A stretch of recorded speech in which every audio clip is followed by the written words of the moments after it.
The story begins with a blue star, 2088 of the new era. The girl asked not to be lazy and work with your hands and send her flowers to show your activity. It was a live broadcast and the boy thought that they weren't judging anyone here. Lin Q was 17 years old and a student. The transformation of the beast is the Beast of Awakening, namely the little white rabbit. The boy thought that she had really gone too far with the outfit. The girl had a lot of likes and comments. The werewolf rabbit? Is he really that weak? We definitely need to deal with him. The girl told the guys that if they think she can deal with him in a minute, then let them send her their missiles. When the boy approached her, she said that he had the same ears as everyone else. She grabbed his ears with her hands and began to look at them closer. She continued to tug on his bunny ears. When Lin Chu wanted to say something, the girl did not let him do it and laughed in response. She put her hand forward and a bright purple light scattered around. The boy began to fall back from this force. The girl exclaimed, turning to the guys, that she did it, knocked this little bunny off his feet. She laughed and thought that what a pity that she had met such a nasty person on the way. Suddenly, there was a strong blow. Lin Chu was hit by a huge truck flying towards him. The driver opened the door and exclaimed, "What kind of abomination this big-eared thing is?" He asked him to get out of the way. The girl told the kids that Brother Rabbit was flying into the sky. He thought that for some reason he was so unlucky. At the age of 15, he awakened the ability to transform into a beast, but his form is that of a rabbit. At a school full of supernatural beings, he was constantly bullied. On the blue star, the law of survival of the fittest applies. In a forest with a huge number of ferocious animals, the rabbit can only wait to be torn to pieces. What bad luck, it was a new car. That's what the driver of the huge truck that hit the boy said. He began to approach the downed guy and ask him to get up so that he could pay for everything. Lin Q began to cough up blood. Then the male driver asked if he had decided to pretend to be dead. He promised to teach him a lesson so that he would know how to touch his car. The man began to attack the poor guy again. The boy thought that he could just die like that, and it was very bitter. How miserable he is. If only he could become stronger. And now 35 million years have passed. Finally, a suitable host was found. The boy thought that it was not easy at all. Lin Qiu suddenly opened his eyes. He could not understand what had happened to him. He began to think where he was. The system gave him X-ray vision, hacking skills, and space awakening. The boy looked at the monitor and wondered what kind of trunk was in front of him. The system called the boy a trunk and his family also a trunk. She asked to call her simply 9527. Lin Qiu asked the system what was going on. The system explained that for the first time in thousands of years, it had found a suitable host, so it used the power accumulated over 35 million years to save it. The boy was very surprised and asked if he really wasn't dead and what kind of buttons they were. What kind of skill is this, and is it 13 levels higher than the guys? He asked if he could choose any of these abilities, but the system replied that it would be okay. You can choose one random skill. The system explained that it was all about the host. Due to the fact that she resurrected him, she lacks energy. Lin Qiu said that then he would not stay here. So as soon as she resurrects him, he will return to the present time. The system explained that this was instead of his death. Then the boy asked if he would get a no-show skill and die again. The system replied that it couldn't help here, and he had to decide whether he wanted to awaken the skill right now. The boy replied that it didn't matter to him because he had a chance to return to life and he had to take the risk. He pressed his finger on the skill lottery and the ability enhancement was activated. Lin Qiu began to open his eyes and suddenly coughed. The driver approached him and asked if he was still breathing. Thanks to the new skill, enhanced attack ability and jumping ability, the boy began to jump as high as possible above his opponent's head. He jumped over his truck and over the driver's head and landed in front of him.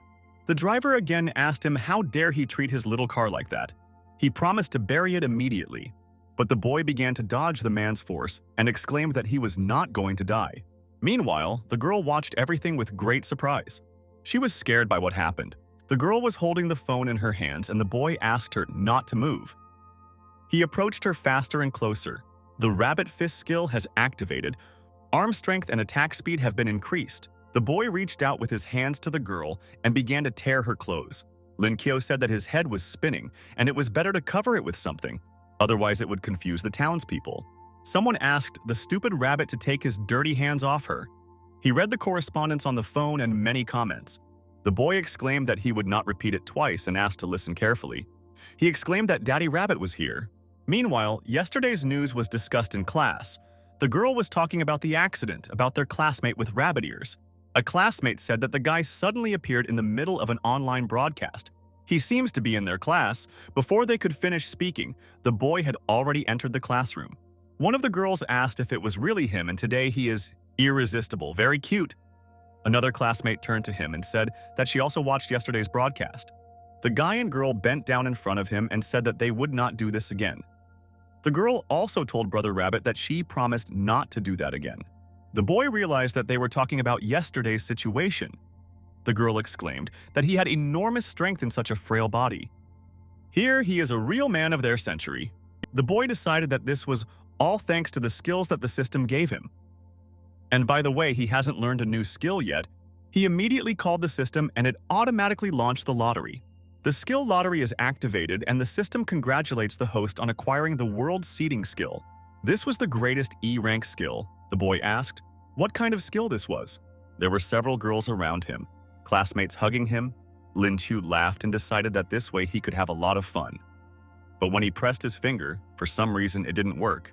The skill has been successfully activated, and pressing it again is completely useless. Skill means that he has gained knowledge of all the seeds that exist in the world. The plants that will be planted with it will definitely take root and germinate. The boy asked what kind of nonsense this was. Wouldn't it be better to call the skill sowing seeds? The system should give it a name that will not give false hope. Suddenly, someone called the boy and called him the White Rabbit Lin Chu. He said that he sees that he is popular among the girls. If he is not mistaken, then after studying, Lin Chu works part-time as a delivery driver. He asked if the boy wanted more work. If he is lucky, he will rake in huge amounts of money. It was Li Nan, Awakening the Wind, 4-star bronze. Lin Qiu asked to discuss his proposal later. He thought that this guy usually bothered him, that he had gotten better today. Li Nan explained that 1X Club was recruiting workers. He is confident that they will welcome him with open arms. Lin Chu was very surprised and wondered if he was serious now. The boy noticed that he had no problems with money. Li Nan replied that this goes without saying. Li Nan was a little embarrassed and said that he had not been to that place. Lin Chu smiled and replied that he understood him and there was nothing wrong with it. But the guy started shouting again that he wasn't there and was serious. He asked not to talk nonsense.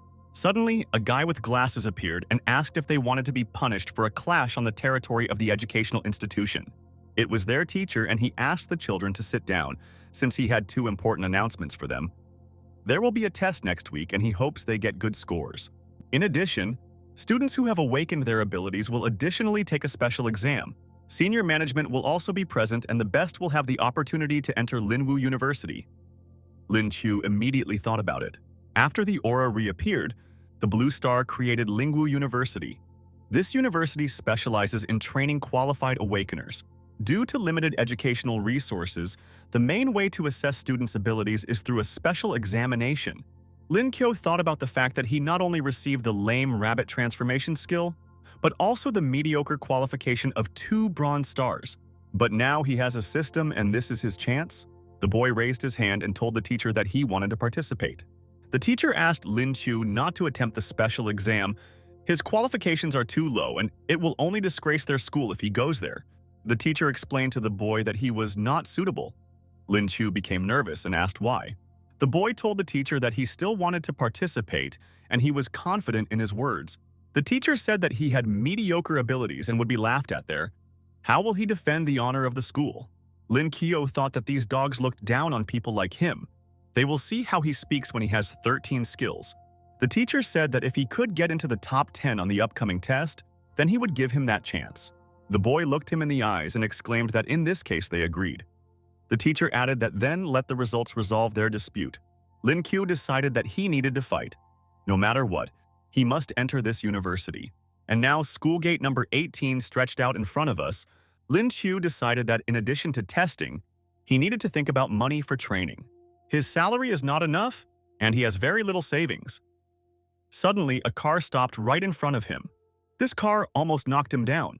A girl opened the door and began to come out. The boy immediately looked at her and wondered who she was and why she was so impudent. The girl got out of the car and looking at him asked if he was that little rabbit. Lin Qiu couldn't understand what kind of angel was in front of him. The other guy replied that in front of them was their goddess Qin Zhen, and she was simply beautiful. Why do girls like to call him that? He is a very serious guy and you can't call him that. The boy was very ashamed of this, especially since such a beauty called him that. He lowered his head and coughed. Then he raised his head and asked permission to introduce himself. He said that his name was Lin, but she could call him something else. For example, a handsome guy offered her his contact. The girl exclaimed, turning to her brother Rabbit, that he was a prankster. Lin Chu asked if she was the host on the broadcast. She handed him the jacket and explained that she had come specifically to return it to him. He said that it turns out she is also studying, but the girl asked him to be quiet. This is just her little hobby and she asks him to keep it a secret. Lin Chu replied that it was thanks to her hobby that she became so popular, and why hide so much? Suddenly, Qin Zhen appeared. She asked Min Min if this was the guy she was talking about. The girl had ice awakening skills with 1 silver star, a high school fairy who occupies the highest position in the student rankings. Ming Ming said that he easily dealt with the guy who had 2 bronze stars. Qin Zhen was surprised that his opponent had 2 stars. Min Min said that she is confident that he can cope with anyone and that his level is probably above 2 stars. Lin Chu told the girls that if they wanted, he could show them something. Min Min asked him not to do this. She returned his clothes, and they left. The boy thought that he never took her contacts. He asked why they were leaving so quickly and suggested that the 2 of them go somewhere to chat, Qin Zhen asked. Looking into his eyes if he was sure of this, Lin Chu replied, of course he was sure, and asked what was wrong. He wondered to himself whether these 2 stars would have the courage to challenge him. The girl said that Qin Zhen never refuses a challenge. She suggested doing this even though there was a big difference in strength between them. She offered to fight and the winner would be determined next week. Lin Chu replied that he was just listening to her and called her by name. Qin Zhen asked who allowed him to call her that. Then the boy asked Sister Qin what the reward would be in their competition. The girl replied that if she loses, she will take back her words, and he will be able to make any wish. Either way, he can't win. Ming Ming asked Lin Chu to just take her jacket. She advised him to abandon this idea. After all, Qin Zhen is very strong. But Qin had already called out to the girl. The boy thanked him for the advice and said that he would not back down, and so they said goodbye and left. Lin Qiu began to take his phone out of his pocket because someone had texted him. Mylagon offered order details. When the boy saw any amount, he was surprised and exclaimed that he was already flying to the money chest. Before us is the Phoenix Internet Cafe. It was already night outside, and the lights were on in the cafe. Someone asked the fat man if he was tired of living. The guy asked not to hit him with tears in his eyes. He promised to give the guys money and asked how much they needed. It was Zhang San, awakened healer, 9 bronze stars. When the guys approached him, they picked him up by the collar. The fat man asked to let him go. One of the bandits said that they needed money, but they would not let him go. Or he thinks that everything can be solved with money. He can't escape and they will beat him to death. Suddenly, someone turned to them and asked what they were doing here. It was Lin Chu. He asked why the man decided that he could mock other people without being punished for it. Then one of them asked if he wanted to die. Lin Chu asked if there were any ideas on this matter. Then the guys called him impudent and exclaimed that he was a corpse. More guys appeared and asked who needed to be punished. They saw that there were only 2 of them. Any scoundrel who decides to show off on their territory will pay for it. They were very surprised and wondered who this guy was and how many people were from where. They began to scream and ask for help while running away. The fat man exclaimed that he was saved, and he asked if it was really possible to hire a group of thugs for delivery. He threatened that if he saw the 2 of them again, his brother would beat them up. Lin Chu touched him on the shoulder and said that somehow he was not his brother. But the fat man said that he saved him, so now they are connected forever. From now on, he is his older brother. Lin Chu replied that he did not need any brother and preferred cash. Then the fat man replied that money was not a problem and he would do whatever he wanted. He introduced himself as Zhang San, a student from the #1 high school, and added that from now on, he will do whatever he asks. The fat man transferred 30,000 to his account. Lin Chu was very happy because even after giving away hundreds of 70 people who came with him, he would still have a whole bunch of dough left. There is a lot of money and he can fully pay for his studies. The boy asked the fat man what these freaks wanted from him. He decided that this rich guy was sent to him from heaven and nothing else. The fat man replied that it was nothing. He played as a female character in order to get married in one game, and those guys asked him to say something to the voice. He tried to say by changing his voice, but then it turned out that this guy was sitting right opposite him and with his friend too. Lin Chu realized that this guy really got it. He told the fat man that it was time for him to get back to work. The fat man offered to give him a lift in his Rolls Royce. Lin Chu refused and rode his moped. He thought that his luck was overwhelming today, and it was all thanks to his meeting with that beauty. The boy decided that he would return home early because he did not want to screw up in front of his goddess. And then the next day came. The teacher stood in front of the class and announced that they were starting the lesson. Lin Kyo thought that he really wanted to sleep. He had been studying all night and his body felt empty, but today the teacher will talk about the key points of the exam. The boy decided that he needed to cheer up. Lin Kyo poured himself some coffee and began calling on the system. He explained that he wanted a new skill. The boy asked the system how it could sleep so much. When the system awakened, she congratulated the host on acquiring the photographic memory skill. This skill allows the host to remember everything he sees, as well as retrieve everything previously learned from the depths of memory, which makes this skill indispensable in the final exams. The teacher, after looking at Lin Chu, called him to the board. The boy skillfully solved all the examples. Opening the book, he decided that this was lightness. It feels as if all the letters and signs and numbers he saw were once imprinted in his memory. Now, all this is easier for him. He laughed and thought that having this skill made him look like a god and completely invincible. The teacher approached the boy and called him impudent. Lin Chu immediately stood at attention in front of him. The teacher asked what kind of physics textbook he was reading in Chinese language class and chuckled. Lin Kyo replied that he was just remembering a joyful moment. Then the teacher got even more angry and asked what kind of joy was being talked about with his grades, or if he forgot that he would not be allowed to take a special exam if he did not get into the top 10. Lin Kyo replied that he really forgot because he was bored in class. The man exclaimed that this year they wrote a bunch of dictations and each time his scores barely crossed the threshold. The boy asked to forget about the past and said that he could bet that he knew this book by heart. The teacher asked Lin Chu if he really still didn't understand what his opinion was of him. He exclaimed that he should refuse the competition so as not to disgrace the school. He decided to start simple and asked what the phoenix should do. The boy was surprised by this question and replied that he should hug the moon and rest forever. Then the teacher raised his finger and exclaimed that he was just lucky. He wanted to ask the next question, but before he could ask the question, the boy replied that he did not have time to grieve and mourn his ancestors.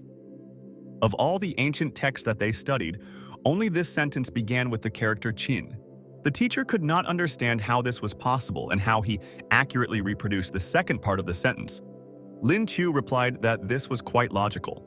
Then the teacher laughed and said that it was not at all, and he is still thinking about taking part in the exam with his knowledge. But someone in the class said that they had taken this text last semester and were asked to memorize this passage.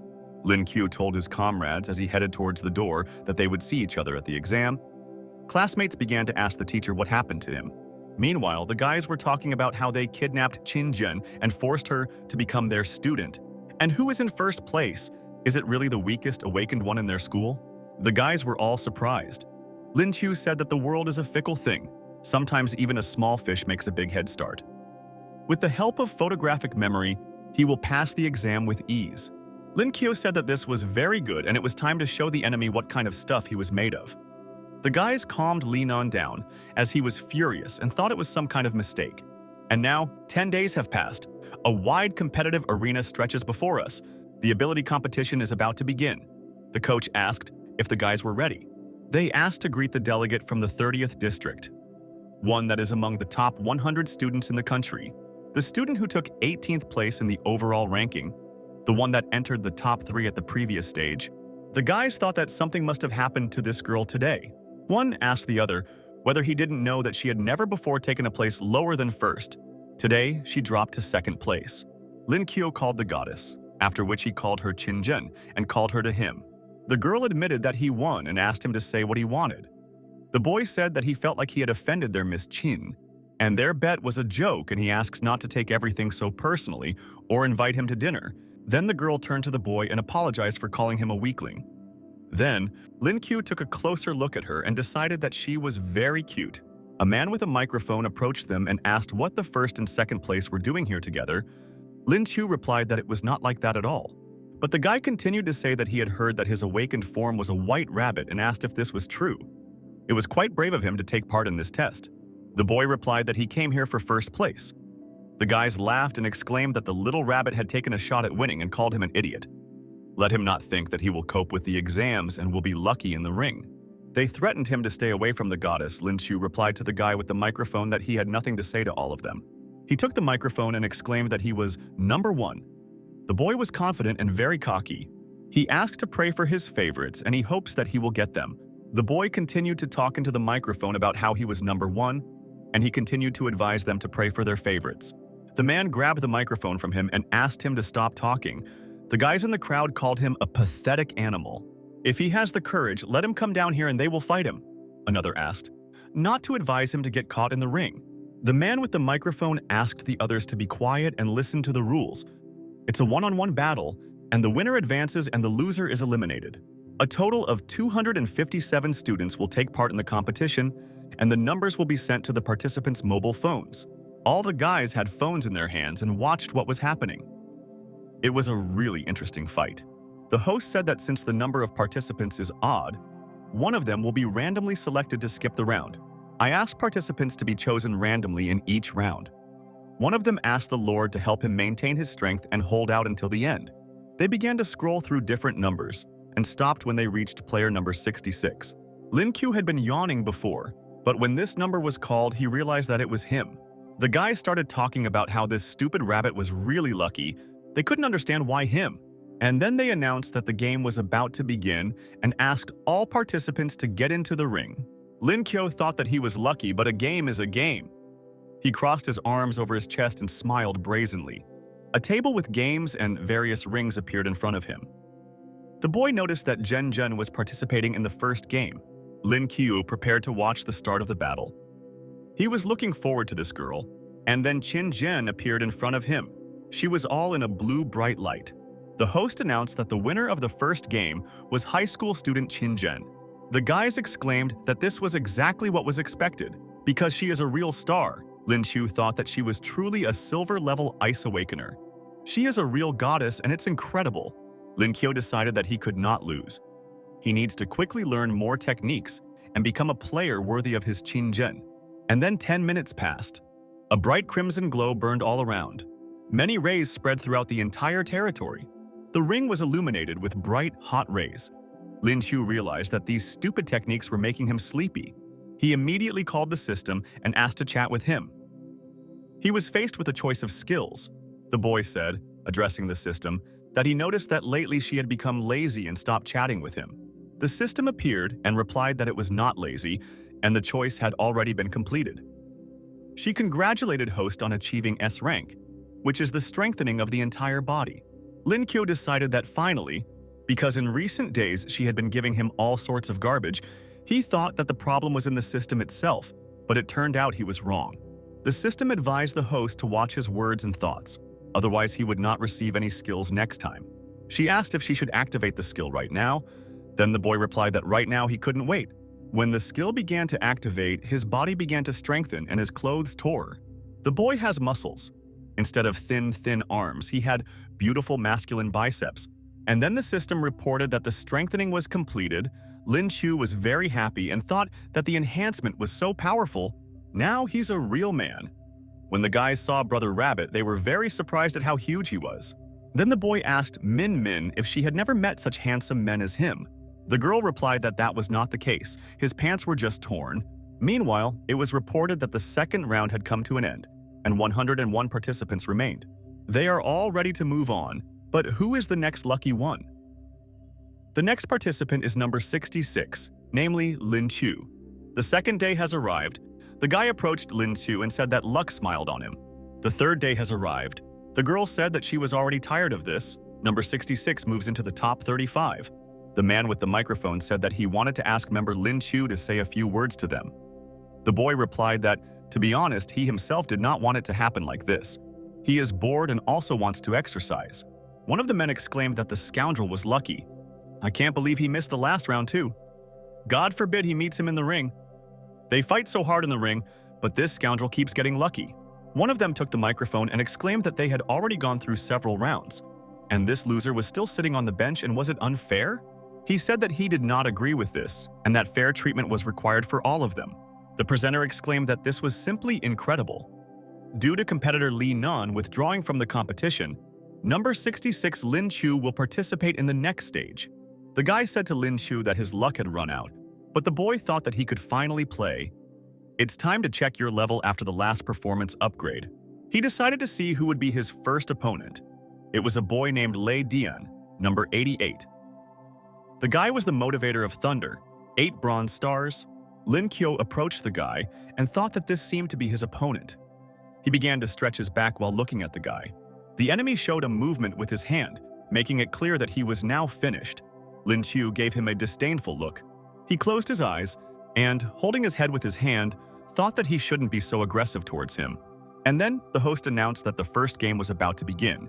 Lei Dian told the boy that his lucky streak had ended on him and he was extremely unlucky to become his opponent.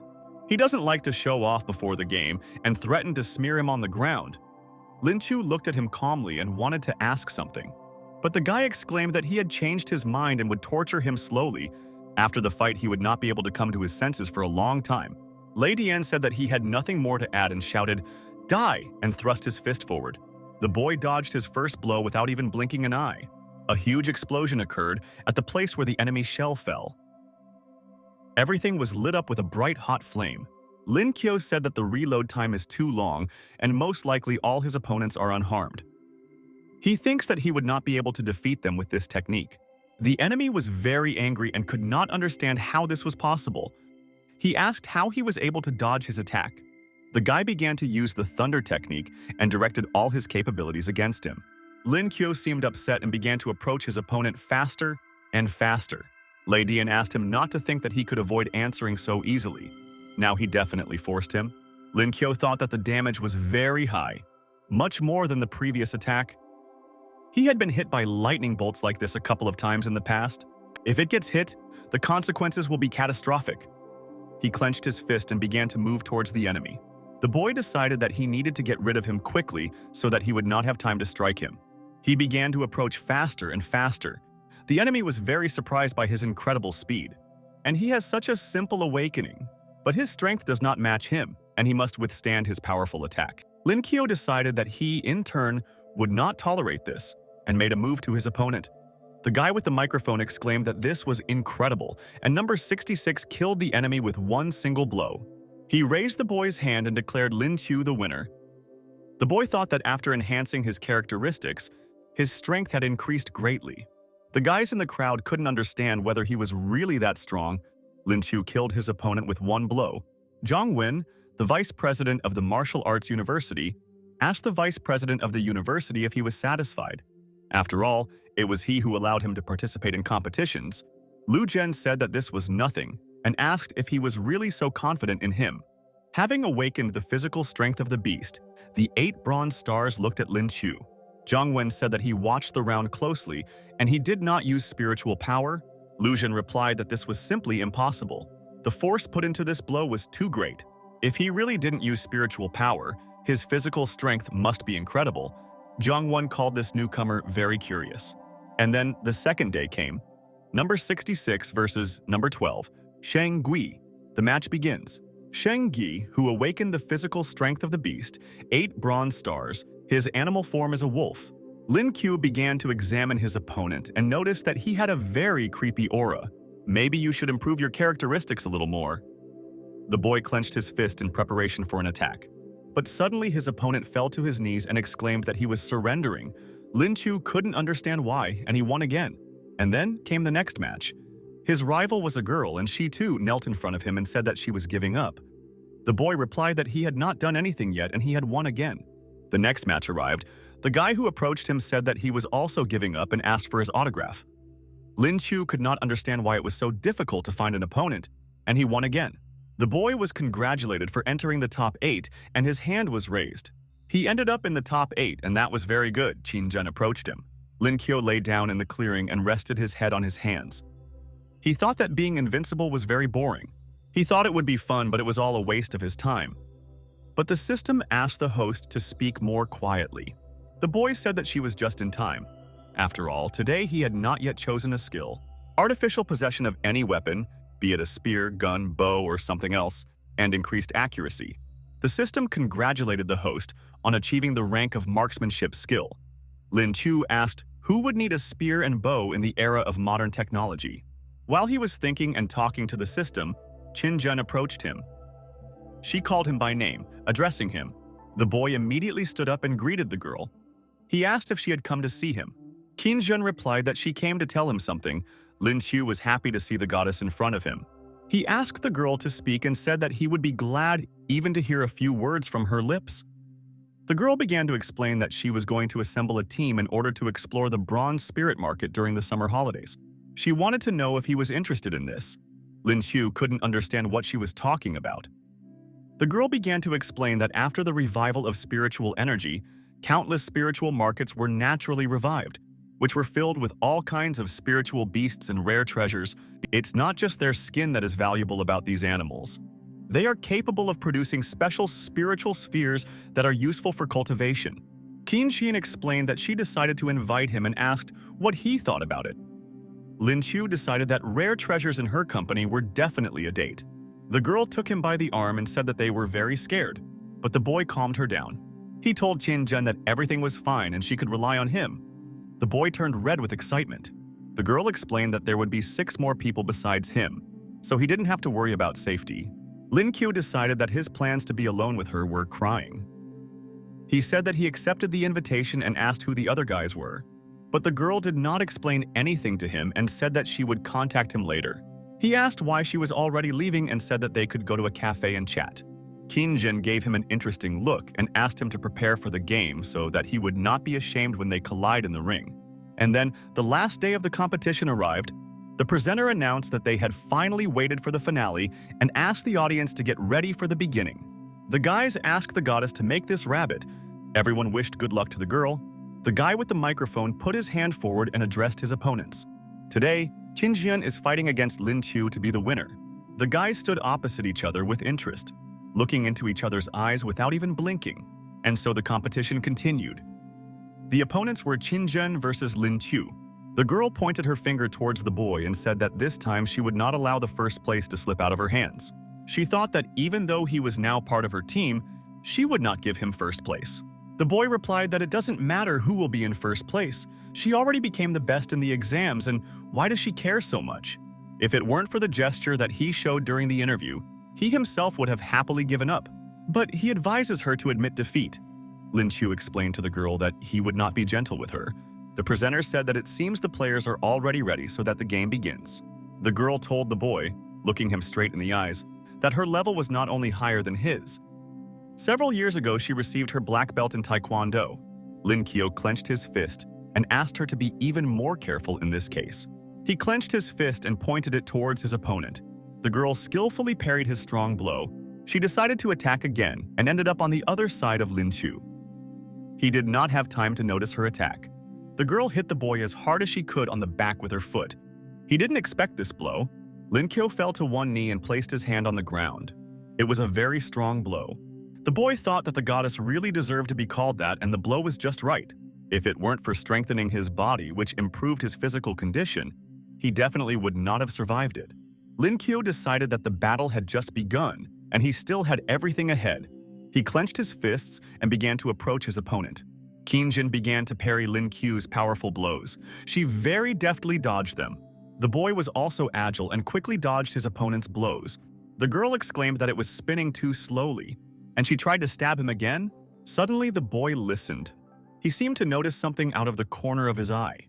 He did not have time to dodge a powerful elbow strike to the back. The girl suddenly appeared behind him and hit him with all her might.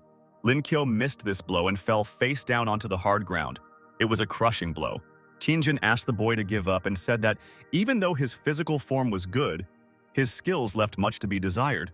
She didn't even have time to use her special skill before she had already defeated him in this battle. But the boy got to his feet and thought that Qin Zhen was right. If this continues, nothing good will come of it. Lin Qiu rose to his feet and was completely sweating from such a powerful blow. He thought about it and decided that he had finally found a way out. Suddenly, the boy asked to stop the fight immediately. The guy with the microphone was very surprised by this statement. He couldn't figure out how to stop the fight now. Is it possible to do this?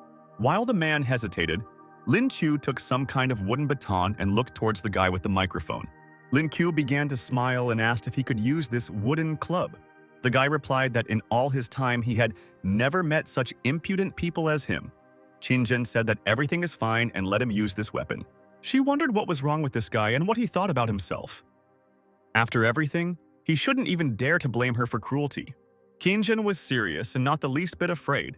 She asked if they could start. Lin Qiu asked the girl to see his new weapon. It was a deadly mop that fit perfectly in his hand. The boy approached his opponent and asked her to look here and not cry when she lost to him. Qin Zhen thought that something was wrong here. It was as if he had been transformed after picking up this mop, as if a general had picked up the perfect weapon. Lin Qiu asked the girl to let him attack first and asked her to look in his direction. He tried to strike his opponent, but the girl very deftly dodged. He began to use his body control skill and tried to approach the girl again with his wooden mop. She wondered why he suddenly became so accurate and what happened to him. The girl called him a scoundrel and exclaimed that she would kill him immediately. Lin Qiu held his head and said that it was just muscle memory and he didn't want to. He just couldn't stop. The girl began to use basic icicle ice skills. She asked the boy to shut up, but he just wanted her to listen to him and asked her to be silent for a while. Lin Qiu rose in the air and made a jump. He tried to dodge her ice attack. The girl used an ice skill, namely freezing. She exclaimed to the boy that she was tired of him. Lin Qiu said that he was very cold and felt that his body was a little weak. The boy noticed that the girl's magic was very fast. If he had not improved his form, he would also be lying on the ground. A lot of ice fragments flew towards the boy. These fragments flew towards him and he tensed a little. The girl began to use all her strength to defeat her opponent. She suddenly tilted her head down and asked the presenter to call an ambulance and announce the results. In front of them were many clouds of white and thick smoke. The presenter wanted to announce who was the winner, but some dark silhouette appeared in this thick smoke. A boy began to emerge from this smoke and he exclaimed that he had left her alone for just a minute so that she could relax.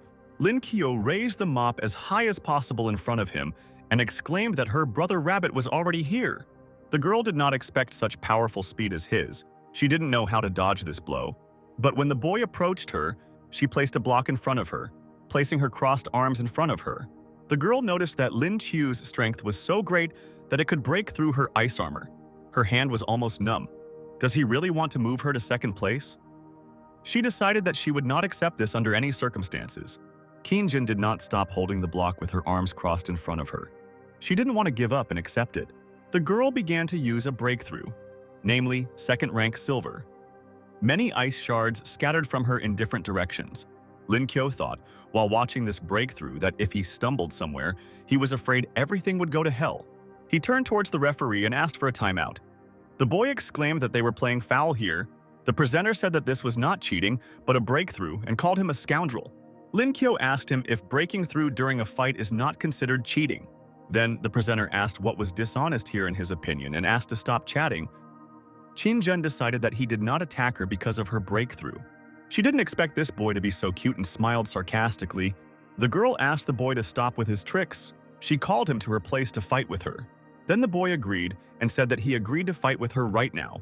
She asked him to be more careful because she was much stronger now. The girl moved towards her opponent, but he put his mop in front of him. When the boy leaned on it, he made a high jump and hovered in the air. He thought that this was all happening because of a breakthrough. The speed and power of attack have increased greatly. Lin Qiu slammed his weapon directly onto the ground, but the girl's power was very powerful and shards of ice began to fly towards him. The girl raised her hands and blue lightning began to fly away, illuminating everything around her. She was very strong and unpredictable. Qin Zhen gave him a disdainful look and began to attack again. The boy was puzzled and decided that the end had come for him. Will he really lose this battle? Lin Qiu didn't want to give up, but the girl was really stronger than him. He noticed that his hands were very cold, and it felt like he was losing consciousness. If this continues, he will definitely lose this fight. But he is obliged and must fight further. The boy pulled himself together and decided to use his hidden abilities. Yellow bright lightning swirled around him. The girl could not understand what was happening. She exclaimed that she underestimated him, and what kind of outburst was this? When the girl was on the ground, Lin Qiu thought about letting her attack him again. He instantly found himself behind her and decided to make a move. Qin Zhen called him a scoundrel and asked what he was doing. She asked the boy to take his hands off her, but he said that he would never remove them. He continued to hold her with both hands. Qinzhen asked him to let her go and turned around and hit him in the face with her fist. Lin Qiu noticed that her strength was too great. If they continue like this, it won't end well. Lin Qiu knocked the girl straight to the floor. He ended up behind her and began to fall directly from above. Qinzhen became very angry with him and they began to fly over each other.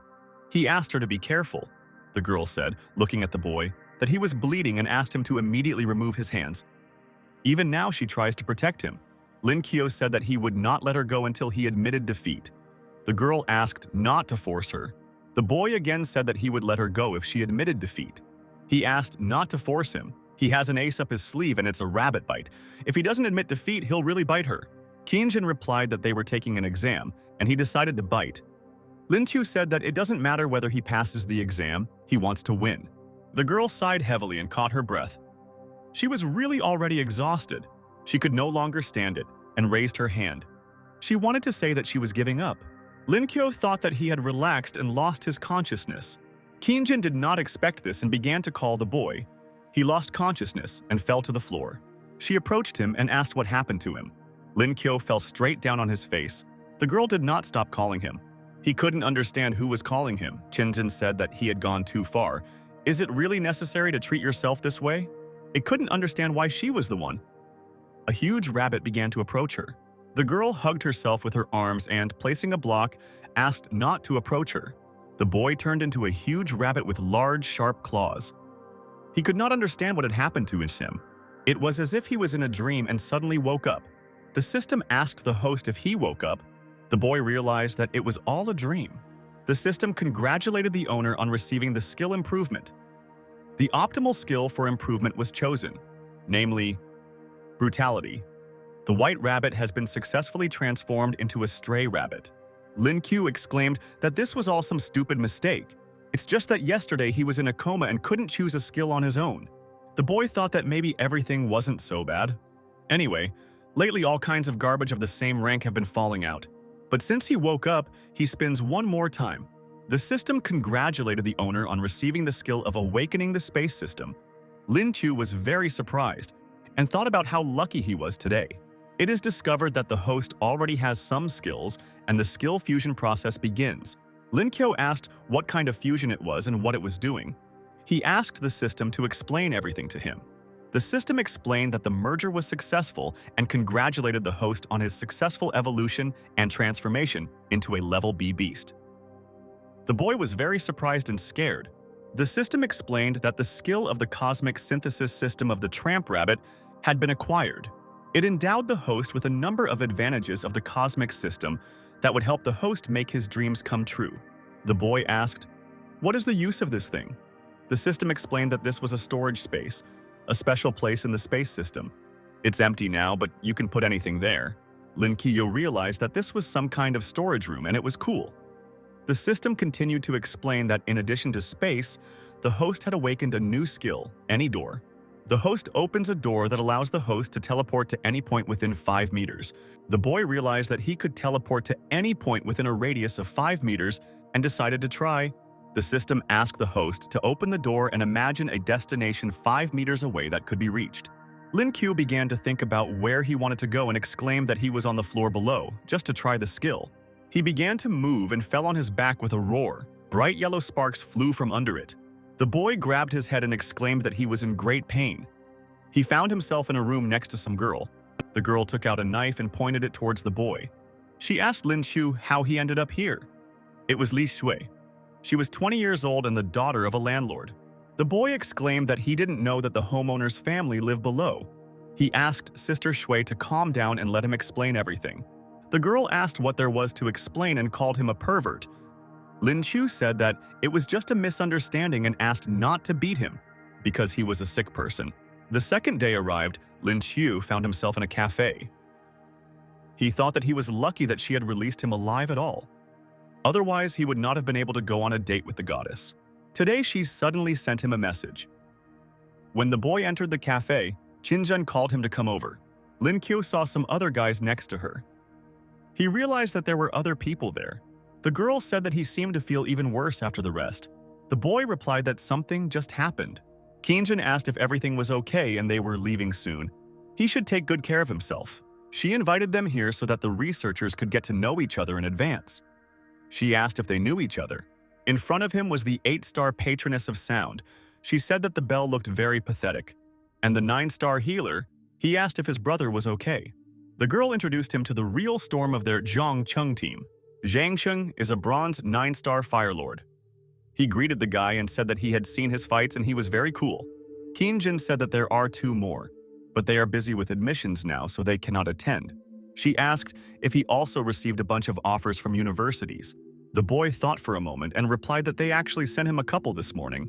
He thought that the famous university, which he had never dared to dream of, was now fighting for it with other universities. The girl said that in this case she was interested in which university he wanted to choose. The boy thought about why she suddenly asked, does she really want to be at the same university with him? Lin Qiu told Ainjin that he was leaning towards the martial arts university for now, and he asked if she was going to go to the same place as he. The girl replied that he was right and she wanted to go to the same university with him. She lost to him all the time and is not ready to come to terms with it, so she will try to defeat him there. The boy replied that, let it be as she says, he is ready to fight at the first order of the goddess. Qingjin asked to stop fooling around and get down to business. They are not interested in location. What they need is the spirit beast that is hiding there, and that is the ice fox. It is necessary to find the spiritual realm. They usually live in groups, so she can't cope alone. The girl explained that this is why she needs their help. She knows that they all did well in their exams, so she's doubly grateful for them joining the team to help. Min Min asked not to say that. Zhang Cheng also said that it would be an experience for them. The fat man agreed with him and said that they were also lucky to have brother Lin Qiu on their team. Lin Qiu laughed in response and said that he was lucky that the goddess invited him to join. It's a great honor to be on the same team with them. How do they, 8 or 9 stars, manage to learn something from him? Qingjin coughed and asked the boy not to call her a goddess anymore, but to call her by her name. The girl informed her team that they were leaving there in 3 days. They gather at 10 in the morning at Lin Qiu's house. And then the day of departure arrived. It was 9:30 in the morning. Lin Qiu packed his bag and asked the system to get out. The system congratulated the host on obtaining the E-Taranga culinary skill. Lin Qiu couldn't understand why his skills were so weak recently. Either knowledge of languages or knowledge of medicine. Does the system really want to make him a director of some company? The system replied that he was already very lucky and got the space system. Lin Qiu, remembering space, asked what was wrong with space. The system asked if he wanted to try it and some kind of device appeared in front of him. The boy began to look at it and exclaimed that it was very cool. What a huge space there is. He threw his bag there but didn't feel its weight at all. The system explained that there was still plenty of space inside so that you could at least take the entire room with you. The boy asked the system if she was serious now and smiled contentedly. Meanwhile, the car arrived at Lin Qiu's house. The guys exclaimed that they were there and waved to him. The boy also waved back and replied that he was already running. He noticed that this skill was quite useful. Min Min came as close to him as possible and asked about the space system skill. Lin Qiu asked not to look at him like that because he was shy. The fat man noticed the 2-element awakener. In his hands, Lin Qiu held the same stick from the battle. The fat man asked if he really took her with him. Qingjin said that the space system is quite a rare phenomenon, and how did he manage to do this? Min Min reached out her hand to him and asked permission to touch. Lin Qiu covered himself with his hands and exclaimed that the gods are with him and their radiance is eternal. Min replied that this was the first time she had seen the skills of the space system. The guy driving the car laughed and said that brother Lin Qiu was very funny. One of the guys who was driving was Menagerie Shen Gui. He asked the guys to be careful and said that they were almost there. Lin Qiu looked ahead and prepared to get out of the car that had arrived at the scene. The boy began to go out and looked at what was in front of him. He stopped in place and looked at everything around him. In front of him was a bright purple pillar rising from the ground to the sky. The boy was very surprised by this and continued to watch. No one knows how such places appeared, but everyone assumes that it is connected with the restoration of spiritual energy. In such places live animals of various species, the level of which is determined by the level of space. Although spirit beasts can enter the human world, they rarely do so on their own initiative. So, people both should and shouldn't be afraid of these creepy and interesting spirit beasts. Therefore, regardless of whether they are bronze or silver, they will certainly be monitored by government authorities. Those who are the last frontier between their worlds. The man told the guys that registration was closed for today. If they want to enter, they must fill out a special form and come tomorrow. Qinzhen replied that she would fill out the form and their group would come tomorrow. A bright purple portal appeared in front of them. Lin Qiu watched this funnel that rose to the sky. He did not take his eyes off and felt that the aura in this place was much stronger than in others. Suddenly, Min Min approached him and, taking his hand, asked the bell what he was doing. The girl did not let go of his hand. Then the boy asked where she was taking him. Min Min replied that she was taking him to the room to rest, and she still hopes that he will allow her to touch his bottomless belly. The guy thought that these guys looked pretty wealthy, and so did the fat guy with the car. One of the guys asked his brother what he was thinking of doing with these money bags. Just let him look at the car and everything else. And this fat guy actually looks rich. In front of them was Yang Hu, the 5 silver stars, the leader of the wolf squad. He gave the command not to leave this group one step when they entered there. His friend asked not to worry and promised to look after them. One of them grabbed the other by the head and asked if they were going for a walk. He exclaimed that they were unlucky to fall into the wolf's clutches. The guy said that they are regular visitors here. Their job is to take care of rich, weak adventurers like these. The guy asked to wait, and then he would see for himself and called him a brat. He promised that this place would become their cemetery. And then the next day came. A purple funnel rose to the very sky, and so they began to enter this portal one by one. Everything around glowed with purple light. Lin Qiu looked ahead in surprise. They found themselves in space. The boy wondered if this was the space of spiritual beasts. He noticed that it was very large inside. Qinzhen asked him to go ahead. Their goal is located in the very depths of this place. In the snowy fields, the journey will take at least 2 days. Lin Qiu immediately agreed and went with them. Qinzhen asked Ming Ming to remember to pay attention to what was happening around her. The girl asked not to worry, since she had already connected the radar. Sound system radar is a special skill that allows you to use bat-like echolocation to monitor your surroundings in real time. Lin Qiu exclaimed that this was quite cool and she had excellent training. Qinzhen said that since everyone is ready, it's time to move out. They head towards a narrow road among the trees. Someone was already watching the guys from behind a thick tree trunk. One of the gang members asked the boss if they would attack them right now. The boss replied that there was no need to rush. The area was too open and they would be discovered quickly. The boss gave the command to wait until they entered the forest and then have a good time with them. Big-horned goats are a low-level bronze spirit beast that feed on plant roots. It does not like strangers and will actively attack creatures that approach it. The goats began to attack their opponents with such fury that everyone scattered around. Lin Qiu called his comrades idiots and said that they would burn everything like that, and their wool costs money. He decided to see what else valuable could be found here. Min Min exclaimed that she had found 2 realms without skills. Meanwhile, huge black wolves were already watching the guys from the cliff. These animals' eyes glowed with a bright red light, and they were heading in their direction. They were wolves, and Qinzhen asked the others to be careful and not take their sneak attacks lightly. These animals are extremely vengeful. If they discover that one of their comrades has died, they will become even tougher and their attacks more powerful. The boy asked, "What if their leader dies? Does he think that this battle will end by killing him?" This is probably not so simple. These wolves are very cunning and their leader will not allow them to defeat him so easily. Lin Qiu said that since he would not come out to them, he would find him himself and turned on a special spiritual portal. The boy asked the other guys to stay put and take care of themselves, and he promised to return as soon as he found him. Lin Qiu took his weapon in his hands and flew over the wolf's head as high as possible. The boy realized that the leader of the wolves was in front of him and dealt him a powerful blow to the head. The rest of the wolves were very scared and upset when they saw that their boss was dead and they could not escape from him. The fat man exclaimed to his brother that it was wonderful. His space skill is simply incredible. Lin Qiu replied that it was elementary and asked him to cut it and look for it. This spirit beast is much stronger than those sheep and he wants to see if he has something. The boy took out the spiritual sphere. Qinzhen said that this is definitely a skill sphere, but the skill is hidden. It's simply incredible that they just came here and have already found an area with a skill. Lin Qiu held it in his hands and thought that the skill was hidden. He handed the sphere to his comrade and said that he was also a wolf and would be responsible for revealing it. But the guy exclaimed that this was too valuable.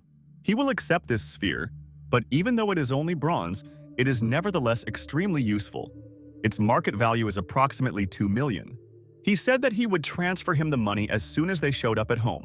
Lin Qiu was very surprised by such a large amount. That's 300,000 per person. They will definitely become rich with such opportunities. The boy said that he really succeeded. Qinzhen exclaimed that this was very cool. Lin Qiu stepped aside and thought, with tears in his eyes, that if he had known how cool this thing was, he would have kept it for himself. Well, in principle, this is also good, because now he has daily skills. The boy called his system to extract the skill. The system congratulated the host on obtaining the physical effort skill. Lin Qiu didn't expect to get this skill again. If he remembers correctly, it has already fallen out a couple of times and his clothes are torn on him again. Qinzhen asked what happened to his clothes. When Min Min looked at the boy, she thought that he had already embarrassed her with this earlier. He does this on purpose. How did he manage to obtain this skill 3 times in such a short period of time? Lin Qiu said that it was already late and suggested taking a break. He explained that he would change clothes and come back. It turns out his strength has now tripled. The system explained that his strength now corresponds to an awakened one with 6 silver stars. The boy thought about the 6 silver stars. He thought it was very powerful. The system laughed and asked me to just enjoy it. Meanwhile, evening had already come and it became sharply dark. The guys gathered around a small fire and, looking at it, began to talk. Suddenly, Lin Qiu laughed a strange laugh. Qinzhen looked at him in surprise and said that he returned from the forest very pleased. The boy laughed again and replied that all this was not true. But in fact, he is so happy that his strength has increased that he cannot wait for tomorrow's skill. Mingming approached Qinzhen and told her that it seemed like they were being followed. The girl asked if she was sure there could be someone else here. Min replied that after observing, she discovered that they were being followed. They will move behind each other at a distance of 800 meters. You cannot lag behind and should stick together. Qinzhen asked her people to be careful. She heard that there are illegal organizations that prey on guys like them. Disappearance is quite common here.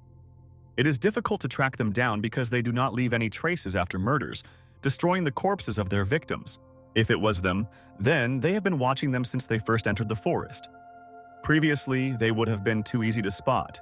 Lin Qiu put his hand on the girl's shoulder and asked her not to worry, as they would handle them. Qinzhen asked, who needs his protection anyway? She means that they should all be ready to fight back. The boy replied that he listened and obeyed. And then the next day came. Lin Qiu began to call his system to extract the skill. Before he could open his eyes, he acquired a new skill, namely E-rank taming. He thought that there was nothing particularly good about an E-rank skill. And he was so looking forward to today's skill. The boy did not stop yawning because he did not have time to sleep. He hesitated and became wary, as if he heard Qinzhen's voice. But when he came out, he was very surprised by what he saw in front of him. It was a huge, very thick snake with several heads and very long and sharp fangs. In front of him was a speed cobra extremely fast. She was very poisonous and difficult to tame. The boy thought that it was possible to obtain information through the taming skill. He asked all the guys to step back and not attack this snake from close range. The guys did not have time to move away when the snake began to splash out its poison in their direction. Qinzhen didn't want to leave and asked the rest of the guys to try to do it together. They tried to use all their abilities against this powerful, bloodthirsty snake. Around her, there was a powerful explosion of bright orange flame, which rose upward, enveloping the snake. Powerful fragments from the girl's weapon flew straight towards this snake, and it began to open its mouth wider and wider. The fragments fell straight into her, sticking into her huge body. Qinzhen exclaimed that this was very dangerous. Min noticed that this snake was very disgusting and smelly. Lin Qiu held a knife in his hands and said that this is the moment for a real man. The fat man asked him to look because something was moving inside. The boy began to approach this snake with a knife closer and closer and asked the others to wait for now and not approach. He crawled up to the snake and began to cut its body with his sharp, powerful knife. From there, a gopher with an easygoing temperament jumped out to him.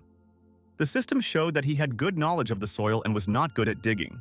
They couldn't understand what else it was. The girls called the animal cutie. The fat man was surprised to see a mole in front of him. Lin Qiu took this gopher onto his shoulder and said that he did not think that this thing could be feared.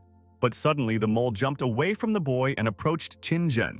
He pressed himself against the girl's chest, and she called him cute and very obedient. She asked the little rat to come to her. Lin Qiu asked the guys to be quiet. He sensed a potential threat nearby. The boy began to cut the snake further and further to find something useful inside. When he got to the bottom of the truth, he found several spheres inside. Qinzhen continued to hold the animal in her arms. The animal began to wave its paws and squeak. The girl said that it seems he wants the spheres that are in his hands.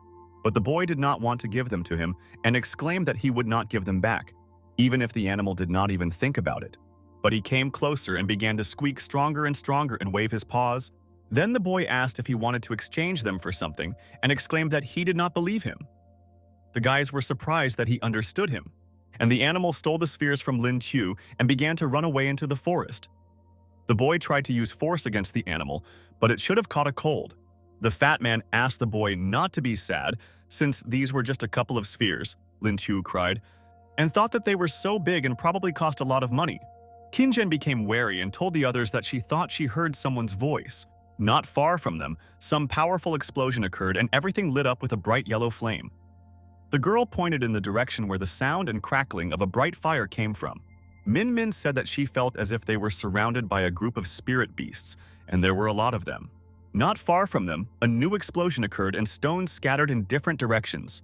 In front of them was their animal, which was squeaking again and was very happy.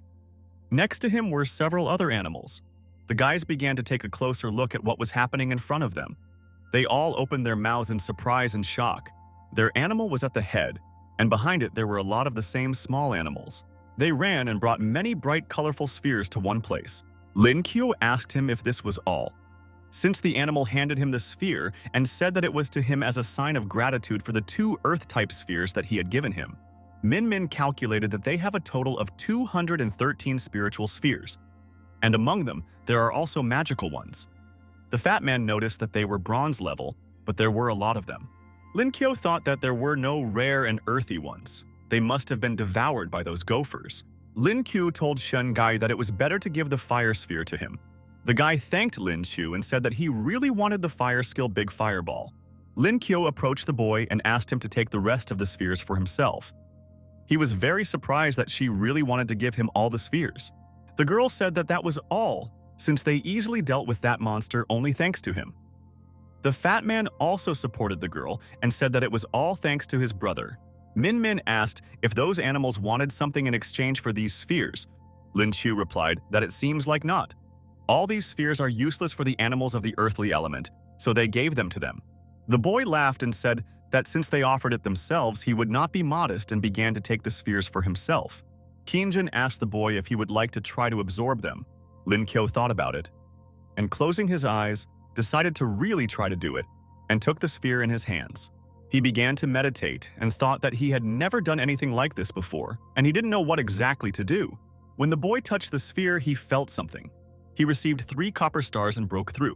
The fat man congratulated his brother on his breakthrough. Qinzhen was very surprised that it broke through as soon as it absorbed it and how strong this sphere could be. Lin Qiu replied that this was not the case.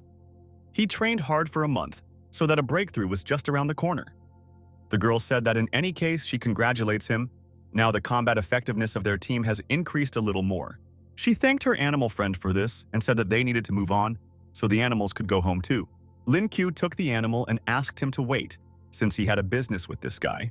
He asked the animal if it would be difficult for him to follow them. They would walk on the ground. The animal replied that it obeyed and would follow them. Meanwhile, a group of bandits was already secretly watching the guys. They held sharp, huge knives in their hands.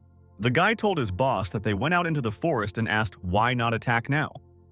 One of them said that he could handle a bunch of newcomers himself, but the boss asked not to worry because their team had 3 silver medals. They can easily cope with them, but they need to let them go a little further into the very depths of the forest. When they lower their guard and breathe calmly, then they can safely attack them. It was evening, 8 o'clock. Lin Qiu held the firewood in his hands and said that everything was fine and it was deep enough. He thanked his little animal for his help in placing these stakes, which secretly followed them. The animal helped insert these pegs and carry them into the territory. He placed all the pegs around the perimeter. The boy thanked him for this and asked him to tell his comrades to leave here. 1 drop of this poison and no one can get out of here safe and sound. Lin Qiu thanked everyone for their help and said that they could go. He asked the beast to be careful and not let other spirit beasts catch them. Qinzhen told the boy that all the traps were set and she had news for them. Min Min said, addressing her rabbit sister. Qinzhen asked her what the news was. The girl began to explain that this group of people was getting closer to them and they stopped somewhere 500 meters away from them. She clearly heard everything they were talking about and they said that they would attack them that night. The fat man was very scared and stared at the girl. Min Min said that the opponents seemed to be the notorious gang of wolves. The fat man replied that he had heard that they often hunt newcomers and kill them. There are several silver-level people on their team. Lin Chu thought that the guys seemed to be all on edge, and if this continued, it would not end well.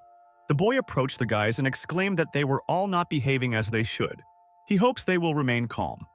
The boy was serious and wanted to calm his team down.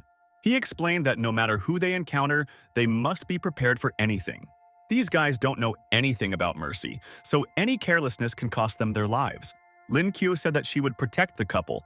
Their combat power is not great enough, so they will surely be attacked first. Qin Jin thought that she, their captain, should have said this, but now she herself was panicking. Lin Qiu told the guys that they are their support, so they should take care of themselves. The fat man and Min Min smiled back at him and said that they understood everything. Qin Jin noticed that he acted so collected even when he was in danger. Lin Qiu turned to Qin Jin. He told the girl that if she was scared, she could always rely on him and smiled sweetly at her. The girl looked into his eyes, blushing a little, and exclaimed that she hoped for him. The boy thought that his goddess was too cute. The fat man asked what was wrong with his brother. Night fell. The bright moon illuminated everything around, and it was already 2 o'clock in the morning. The opponents had already ambushed this team of guys. Their leader began to approach one of the tents and exclaimed, warning the others that the hunt was beginning. The gang leader told his guys that the 2nd and 7th were coming from the north. The 6th one goes south, and the 4th and 5th ones come from the west. Another person asked the boss what he should do. The boss gave the command to surround them and not let anyone escape. The second guy wanted to say something, but the boss didn't hear him. He clenched his teeth and said that it was a little suspicious. Apparently, he saw something in front of him. When the guy stepped on the ground, something incredible happened under his foot. It began to fall directly from above onto the stakes that the animals had placed. These stakes pierced the guy's body straight through without leaving a trace. He began to scream in pain and horror. The leader could not understand what was happening. He peered in front of him but saw nothing.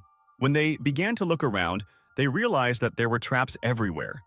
"The 7th fell into a hole," one of them exclaimed, warning the guys that this was an ambush and they had to retreat. The guy with the 2 silver stars told his commander that the 7th and 6th were dead. The spear in the pit pierced the stomach of the 4th. There was poison on the spear, and everything was very bad. The commander called his opponents small fry. Lin Qiu asked if he was raised in a stable, and why does it keep people up at night?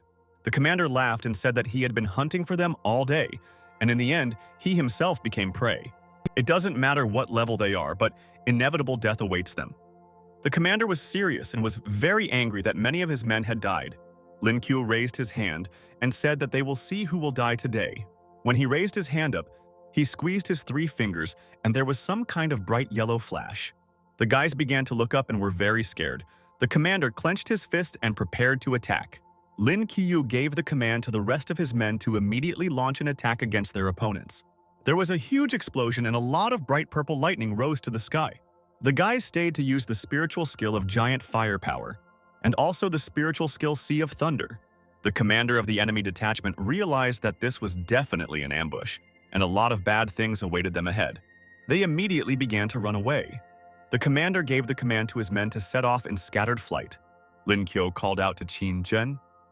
The girl stood behind him and exclaimed that she was ready.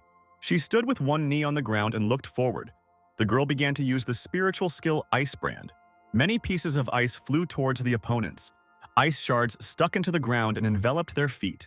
The opponent's legs were completely covered in ice, and he climbed higher and higher on them, completely enveloping them.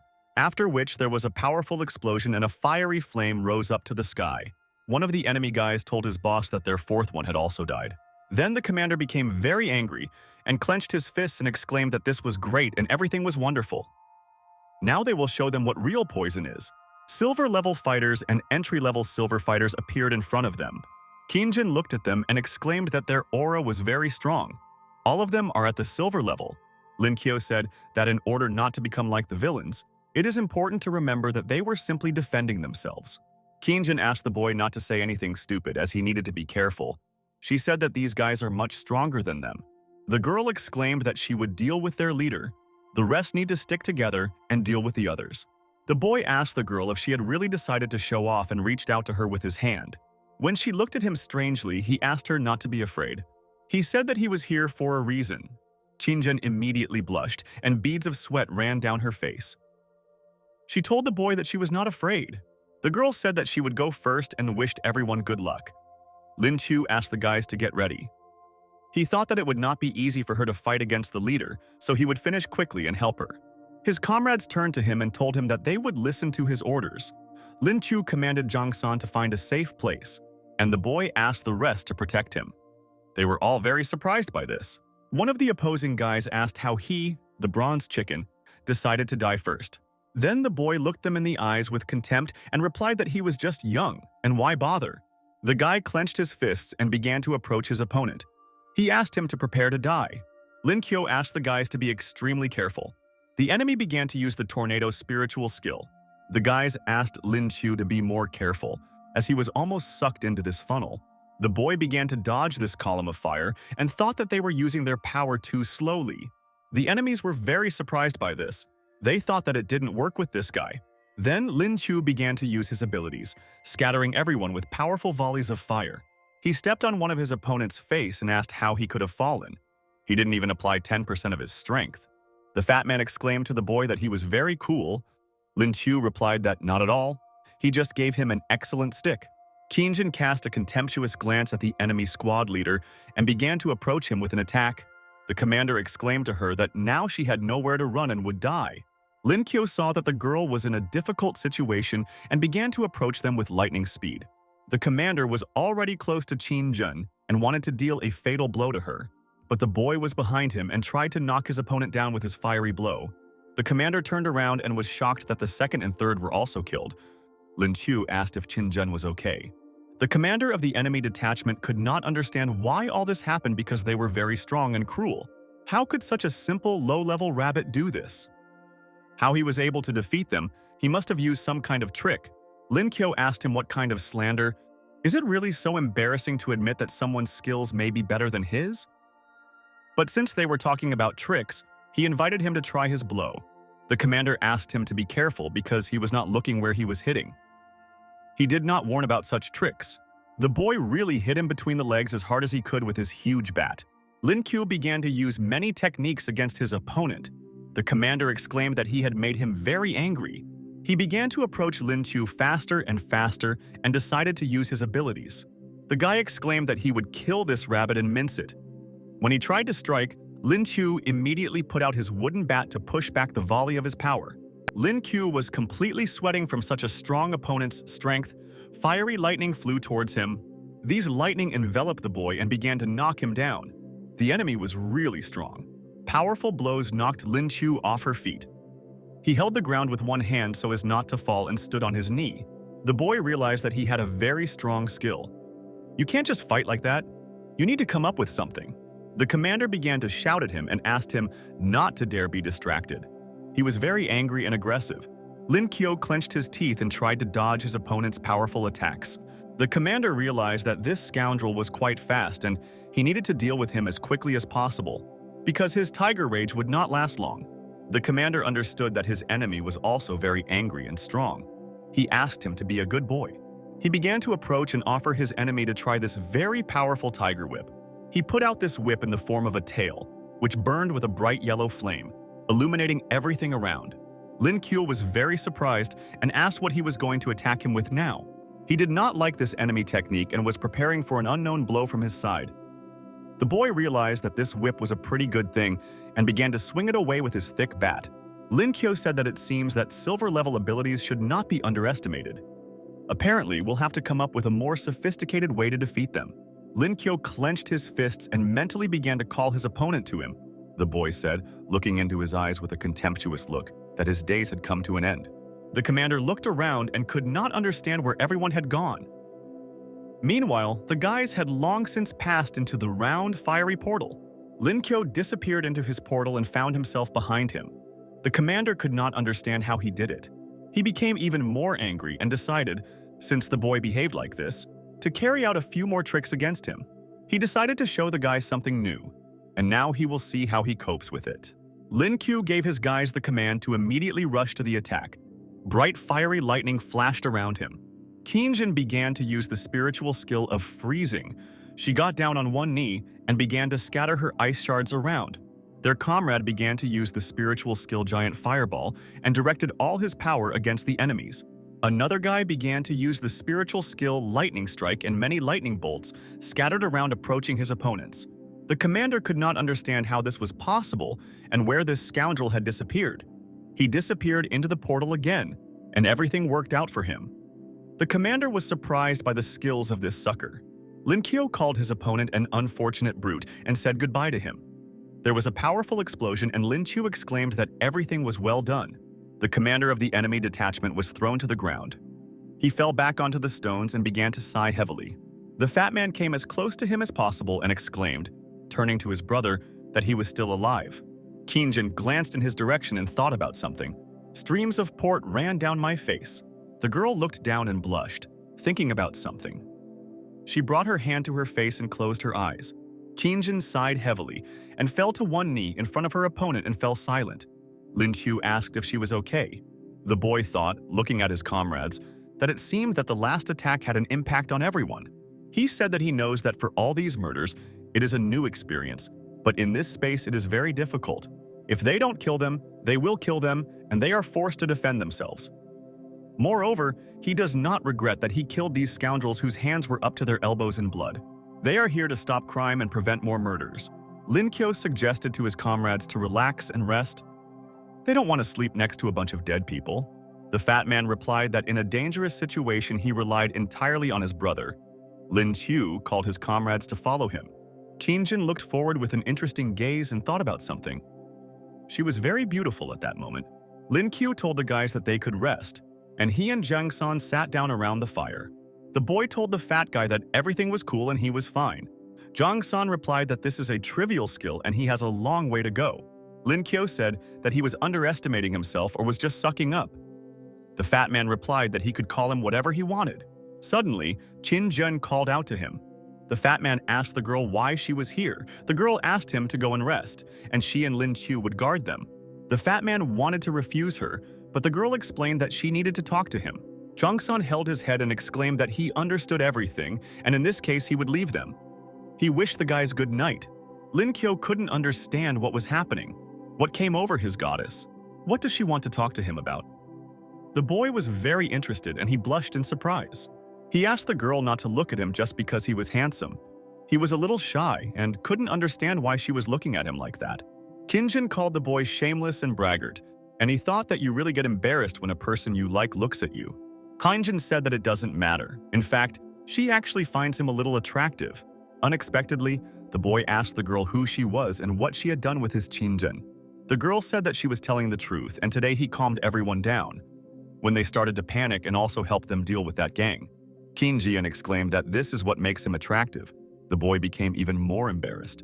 He suddenly came closer to her and grabbed her hand. She looked him straight in the eyes. The boy took her hand in his and he asked the girl if she had someone. Qingjin was very surprised and blushed and asked what he meant. Qingjin asked what kind of questions he was asking. Lin Qiu thought to himself that he was an idiot. After all, she is so cute that he couldn't help himself. The boy said that she just unexpectedly complimented him and he hoped that it was not out of pity. Qingjin got angry and asked to listen to her. Her demands on her soulmate are very high. Her chosen one should be better than her in all aspects. Lin Qiu asked if she was talking about him. The girl replied that perhaps he was better than her now, but only because she was too busy studying. When the test results are known, they will find out who is number one.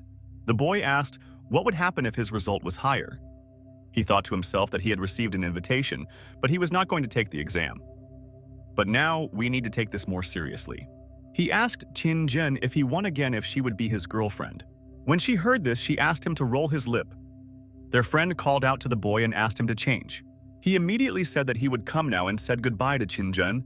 Their friend asked why she was angry. And then the next day came. The morning was very sunny and bright. There were no signs of trouble. Lin Qiu called upon his system. He wanted her to awaken today's skill so that the skill extraction could begin. The system congratulated the owner on receiving the aura enhancement skill and immediately began enhancing it. Lin Qiu realized that the aura could even be strengthened. And so he succeeded and made a breakthrough of 5 bronze stars. Has there really been a breakthrough on 2 levels at once? It was very awesome. But could the system be a little more generous and upgrade him to silver or gold? The system replied that she was running and falling and the owner was very lucky. She asked him to stop and said goodbye until tomorrow. The boy thought that the beast of the 5th bronze of the strength of the 6th silver was simply beautiful. The fat man noticed that his brother had woken up. He felt some interesting aura. He asked his brother if he had broken through to 5 bronze stars. Lin Kyo grabbed the vegetable with his hand and began to cut it with a knife in one deft movement. The guys were very surprised. They opened their mouths in surprise and delight. Min Min asked the boy to be careful. The fat man thought that she had very delicate skin. Lin Kyo asked the fat man if he was okay and why he was so surprised. The fat man asked if it shocked him that he broke through 2 levels at once. The other guys were very surprised and asked if he had really risen 2 levels and if he was even human. Lin Kyo replied that he gained a lot of experience yesterday and broke through so quickly, and he asked to stop making fun of him. The guys decided that he was a real genius, as expected from his brother. Min Min asked the guys to get ready to defend themselves. As a large group was moving towards them, the others were very surprised by the girl's statement. Lin Kyo was very surprised. He couldn't understand what was happening. His face was covered with sweat. Elusive, temperamental, and extremely difficult to tame orangutans appeared, and they are still very concerned. These monkeys were somehow strange and interesting. The fat man asked to be careful because these are ghosts in front of them. There were a lot of monkeys and they ran after the guys very quickly.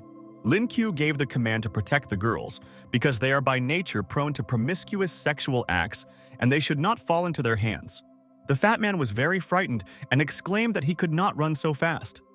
Lin Kyo thought that this could not continue and they would not be able to escape from them. One of the guys noticed that he was already running out of strength. They may be young, but they must take the fight like heroes. The monkeys began to advance faster and faster. They were very daring and ruthless. Lin Kyo decided that this was the only way and prepared his broken stick against them. Kanjin asked the boy to promise her something. He looked at her and asked what she meant. The girl asked if they lose, that he would kill her without fail. The boy wondered what she was saying. Qinzhen said that she would rather die than end up among these animals. Min Min fully supported her. Lin Kyo asked them not to worry because everything would be fine. He thought that he would protect Qinzhen at the cost of his own life. The boy exclaimed that he would delay them and asked the rest of the guys to be ready. He called these terrible evil wild monkeys a herd of wild beasts. He began to advance on them, approaching faster and faster. The boy decided that they were a herd of wild animals and decided to touch his beautiful goddess. He picked up his broken club and held the other half in his other hand above the monkey's head. Qinzhen says that he is fighting with them, but they are gradually surrounding him and approaching him faster and faster. They began to approach the girl and she suddenly slipped and began to fall to the ground. A bright, powerful explosion occurred and many red-yellow rays rose upward. Lin Kyo assessed the situation and looked straight ahead. He blocked the monkey and she grabbed his stick. But the boy exclaimed that this would only happen over his corpse and swung it. When he swung at the monkey, the next one was behind him and began to attack. That monkey that wanted to attack the boy from behind did its job and wounded Lin Kyo. He grabbed his bloody shoulder. Qinzhen told the boy that they were ready and asked him to get out of the way. When he left their path, a powerful explosion occurred. The guys did their job defending the territory. A bright yellow light spread around, burning its opponents, leaving no one alone. The fat man exclaimed that everything was fine and asked if everything worked out for them. Min Min asked to wait. She exclaimed that she felt as if a bunch of animals were approaching them. And indeed, there was a flash, and through the thick white smoke, many different animals were approaching them. They realized that there are now even more of them. A huge evil monster was approaching them. The girls decided that this was the leader of the evil monkeys. Lin Kyo thought that their spiritual and physical strength was almost exhausted, and it would not be easy. Min Min exclaimed that she didn't want to die like that. She hasn't even dated anyone yet. The fat man looked at her and said that for her sake he could decide on a lot. The boy said, looking at the girl, that he would not allow anything to happen to her. He glanced at her and decided to act immediately. Min Min was very surprised and looked at him with interest. The fat man raised his hand up and asked the evil monster to come out to him. In fact, he was holding a phone in his hands. When he pressed the button on the phone, a man appeared and asked the young master not to be afraid. He said that Zhao Si was already here and immediately appeared in front of the guys. This was a guy who had a gold level, awakened level, and the skill of beast conversion. He was an orangutan. The fat man noticed that Zhao Si took his father's cigar again. The reincarnated guy answered his master that it was all trifles. The fat man asked Zhao Si to kill these creatures and he will not say that he took her. The guy replied that there was no problem and these monkeys were just one tooth for him. His comrade began to fight all the monkeys around and simply tore them all to pieces. The guys were very surprised and asked where such a strong aura came from. Was it really a gold rank? Zhao Shi replied that it was and that this was his gold level guard. Lin Qiu was very surprised to see the golden guard. The fat man sent his assistant to teach them a good lesson. The orangutan asked the fat man's assistant to get out of the way and asked to let him pass. Another monkey said that this orangutan was equal in strength to their boss. When one of the monkeys extended his hand to the fat man's guard, he immediately grabbed his hand. After that, he gave a move to the monkey and it fell to the ground with a roar, breaking stones around. The other orangutans were very frightened and exclaimed that it looked very scary. Others began to cry bitter tears and say that now their boss would be beaten and suggested running away. Zhao Si directed all his strength against the monkey boss and he turned somersault in the air. The rest of the monkeys began to scream and worry about their boss. But they were even more frightened that he was struck by the enemy. They were very afraid and asked the orangutan not to come closer to them than he actually was. Zhao Si began to growl and scream to scare these monkeys and prevent them from approaching his master. He clenched his fists and began to growl, scaring away all the monkeys. The orangutans took to their heels, running away from their enemies. Lin Qiu said that the power of the gold rank is truly frightening. He was very surprised by this. Zhao Si told the gentleman that the problem had been resolved and he was going to leave. The fat man replied that he had done a good job and said that he didn't have to worry about the cigarette. The orangutan thanked his master and rose up straight to the sky, flying away from them. Min Min asked her savior whether he was always at hand. The guy replied that he was, but it wasn't just him who should have been there. After all, his family also wanted to send someone for secret protection, but it was decided to send only Zhao Shi. He began to explain this to their comrade and pointed at him with his hand. He apologized and said that he did not want to tell everyone about this meeting, but the comrade asked his brother not to blame himself. After all, if they didn't know that they were being protected, they wouldn't be able to prove themselves worthily. But now everything is different. The experience of the last days has given him a lot. The guy began to explain that now there is a lot of spiritual energy in his body. He had a breakthrough of 9 bronze stars. Lin Qiu was very surprised by this breakthrough. Min Min was overjoyed. She clenched her hands and then held them out in front of her, rejoicing at her breakthrough. The girl exclaimed that she had succeeded. Lin Qiu decided that since they were all making a breakthrough through experience, then he could do it too. The boy took the ball in his hands and clenched his fists. He closed his eyes and decided to try. He kept his eyes closed and tried to meditate to imitate his comrades. After this, the boy opened his eyes and felt a flow of energy. He decided that perhaps he would also make a breakthrough now. Lin Qiu did not let go of his hands and continued to stand with his eyes closed. He said that he thought he could break through. After all, it took him so long. The system appeared and told the owner that he had recently made a breakthrough. If he wanted more, then he should only dream about it. Lin Qiu exclaimed that he was still stuck on the stupid bronze, but suddenly he felt a sphere. The system explained that this silver spiritual lion roar sphere can immobilize a hurricane for a few seconds, and the duration depends on the level. Lin Qiu was very happy about the silver sphere, which has a rare skill.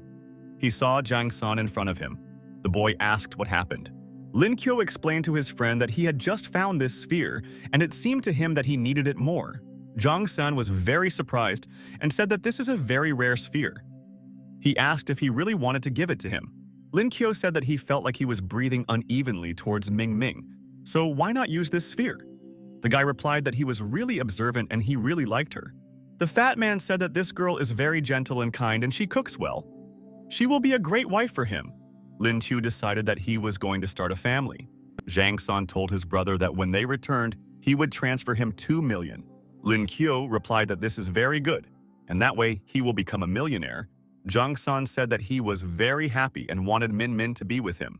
But he didn't have time to finish, and she came up from behind and said that she saw them together and she was curious about what they were doing here. The fat man answered the girl that it was nothing and they were just talking, but Lin Qiu pushed his friend. He thought that even at such a moment he was still shy and needed help. The fat man immediately knelt down in front of Min Min and showed her the sphere.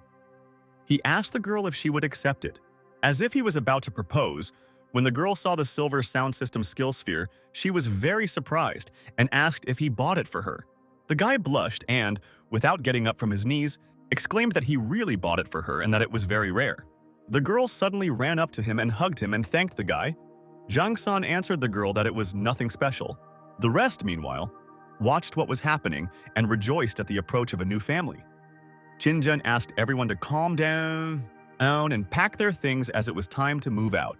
Kongjin said that this is where the forest meets the snowy mountains and they should stop here.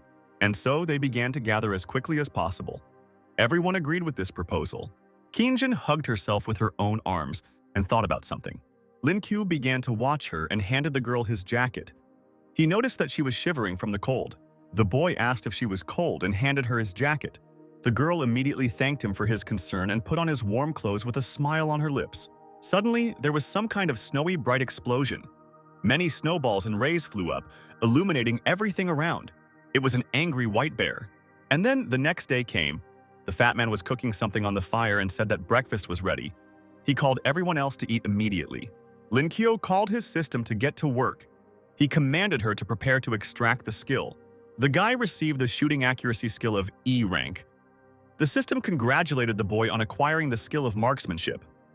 He thought about calling the system a purveyor of useless nonsense. Today's skill is too bad, and we need to find some sweetener. He asked Zhang San to make him honey. Then the fat man asked if he also liked bread with honey and handed him a jar, saying that he had good taste. Suddenly, a huge polar bear appeared in front of them. It was a silver rank snow bear spiritual beast. Min Min appeared in front of them and began to use the spiritual skill Lion's Roar. She asked the guys not to be afraid because she would help them now. But Lin Qiu appeared in front of them and began to raise his weapon above the head of the beast. He began to growl and asked the boy not to do this. The beast was very sad and frightened when the boy appeared. And now they were already standing over the poor bear who was lying in the snow with a sad look. Qinzhen said that with her immobilization ability, their team has become much stronger. Min Min laughed shyly back at her. The girl asked the team to get ready because we need to move on. Today they must reach their destination. Will they really end up in the fox's den today? Min Min said that she was very excited.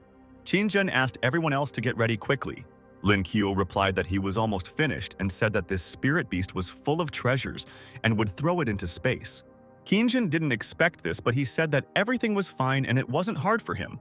The girl replied that if so, then they need to move out as soon as possible. And now 3 hours had passed. They were heading forward to the mountains. Qinzhen began to explain that the map showed that they were not far from the foxhole. Min Min blushed a little and felt something. She was a little nervous and wary. The girl explained to everyone else that there were 32 foxes nearby and that they should not be careful. The fat man was very surprised that so many animals were around them and grabbed his head with his hand. Suddenly, they felt something and looked away, very excited. Some little white fox ran up to them and began to snort very cutely. The girls immediately grabbed their hands and smiled sweetly at her. They found this fox to be very cute. Lin Qiu thought that she did not look dangerous. Snow fox, silver rank, mild temperament, easy to tame. They must make sure that they do not harm their clanmates, otherwise they will face endless persecution. The boy decided that the girl came here to get the snow fox's sphere, but she seemed to like it. Lin Qiu thought about what this girl would choose and turned to her looking into her eyes. Lin Qiu explained to the girl that they have a soft temperament and getting the same thing would not be difficult, but Qinzhen hugged this little fox and looked at the boy with tears in her eyes. He asked if she needed their help and stared at her, waiting for an answer. When the girl sat down on one knee, the fox in her arms snorted and looked into her eyes. Qinzhen said that if he kills innocent beings just for the sake of magic skills, then this is not normal.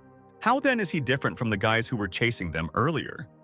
She let go of the fox and she looked straight into her eyes, smiling sweetly. Qinzhen exclaimed that the fact that she met such a cute animal was enough for her. Lin Qiu thought that this was expected of his goddess and she was kindness itself. The fat man also exclaimed that this was what was expected from his sister and that she was cool. The girl raised her hand up and exclaimed with a smile that they were returning, but Lin Qiu suddenly asked them to stop and covered them with his hands. They immediately stopped and began to look forward. The boy said that perhaps now they would not be able to return, and they began to wait for what would happen next. Many white foxes began to approach them. They growled and glared at them with evil eyes. Lin Qiu said that it seemed to him that they thought that they were trying to grab their cub. Qinzhen asked him what they should do now. Then the little fox approached the adult foxes and began to explain to them in fox language The foxes listened attentively to their cub and began to growl sweetly. The guys continued to watch them. Lin Qiu told the others that this little fox was very smart and she explained everything to them. Qin Zhen exclaimed that this was great, and the fat man said that it was very good that they didn't do anything to her. He asked whether the boy understood the language of these animals. Lin Qiu replied that he just loved animals, but he thought to himself that it was good that the system gave him this skill. He decided to see if this area would be useful to them. Qin Zhen asked the boy to be careful because these are silver-level beasts. Lin Qiu asked the other guys not to worry. He approached the adult fox and after greeting him, told her that their goal was these spheres. If they have one, he hopes she will share with him and offers her an exchange. Then the fox asked if they would help them defeat their enemies. Would they give them one? The boy asked what kind of enemy this was and who dared to touch such cuties. He promised to destroy them all. Then the foxes began to howl and say that it was a snow bear. They were very upset and scared. Lin Qiu was very surprised and asked if this was really a silver-level snow bear. Lin Qiu began to take something out of his bag and began to approach the polar bear. The bear began to run away from him as fast as he could. The boy asked if this bear had offended them. The foxes exclaimed that it was he who began to growl in fear and move away. They called the boy their hero. After the boy neutralized the bear and the foxes gave him spheres, he immediately thanked them. The boy said that he got this sphere from their ancestors and they are ready to give them 2 of them. Qin Zhen thanked the boy for giving her the sphere and said that now he can master the skill. The guys supported the girl and asked her to feel the power of this sphere. Lin Qiu told the girl that he really wanted to see this and looked at her, and the girl immediately decided to take advantage of this sphere, since they were waiting for it. She took this ball in her hands and began to use all her strength and abilities, absorbing the skills of the new weapon. She clenched her hand and picked up her crossbow and began firing it. She decided to act using a new sphere. Lin Qiu was very surprised by this incredible speed and began to watch her do it. A powerful explosion occurred and many blue rays scattered around. The fragments flew and flew, turning into a funnel. Lin Qiu said that this is very cool. His comrade said that it was all over and now he would never surpass her. When the girl returned, Lin Qiu congratulated her on her new skill. Qin Zhen replied that it was nothing special and it was time for them to return. Min Min asked to wait because they rarely get together and offered to take a photo as a souvenir. The fat man offered to look at the fox and invited her to hold the phone for them and began to approach her. The fox agreed and took his phone. The fat man exclaimed that he was on a 10-second timer. Min Min looked at the guy and asked the fat man to do it quickly, and now they were all in the frame. Literally 3 days passed. Lin Qiu lay on the sofa and began looking through photographs. He laughed and said that the longer he looked, the more he liked it. Suddenly the phone rang and he received a payment. The boy received a transfer in the amount of 30,000 yuan. He also received money and still had a sphere worth 5 million. The total income from this trip exceeded 1 million yuan. Lin Qiu was very pleased and said that if he took first place in the upcoming exam, he would be able to meet all of Qin Zhen's requirements. The system suddenly appeared and asked who he had surrendered to. Lin Qiu asked her what was wrong with him. After all, he studies diligently and is tired of reading and practicing every day, and is now at the 8th bronze. The boy said that these textbooks were easy and he learned them by heart. Therefore, it is necessary to stop talking nonsense and driving his skill here. The system began to extract the skill, after which she congratulated the stupid host on receiving a skill of the rank of clairvoyance. The boy said that he could use this skill in the exam. He thought about it. Lin Qiu decided that he could then use this skill to check if any perverts were watching his goddess under the windows of her dorm. Then the system asked if he was talking about him. And now a whole month has passed, and the day the exam results are announced. Qin Zhen asked if they were the only ones who passed this exam. The fat man replied that they immediately ran to her as soon as they learned that the results had appeared. Min Min said that she thought she definitely hit the top 10. The fat man replied that his girl was the best. Lin Qiu thought that these two were quite nasty, but it was only out of envy. And finally the results appeared. Qin Zhen grabbed the boy's head and asked him to quickly look at the results. When he approached her breasts, he could not understand how he could resist her. Qin Zhen was seriously angry, and her eyes glowed with a fiery red color. The girl exclaimed, looking in front of her, that this was simply unforgivable. Lin Qiu asked her what happened. Qin Zhen was completely sweating and was very upset. She asked the boy what happened to his grades. Then they started looking at the monitor and watching the exam results. Did he really have the maximum result? The fat man told his brother that he basically looked like a slacker, but the boy told him that he was not so simple. Lin Q took the girl's hand and wanted to see Qin Zhen's results, but she sharply pulled her hand back and said that there was no need to check. She turned her back to the boy and exclaimed that she had lost and now admits that he is smarter than her. The fat man was very surprised that the girl admitted defeat. Lin Qiu thought Qin Zhen was very cute. The boy turned to the girl and said that he was better than her and he had money. He asked when they would go to meet her parents. Qin Zhen replied that he was talking nonsense. The fat man stood behind the boy and said that it looked like he still had to sweat a lot. He said goodbye to him until the meeting in half a month and asked if he had forgotten about the car. Lin Qiu replied that he remembered everything perfectly. And now there is only one day left before the trip. Lin Qiu thought that it was time to get ready and began to pack his things. Even though he has only lived here for 2 years, this is home for him. He doesn't even know when he will be able to return here again. The system turned to the boy and said that she didn't think he was so sentimental. Lin Qiu replied that she always ruins the atmosphere and asked him to quickly give him the skill.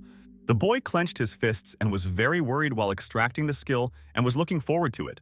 Lin Qiu, looking at the monitor, exclaimed that he was very lucky and now he could level up faster. The system will automatically strengthen the host's aura and this will happen right now. Lin Qiu asked him to stop and not do this. The system was surprised that the host did not want to become stronger. If you don't take advantage of the chance today, it will simply burn out. Lin Qiu replied that he was stuck on the 8 bronze stars. He feels like he can break through anyway, so he won't use the boost yet. The boy decided to see how much he could absorb and strength in the lotus position, closing his eyes. He thought that with the help of the silver spheres, he could try to break through himself. And so Lin Qiu began to meditate and a breakthrough of 9 bronze stars occurred. He succeeded. Lin Qiu told his system that it could now use the boost. The system immediately listened to its owner. The boy clenched his fists and began to use the breakthrough into 1 silver star. He exclaimed that this was just great. After all, he now has a silver level and he knew that everything would work out. The system explained that since the host had been promoted to silver, a new skill had been added to the system that allowed him to manipulate objects. Tail can use this skill to absorb objects or move them from a distance. Lin Qiu thought that teleportation is very cool and should definitely be tried. He glanced at his backpack and asked him to go to his daddy. He pointed his hand towards his backpack, but the boy could not understand what kind of skill this was. He had exhausted all his spiritual energy. The system laughed and said that the skill is not so easy to master and requires constant practice. Lin Qiu asked the system if it was mocking him. He couldn't even handle the weight of the backpack. She told him to train hard so that his hands would not shake so much. The boy was very angry and exclaimed that she was simply exaggerating. He started training really hard. And then the next day came. Qin Zhen stood in front of the door smiling sweetly. She told the boy heading towards the door that his door was open and began to go into it. When the girl was on the threshold, she called the boy, but he never answered her. Kainjin saw a note on the table in front of her and began to read what was written on it. The girl realized that he had gone to study, but she was surprised that he didn't say a word to her about it. Kainjin glanced at some little box closed with a padlock. She opened it and saw something. The girl asked where there was so much money. She was very surprised and exclaimed that such a young guy could not earn such a sum honestly. Lin Qiu, meanwhile, was sitting next to his comrades and was thinking about something. Qinjin asked what it was. She noticed that it was a little cool here and asked the boy not to catch a cold. He answered her, looking somewhere into the distance, that everything was fine and that she shouldn't worry so much. When his phone rang, Zhao Qiu was on the call. She screamed a lot and said that she was worried and asked him to come back immediately. The boy continued to talk on the phone and laughed and asked not to worry because he honestly earned this money. His sister praised him and said that he has really been smart lately. She asked the boy to work hard. After all, a weak foundation can only be compensated for by hard work. If he finds a girl, he should definitely bring her to meet them. Lin Qiu said that he would do so. Meanwhile, passengers had already been warned. Lin Qiu told his sister that they had arrived at the station and that he would call her back a little later. They arrived at the station and the guys were warned to carefully monitor their luggage. The fat man noticed, turning to his brother, that his family cared about him very much. And so they headed to the exit and began to wander around the station. Many people were there. A man with a beard was walking through the station with his hands in his pockets and thinking about something. It was the director of the university, Lu Chen. He was a serious man with a goatee on his face. The man was in the fresh air under a light blue sky and the guys were heading towards him. He immediately recognized these guys and said their names. The director greeted them, and Lin Chu asked where he was from. The director laughed and said that he knew that he would come to them and he felt it. He has watched all of Lin Chu's sparring sessions and has great potential. But then the man felt that something was wrong. He asked if the boy was at the silver level and how much time had passed. The man asked the boy to come to his office after they got comfortable here. Lin Kyo could not understand what was happening and why he should go to him immediately upon arrival. The guys went into the men's dormitory. The man told the guys that they would live in this room and the neighbors would arrive a little later. Lin Chu thanked him for his help. The fat man told his brother that he was very cool, was able to break through silver in such a short time. The boy asked if he also knew about this. The fat man replied that since they would live together, it might be better that his brother's fame and talent would also affect him. In the meantime, Lin Chu decided to quickly go to the director, but first, he called the system again. The boy began to extract the skill again, and the system congratulated the host on obtaining the S-rank body strengthening skill. Lin Kyo was very surprised by another improvement in his body. The boost has been activated. The system asked the boy to check his current physical strength. At the moment, the physical strength of the host is equivalent to 2 30-lot stars. He thought that theoretically he was already at the gold level. The system reported that once this level was reached, any physical improvement in the future would be SS rank. Lin Chu thought that this was very good and he would be able to level up faster. The fat man asked why he was still here and asked not to forget that the director was still waiting for him. Lin Chu replied that he remembered. It was just one little thing and said that he had already left.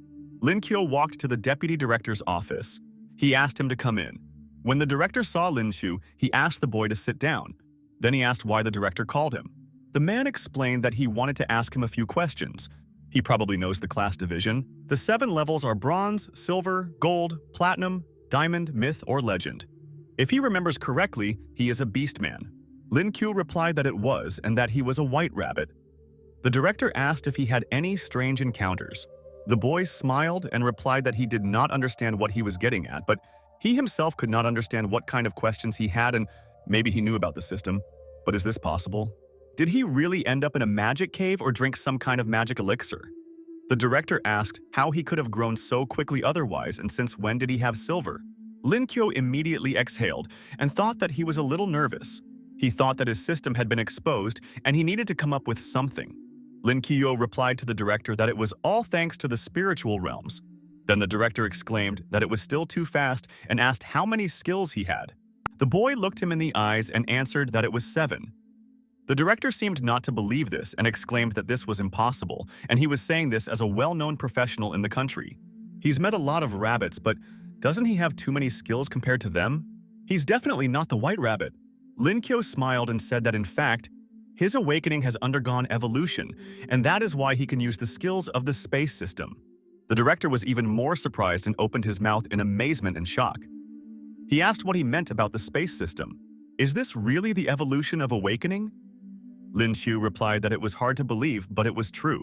He asked the director to look at the suitcase, and the director immediately looked at him.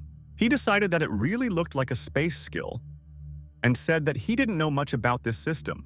In their country, there is only one person who has mastered this system, and this is their director, Ouyang Uze. Lin Kyo was very surprised and asked if he was really the director of the space system. The deputy director replied that it was a pity that he was not here. He promised to introduce them later and asked if anyone knew about his evolution. The boy replied that Qin Jin and Zhang San knew about this. The man asked him to keep it a secret, so that the boy tells his friends not to tell anyone about this. And after that, he asked me to hit him with all my strength. During the last competition, he noticed that the boy was quite strong and wanted to feel it. Lin Kyo asked the man to forgive him for this in advance and began to prepare to strike him. He clenched his fists and hit the man as hard as he could, getting as close to him as possible. After the blow, he asked Mr. Liu if he was okay, and looked at him, waiting for an answer. The man felt gold in his body but noticed that the boy looked very frail. There is a hidden monstrous power in his body. He inquired whether his physical strength had reached gold rank.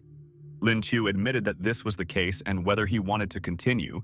The director replied that he would deduct the money for repairing the floor from his stipend, and in 3 months he would have nothing to do with Lin Wu. But since his strength reached gold, he decided to knock out a place for him. Lin Kyo told the director that he did not want to and asked him to better deduct the money from the scholarship. The man exclaimed that there would be competitions there, which were much better than school competitions. There will be generous prizes at these competitions, and the main prize is 5 million. Lin Kyo told the man that he was ready to simply defend the honor of the academy and asked Mr. Liu not to worry so much. After that, the boy left the director's office and headed towards his dorm room. When he went inside, the fat man introduced the boy to their neighbors and smiled pitifully at him. Lin Kyo looked in horror at the color of their neighbor's hair and laughed. Then the guy said to him that he would say only once. He was born with this hair color and he didn't dye it. He asked how he knew what he was thinking about and whether he could read minds. This guy's name was Zhang Hongyang, and he had 9 bronze stars. Lin Chu asked if it was all written on his face. Then the boy looked at the second neighbor and asked if it was his father. He greeted his uncle. The guy looked strange and looked back at him with a dull look. Lin Kyo could not understand what was going on with this guy and was also very surprised. Then the guy asked if he had confused anything. The fat man told Brother Lin Chu that he was also their neighbor.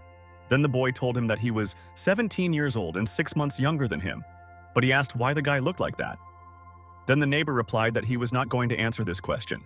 The boy with green hair laughed and said that now they will talk seriously. He offered to sort out the responsibilities.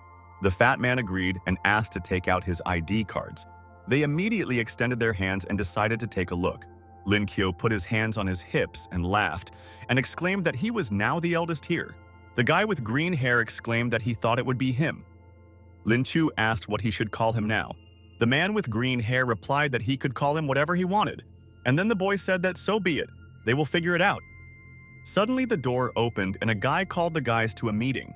Lin Kyo turned to the door and answered this boy that he understood everything and they would come soon. And now they were already heading towards the door, approaching the office where the meeting was taking place. There were already a lot of guys sitting in the room. When they entered the office, the guys immediately gave them a strange look. They immediately greeted the teacher. Their friend said that he was their classmate. Lin Kyo watched everything silently, and behind him, a girl suddenly chuckled. She looked at them and asked the guys to take their seats. It was Han Jun Ning. She had the level of a platinum awakened beast, and the number of stars was 8. She was a rare 9-tailed fox. The girl greeted everyone and explained that she was their consultant and they could contact her at any time with any question. They gathered today mainly for 2 reasons. Firstly, to get to know each other and choose a prefect. First, she wants everyone to introduce themselves. The girl looked at those around her and said that her name was Han Jun Ning.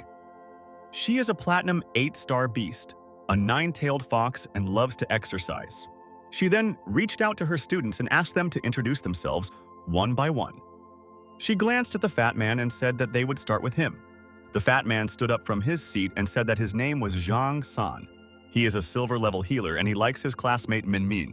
The girl, after listening to his answer, laughed and said that it was wonderful. Then she pointed her finger at Lin Chu. The boy said after greeting everyone that his name is Lin Chu. He is a silver-awakened rabbit and loves everything beautiful in this world. Han Jun Ning replied that he was already known for his competitions and that he was a rabbit. Someone in class told a second classmate that he had heard about this guy but didn't think he would end up in their class. Then the second classmate asked if he was hired through connections if he was a rabbit. Lin Chu decided to let them think what they want. The consultant called the next one, and after they finished, she said that since they got to know each other a little, she suggested choosing a headman. The woman said that everyone who ended up here deserved to become a headman. She selected several silver-level candidates who scored more than 700 points. And these are Qin Zhen, Ouyang Qian, and Shi Ma Yang. The boy's girlfriend was also on this list. The woman said that they could talk about themselves for 2 minutes and asked who would be first. The first guy to volunteer was Shi Ma Yan. He was a silver 2-star beast and an eagle awakening form. Taking the microphone, the boy said that his name was Shi Ma Yang. He would like to thank the consultant for the opportunity to run. He has always been a prefect since primary school and has a lot of experience. He believes that if they choose him, their class will become the best in the academy. He thanked everyone and said he hoped for their votes. The fat man's neighbors said to him that they were the best students from all over the world, and why should they choose him? The consultant took the microphone and thanked the guy for his passionate speech. She said that Lin Chu would be next. The boy agreed and immediately went out into the middle of the class to begin his speech. He was very troublesome and not at all interested. The boy greeted everyone and exclaimed that he did not want to be a headman. He asked them to vote better for their classmate, namely Qin Jun. The consultant exclaimed that this was the strangest election speech she had ever heard and that Qin Jun would give the next speech. The girl realized that this boy was something strange and interesting. Qin Jun asked everyone to vote for her and thanked everyone. The consultant was even more surprised and asked the girl if this was all. She replied that was all. Min Min clapped and said that this was what was expected of Oni-chan. She is a true ice queen and simply the best. Lin Qiu said that she has a unique aura. The consultant took the microphone and said that she had just given the shortest speech in her memory, and finally, Ouyang Qian came to the microphone. This girl is really quite popular, but in her opinion, she does not pose a threat. Around her, classmates began to say that in front of them there was a real beauty and she was very hot. The girl greeted everyone and said that her name was Ouyang Qian. She was an awakened fire of 3 silver stars. The fiery girl said that she had nothing to add and asked to vote for her. The guys around began to raise their hands up and say that they would definitely vote for her. Lin Qiu thought that he and Qin Jun had completely different styles, but they were both very popular. The consultant exclaimed that this was good and the votes had already been counted. She asked everyone to get ready to hear the name of the new prefect. The girl raised the ticket up and said that the one with the most votes wins. She paused for a moment, and after everyone wanted to hear the answer, the woman exclaimed that Qin Jun was winning and asked to congratulate her. Second place went to Yang Qin, and she becomes deputy head girl. The girl couldn't understand who dared me to vote for her. The consultant said that this was very good and the election of the headman had come to an end. She hoped they would get along well and suggested that they now discuss military training. Preparation differs from regular training in the complexity of training and should not be skipped. Missing military training will result in expulsion.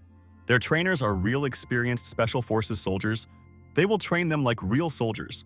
Lin Qiu became very interested and asked what kind of special forces these were. The guy asked if he hadn't heard of them.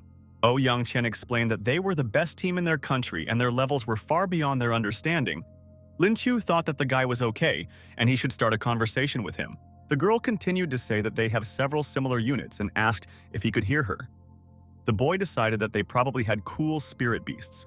Perhaps someday he will have his own animal, and he imagined an eagle flying above him. And then the day of military training arrived. A lot of guys lined up on the parade ground. Min Min told San that he had lost some weight. The guy replied that he could not eat because he missed her very much. Lin Qiu thought that they were ashamed to lie to each other. He sighed and wished that he and Qin Jun could have this too someday. Then the boy looked at the girl and he thought that this outfit suited her very well. Suddenly they looked up and saw a huge, beautiful soaring eagle above them. There was a man on this eagle and asked everyone else to head for landing. Huge, powerful eagles began to land, and then the guys were informed that the first day of military training was beginning. In front of them was Lin Chong, the chief instructor, lieutenant colonel, and squad leader. He said that, to be honest, he had no desire to teach them. Lightness and pleasure are not about soldiers, but they are flowers from a greenhouse, that they have not known all the cruelty of this world. But because of the order, he has no choice. So he will take care of their preparation and the guys will help him with this. Qin Ming greeted all the guys. He was an instructor at the 3-star gold medal Awakener. He said he would be their instructor next month. Lin Qiu was very surprised and said that they all have some very strange names. The guy decided that this year there were some arrogant freshmen, but they will see who has the last laugh. The guy exclaimed that this is very good, and since they are full of energy, they need to start. The guy gave the task to start by running 10 laps each. The use of force is prohibited. If he discovers that someone has used the power, then that person will run another 5 laps. The fat man was very scared when he heard this. He decided that this was some kind of overkill. Qin Ming said that time has passed, and whoever does not run will be left without lunch. The guys told the instructor that they could no longer run. He thought that, as expected, after 5 laps the laggards appeared. It's easy to understand the physical fitness because of the way these guys run, which is what you'd expect. The guy began to look through all the students in his journal and drew attention to the photograph of Lin Qiu. For some reason, he stopped at it and thought about it. He only has silver, but he manages to be ahead of everyone. Meanwhile, the girls were already out of breath and barely running. Qin Jun was very tired and completely covered in sweat. Lin Qiu noticed that his friend was really tired and began to worry about her. He paused a little and turned towards the girl. For some reason, he did not run further. He approached her and said that if she was tired, they could run together. Qin Jian replied that she was fine and asked him to continue. The boy decided that this girl was very stubborn. Meanwhile, Yang Chen walked up to him and took him by the hand and called him handsome. She said that she was also very tired and he could help her, but Lin Chu seemed to have been shocked and refused to do it. He turned around and told Qin Jian that in this case he would run forward. If anything, she can call him for help. And now the 9th round was at stake. The guys were barely running. It was the last lap and Lin Chu came first. The fair-haired guy was upset and thought that this nasty rabbit continued to haunt him. He didn't want to lose to him. Suddenly, Lin Chu froze from some force next to him. The blonde boy didn't want to lose to him, but he realized that he would have to restrain his strength and run with him side by side. If he had run at full speed, he would have probably completed 20 laps by now. Lin Qiu tried to collect a little more slowly and noticed that his physical fitness seemed to be higher than the others. The blonde guy didn't stop and decided that this nasty rabbit was looking down on him. They began to run faster and faster. The majestic eagle cannot lose to the rabbit. Lin Qiu's opponent did not let up and said that he could not lose and would survive this race. Lin Qiu looked at his opponent and couldn't understand why this guy suddenly sped up. Lin Qiu asked the boy to calm down because he would not fight for first place. Second was enough for him. He wondered why the boy was so shy. He cannot give in to him. The guy asked Lin Qiu if he was still here and closed his eyes, trying to concentrate and run even faster. After all, he worked so hard and cannot lose to some rabbit. He accelerated and accidentally stepped on some stone. The guy was very sad about this. He couldn't understand how he managed to do this. Lin Qiu thought that this guy was a real idiot. Because of him, he cannot get the first place he deserves. When the guy fell face down, he asked why he worked so hard. Is it really just for the sake of running in second? Qin congratulated the boy on first place and asked if he was Lin Qiu. When the boy confirmed his name, the man congratulated him and said that even after 10 laps he was not exhausted. Lin Qiu decided that he had overdone it. Then, he grabbed his lower back with his hand and exclaimed that he was very tired. His elbow, his lower back, his knees all hurt so much. The coach realized that he had decided to play the fool. Qin told him that he remembered it anyway. Lin Qiu thought that he had ruined everything, but it's that guy's fault because of him. Now he will follow him. The guy asked why he was staring at him and said that next time he would not give in to him. Lin Qiu replied that at first glance he just seemed like an idiot, so he looked again to make sure of it. The guy asked him to shut up and said that he was also an animal and his rabbit could not defeat the eagle. After all, he is essentially his food. The boy wasn't even embarrassed but sighed and replied that he was afraid and didn't know him well. Meanwhile, the guys were walking around the area next to the treadmill. Qin thought that everyone was finished and he thought he could move on to the next test. Approaching the guys, he asked them all to get together as soon as possible and come to him. Now he has an idea of each of them and asks to move on to the next exercise. Everyone should do 5 sets of 100 push-ups. The fat man grabbed his head and exclaimed that he was finished. He no longer feels his legs, and now he will also lose his arms. The coach said that everyone would train on their own. You need to not be lazy and do the calculations yourself and then report for everything. And so the guys started doing push-ups. Qin told the guys that he would keep an eye on them. Anyone who decides to deceive him will be punished. And so he announced that they were starting. The blonde guy thought that he could definitely beat that guy in push-ups. Lin Qiu began to do push-ups diligently. He did it very quickly, like lightning. When the light-striped guy looked at him, he thought about how this guy was a monster and how he got over it so quickly. Lin Qiu thought that he didn't care. It didn't matter whether he held back or not. The instructor had already noticed his strength. Even if what he noticed was only a drop in the ocean, it could already give him away. The instructor looked at the boy and decided that this guy was incredible and he needed to be carefully looked after. The instructor exclaimed, looking at the guys lying on the grass, that the last group had finished.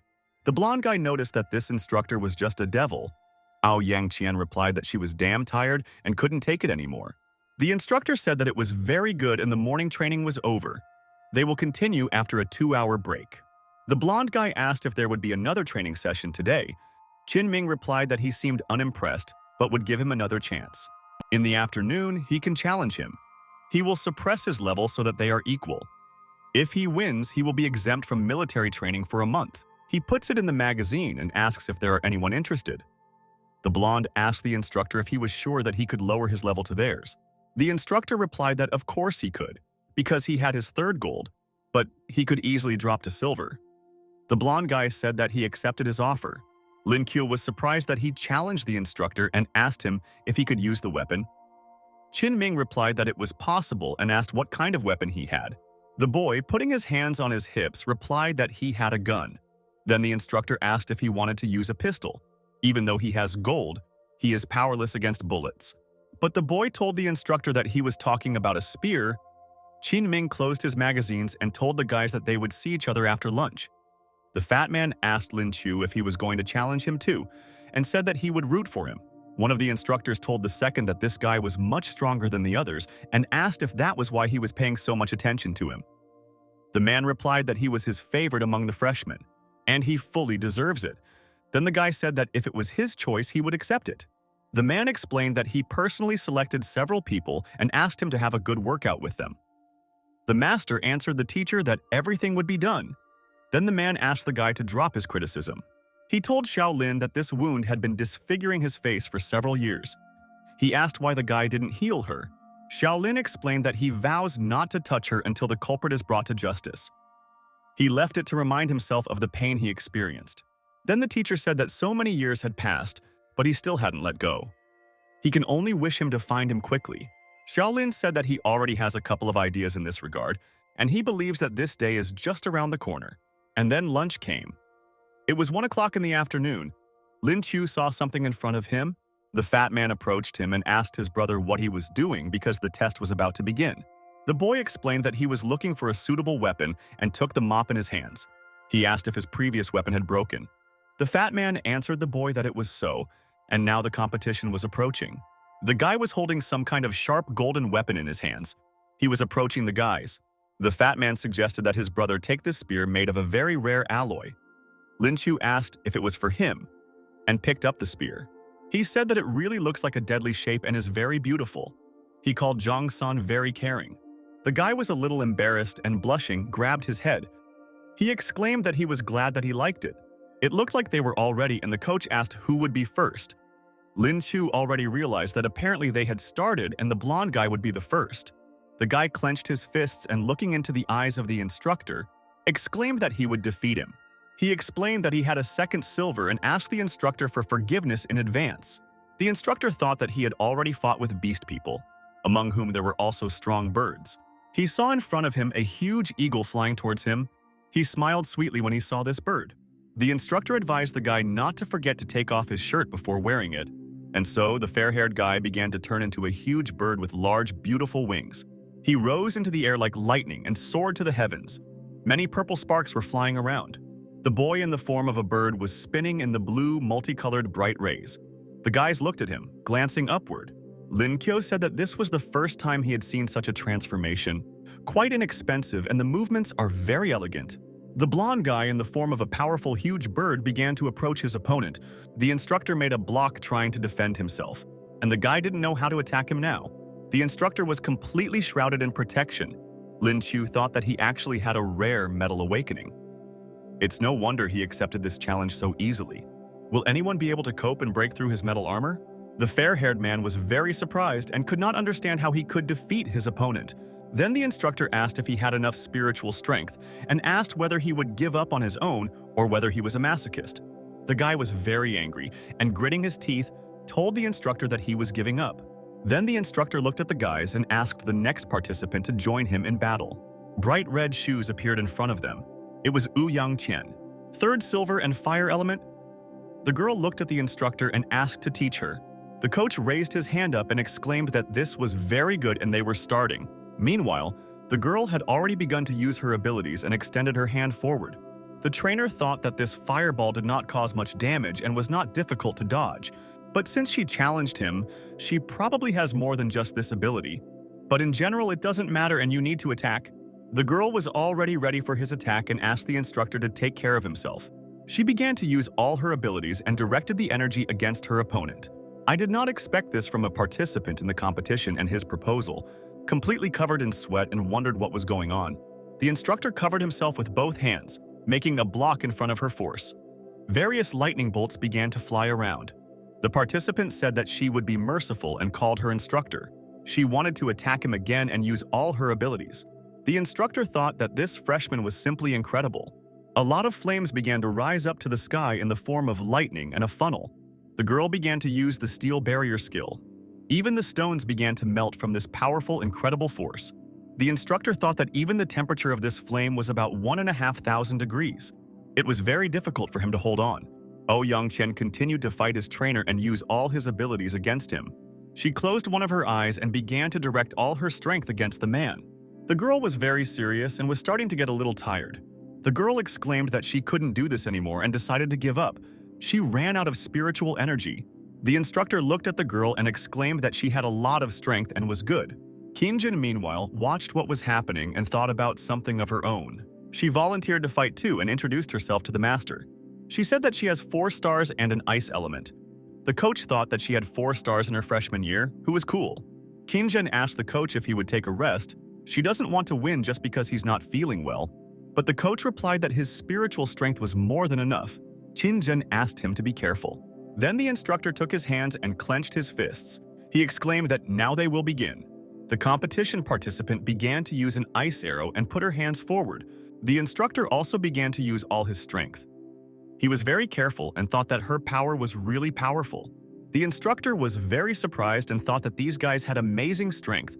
One is stronger than the other. The instructor thought that he would need to cover his entire body with metal to resist her ability. The man decided that he would have to attack point blank. I was already waiting for the enemy to approach. As soon as he gets close to the girl, these huge ice arrows appear. She had broken through his defenses and now had him wrapped around her finger. The instructor clenched his fist and was very surprised by this turn of events. Lin Kyo thought that this instructor could not even get close to her even once during the entire battle.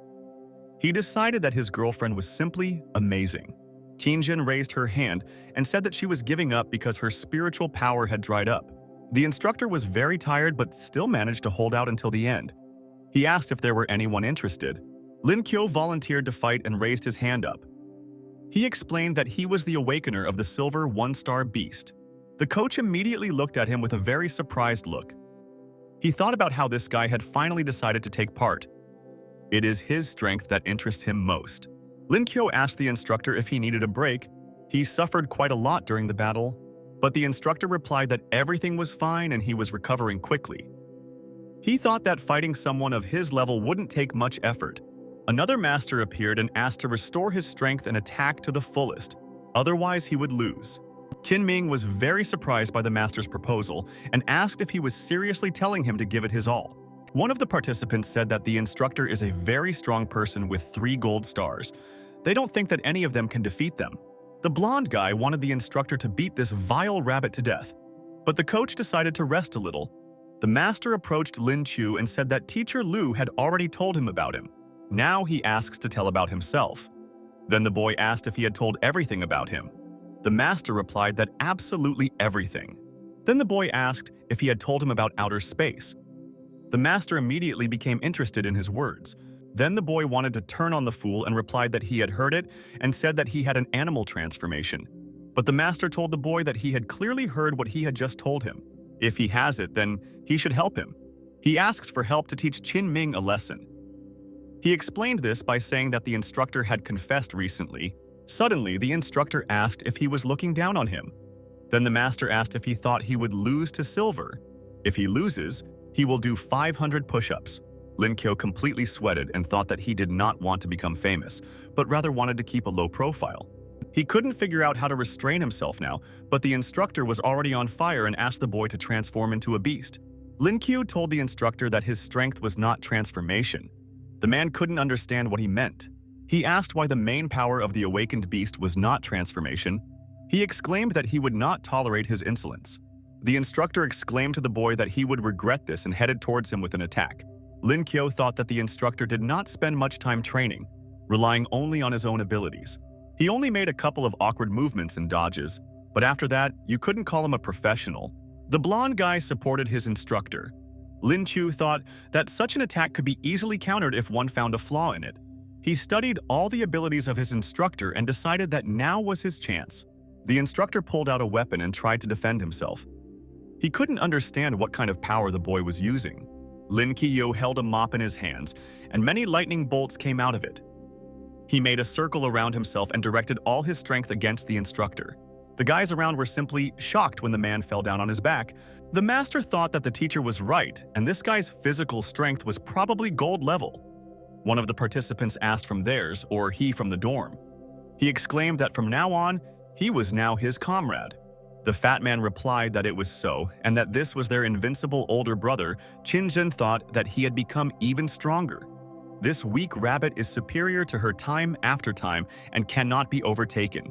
She thought that no matter if such a person was nearby, he would always protect her. The girl wished this boy good luck. Clenching her fist, she decided that she too would succeed. The guys around wished the boy good luck and called him very cool. Lin Kyo did not expect this from them and could not understand what even happened just now. The boy raised his hand up, clenching a fist. The guys around said that this fight was just great and again wished him good luck. The instructor got very angry and decided that he should let this guy get arrogant. He said that although he really wasn't very good with spears, daggers were his element. He thought to himself that his skills left much to be desired, and it wasn't the weapon at all. The instructor told the boy that he would kill him now. The master, meanwhile, noticed that the instructor had become much more serious. Each of these weapons has its own strengths and weaknesses. The spear is suitable for long-range attacks and allows you to fight off enemies without close contact. The melee disadvantage is extremely awkward to use. One of them had a spear, and the other had a dagger. With a dagger, it's the other way around, and this couple is very amazing in the fight. Lin Kyo thought that his instructor was a metal awakener and his defense was at a good level, and he could also use magic with weapons. The instructor was very surprised and thought about how dare he be distracted now. Lin Kyo was very surprised at what the instructor was going to do now. He felt some kind of danger. The man began to take out a weapon, and the boy too, because he wanted to confront the enemy. The boy immediately made a block, defending himself from the powerful blow of his instructor. Qin Ming noticed that Lin Kyo had disconnected his spear and was preparing for an unknown attack. The boy raised his weapon and decided to attack his instructor with complete seriousness in his eyes. The instructor was very surprised by the incredible strength of this guy. He thought that Lin Kyo was too strong. It's good that he listened to the advice and regained his strength a little, otherwise he would have died. When the boy swung his weapon, his instructor flew to the side several meters back. Everyone around was very surprised and opened their mouths. It was simply incredible. The instructor thought that he was not inferior to him in strength at all, and this was very surprising. He could not understand how someone who had awakened the beast could have such physical strength as this boy.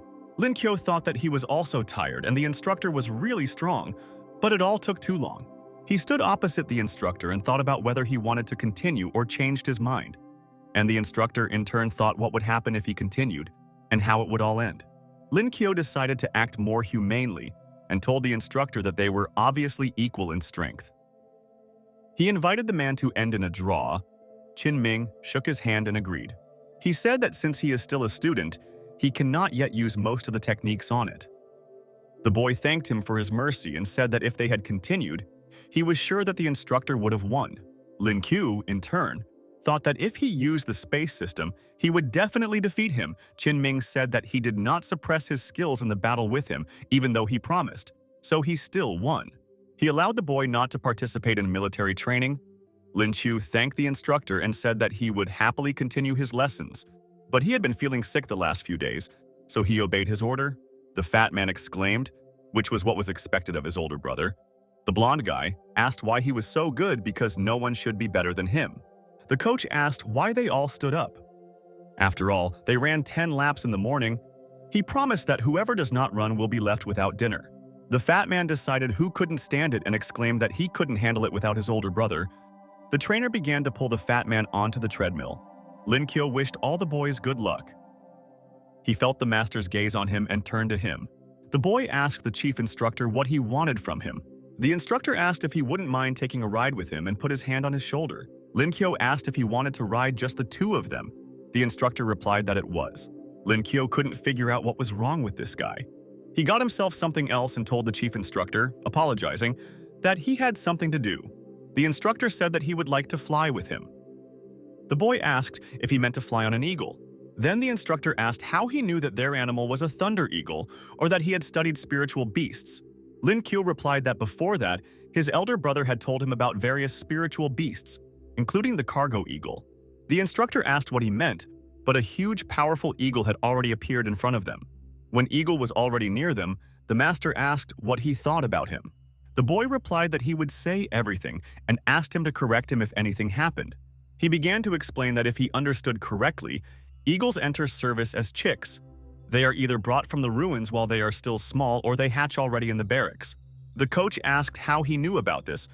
Lin Chu replied that he just knew and thought it was a waste of time. Then the instructor asked what he was talking about and whether he thought that his instructor was not worthy of it.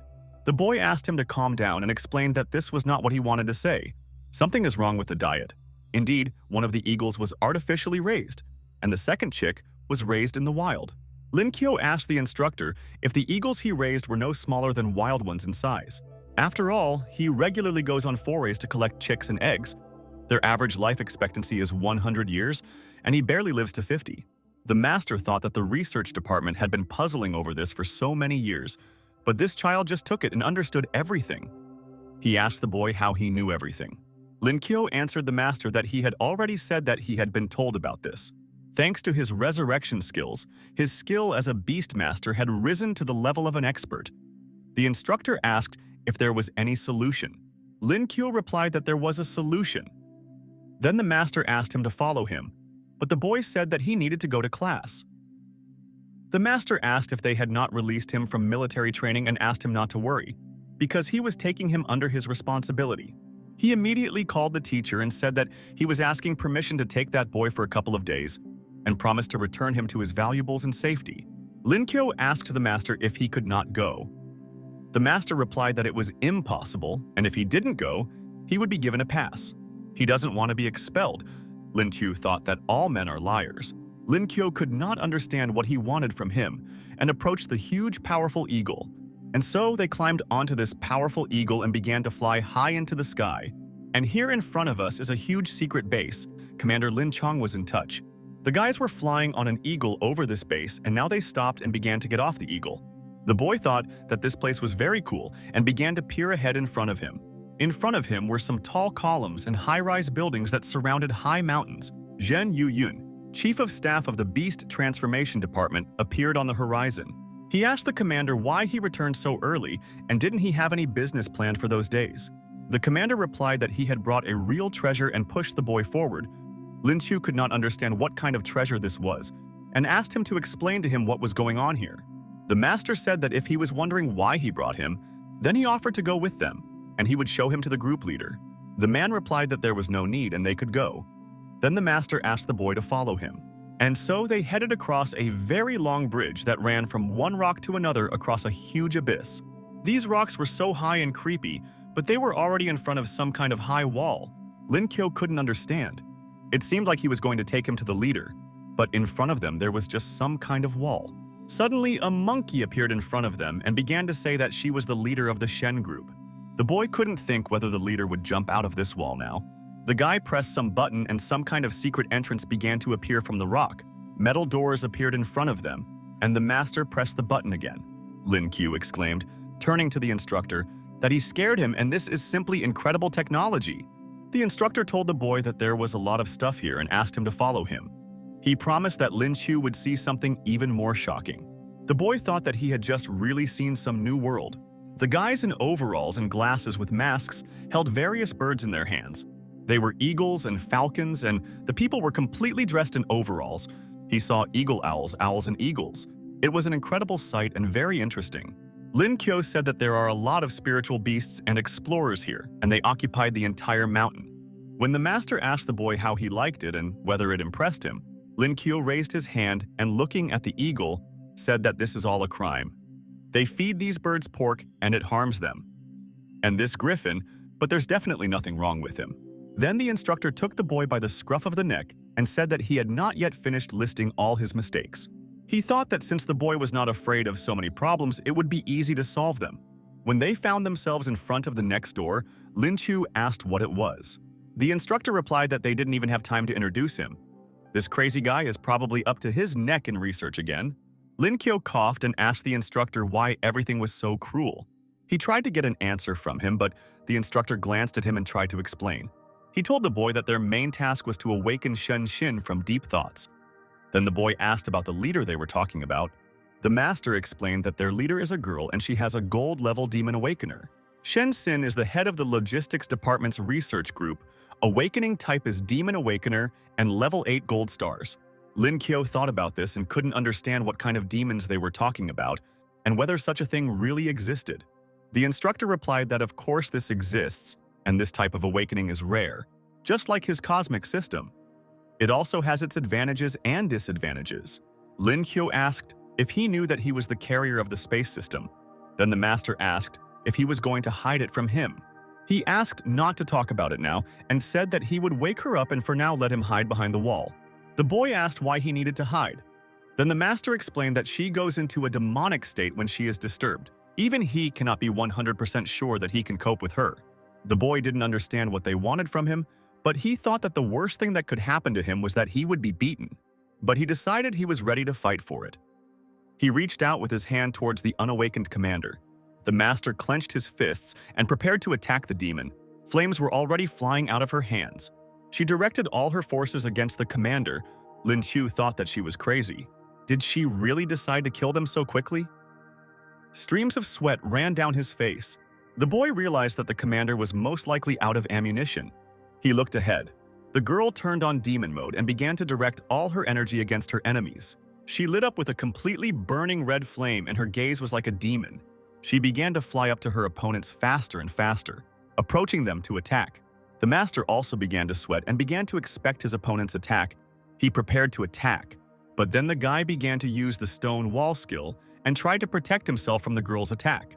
She changed and threw her evil gaze towards her opponent and aimed at him again. A lot of stones scattered around and she reached out with her terrible hand with claws towards the master. The instructor began to use the stone skin technique and thrust his fist forward. He thought that this girl had become stronger again and he would not be surprised if she was close to 9 stars.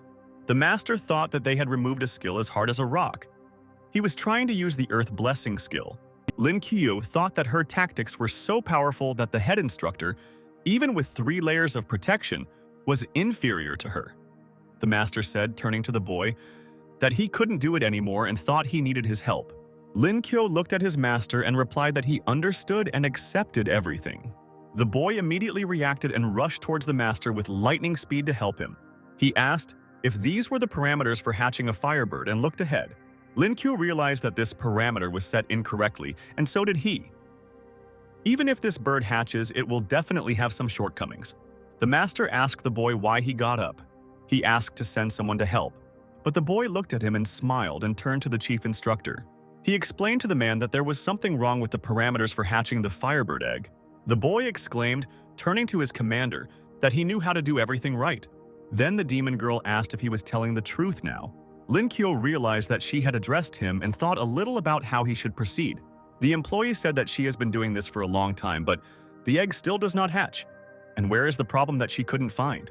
The master thought that it turned out to be so easy to wake her up and that he had simply endured beatings for so many years. The girl turned to her commander and asked if he woke her up again. She hopes it's something urgent this time. The master said that he knew that her latest research had reached a dead end, so he brought a spirit beast expert to her. The girl noticed that in front of her was such a kid who was already an expert. She laughed and asked not to make her laugh. She understands everything, but you shouldn't look down on her. The boy thought that if the main instructor had not been here, he would have shown what a kid he was. Lin Qiu said that the parameters they entered were completely incorrect. First of all, the temperature in the incubator is too low. Since it is a fire elemental spirit beast, it has high fire resistance. Usually the mother bird breathes fire onto the egg to speed up the process of hatching the chick. The temperature must be raised to 500 degrees. Lin Qiu said that in addition, in order for the chick to hatch, spiritual energy is needed. It is worth placing several spiritual spheres next to the egg. The chick will absorb this energy itself. The girl said that they watched the birds and saw how they hatched eggs and scorched the eggs with flames, but this was the first time she had heard about the spiritual spheres. Lin Qiu asked if they were there and asked what the main difference between their habitat and their unreality was. The girl looked him in the eyes and replied that it was all about the aura and the environment. There, the eggs absorb the energy that surrounds them everywhere, and why did he think about it? The girl exclaimed that this was simply incredible and he was truly a professional. She suddenly grabbed his hand and pulled him along. She asked the baby to come with her to create a new life. Lin Qiu couldn't understand what she was talking about. Then the girl explained that if he could hatch these chicks, then she would recognize his talent, or he doesn't want to help her. But the boy looked her in the eyes and replied that he would help. Lin Kyo grabbed the girl's hand and said that everything is correct. Now there are more important things to do than conception. The boy asked her to forget about it and, taking her hand, dragged her somewhere forward. The master asked him where they ran suddenly and unexpectedly. There was a man standing in the room with a folder in his hands. He said he had important information. Lin Chu greeted everyone and introduced himself to them. He said he was here to give them some advice. He found that they made a lot of feeding mistakes. The man asked who he was and said that they were specialists and he was just a teenager. He asked what he was fussing about. They did a bunch of research and didn't interfere with it. The master appeared and asked everyone to be quiet and speak one at a time. He asked the guys to behave decently and asked how to make them trust him. Lin Chu replied that he understood that words alone were not enough for them, so he would show mistakes in practice. Lin Kyo said that he needed the eagle and asked if they could lend it to him. He promises that he will not harm them and will help them. Then the man said that spirit beasts are precious. Is it possible to dispose of them as you wish? The instructor thought that these guys didn't know him well and therefore didn't want to cooperate. The instructor asked to quickly open the gate and let his eagle inside to him. Then this guy who didn't believe asked the commander why he was doing this and said that this was not the best idea. The instructor exclaimed to the boy that everything was fine and he trusted him. Then the man in the white coat told the commander that his cutie was here. When the eagle appeared in front of them, the boy asked if they called the thunderous eagle a cutie. The master replied that that's exactly what they call him and said that he was really cute. The man in the white coat told the commander to think again. Their bird just reached gold, Lin Kyo said, turning to the chief instructor, that he needed an awakening drug, alcohol, anesthetic, and a scalpel. The master exclaimed that he was a healer and the rest was already there. In this case, the boy asked to follow him. The man in the dressing gown told the commander that he would not go because if something happened to the bird, he would not take responsibility. Lin Kyo put his hand on his head and thought that thanks to his taming skill, he was well versed in spirit beasts. There should be a place on her head. He will simply pet the bird here, letting her know that he is friendly. Lin Kyo stroked the bird and laughed, exclaiming that he liked it. The master was very surprised and asked why she obeyed him. Lin Kyo replied that they could begin now. He approached the bird and touched its head. The instructor could not understand how he managed to tame such a proud beast in such a short time. Lin Kyo asked the guy in the white coat to give him a ride. The man was scared but agreed. And now, Lin Chu was already approaching this bird. The man lifted him onto a tall, huge eagle. Lin Kyo asked him for painkillers and extended his hand. The guy in the white coat gave him a huge syringe. The instructor asked if everything was okay. And will everything really be fine? And Lin Chu was already holding a huge syringe with a thick, long needle in his hands. The commander thought that no matter how strong the guy was, he was still a student, and he would definitely need painkillers. However, Kun needed boiling water to pour on the bird's belly area. He quickly began plucking the eagle's feathers to get his bearings on what was confusing him. Having cleared everything, it was possible to begin the operation, so he asked for a scalpel. The doctors around were shocked by such confident actions of the young man, but they obediently carried out everything. However, the chief instructor doubted him a little, so the guy asked to believe him to the end. The man gathered his strength and entrusted his spirit animal to Kion. Therefore, he ordered the doctors present to give him all the necessary tools that the guy would need. Therefore, they immediately sterilized a sharp medical knife and gave it to him. Then he warned that he was starting an operation so that the very vulnerable could turn away. Having made the first cut, everyone present was shocked by what they saw. Because the big beast had a huge lump of fat under its skin, it was necessary to get rid of the tumor quickly. But when the young man began to cut it out, severe bleeding began. Therefore, he ordered the doctor to use healing skills to heal the wound as soon as possible.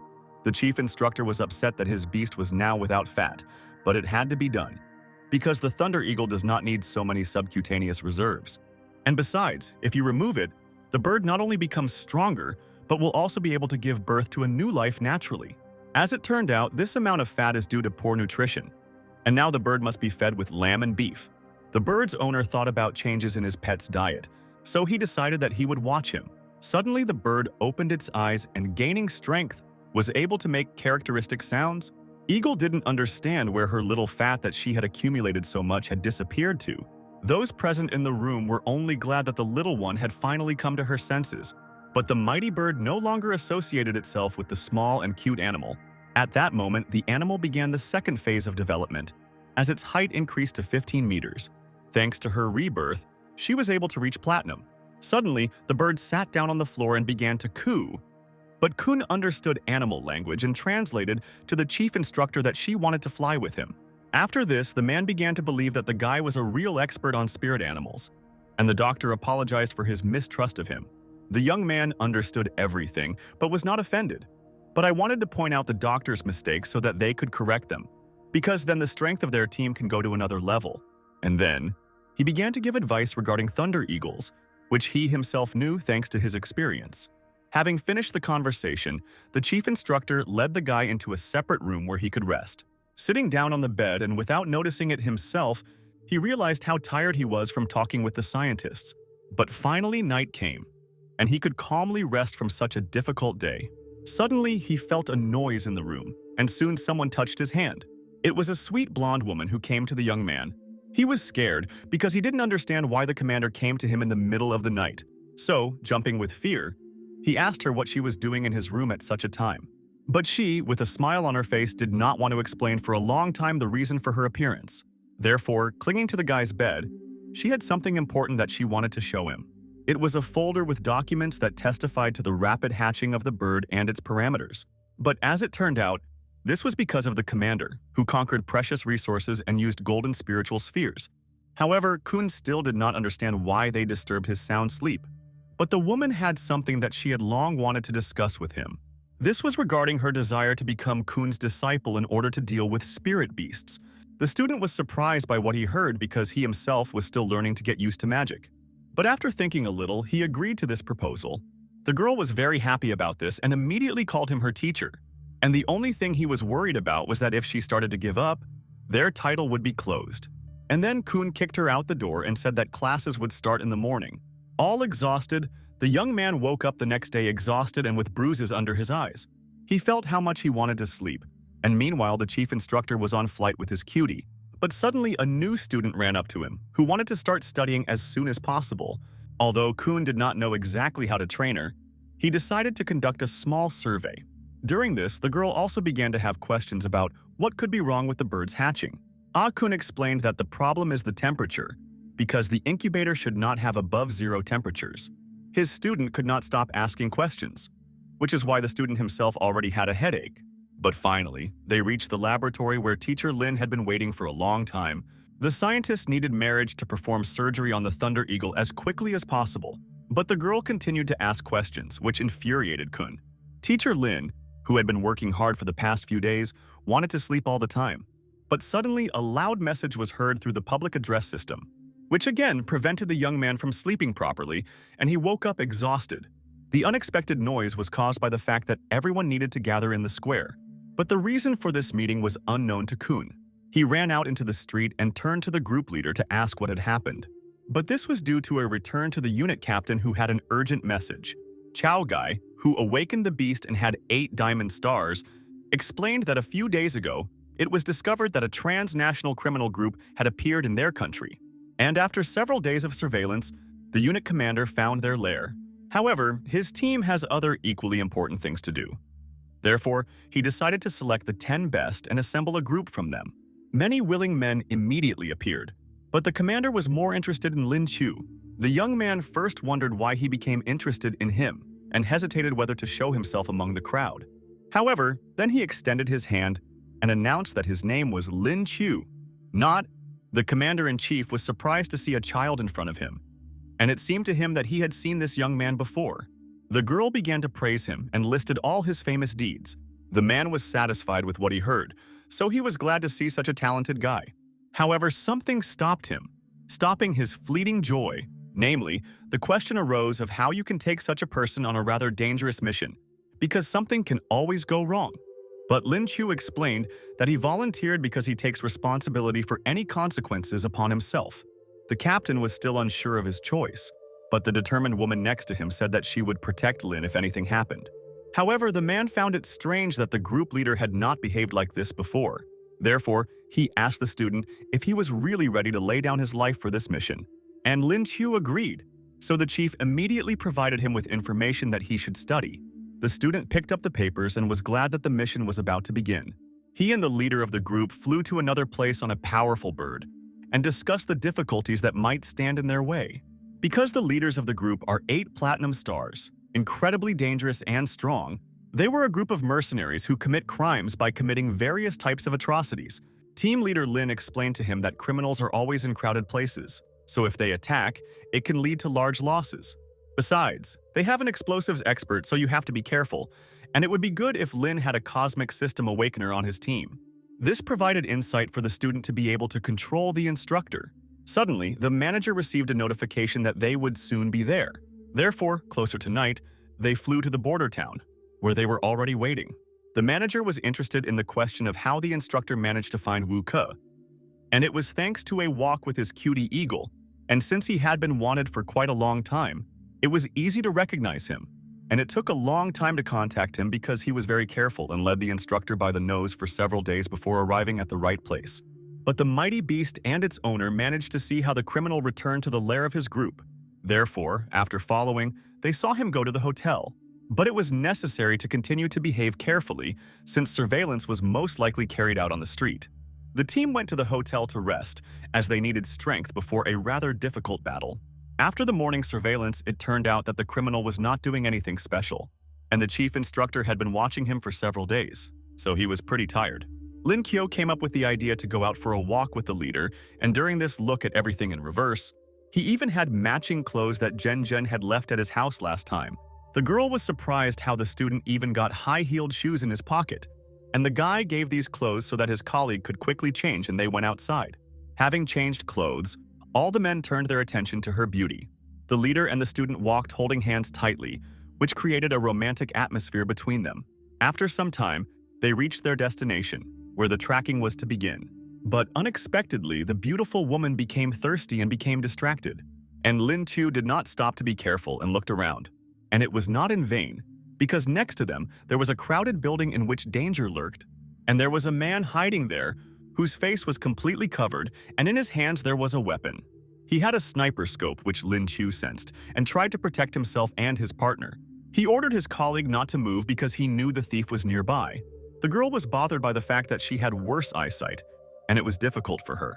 But to make the mission easier for the team leader, Lin came up with something.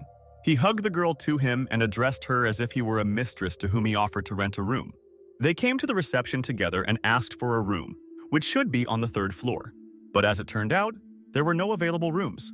Therefore, Lin asked for the 4th floor, with a sunny side and a pleasant interior. But to register, he and his companion had to provide documents confirming their identity. However, both of them did not take their documents, so Lin decided to find a way out of this situation. Therefore, I told the girl at the reception that in their haste they forgot everything. They didn't even have time to eat. But she could not check in without a passport, since this did not comply with the hotel rules. The guy threw a large amount of money on the counter to get around the restrictions. After that, they received a key to the room, which was still on the 4th floor. Arriving at her room, the woman did not understand why there were soundproofed walls, because on the contrary, they needed to listen. And through a special device, they were never able to catch the sound signal. But suddenly, Lin Chu heard a noise, and it seemed to be a woman's voice. The group leader also heard a sound, the source of which was somewhere nearby. These were female moans and screams, heard from the pleasure received. The listeners felt ashamed because they did not catch the signal they should have. But as it turned out, there were also other sounds that Lin Chu heard. He began to listen better for information regarding their mission. The manager was unable to understand the words she was listening to. Although she knew 8 languages, she understood absolutely nothing. But fortunately, Lin Wu had the power of language, which gave him the ability to understand all human languages on Earth. After some time, the woman turned to her teacher to ask if he understood what was being discussed, and he said that those 2 men spoke Fulani. But besides the useless nonsense, he heard 3 key points. Firstly, those people this time did not come there of their own free will, but someone hired them. Secondly, they had to bring something secret out of country Z. And thirdly, they prepared a large amount of explosives. If it is not eliminated, the consequences will be catastrophic. But these men were not the main figures. Someone much stronger stood above them. Suddenly, Lin heard that they were having a telephone conversation in which they were ordered to remove the goods from country Z, but the guys decided that they would rest that day But if everything worked out for them, then they wouldn't need to worry about money for the rest of their lives. After listening to the end of the conversation, the student told his partner that the thieves had succeeded because they had to finish everything by the next day. The woman was scared because she didn't understand how they managed to do everything so quickly. Suddenly, her phone rang, and it was the captain, who looked worried. He reported to the girl that he had fallen into a trap and lost what he was supposed to protect. Lin Kyo didn't know what exactly the captain was supposed to protect, so he thought that maybe he had something to do with this mission. The student intervened mentally and told the captain that a group of mercenaries was supposed to deliver something the next day, so it seemed that the people who attacked him were somehow connected. The man was angry because he was trapped and could not get out. And if those thieves find out that their plan is discovered, they might do something crazy. The team leader excitedly asked the captain what exactly was stolen, but he finally revealed that the lost thing was the entire life research of Mr. Zhang Hong, who had recently died, namely the ultimate model of the spiritual weapon. Their task was to send this information into the right hands, but he did not suspect that everything would turn out this way. He did not know who leaked the secret information, but he ordered that all this must be stopped. Lin Kyo knew nothing about this weapon, so the leader explained that this was the latest development in the field of weapons. It absorbs spiritual energy and increases it when attacking. The student began to be proud of Mr. Zhang Hong's knowledge, since he was able to develop such a device. He was motivated then because their country is thriving thanks to people like him. Therefore, they should not give up and return everything. Then the whole team of daredevils gathered in one hotel room and provided intelligence information. One of the members came up with the idea to collaborate with the fire department, so that, under the pretext of exercises, they evacuate people. Then Lin Chu turned to the 9527 system to awaken a new skill, but the result angered him because he had been obtaining E-rank skills for more than 10 days in a row because the previous master was too demanding. Then he received another skill, which was ventriloquism, the talent to reproduce any sound. The guy could not understand what benefit he could get from this. However, he soon got an idea. He turned to the commander because he had a question regarding how to resolve the situation. And the first thing he asked was where, in the commander's opinion, the thieves had planted the explosives. And he said that perhaps they keep some of the weapons with them. After hearing the answer, the student decided to propose his plan and wanted to hear support from the man. The commander was interested in any idea, so he wanted to listen to Lin Chu.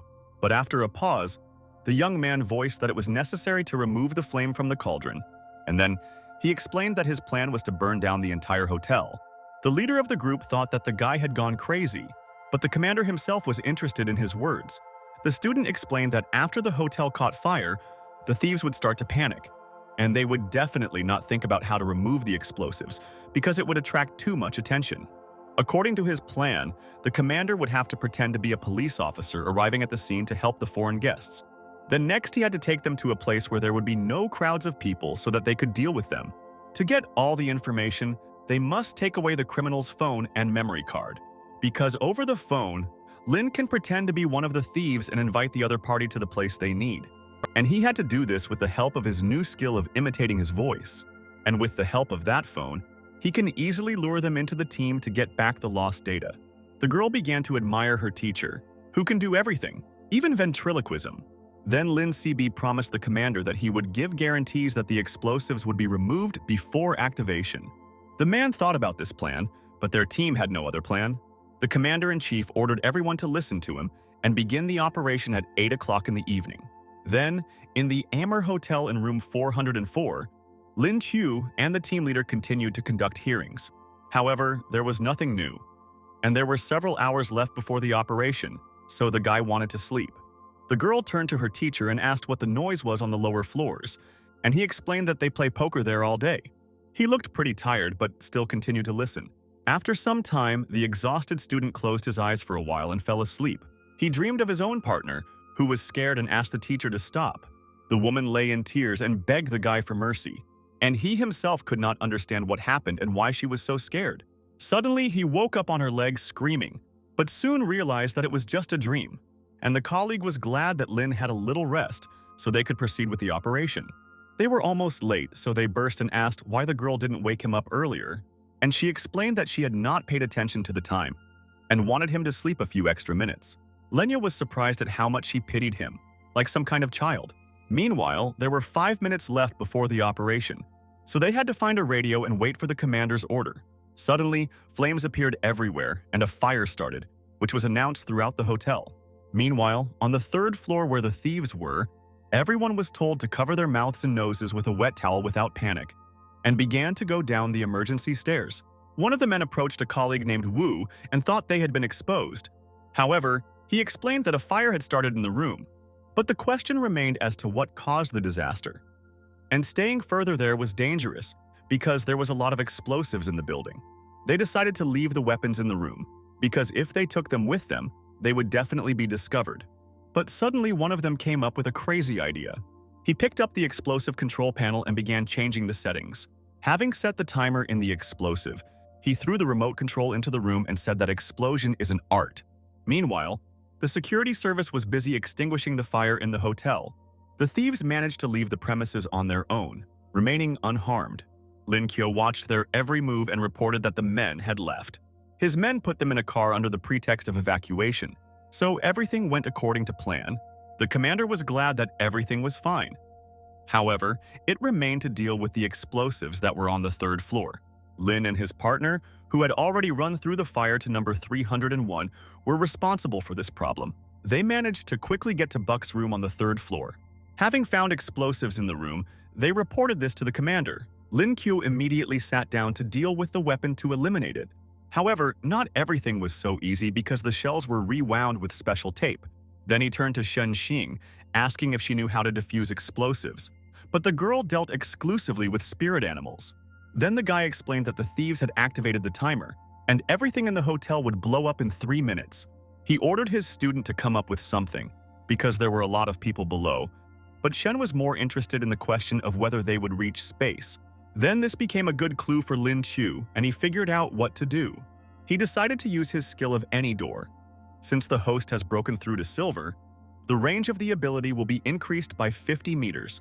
Then he asked the girl if she liked fireworks and grabbed her hand, after which he took her to the roof and already knew what to do next. Shen just admired how cool her teacher was all the time, because they ended up on the mountain itself. In his head, he calculated the formula for an accelerated fall, taking it into account with his spiritual strength and this ability. The best scenario was a fall lasting 15 and 37 seconds. But if you take all other factors into account, then 17 is better. 30 seconds before the explosion, Lin Chu asked Shen to throw it as hard as possible. She agreed to do this, but was worried whether everything would be fine after that. There were 20 seconds left before the explosion, and the girl grabbed her teacher with all her might. The guy underestimated the girl's strength, and now he was flying even faster than he could have imagined. However, the sooner the better, so everything went according to his plan. 10 seconds before the explosion, he decided that he would open new doors with each jump. Therefore, using his abilities, he continued to move upward. There was very little time left before detonation, just 5 seconds. The guy barely managed to open any of the last doors, and into this last magical door, he threw the very explosive that he was holding in his hands. Thanks to this movement, he was able to throw his weapon as much as 50 meters up, and then a real fireworks display was formed, which Lin Chu promised for his colleague. Meanwhile, she stood on the roof of the hotel with her head up and enjoyed the beauty in the sky. The student fell to the ground very quickly and asked his student for help. He forgot about the blast wave, which increases the speed of his fall. Therefore, in this situation, he could die. Falling head down, he looked at the girl and realized that she would not have time to save him. But the girl rushed with all her might to save her colleague, ready to throw herself from the roof. Taking a leap, she stretched out her hand to grab Lin Chu's leg. She managed to catch him, and this increased his chances of survival. Holding on to the top of the hotel with one hand, she barely kept the guy in the air. But gathering her strength, she was able to throw her teacher onto the roof. The guy hurt himself but was not injured and tried to come to his senses. He was very lucky that Shen saved him, and this act made him feel good. 71. Suddenly, an awkward situation occurred between Lin and Shen, because the girl fell with her whole body on him. To prevent silence, the guy said that he needed to restore his spiritual energy. They need to find those men, because it turns out they don't take the country seriously if they plan such a big explosion. The girl suggested that in order to restore strength, it is better to use spiritual pearls. She will give the teacher a gold-level pearl. She is incredibly valuable, but you don't feel sorry for her. Keen asked if the girl always uses this thing to restore energy, and if so, he would like to see a place where they can be obtained. Pretty soon it was charged and now they could move towards those criminals. Meanwhile, explosions continued to occur in the sky, which resembled solar flares. The commander transported the villains in a police car, and they discussed the sounds of explosions among themselves. The driver himself thought that due to such explosions there would probably be large losses in the city, and he would have to put a lot of effort into recovery. One of the criminals asked him where they were going, and the pseudo-policeman replied that he had urgent business to attend to. The thieves suspected something among themselves, and after each phrase they uttered 2 words in Fulan. Soon they reached their hometown, and the commander himself hoped that the other team members were already in place. Frowning his eyes, he thought that the death of these bandits was already close. He turned around and with great speed wanted to strike one of the men in the neck. Then the thieves realized that this was not a real policeman and began to worry. One of the snipers, who was also a demolitionist and member of a mercenary group, was immediately damaged by the attack. The commander ran out of the car into the street, and there was a lot of fire around him due to the explosions. And after the battle began, the mercenaries lost only one person, and not the strongest. One of the team members ran up to the captain and said about her feelings that not all was well. Namely, she talked about poisonous gas, because of which she could not use her power and heal others. Suddenly, one of the representatives of the criminals came out from behind the bushes and laughed at the commander, who could not sense the poison. He is an expert in this matter, so he began to prepare in advance. But both those who are weaker than him and those who are stronger will suffer. Soon the commander felt that the poison was so toxic that it seemed to be eating away at his body. Young Fawn, a member of the team, was much worse, so the commander hoped that he would not die. One of the villains approached Lin Chong to ask his name, and the commander decided not to hide it. Then the guy said that he had heard about him, and also about the origin of the scars on his face. The man didn't have time to chat much, so he immediately asked if he knew the whereabouts of the man. He didn't want to reveal this information because he said that Chona would die soon anyway. Suddenly, there was a violent collision between a man and a healthy animal. The commander then decided to use spiritual skills such as solid as a rock and earth blessing, and also did not forget about the stone skin in order to stop the animal with his own hands. Taking it by the horn, he managed not only to stop it, but also to cause damage by turning the giant over. Lin Chong felt a surge of incredible energy filling his head. He knocked his opponent to the ground and neutralized him. The animal ran to its owner, who said that heroes who are weaker cannot use their skills because of the poison. But then Deputy Commander Mark, who has 5 platinum stars and masters the element of wind, went into battle. But Lin Chong stood in defense of his colleagues and built a stone cliff that protected them. Then the rhinoceros, who had accumulated strength in himself, decided to enter the game again. The captain noticed this and, frightened, still thought through his further actions. He used his protective bubble to avoid falling prey to the large animal. His colleagues no longer believed in their chances of life, but they assured their captain to save himself. But Lin Chong did not intend to abandon his subordinates, so he told them not to say such nonsense. After all, he had already done something similar and betrayed his comrades, after which all the years he blamed himself for it. The thieves continued to attack and were confident that they would win, because one person could not hold out against them for long. The captain was already wounded and stained with his own blood, but did not plan to give up. The fight continued, and Mark used a strong poisoning technique. Lin Chong understood that his strength would no longer be enough to withstand such an attack. Therefore, this blow became decisive in relation to his life, and the captain's entire body was covered with wounds. And the main thief decided to strike his own blow and thereby put an end to his enemy. As soon as the criminal swung his knife to end this battle, someone distracted him. Suddenly, an unknown red car arrived quickly, the driver of which pointed the car straight at the thief and was able to kill him in the air. Exhausted and bloodied, Lin Chong lay on the ground and did not understand who could save him. Suddenly, the driver jumped out of the car with the girl in his arms, who only laughed at what he had done. It was Lin Chu, who rejoiced at his spectacular appearance like thunder from the sky, and in his arms was Shun Xing. The student turned to the captain to find out if he could breathe on his own. He didn't understand what he had missed, because the man was lying severely beaten, but he explained about the poison trap. The criminals were surprised that their leader was hit by a flying car, but they decided to start treating him, and besides that, hold a meeting to discuss further actions. Suddenly, Lin Chu intervened in their conversation and addressed the criminals in their own language. They did not expect that someone would be able to understand them, moreover, speak their language. But the men realized that this conversation could end badly for them, so they decided to run away. However, everything did not work out so easily for them. because Shen Xing began to embody the transformation into a demon. The criminals did not understand what was happening right before their eyes. But the girl was determined to defeat these scoundrels, so they had no way to escape. An expert in earth element technology, who was a tank for a group of mercenaries, decided to at least somehow defend himself and create a wall. A sharp rock began to form directly from the ground, which almost injured the girl. However, this did not become an obstacle for her, so Shen easily jumped over her. And then her fragile fingers began to turn into sharp animal nails. Thanks to them, she could tear anything into pieces. So this time, her target was the body of one of the mercenaries. The other criminals could not do anything, since their strength was not enough to withstand the demon's power. Lin Qiu watched this battle and thought that it was impossible to see the winner at first. Meanwhile, Jasmine, who was sitting next to Lin Chong, was almost dying due to the poisonous gas.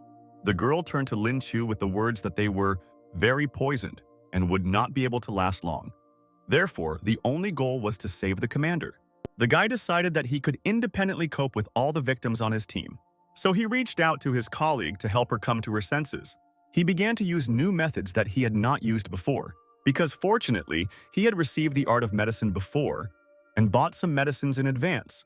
According to the pulse, he could determine the level of poisoning. And if the student intervenes, then everything will definitely be fine with his colleague. She was surprised that Lin, at such a young age, could not only understand spiritual beasts but also master medicine, and he thought that this was due to the daily acquisition of new abilities. However, he was not done with his colleague Jasmine yet, because after receiving the knife, he needed her help. The girl was scared because poisoning requires unnecessary operations, and through the needle he inserted into her body, she could not move. Holding the sixth blade, Lin ordered her not to move and promised to do everything quickly. He concentrated his attention on making the movement painless. The girl did not even notice that the young student had done something to her body. However, blood suddenly began to come out of the finger on his hand and flowed onto the ground. To Jasmine's surprise, her condition changed for the better, because her head stopped spinning and her strength was restored. The girl thanked her and immediately asked Lin Qiu to quickly help others. But because of this situation, the colleague herself forgot that she was performing the role of a healer. So she decided to help her comrades herself. She went to one of the victims and, gathering energy in her hands, used the art of healing. However, she was not the only one with such skills. Soon the mercenaries began to come to their senses. Their leader stood up and, opening his eyes, asked how long he had been passed out. But turning his head, he saw how the team of daredevils came to a satisfactory state. He could not understand how their healer removes poison from organisms. His team was at a disadvantage, so things didn't go according to plan. So he decided to unleash another wave of poison, because then the management would blame him. The criminals did not worry about their condition due to the poison, because they had an antidote. The poisonous gas first reached Shen Xing, who came to the defense of her team. The mercenaries were sure that there was no threat to them if the girl was poisoned. However, something stopped their confidence and created a sense of fear for the entire mafia. The girl who turned into a demon began not only to breathe gas, but also to specifically use it. She received only pleasure from this toxin. Then Shen discovered a new weapon in herself, namely the Devil's Claw. She gained attack power plus 1,000 and invulnerability to poisons. She approached the head mercenary and ordered him to give her something. The guy didn't understand what he was talking about, and his stupidity only angered the demon more. Then the other man realized that the girl was converting the toxins he released into her own mana. The girl was getting closer and closer to the wounded mercenary commander, instilling in them the fear of death. She only had a few steps left, so Shen concentrated a large amount of energy and rushed at her opponents. They jumped on top of each other out of fear and started screaming throughout the street. Next, the girl launched a powerful attack and thereby defeated the enemies. The other members of her team watched and were proud of her strength, because not only did she not lose control when using the devilish technique, but she also delivered precise blows. Although the mercenary commander was strong, he could not withstand such pressure. All that remained was to wait for him to admit defeat. Lin Chong decided to go and report the situation to management, and he ordered everyone else to deliver the group leader alive. Jasmine wondered why the commander decided to spare him, and because of what information he did it. Lin Qiu asked his colleague what information he was talking about, and she said that this situation happened 8 years ago, when the commander had just been accepted into the team and went on a special mission with the previous commander. They needed to protect something very important, something that many were eager to take possession of. The captain and his comrades repelled the attack of several detachments. but then encountered something strange. On the enemy side, there was Diamond and Platinum. The commander and his comrades suffered greatly. Even if the commander was Platinum at that moment, he would still not be able to resist this person. In the end, everyone except the commander died. Thanks to their sacrifice, the commander was able to escape and complete the mission.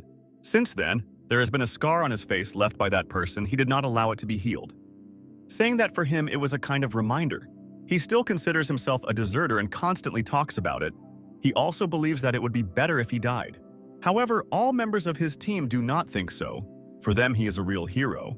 Jasmine believes that he is sincerely not happy that he had to leave his friends. After all, for a commander, it is much more difficult to stay alive than to be dead. Lin Q wondered how strong that guy was now. Meanwhile, Shen continued to destroy the mercenaries and also killed their leader. Strong energy continued to flow from Shen, and this seemed strange to Lin. The girl had so much strong energy that she had a breakthrough. Platinum. Laziness enclosed this information to his commander, and he was surprised, because usually only Platinum is capable of maintaining common sense during demonic techniques. Suddenly, the girl turned to her commander and asked what they should do with the remaining mercenaries. The two begged for mercy, and the commander ordered them to be taken to another place because he wanted to ask them some questions. He turned to the criminal's girlfriend and asked her if she knew where he got this scar on his face. She, on her knees, began to say that she did not understand this language. The person who acted as a translator joined the conversation and informed the criminals that the man was asking if they knew about the origin of the scars on his face. But they knew nothing and begged only for mercy. This girl turned to Lin and said that she could not cure her leader because he was poisoned by toxins.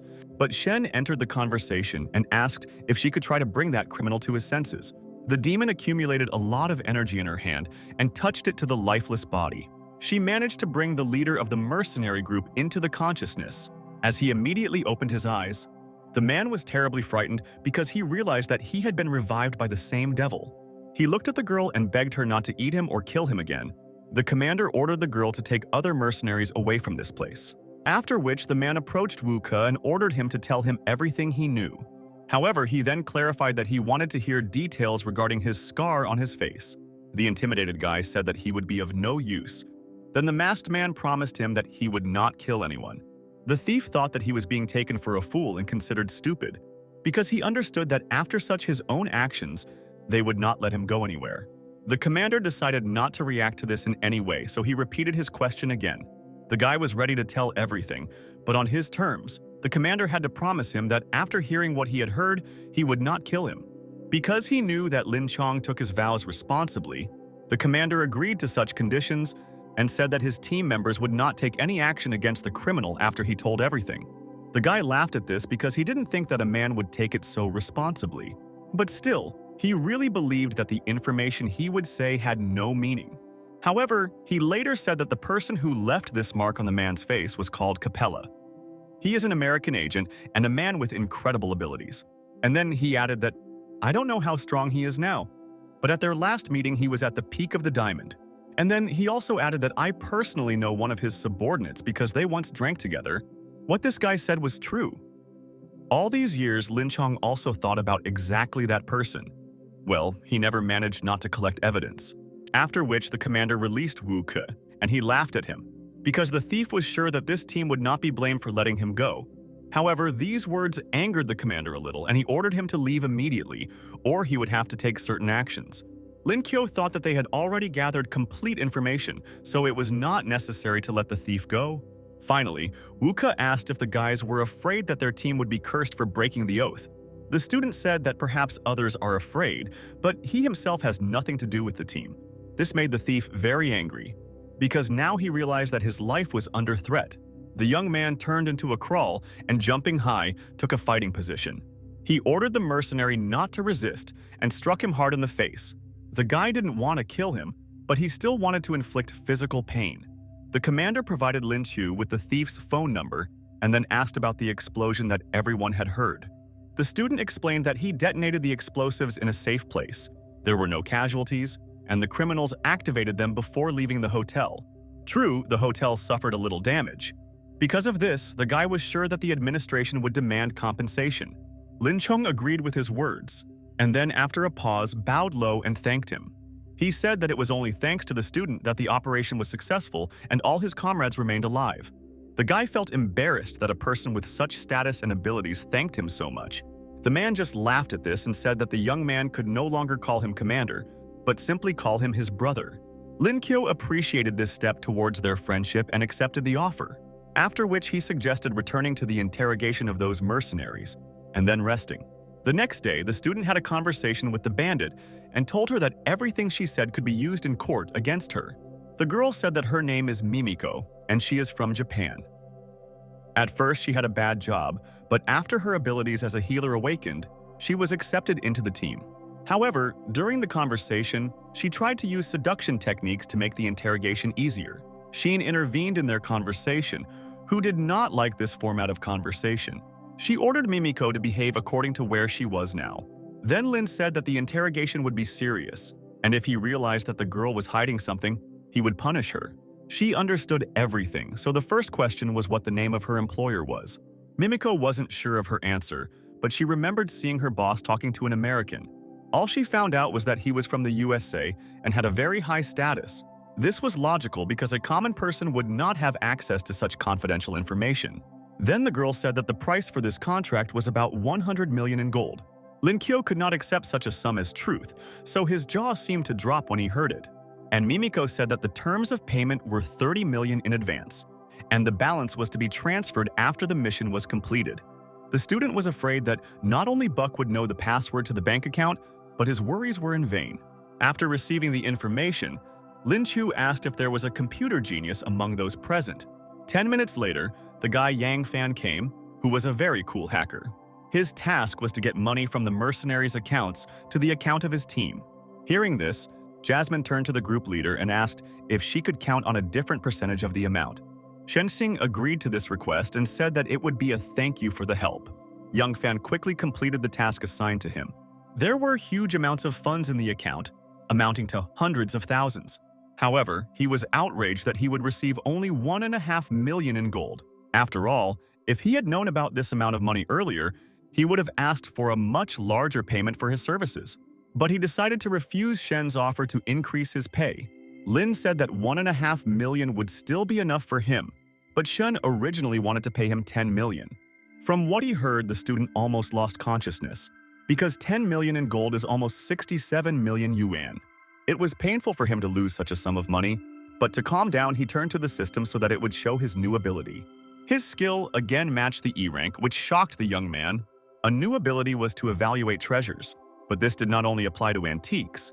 Then the guy was glad that several tens of thousand gold was simply nothing in front of such an ability. Looks like he'll be frequenting the antiques market from now on. He had a good feeling. Then the commander noticed him. He didn't tell him to get ready because the appointed meeting time was almost here. Then the whole team gathered in the large hall, and the mercenaries were also present there. The commander picked up the phone and urged that now they would all see the truth. Suddenly, an unknown number rang on the phone, but everyone was waiting for this call. The commander handed the phone to the student and ordered him to turn on the loudspeaker. Lin Kyo adjusted his voice and took the phone and told the other person that he was listening carefully. A voice was heard from the other side of the phone that addressed Lin, calling him Buck, and said that he had heard everything about the situation. Then the mercenaries heard this voice and realized that it was their boss calling. The student told him that they had moved to another hotel, and the man listened to everything and said that he would soon come to this place. Lenya ended the conversation and was pleased with the result, so he returned to his commander with a smile. I was also very happy that they would finally meet the person who was behind this whole operation. Lin Chong turned to the thieves and ordered them that they must cooperate with him, since if everything was revealed, they would greatly regret it. They stood tall and briefly replied that they would behave accordingly. It's been 20 minutes and the phone still hasn't rung. Laziness was already starting to worry and suggested contacting that person again. He thought that the operation had failed and they had been declassified, which was impossible. Suddenly the phone rang, which brought everyone to their feet. The student immediately asked why he had to wait so long for the call, and the attacker explained that something delayed him.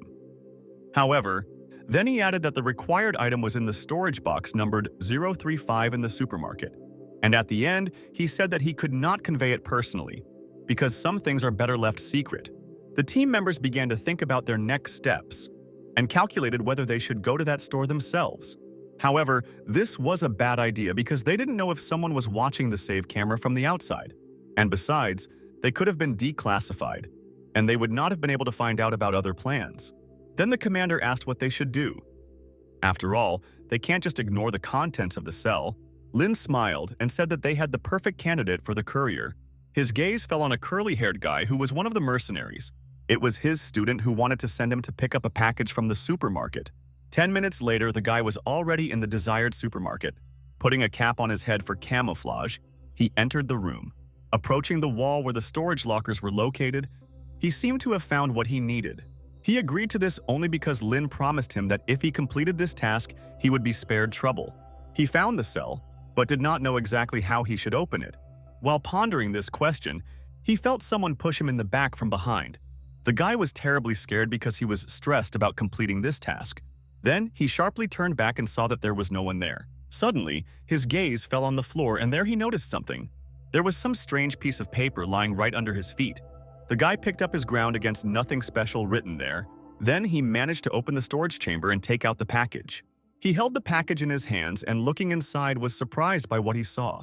Meanwhile, at the hotel, the whole team was waiting for him. So he quickly brought the package there. Curly held the flash drive in his hands and, handing it into Lin's hands, told him not to forget about his promise. Their hacker, Ian, inserted the media into the computer, but could not understand anything. The commander laughed and said that although they had not found out who the undercover man was, that now they had information, all that was left was to wait for his comrades and convey everything to them. Then the student told him that all he thinks is that the information is in the hands of the mercenaries is a liar, so he offers to give him a surprise. And for this, it was necessary to ask the prisoners what they had to do next after receiving the parcel. The student approached them and asked whether their agreement was still valid, depending only on whether they were ready to cooperate further. Mimiko Bula is ready to do anything for a personal number. She began to undress because she misunderstood the young man, so he ordered her to get dressed and asked her where they were supposed to send the parcel after receiving it. And the girl explained that they were supposed to go to the coast, where they were supposed to pick her up. The coordinates were in the phone. Lin thought that if the deal fell through, then the final payment of 70 million would turn into something else. So the guy decided to act and picked up the phone. One very bold idea came to his mind, which he did not want to share with anyone. In the phone call, the master criminal asked if the so-called Buck had received the package. But Lin did not call for this, but to ask when the final payment would be confirmed, and he said that according to the agreement, the last payment would be after delivery. But the student said he changed his mind, to which the bandit advised him not to play with fire because the guy could get burned. Then Lin decided to change the conditions and demanded not 70 million, but 100. The man on the other side of the phone told me to wait because he had to ask his boss. Laziness asked his commander in sign language if he agreed with such conditions. Everyone in the room waited anxiously for an answer, because something inevitable might become. As it turned out, the thieves sent money, but ordered to get the goods as soon as possible. And then, without even saying goodbye, the man hung up. Hacker Yan said that a notification of 100 million had arrived on the computer. Lin said it was great. Not only was he able to return the information, but he also scammed them out of money. But Shen ordered the computer technician to hurry up and transfer the money to her account. However, she immediately told her teacher that since she promised to pay him compensation, she would definitely do it. The guy said that he wanted to save money for marriage, so the girl was very surprised by what she heard. Then, as a joke, she told him that if she became his wife, he would receive much more. She looked incredibly beautiful and was already imagining herself as a wife. However, the guy was not interested in her because in his opinion, Shen had no chance in front of another woman. The girl pretended that it didn't bother her, so she told the guy not to worry about compensation. A few hours later, a support team arrived on the scene by plane. When the Iron Birds landed on the ground, a venerable man came out. A team of brave souls tried to understand which of the distinguished guests arrived to them so quickly. It turned out to be Mu Zhongtu, one of the 3 most influential people in China. The commander asked why Tu Lao personally came to them. Shen explained to the student that this man was respected by every military man. He is known as the rugged army tiger, one of the 3 strongest in their country. Meanwhile, the old man praised their teamwork and said that they worked well. But Lin Chong said that despite the praise, his merit is not there. And then he explained that they all succeeded thanks to Lin Chu and the leader of the group. The guy and the girl stood aside and what they heard made them break into a cold sweat. Then a respectable man approached them and said that they were incredible fellows. The Shen hoped that her grandfather would finally stop making fun of her, and he promised that of course he would stop. Moreover, he will make sure that no one dares to say a word in her direction.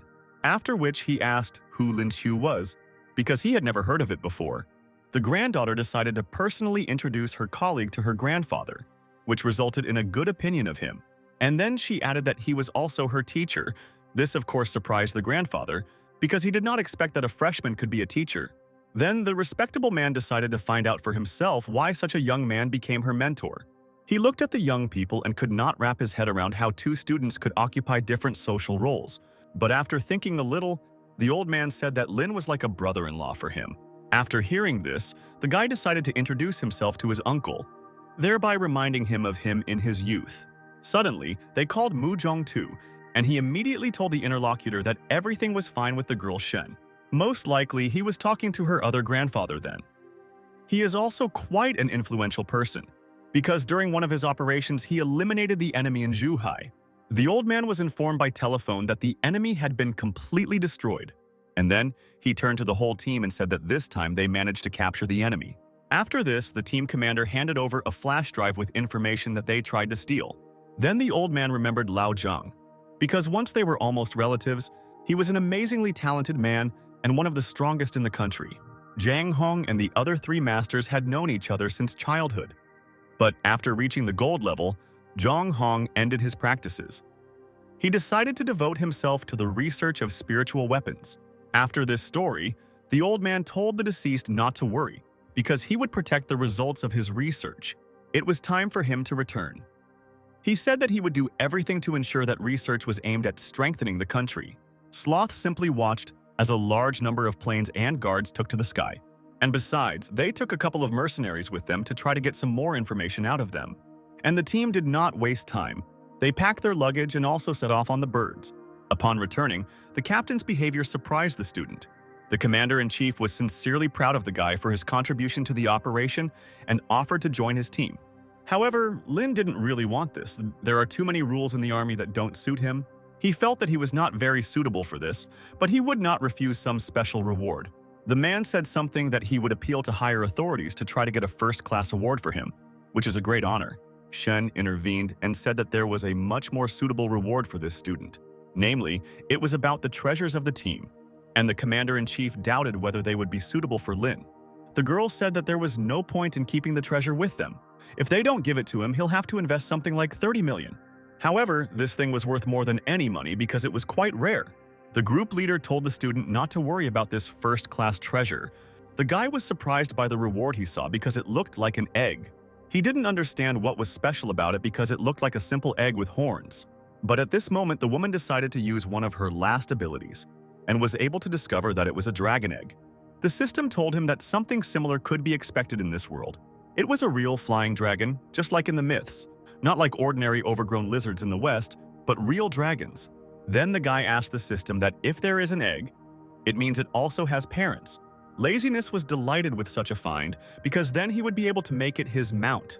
But his incubation skill told him that it was possible to hatch this egg, but it was quite difficult.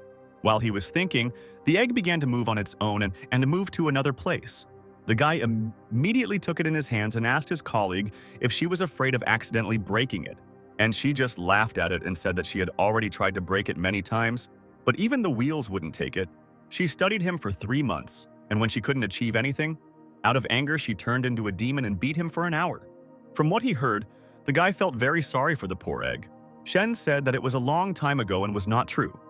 And after that, she asked the student if he knew what kind of egg it was. After hearing the answer from him, those present in the room were very surprised because they did not expect to learn about the legendary dragon. The commander-in-chief began to regret his decision to give away such a thing, but Lin was ready to give it up for 30 million. The man thought this was a rather frivolous decision, but the girl was more interested in the question of whether it would be difficult to hatch this egg. The guy replied that it was not difficult at all. As long as there is a sufficient amount of spiritual power, then there are 2 options. The first can be accomplished under the condition that if a very spiritually strong person puts his strength into it every day, then it will hatch in 10 years. The second is that you can use spiritual cores. This will work much faster. 2 top-level cores will be able to make it hatch. After hearing this, the commander-in-chief said that he had no reason to take away what he had given. And at the end, he added that this egg was definitely created for the young hero, so let him take it. Laziness was already thinking about giving up this egg, but it seemed like a good idea to have his own dragon. Meanwhile, at night while resting, a strange creature glowed with energy. It was because Lin was trying to infuse a little energy into him every day, and that might help. Giving off a stream of spiritual energy, for a second it seemed to him that something had happened. Namely, a breakthrough occurred with him. 2 silvery stars. The guy sat all exhausted and wet from sweat. Then he remembered that Shen Xing had given him the golden core earlier, and he wondered whether he should swallow it or use it to hatch a dragon egg. But without thinking twice, I came to the conclusion that it would be better to use it myself. He turned to the egg so that it would not be offended by him. It's not that he doesn't want to give it away, it's just that the egg won't do much good. Having swallowed the kernel, the young man sat and felt a large amount of energy in himself, after which another breakthrough occurred to him. 3 silvery stars. Then he felt the real power of the golden core. He was just a little short of 4 stars. However, he did not have any more strong cores. Therefore, he no longer had any choice but to sell the kernels he did not need. He finally lay down to rest and thought that in the morning, I would definitely ask Brother Lin about this. The next morning, something happened that could not happen. Absolutely all the cores that were in the student's pocket disappeared somewhere. The commander asked him what caused his sadness. Then the young man explained that all his spiritual cores had disappeared. Lin Chong could not believe that there would be a thief who could penetrate the guy's outer space. After thinking a little about who could do this, he remembered the dragon's egg. As it turned out, it was all his fault. It was the egg that took the earned cores from the guy. The guy was very angry because she didn't wait until he sold them. The commander watched how angry the student was, but could not understand the reason for this. And the guy explained that it was a large amount, and you could get 10 million yuan for it. However, to reassure his partner, the man said that it would all come back to him. Lin Qiu decided to return to the academy because he wanted to complete his military training. But he still had a lot of work to do since a large number of people had questions for him. Hearing about this, the guy thought that military training was no longer as terrible as he thought. Among the line of people was Shen Xing, who was looking forward to meeting her teacher. She was very sad to hear that the guy was leaving her, but it all worked out that way because, after all, he was only a freshman. Because of what she heard, the group leader was upset and tears appeared in her eyes.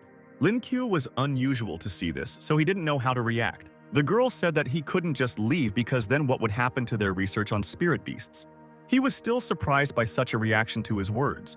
Then other team members joined in and said that after he left, hard times would begin again. He tried to calm everything down because he understood that they had many problems and could not be solved quickly. So he decided to help them and write a small reference book before leaving. He said that this would solve their problems once and for all. The guys from the group were happy with this information. The leader was still sad. Over the next few days, Len devoted himself entirely to writing a book about spirit animals. Only now the system seems to have decided to take revenge on him. In the process of writing the book, the skills he had were very useful, namely knowledge about the care and maintenance of spiritual beasts. He eventually managed to finish the book, which the logistics department began frantically copying and distributing to headquarters employees. At night, Shen Xing came to Lin Qiu's room and had a conversation with him. She was very embarrassed by the fact that her own teacher was leaving the next day and would be in her own classes. She wondered where he got so much knowledge at his age. After all, most likely, he had never met similar animals. And he said that he had a good mentor named Major Ren. The girl immediately sensed the lie, so she asked if this person really existed.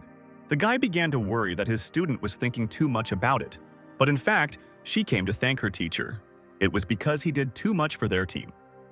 And it may take them more than a dozen years to understand the knowledge that he gave them. And besides, it is unlikely that they would have completed their mission without him. Therefore, at the end, she added that the teacher should not forget to visit them as often as possible when there is time. He agreed with these words and said that they could always contact him with any questions. Very soon the night passed and the morning of the next day arrived. Lenya thought about this place, which gave him many good memories. He tried to leave as quietly as possible while everyone was still sleeping. But suddenly he remembered that he could not find a certain thing. After looking all over the bed and room, he was surprised that when he woke up in the morning, he couldn't find his headphones. However, headphones were not the most important thing yet. It was necessary to leave as early as possible because he did not want to say goodbye for a long time. But the commander-in-chief and all his subordinates were already waiting on the street. The man ordered his entire team to salute the venerable student. Lin didn't know how to describe his feelings at that moment, but he never thought that they would do something like that for him. However, he knew that he would never forget this moment in his life. Therefore, despite the fact that he does not like to say goodbye, he still decided to approach each of his colleagues. The commander-in-chief was sad that the guy did not agree to join the ranks of his team. However, Shen Xing, who was standing next to him, said that perhaps they were not suitable for him, because they greatly hampered his growth as a person. As for the headphones, it turned out that Shen had them. Quite soon, Lin Chu and Lin Chong were able to fly to the university building on the bird. The younger man was worried about whether he did the right thing by turning down such a chance, and Lin Chong said that he deserves such a send-off. However, the young man still felt strange because of what had happened. Therefore, to calm him down, the commander said that the student's rank in the team was equal to captain. And after that, he suggested going to the director on his own and explaining to him what the guy had been doing all this time. But he refused, because first he wanted to meet with his comrades. Having walked around the educational institution, he first came to the 303rd audience. Knocking insistently on the door for a long time, he was expecting a conversation with friends. Finally, he heard a familiar voice from the audience. It seemed to be Zhang San. The guy opened the door and stood motionless looking at his friend. Zhang, in turn, also did not say a word. Lin Qiu couldn't understand what happened because his friend was supposed to be in this room. But he couldn't recognize this guy. So he apologized for being at the wrong door. And Zhang San, jumping for joy, tried to prove to Lin that he was his friend. Laziness finally recognized his friend, who had changed a lot after military training. He couldn't believe that after a month of hard training, he could really lose so much weight and change. Lin himself was remembered a lot at the academy and boasted that he was their acquaintance. He was a real star of the school, although he himself thought that he had long been forgotten. This was impossible, because on the forum, all the talk was only about him. The guys went together to the announcement of the results, and Lenya wondered if that was where he would meet her. Soon they reached the large university stadium. An acquaintance of his turned to Linny and asked if the guy was looking for that same goddess with his eyes. He was embarrassed but replied that no. However, his gaze suddenly stopped. It was the same girl who asked him if he was finally back. Laziness, coolly hiding his emotions, barely squeezed out 2 words. Then another girl came up and turned to the guy.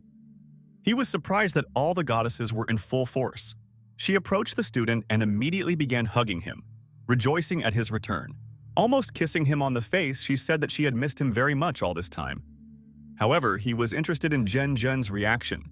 The guy was trying to change the situation, so he laughed at her words and said that he thought that the girl was addressing the goddess Qin. The announcement of the results was about to begin, so all the outstanding teachers arrived at the stadium. Among them was Wu Yangjie, who belonged to the space system and was the director of the academy. The presence of this old man did not really satisfy Lin Chu. However, the mustachioed man, standing opposite his student, extended his hand in his direction. The guy was surprised that this was really an appeal to him. The man called Lin and invited him to sit next to him. The young man was ashamed of such a proposal because everyone else around him was looking at them. But the director insistently repeated for the second time that Lin should sit next to him. He wanted to personally work with the student in his free time and teach him the intricacies of the space system. It was very nice of him, so Lin would be very grateful. The other students at the academy were surprised by what they saw and thought that Lin would also be watching them. And Zheng looked at the guy and thought that now he was sitting there and the gap in power between them was becoming even more obvious. However, surprisingly, she did not feel upset but was only happy from the bottom of her heart. Meanwhile, the performance of the sophomores had already begun at the large stadium. For Lin Chu, contemplating this concert was very boring, so he was looking for something to do with himself. And the first thing that came to his mind was to ask him to show him another skill he had acquired. Namely, it was a rank A ability of Thunder Awakening. Once activated, he will be able to control thunder. The guy was happy that he had finally received a skill of a different rank. In addition, the skill of transforming into an animal was found, so the system asked the owner if he wanted to combine the abilities. But it is clear that the young man could not miss the opportunity to become even stronger. Then he successfully upgraded his transformation skill to rank B. Suddenly, something interfered with his joy, so the guy tried to figure it out. This was a notification from the system that their Thunder Beast would now be invincible. Lin couldn't believe what he was hearing. The host combined several abilities for himself at once, so there could be no problems with this. Therefore, for transfiguration, the guy does not have to distort his name. And then, He thought about the fact that he had 3 new abilities. Frictional power generation can only be used in beast form. Electricity is generated by rubbing the palms of your hands together, and the intensity depends on the speed of the friction. Since the guy had been single for 20 years, he was confident in his speed. He could also use heavenly execution. With this skill, he can deal a devastating blow to an enemy. With each attack activated, she will become stronger. However, it had one drawback, namely the impossibility of using it in a crowd of people. The sad thing was that all these attacks were designed to destroy one target. Therefore, the guy hoped that he could get a group attack soon. His strength level was already S rank, but he was only a little short of the mighty SS. After acquiring new habits, the student felt how much power he now had. Military preparations were already completed. Suddenly, he heard someone else's conversation between the instructor and the student. The man conveyed advice to his student so that he should not forget to show restraint, otherwise it would be difficult for him to recover. Lin himself was looking forward to finishing his military training, but at this moment he felt a little sad. Suddenly, one of the old teachers of the academy approached him, who ordered the students to follow him because Wu Yang was waiting for him. The guy and the teacher came to the training hall, but since the academy was not yet officially open, almost no one knew about this hall. Director Wu Yang was just training there and was recalling all his famous moves. The man was very happy to see his favorite student, so he ran to him with hugs. The student was in a strange premonition because he considered this situation abnormal. It seemed to him that the dean wanted to beat him. But the man's first phrase was an order for Lin to attack him with all his might. The guy didn't understand why he had to fight one-on-one with the dean. It seemed to him that all old people like to get straight to the point like this. He had no choice but to carry out the elder's order, so he began to concentrate his power. To truly show all his power, he decided to use transformation into a beast. In a matter of seconds, the student turned into a king, from whom powerful energy burst out. The teachers were surprised that the guy's strength had clearly increased, and the director laughed at such a cute animal. After the transformation, Lin thought through his next steps to demonstrate his skills. Unexpectedly, in order to attack the director and surprise him, he rushed at him from behind. The guy managed to strike the old man on the back to not only show his dexterity, but also his strength. The man did not have time to recover from the attack he received when the guy had already created any door and disappeared. Then the director realized that the student had the power of thunder and lightning. And besides, the attack was at least gold level. After demonstrating his abilities, the old teacher stopped him to say something. The man wanted to see as much of the guy's capabilities as possible, so he also took a fighting position. Lin was surprised by what he heard because the teacher had previously punished him for similar actions, namely unexpected attacks. But hearing nothing in response, the guy moved on to an even greater transformation. Then, having accumulated strength in his body, Lin decided to use a lightning strike, which was a punishment from heaven. The resulting attack made the hair on his head stand on end. He became interested because the last attack was much higher than the silver level. But this was not enough for the old man, so he asked the student if he had anything else. Lin realized that these attacks did not bring any harm to his opponent, so he realized that the director wanted to see how far he could go. He agreed with this order, so he decided to show something special. The guy launched an incredibly powerful attack on the teacher, but he only defended himself and waited for even more. Laziness only laughed at these words, because he understood that this was not the end of his possibilities. He warned the teacher to be careful because the next attack was going to be very dangerous. The young man managed to deceive the old man because he stood and did not understand why his guy was not like that. But as it turned out, Lin managed to open a portal right above the director's head and pull out one of his hairs. The guy was glad that he finally managed to inflict damage on a master of this level, because even though it was just a hair, it still hurt. The director, out of anger, thought that his student was quite cunning, which means he knows how to think well. Unexpectedly, in just a month, his student became much stronger, and this was incredible because it indicated a great future. The teacher said that the guy showed himself very well, and this gave him the opportunity to become his student. From what he heard, Lin threw himself on his knees in front of the director and begged him to teach him. The man said that the student's space system lacks the skills, so let him consider it a gift. Next, the director reached into his pocket and took out a magic ball. This was the realm of the space system, and before that it was also a gold level. The old man told Lin to immediately put it in his mouth and swallow it. Apart from the director himself, there are no carriers of the space system in China, so this guy can be considered his successor. From the resulting potion, Lin had a breakthrough of 4 silver stars. He was silently ablaze with the energy that filled his young body. His eyes began to glow red from the spiritual skill and the cut he could perform. However, performing this cut was very frustrating for the student because the range of the attack was too short. Therefore, the guy turned to his teacher with the words that this was very little for him. And suddenly, in a matter of seconds, the walls and floor around began to be seen in small pieces. Laziness did not expect to see such a result of his blow, so he simply stood there with his mouth open. The skill turned out to be very powerful, and its range of action is remarkable. The director turned to Xiao Tu and said that the young man's space system was very different from his own, so he asked him to tell him more about it. The guy explained that he has 3 basic skills in the space system, one of which is the ability to open any door. Then the teacher asked him if Lin had thought about opening special doors, and not just for teleportation. The student explained that being able to open any door is actually quite unique, but he doubted whether he would be able to open just any one. After listening to this, Yang suggested that the student try to do it. The guy agreed and thought that after increasing the level to 4 stars, the distance between the doors increased from 50 to 70 meters. He immediately began to perform his ability using as much strength as possible. Having instantly completed the technique, special doors appeared in space. He still managed to reach this level, but the director was not happy with what he saw. A huge hole appeared in the floor right in the middle of the training arena, and the guy was proud of this result because with the help of this skill, his speed doubled. It was incredible. He already imagined how, with the help of his abilities, he could defeat anyone. He now had an endless variety of attacks, so even if the enemy dodges one of his attacks, he will be able to attack him again.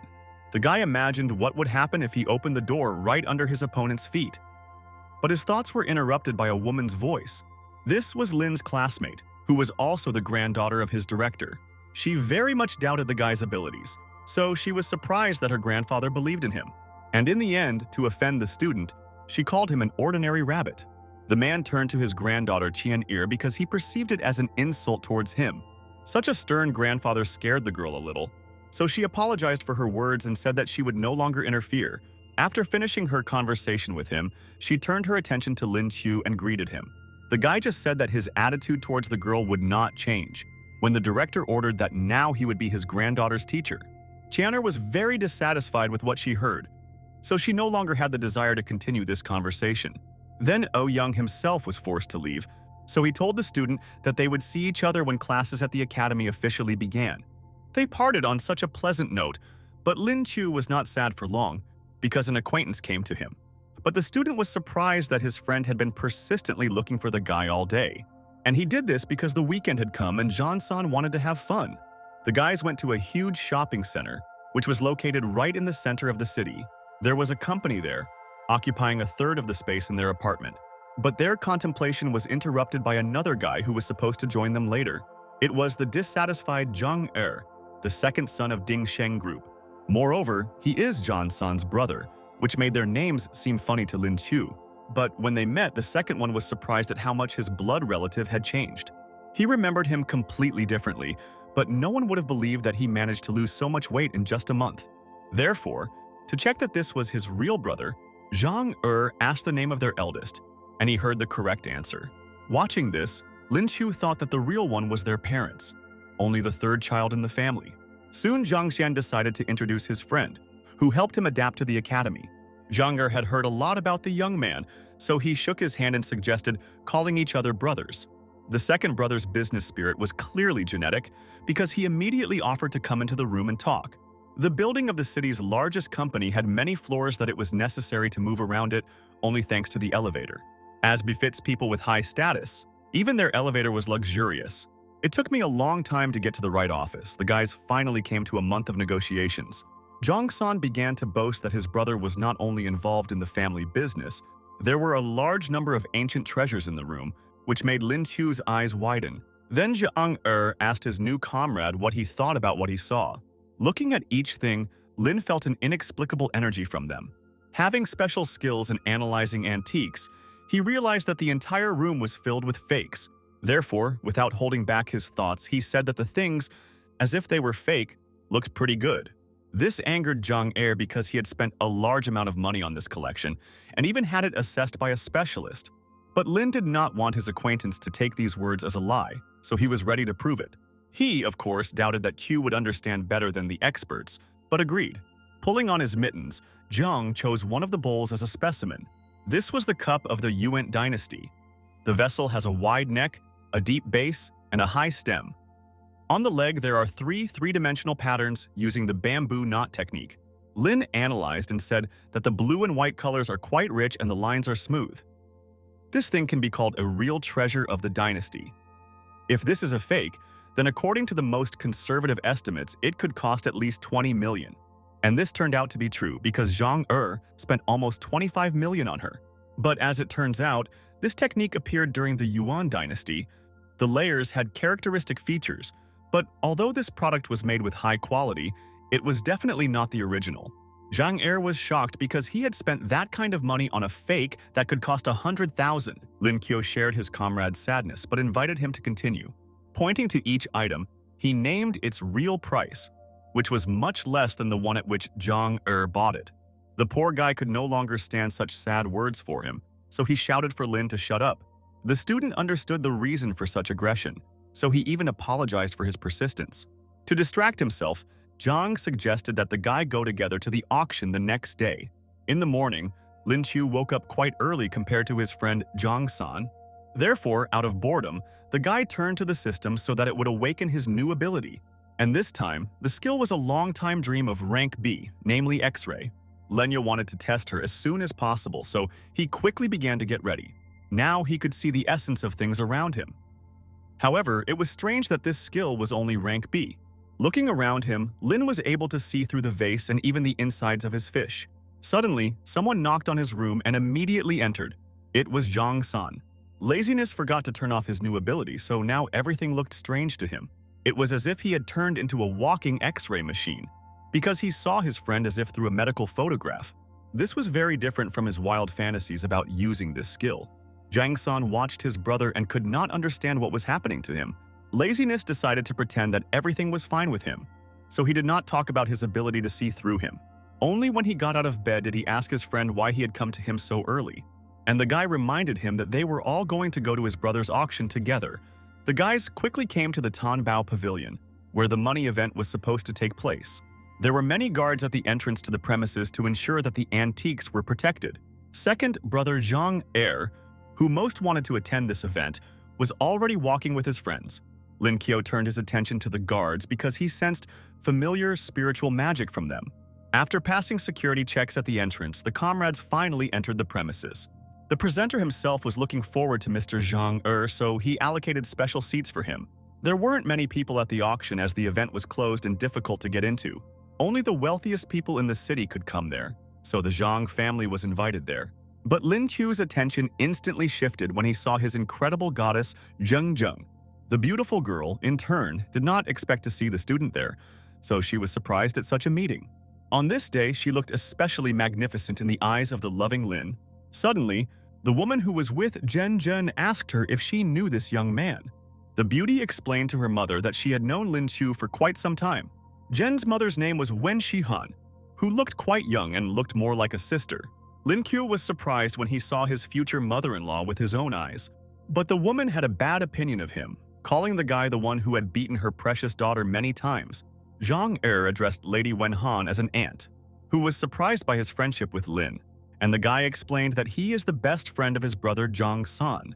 Smiling, the woman turned to Lin Qiu and told him that her daughter had talked a lot about him. There weren't many things that could make her daughter talk about anything, so the guy was pleased to hear it. Zhang complimented his aunt, saying that she looked very young, like Sister Zhen.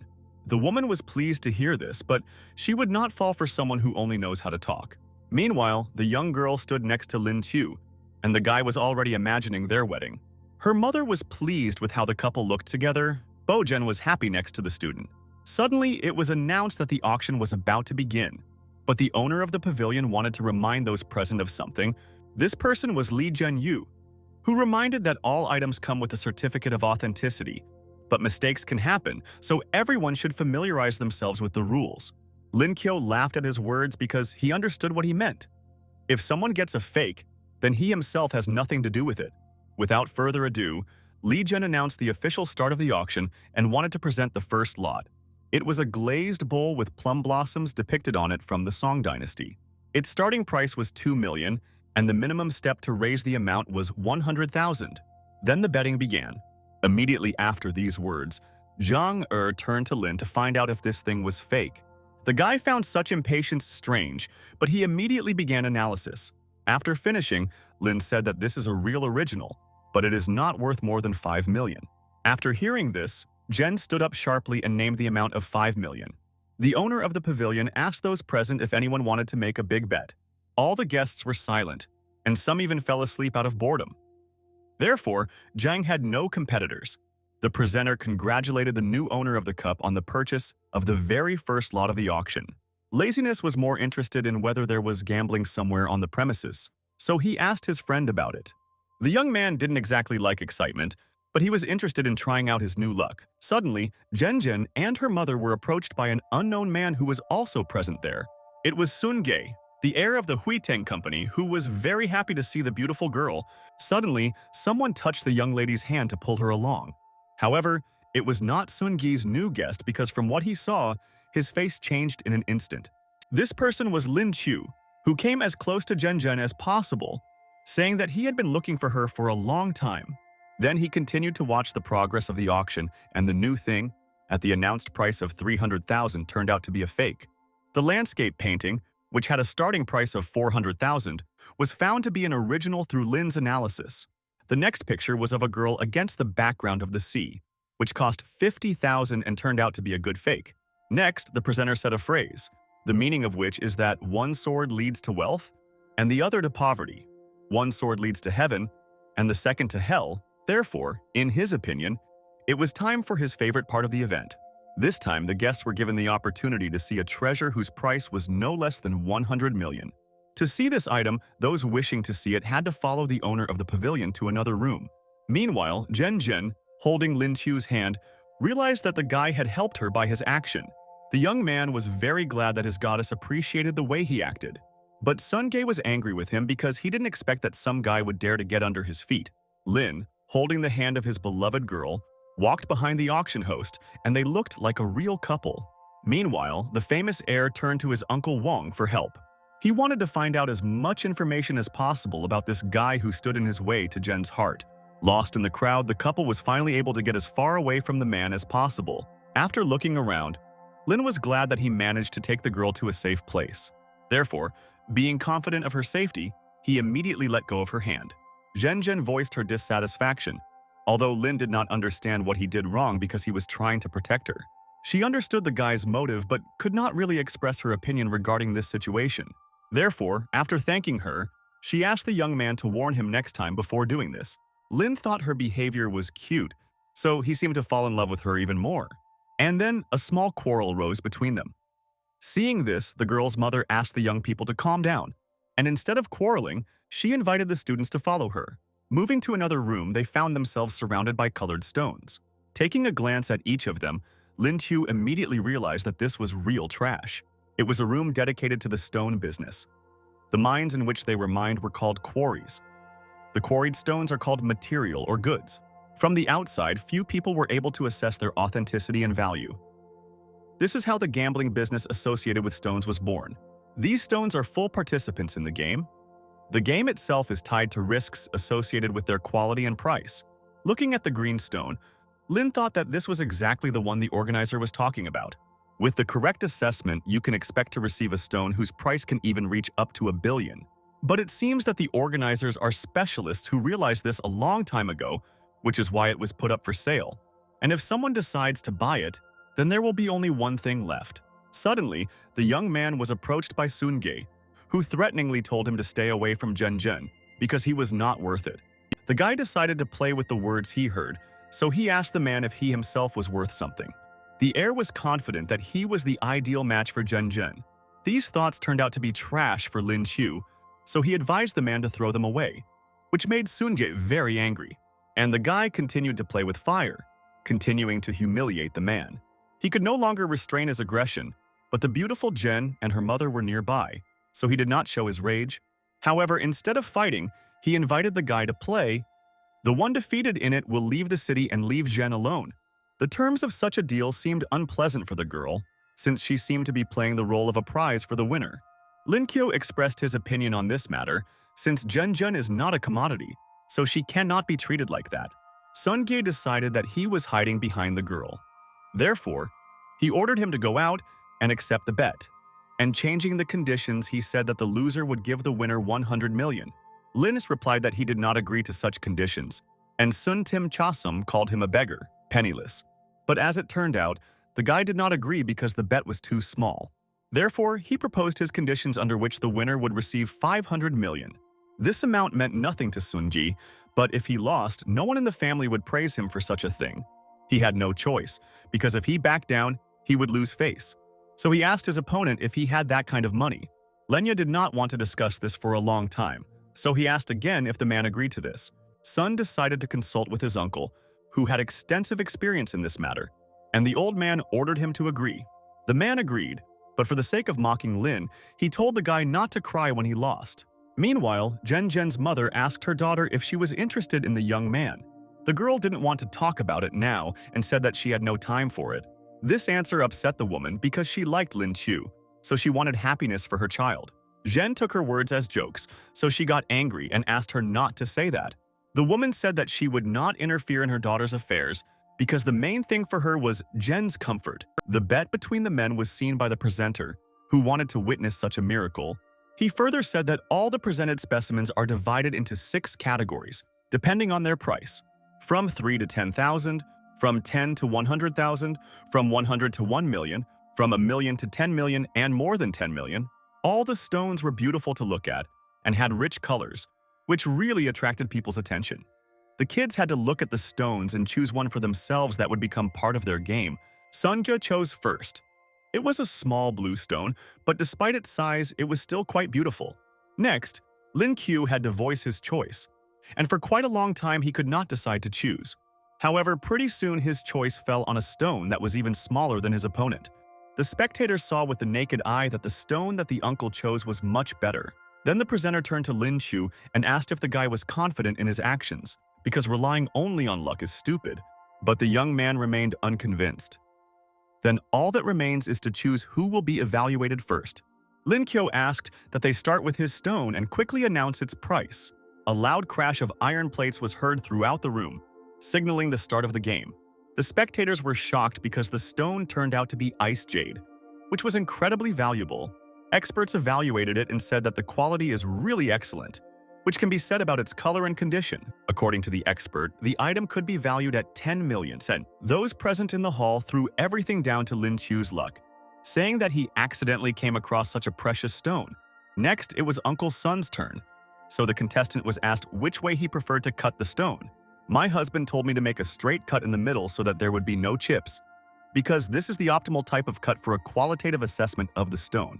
Such a problem seemed funny to Lin. In his opinion, debris can be seen without a cut. But in order not to offend the second player with his laughter, he said that he remembered one joke. In the meantime, the experts and presenters decided to begin the assessment work. One of the men used a special electric saw to divide the stone into 2 parts. As Lin watched the process, he thought that he also had his eye on this thing at first. However, he didn't think that this old uncle had such a keen eye in this matter. But fortunately, the guy had much better experience, or rather a skill that he took advantage of. After cutting the stone, it began to emit a golden glow, which could indicate its quality. Sun Ge was already confident of his own victory because he thought that the quality of his stone was much higher. Having examined the jewelry, the expert said that it was really of a good level. But there was one thing. The cut was precisely on a piece of calcite, which reduces its cost. The final price is 8 million. Ultimately, young Lin Qiu's stone was victorious. Zhen was very happy that the guy was a full 2 million ahead. The guy was very pleased because his goddess was so happy about this victory. Since he was really ahead, he decided to buy the girl a small present in honor of their victory.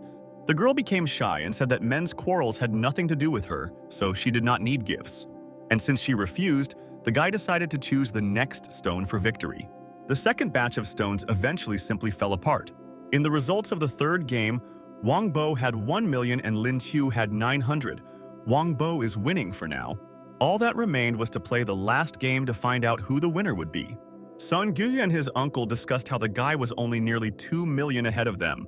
But the man did not understand how, with such minimal costs, Lin Tu managed to defeat them by almost 2 million. The guy stood and was proud of his work, or rather, the fact that he had won and Zhen Zhen would remain only for him. Wang Bo understood that this youth was definitely an experienced expert in this matter. The players had to choose the last stone. At that moment, Lin was ahead by 2 million. Wang Bo analyzed that if they failed, they would lose 500 million. But he was not ready to take on such responsibility. Soon-gi was sure that although there was a gap between them, it was easy to turn it into a victory in his favor. Thinking for a long time, the man looked at the remaining stones and chose the one that could bring him victory. Looking at the largest stone, he pointed his finger at it and ordered it to be cut. Zhang Er turned to Lin, saying that the approximate value of that jewelry was somewhere around 10 million. Sun Ge thought that the terms only discussed the value of the cut stone. But even if this one costs 100 million, he definitely won't be able to afford the second one. Zhen Zhen began to worry that her husband had made this cunning move, but Lin calmed her down. And then the guy decided to raise the stakes and suggested that whoever loses should give his stone to the winner. Sun Ge could not decide to take such a step, but the audience began to call him a coward. Then he thought about it and still agreed to such conditions, so he told Lin to quickly make a choice. Wang Bo watched the student and thought that his skills were certainly incredible, but this time the guy would have to lose. Lin picked up a small stone compared to Sun's choice, so the public thought that he had gone crazy out of fear. The presenter was surprised by the choice of the second participant, so he asked if he was sure. Having heard the agreement, the man nevertheless moved on to the process of assessing the jewelry. But Sun-gi emphasized that his stone should be cut first, and Lin Chu realized his mistake. The experts accepted this request and began cutting. Seeing the insides of this stone, Wang Bo turned to his master with fear. In a trembling voice, he voiced his feelings regarding the fact that the stone was most likely empty. The man then ordered another cut to be made because he could not believe that there was nothing inside. The huge stone was almost turned into dust, in attempts to find at least something in it. Although the man expected to get more, these pieces can be valued at no more than 15 million. At that moment, Sun-ge calmed down a little because he was 13 million ahead of the guy. He was confident of his victory because such a gap could not be bridged with a stone for 3,000 set.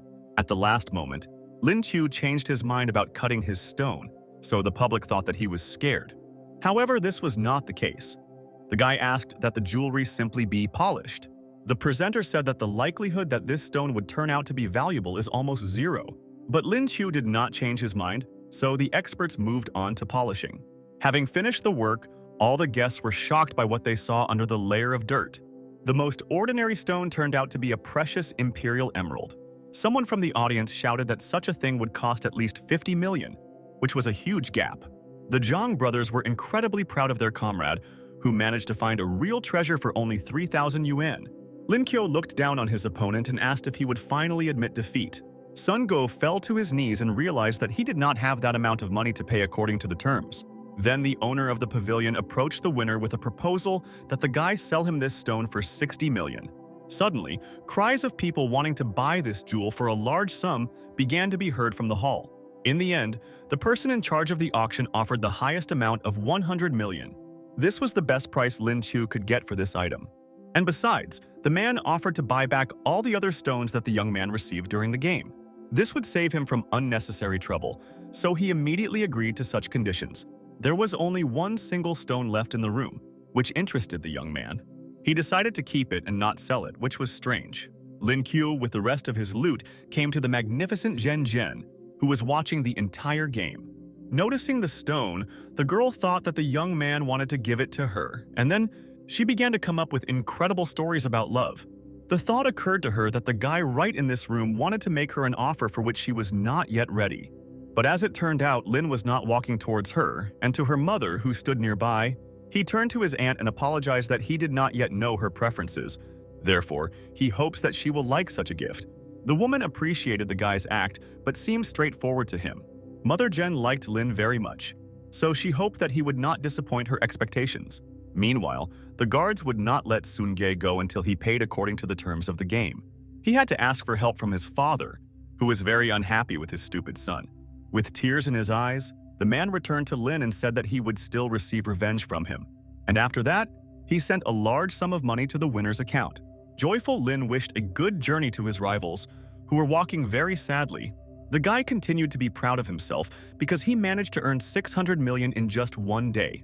However, this money was still not enough to buy enough spiritual spheres that were so needed for the dragon egg. The guy was approached by Zhang Er, who praised him for his ability to play, but Lin was then busy thinking about where he could get money. Therefore, he decided to turn to brother Zhang Er for help. He was ready to help him with anything, saying that now they have common problems. The request was that Zhang help him buy spiritual spheres with the funds he won. The guy said that basically this was not a problem, but for the spheres of the space system, this money was not enough. But Lin Chu would be glad of any help because the Zhang brothers had much more serious connections. Zhang Er promised that if he finds something suitable for the young man, he will definitely put it aside. Having found a good hotel nearby, Lin Chu decided to rest there for a few days. He was incredibly tired, so as soon as he lay down, he immediately turned to the system 95527. The new skill was the Jade Rabbit, which was a transformation of SS rank. The legendary animal can draw its power from the sowing of the moon. The system then congratulated the host on achieving the SS rank skill. It seemed strange to the guy that over the past 3 days he had never received an E rank skill. But voicing this thought was a mistake. What interested him, however, was that he already had the transfiguration skill. But the problem was that they might not take root, which cannot be said about the Jade Rabbit. The merger of skills was successful. The system congratulated the host on turning into a space moon rabbit. Lin Qiu liked the name. Therefore, he asked the system if it was sure that the name was complete. However, his full title takes a long time to pronounce. Namely, it was the SS rank Space Moon Rabbit plus Moon Roar, which uses the power of the moon to awaken the beast within. Hearing this, Lin abandoned the full name. Lunar Roar on a new moon added from 100 to 200% to all characteristics, and with a full moon, there was a plus of 500% to all characteristics. Finally getting out of bed, the guy decided it was time to try out a new skill. Barely standing after the energy-consuming game, he was able to walk to the middle of the room. To begin the transformation into a new image, he had to get on all fours. And at one moment, the guy turned into a mighty moon rabbit. Why did you really like the new look? Although quite a lot of energy was spent on the transformation, he was satisfied with the result. He then turned to the system to help him calculate how long he could last if he used the skill for a full month. And she said that based on the current level of the host, the guy could hold out for a full month and the maximum release of strength for no longer than 1 minute. This was not enough, so the system increased this opportunity 5 times, which is equal to 5 minutes. Suddenly, his comrade Zhang Xin came into the room to wake up his friend. However, what he saw left the guy horrified. He didn't expect to see this. Immediately closing the door on the other side, the guy shouted that he had not seen anything. Lin Qiu jokingly wondered if he should kill his comrade to silence him. The last 2 days off passed quite quickly, and the young man returned to the academy. There, Lin met with his friend and both were surprised by the number of people who arrived at the educational institution. This was because training had resumed. Suddenly, they were approached by a girl who needed help with her load, but the guys didn't hear the request well, and it seemed to them that it was just an echo. But an unfamiliar girl with long hair came closer to them. With her screams, she interrupted the conversation of 2 friends, which Lin Qiu did not really like. It was Lin Yunyuan, who belonged to the Shadow System and had 9 gold stars. The students with a dissatisfied face asked the girl what she wanted from them. The girl felt unpleasant because no one had ever treated her so openly and rudely. She thought the 2 guys were trying their best to get her attention. Containing her impulses of aggression, the new girl once again asked to take her luggage to the first floor. Lin Bez emotionally asked why they should help her, but Lin Yun did not understand the question. Then the guy explained why they should help her if she behaved so arrogantly, as if they were her servants. The girl mentally agreed that the guy's words had meaning, but she was not used to being treated like that. Then she decided to change her tactics and turned to the young guys with a polite request to carry her luggage, for which she would be very grateful. Lin Qiu seemed to be offended by her, so he asked why she didn't ask for it right away. However, since the girl admitted her mistake, he decided to give her his helping hand. On the way, Lin Yun said that she had not seen them at the academy before, so she thought that they were first years. Zhang San decided to introduce the girl first, and then spoke about his friend Lin Qiu. Lin Yun-san was surprised that the students did not know her because she was already in her 3rd year. Then Zhang San remembered that the girl was the main beauty of their city, but Lin Qiu was not interested in this information. The guy imagined his goddess Zhen Zhen in his head and decided that this Lin Yun was clearly losing to her. The beauty herself said that it didn't matter, since the guys were still new. After escorting her to the dormitory, the voice of the commandant was heard from there, who was glad that Lin Yun had arrived. As the guys stood under the dormitory, women's underwear began falling from the sky. Zhang San, who was from a fairly well-mannered family, was surprised by what he saw. One of the things fell right on the guy's face, so he thought he had lost his sight. Lin Yun helped remove the foreign clothes from his eyes and said that she would return them to the owner. Then Zhang thought that the girls' dormitory was an incredible place that he would like to go to again. The next day, classes began at the academy and all the students were fully assembled. The first lesson was about spirit animals, and since Lin Chu knew everything about them, this topic was boring for him. The couple was escorted by Zhang Mei Yu, who was a famous professor in China on spirit beasts. All the students were surprised that their teacher would be such a famous person. Lin Qiu did not appreciate this because he believed that no one other than him and the 95527 system could understand spirit animals. But suddenly, upon receiving the results of the verified independent work, Lin noticed something strange. In one of the tasks, the answer to which he knew perfectly, there was an error. The same applied to almost every assignment that the famous professor checked. Checking his every word, he didn't even notice how the teacher approached him. Therefore, hearing his voice, the student was frightened by surprise. Zhang Meiyu approached the guy because he wanted to look at what he was writing in his notebook. The student agreed to the teacher's request, so the teacher kindly asked if he could sit next to him. Taking the student's workbook in his hands, the teacher's expression changed dramatically.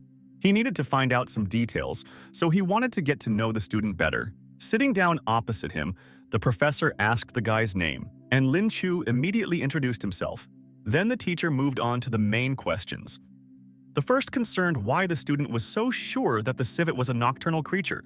Because there are many studies that confirm that they are active at night, but the student explained that the problem is their acute hearing, which they rely on. The other students in the group were shocked that the famous professor was consulting with Lin Chu. They were offended by the fact that they were not so smart, so they tried to somehow interrupt this dialogue. The fact is that there were several errors in one of the textbooks, so he would like to discuss them with his student, and he ordered the rest to prepare for the couple. Classmate Lin Chiu-pa began to be proud of her friend because he is so smart that he can rewrite a textbook. Then the professor decided that other students were only distracting them, so he sent everyone home. The students left the classroom dissatisfied because they had wasted their time. The teacher turned to Lin and explained why he was in such a hurry. The fact is that every mistake that they do not notice can cost someone their life. The student really liked the professor's precise approach to this science. So without much time to speak, they immediately moved on to the next mistake. The next class that day was a lesson in higher mathematics, where all the students came. Lin Qiu was very lucky because there was a place to sit next to his wonderful goddess. But another student was very interested in the guy, who kept saying hello to the guy and wanted as much of his attention as possible. But she was not interesting to Lin because he wanted to sit next to Zhen Zhen. It seemed to the guy that the girl was behaving this way because of her photographic memory skill, because her eyes were literally glowing. Lin Qiu tried with all his actions to show that he had no desire to communicate with his classmate. Soon, the students moved to the academy's training ground for combat practice, which made Lin Qiu very happy. The students discussed their future teacher among themselves and tried to guess what he would look like. Lin Qiu, without holding back his aggression, turned to his classmate and asked why she always goes with him. In response, he heard that she just wanted him to help her with her studies, but he didn't like the fact that the girl was always next to him. This could give Zhen Zhen a dubious excuse. Suddenly, the students were interrupted by the appearance of the teacher, who was glad to see them. It was Teacher Han who was supposed to be teaching martial arts to the students this semester. The students, and especially the boys, were very happy about this news. After all, they considered her the most beautiful teacher. To begin with, Han decided to voice her rule. Namely, before starting training, everyone must demonstrate their strength to others. Lin Qiu was not happy about this because his classmates would start making fun of him. He was very upset by what he heard, so he had no great desire to continue being in class. However, he had no choice, and the first one to demonstrate strength had to be Zhen Zhen. The girl accepted the challenge and went to the middle of the arena to show off her skills. The next one to come out was the pestering Yang Qian, who had strength no weaker than Zhen. But after the girls, Lin Qiu, who wanted to go out last, had to come out. The guy began to feel shy and told Ms. Han that he didn't know what exactly he should show. He was very ashamed to turn into an animal in front of so many people. But the teacher knew about the peculiarity of turning a guy into a rabbit, so she said that no one would laugh at him. Having calmed down a little and pulled himself together, the student nevertheless agreed. Gathering as much strength as possible in his body, Lin Chu transformed into a moon rabbit. The demonstration of his capabilities turned out to be very impressive. Unlike other students, energy continued to radiate from his body, so this time, none of those present laughed, but only admired what they saw. In particular, the girls who had long been in love with Lin really liked it. But among his fans, there were also those who thought the guy was cute and wanted to touch his long ears. In addition to the transformation itself, Lin Chu also wanted to show the possibility of his strength, so he first showed a powerful jump. And after that, he concentrated the power in his hand and struck a strong blow at the stone pillar. The guy was proud of himself because before, he could not have done this. The girls almost lost their minds from every movement of the student, considering him a real handsome man. Zhan Jin noticed that Lin Qiu's form was much cuter now than last time. Yang Xian considered the guy exclusively as her future partner, so she was very grateful to her grandfather for such a find. Teacher Han decided to call the next student Shi Ma Yan, because if this continued, the girls would end up unconscious. Ma Yan considered Lin Qiu to be his ardent enemy, so he wanted to show as much of his strength as possible. To make the girls more emotional, he told them to watch his every move, because he believed that his transformation into a bird would be as cool as possible than some kind of rabbit. True, according to the girls, he looked not like a mighty eagle, but like a real rooster that could not fly. Sima Yan almost fell into the ground from such shame, but still considered Lin Chu to be to blame for this. Teacher Han said that after analyzing each student's abilities, she will develop an individual preparation plan for them. In the meantime, as a warm-up, the woman invited the students to run several laps of the stadium. Zhang Xin was surprised by what he heard, because the military training was completed, and for some reason the teacher wanted them to run again.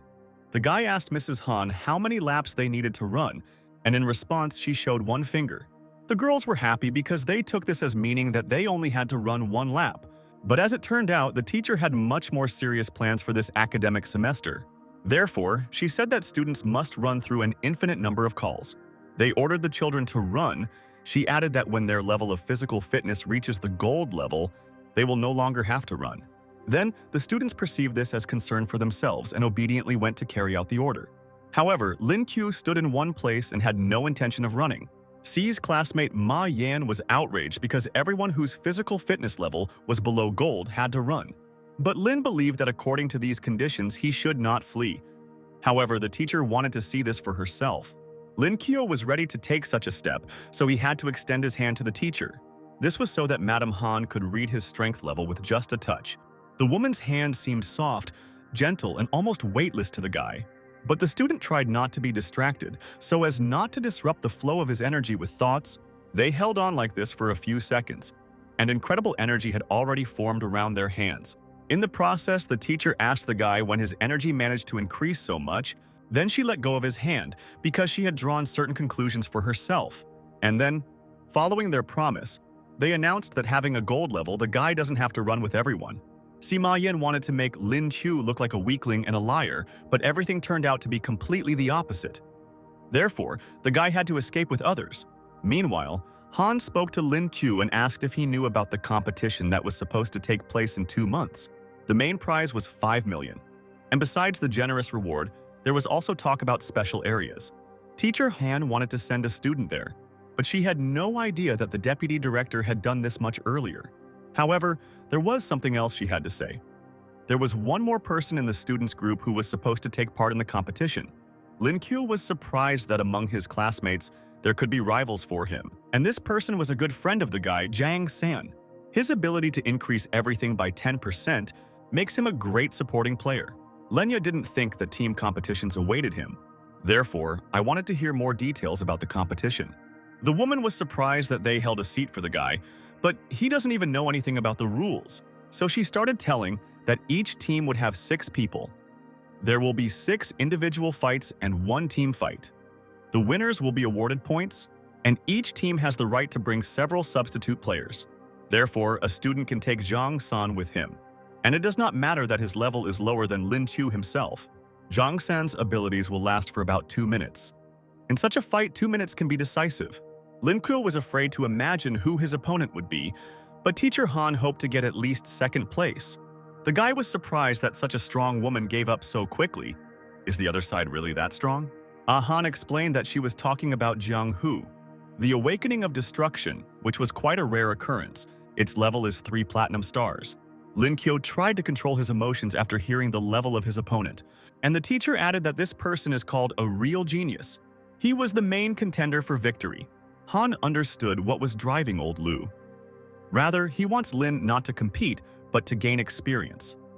After all, such competitions are the best teacher. But besides the work aspects, the teacher voiced her admiration for the soft hair of the student, who really looked like a rabbit. But now, he was more interested in the level of strength, which was silver, and physical training was generally golden. Therefore, before starting the competition, he must reach at least the peak of gold. The guy was sure that, with the 2 places that remained before the competition, he would be able to become stronger. Soon, students who were tired from running came running to the teacher, and Han decided to explain why she told them to do this. Because by improving physical fitness, they reduce the side effects caused by other people's abilities. Therefore, the number of kilometers traveled for this activity was enough, and the teacher let the children go. But as for Ling Yuqiu and Zhang San, these young men, Mrs. Han was waiting for them in the evening at the training ground. The guys discussed their thoughts on why they should come, and most likely this applied to future competitions. However, in the evening, the field was occupied, as there was Chen Long, who belonged to the space system and had 1 platinum star. Lin Yun was also there, so she was surprised that she met freshmen at this place. Lin Qiu thought about how small the world is and explained to the older students what the instructor had asked them to do. Then they asked if we were talking about Consultant Han, and the guys confirmed, and the older guy decided to introduce himself as the team captain, Chen Long, who has a platinum star. And Lin Yunshuan said that she has 9 gold stars. In response, the freshmen said their names and abilities that belonged to them. Chen Lun was surprised when he heard about exclusively silver stars, because there is nothing special about them. Instructor Han soon arrived and invited all students to test each other's capabilities. Lin Qiu was scared because he didn't know how he would resist gold and platinum. Deep in his soul, he was already crying with fear, because he knew that he would immediately lose. Zhan San didn't have to compete since he is a support player. Therefore, he should have just shown his capabilities. Having accepted the challenge, the student began to concentrate his power to raise the level of someone present. His choice fell on Lin Yun, so he extended his hand towards her and tried to give her energy. Soon the girl seemed to be on fire from the strength she had received, which increased her skills many times over. She felt a fire in her body due to the fact that her power was becoming greater. Chen-Lun appreciated Zhang San's skills, so he said that the guy would be useful to them during the game. For Lin Qiu, this was expected because healers with arms and legs are always taken into their teams. Then it was the student's turn to fight Dai Biao. Among the entire strong team, he had the lowest level and was a reserve player. Dai Biao also belonged to the transformation system and had 5 gold stars. The difference between the guys was quite large, so Lin Qiu had to transform into his strongest form in order to survive. Soon, the weaker student transformed into a moon rabbit and was ready to fight.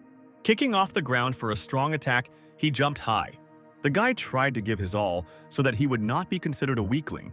Next, he landed on his hand, but that was not the end of his skills, because the next technique was the rabbit kick, which was delivered unexpectedly for the enemy.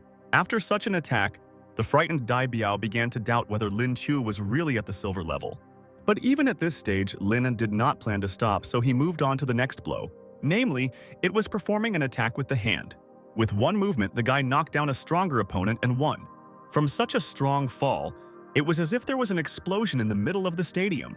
The team that Dai Biao represented was shocked that their player was defeated. The crippled man was able to get to his feet and emerge from the trunk of dust, but he himself did not plan to end the fight. He admitted that he underestimated Lin Qiu, but was sure that the young man was not capable of more and ordered him to admit defeat. Lin thought that the second player had pretty good defense because his attacks did not cause any damage to him. Meanwhile, the man also decided to play to his fullest, so he used beast transformation. His body began to be covered with dense scales, and his eyes seemed to glow with a desire for revenge. In addition, stone spikes and fur appeared on the back, which resembled a ghoul. His old appearance not only frightened those present but caused strong disgust. But Dai Biao was absolutely serious about winning. His feet were replaced by bird feet with strong claws, thanks to which he could jump well. Since both could fly into the air, The fight did not take place on the ground, which made it more difficult. Lin suffered setbacks because his opponent's defense was very difficult to penetrate, so he had to find his weak spot. Soon the fighters descended into the arena, and as a result of the battle, Lin Qiu had many injuries, but this did not stop him. The guy decided to act differently, so he tried to use a special technique against Dai Biao. The student stood up and, having accumulated energy, directed it towards the man. Lin Qiu fired all his energy at Dai Biao with a swift arrow to cause as much damage as possible. Meanwhile, the man was sure that the guy would not be able to defeat him. But it didn't turn out the way he expected. Because Lin's power was able to paralyze him, this was just the beginning of the display of the mighty moon rabbit's might. After all, the next blow, for which the young man had to jump as high as possible, was even stronger. However, such deft movements did not intimidate Dai Biao at all, because he had incredible defense.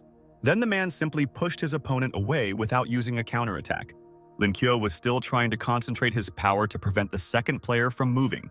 He again directed the energy like an arrow directly at the opponent, applying as much concentration as possible to the situation.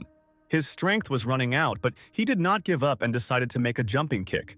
Observers appreciated the young student's skills, but this was not enough for such an opponent as Dai Biao. All these movements of Lin Qiu only made the man more emotional and drained him. Therefore, without holding back his anger, Dai Biao decided to go on the attack. He used a skill of incredible speed that no one could resist. His mighty blow severely injured Lin Qiu's rabbit, causing him to bleed. The student began to choke due to bleeding, so he could no longer control his movements.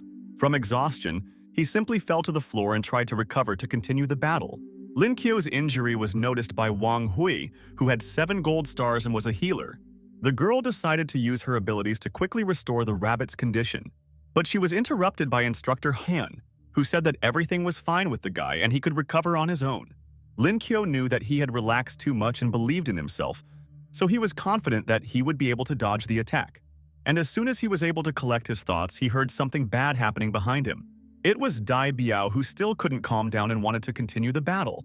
He was haunted by an unhealthy desire to kill his rival, so he quietly attacked the student again.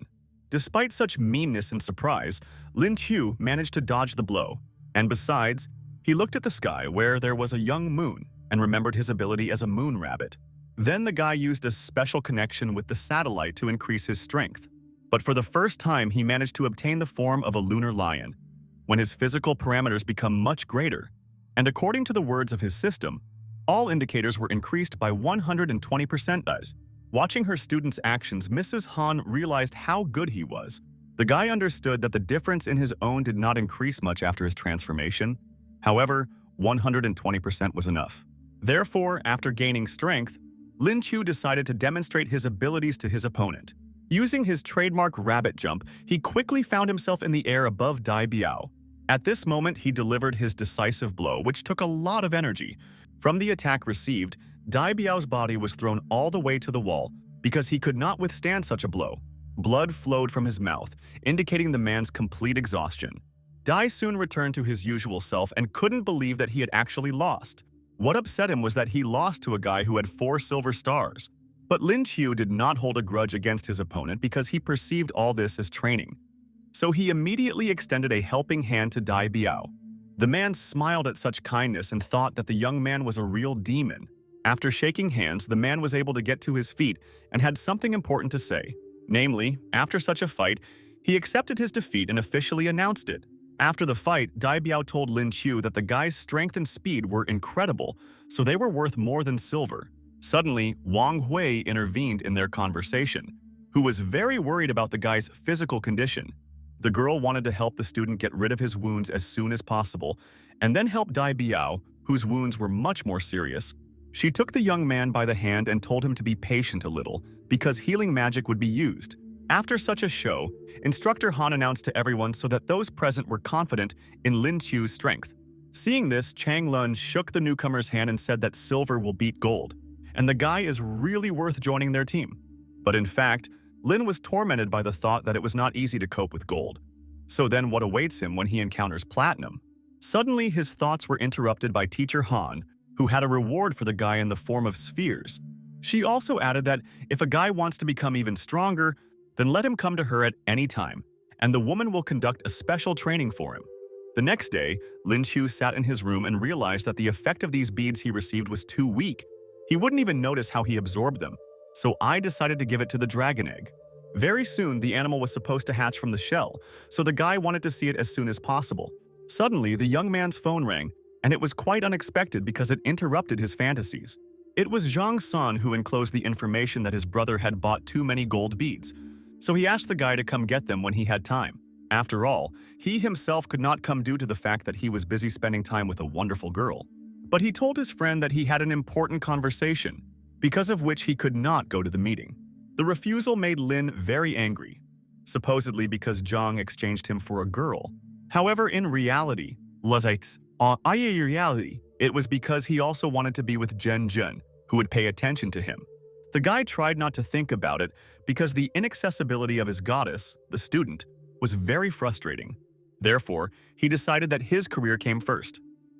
Therefore, he must immediately go for the beads. Quickly getting ready, Lin went for the spheres that were so important to him that he didn't even notice his old acquaintance in the corridor. It was Sun Gi, who had long been seeking revenge for the guy being in touch with his uncle Wang. He prepared for dirty deeds. Therefore, I always asked him if it was time to start. But the old man told him that the city is a bad place because there are a lot of extra eyes there. Lin had already arrived at Zhang Er, who was holding the box of loot. He had about 100 gold and several platinum beads, but he did not find those that belonged to the cosmic system. There were indeed a lot of spheres, so Lin could imagine how difficult it would be to find such a quantity. But despite such a quantity, Brother Zhang Er said that he would still continue to search for exactly those beads that were needed most. While walking home, Lin Chu noticed that the academy had been watching him for a long time. But the guy thought it was funny because he could give these men a good workout. Understanding the whole situation, Lin decided to check on his phone whether his geolocation was displayed. Everything was in order, so the guy had no reason to worry. He had already come up with a cunning plan, so he was wondering what those who were watching him were up to. Walking calmly further, the student was already expecting that someone would attack him. Part of Sun Jae's plan was for Lin Chu to go into a dark alley, which is exactly what happened. The man reported this information to Uncle Vanya, who gave the signal for the rest of the group to move on to their task. As long as Lin Chu walked deep into the dark street, nothing happened to him. However, further on, big men stood in his way and were supposed to intercept him. For some time, they just stood and looked at each other. Lin made a pitiful look and began to beg the bandits not to rob him because he has no funds. Then he added that if they approached him for a different reason, then let them be more gentle. The men did not want to talk to him for a long time, so they immediately took the box to put it on the guy's head. Laziness kept waking up, saying he didn't understand what was happening to him and where he was being dragged. Soon the young man was led to a large dark building where the most important thing was about to happen. Having brought Lin Chu to the office, Mr. Wang himself, Sun Ge's uncle, met him there. He ordered the bandits to be below and report immediately if anything happened. And before they went and carried out the order, the thieves removed the box from Lin Chu's head. Looking at the young man, old Uncle Wang was glad that he finally had the guy in his hands. The student was not scared at all, so he asked the man what order he received this time. The old man shouted and said that the guy couldn't just leave him, but Lin did not plan to leave until he knew all the trump cards. And Sun Ge, who was also present in the hall, understood that Lin Chu could easily escape. However, he had another proposal, namely, that the young man begin to cooperate with them. Lin laughed at this and said that trying to discuss cooperation was more like kidnapping. Sun Ge understood that the young man was an excellent evaluator. Therefore, he proposed to work together and divide the profit in half.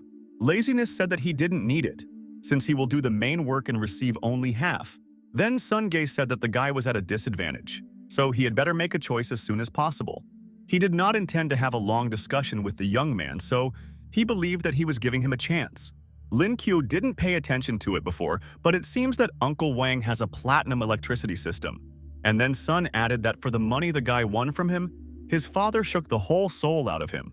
Lin Qiu had no money because he gave it to Brother Zhang. Therefore, if Sun Ge is ready, then let him take the risk of going to pick them up. In addition, the guy hoped that Zhang San understood his message and would soon come to the rescue. Suddenly, Zhang Zhan quickly rushed into the room, causing a lot of noise. The girl was the first to come to the rescue of her lover Lin Chu. The guy was surprised that Zhang San brought Zhen Zhen to such a dangerous place. the goddess threw herself into the student's arms, asking if he was okay, because she heard from Jean-san that he was in danger. The girl was almost scared to death about Lin Chu's condition, so she was glad that everything was fine with him. The guy was pleasantly surprised that Zhen cared so much about him. Then he immediately apologized to the girl and said that he would not make her worry anymore. All this was seen by Sunge, who was angry that the student dared to touch his beloved Zhen.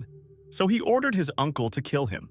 The old man obediently accepted the order and was already walking towards the young man to deal with him. However, something stopped him. Some unknown force passed through his body, which did not allow him to make a single movement. Then Sunge turned to Lin Chu and asked him what he had done. However, Lin Chu could not understand why there were such complaints against him, because he did nothing. Suddenly, Zhang San and the school principal, who considered Lin Chu to be their boss, burst into the room. Old Wang began to tremble with fear when he saw Master Wu Yangji enter the room.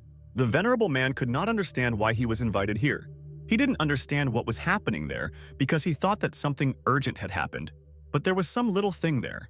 Lin Qiu and Zhen stood in an embrace, so the girl told the young man not to overthink things.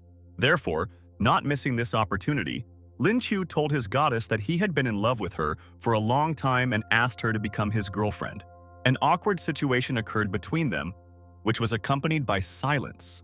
However, their romantic moment was interrupted by Sun Gi, who began to threaten the guy and said that he would not leave him alone. The man was angry that the guy was standing next to Zhen, so he decided to throw a chair at the boy. The girl could not understand what was happening between the men, so she simply watched it. But she couldn't hold back her anger for long, so she came to Lin Qiu's defense. Zhen was able to knock the man to the ground with one blow and immediately returned to her unfinished conversation with Lin. The guy was glad that the girl cared about his words and would still follow through to the end. After this, Lin Qiu plucked up courage and repeated his question, to which he received a positive answer. His heart was filled with incredible emotions, but he tried to remain calm. Frustrated, Sun Ge turned to the girl with tears on his face and asked how she could do this to him. But she answered briefly so that the man would not even say a single word in her direction. Lin Qiu reassured his girlfriend and told her not to even pay attention to him. He'll deal with it. After which, having kissed Zhen, the young man went to the downtrodden son. He carefully leaned towards him and invited Mr. Song to return to their conversation. He had nothing to talk to him about. He immediately accepted defeat. Therefore, he was even ready for Lin to take his life.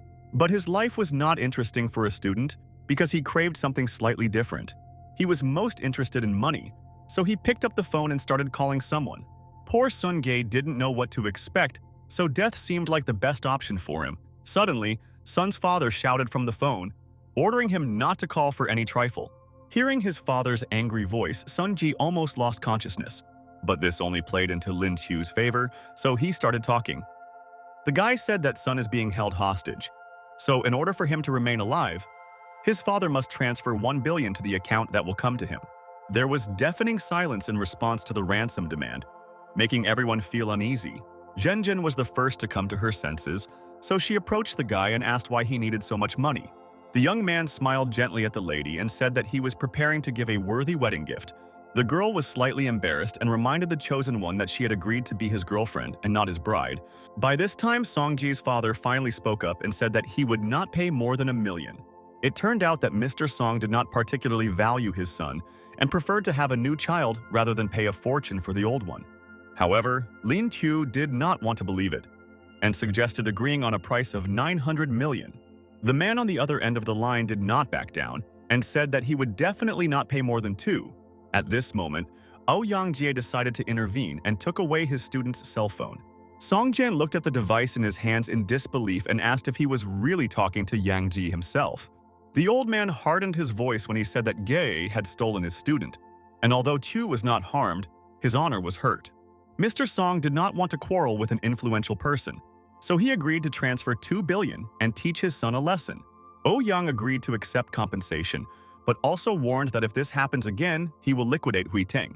After ending the call, the master told Xiao Chu that he was giving him all the money, because at his age it didn't mean much to him. The young man thanked the teacher and admitted that he understood his position, but the money was very useful for the student's further development.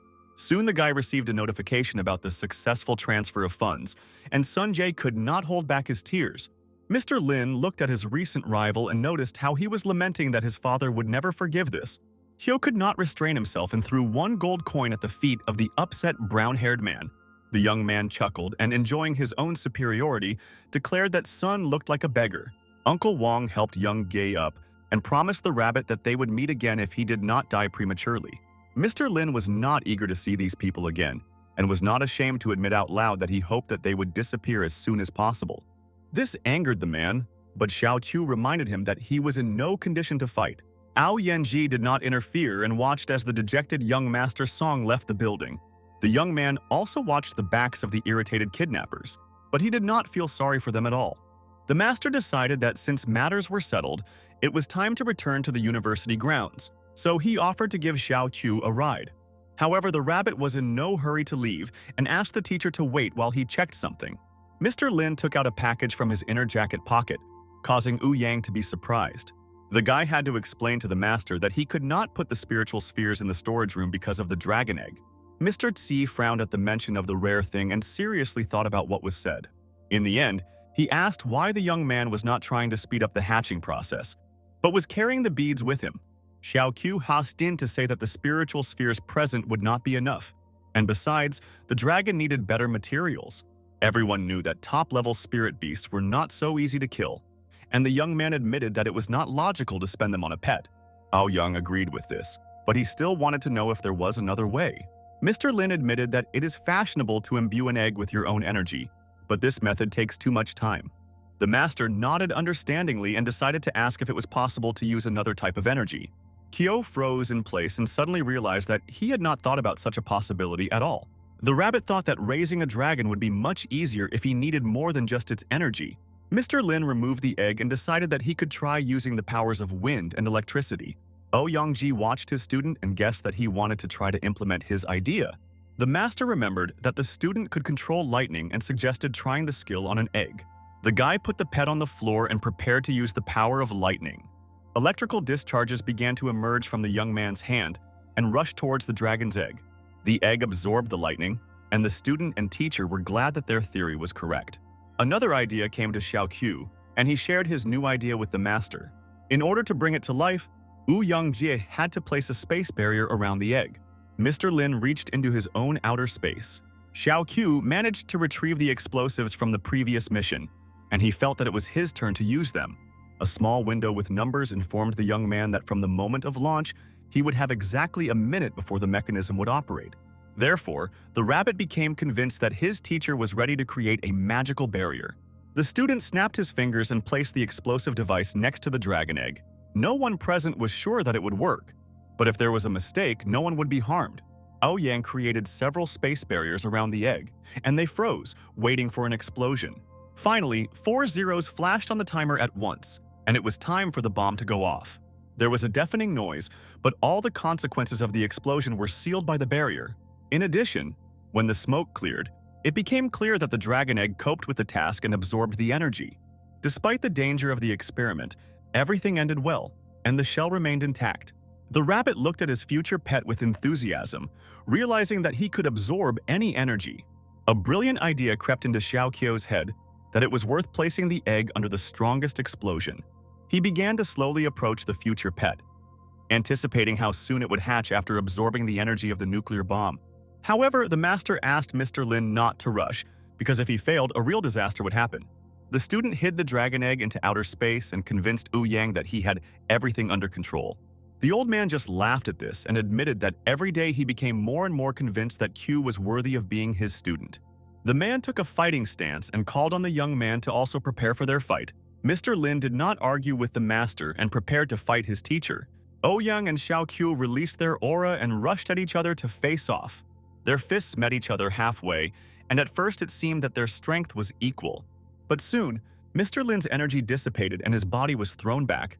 The men spent several hours in this rhythm and finished their training at nightfall.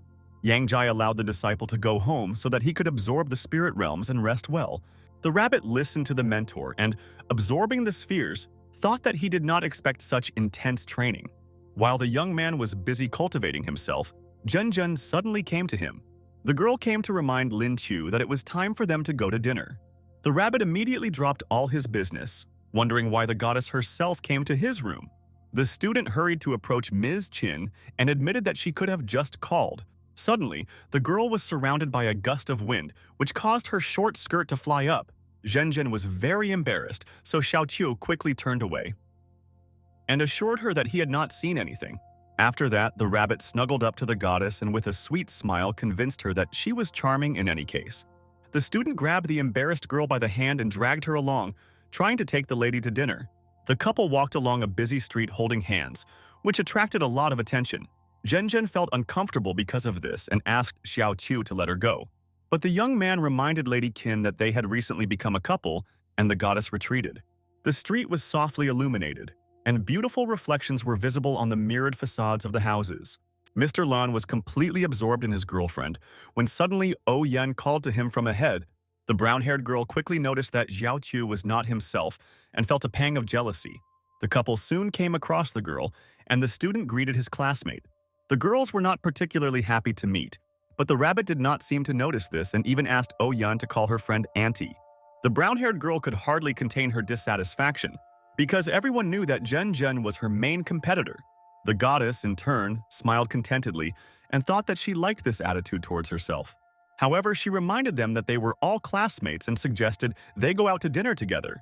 Oh Yan agreed, although restraining her negative emotions turned out to be more difficult than she thought.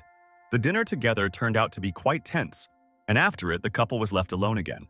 Xiaoqiu reminded Zhen that the competition would start in 2 months, which would require him to train hard. Lin warned that he would not be able to spend much time with the girl, but the goddess was understanding about this. The rabbit shared with Mrs. Qin his feelings about losing in the first round. At first, the goddess began to console him, but quickly realized that they were making fun of her. Therefore, she irritably tapped the guy on the head and ordered him not to return without victory. In the end, Xiaoqiu gently grabbed the young girl's wrist. Then he pulled Zhen to him and promised that he would work hard. Lin watched the embarrassed goddess with a satisfied smile and rejoiced at the obvious progress in their relationship. Soon, Qin looked straight into his eyes and admitted with a sincere smile that she would miss him.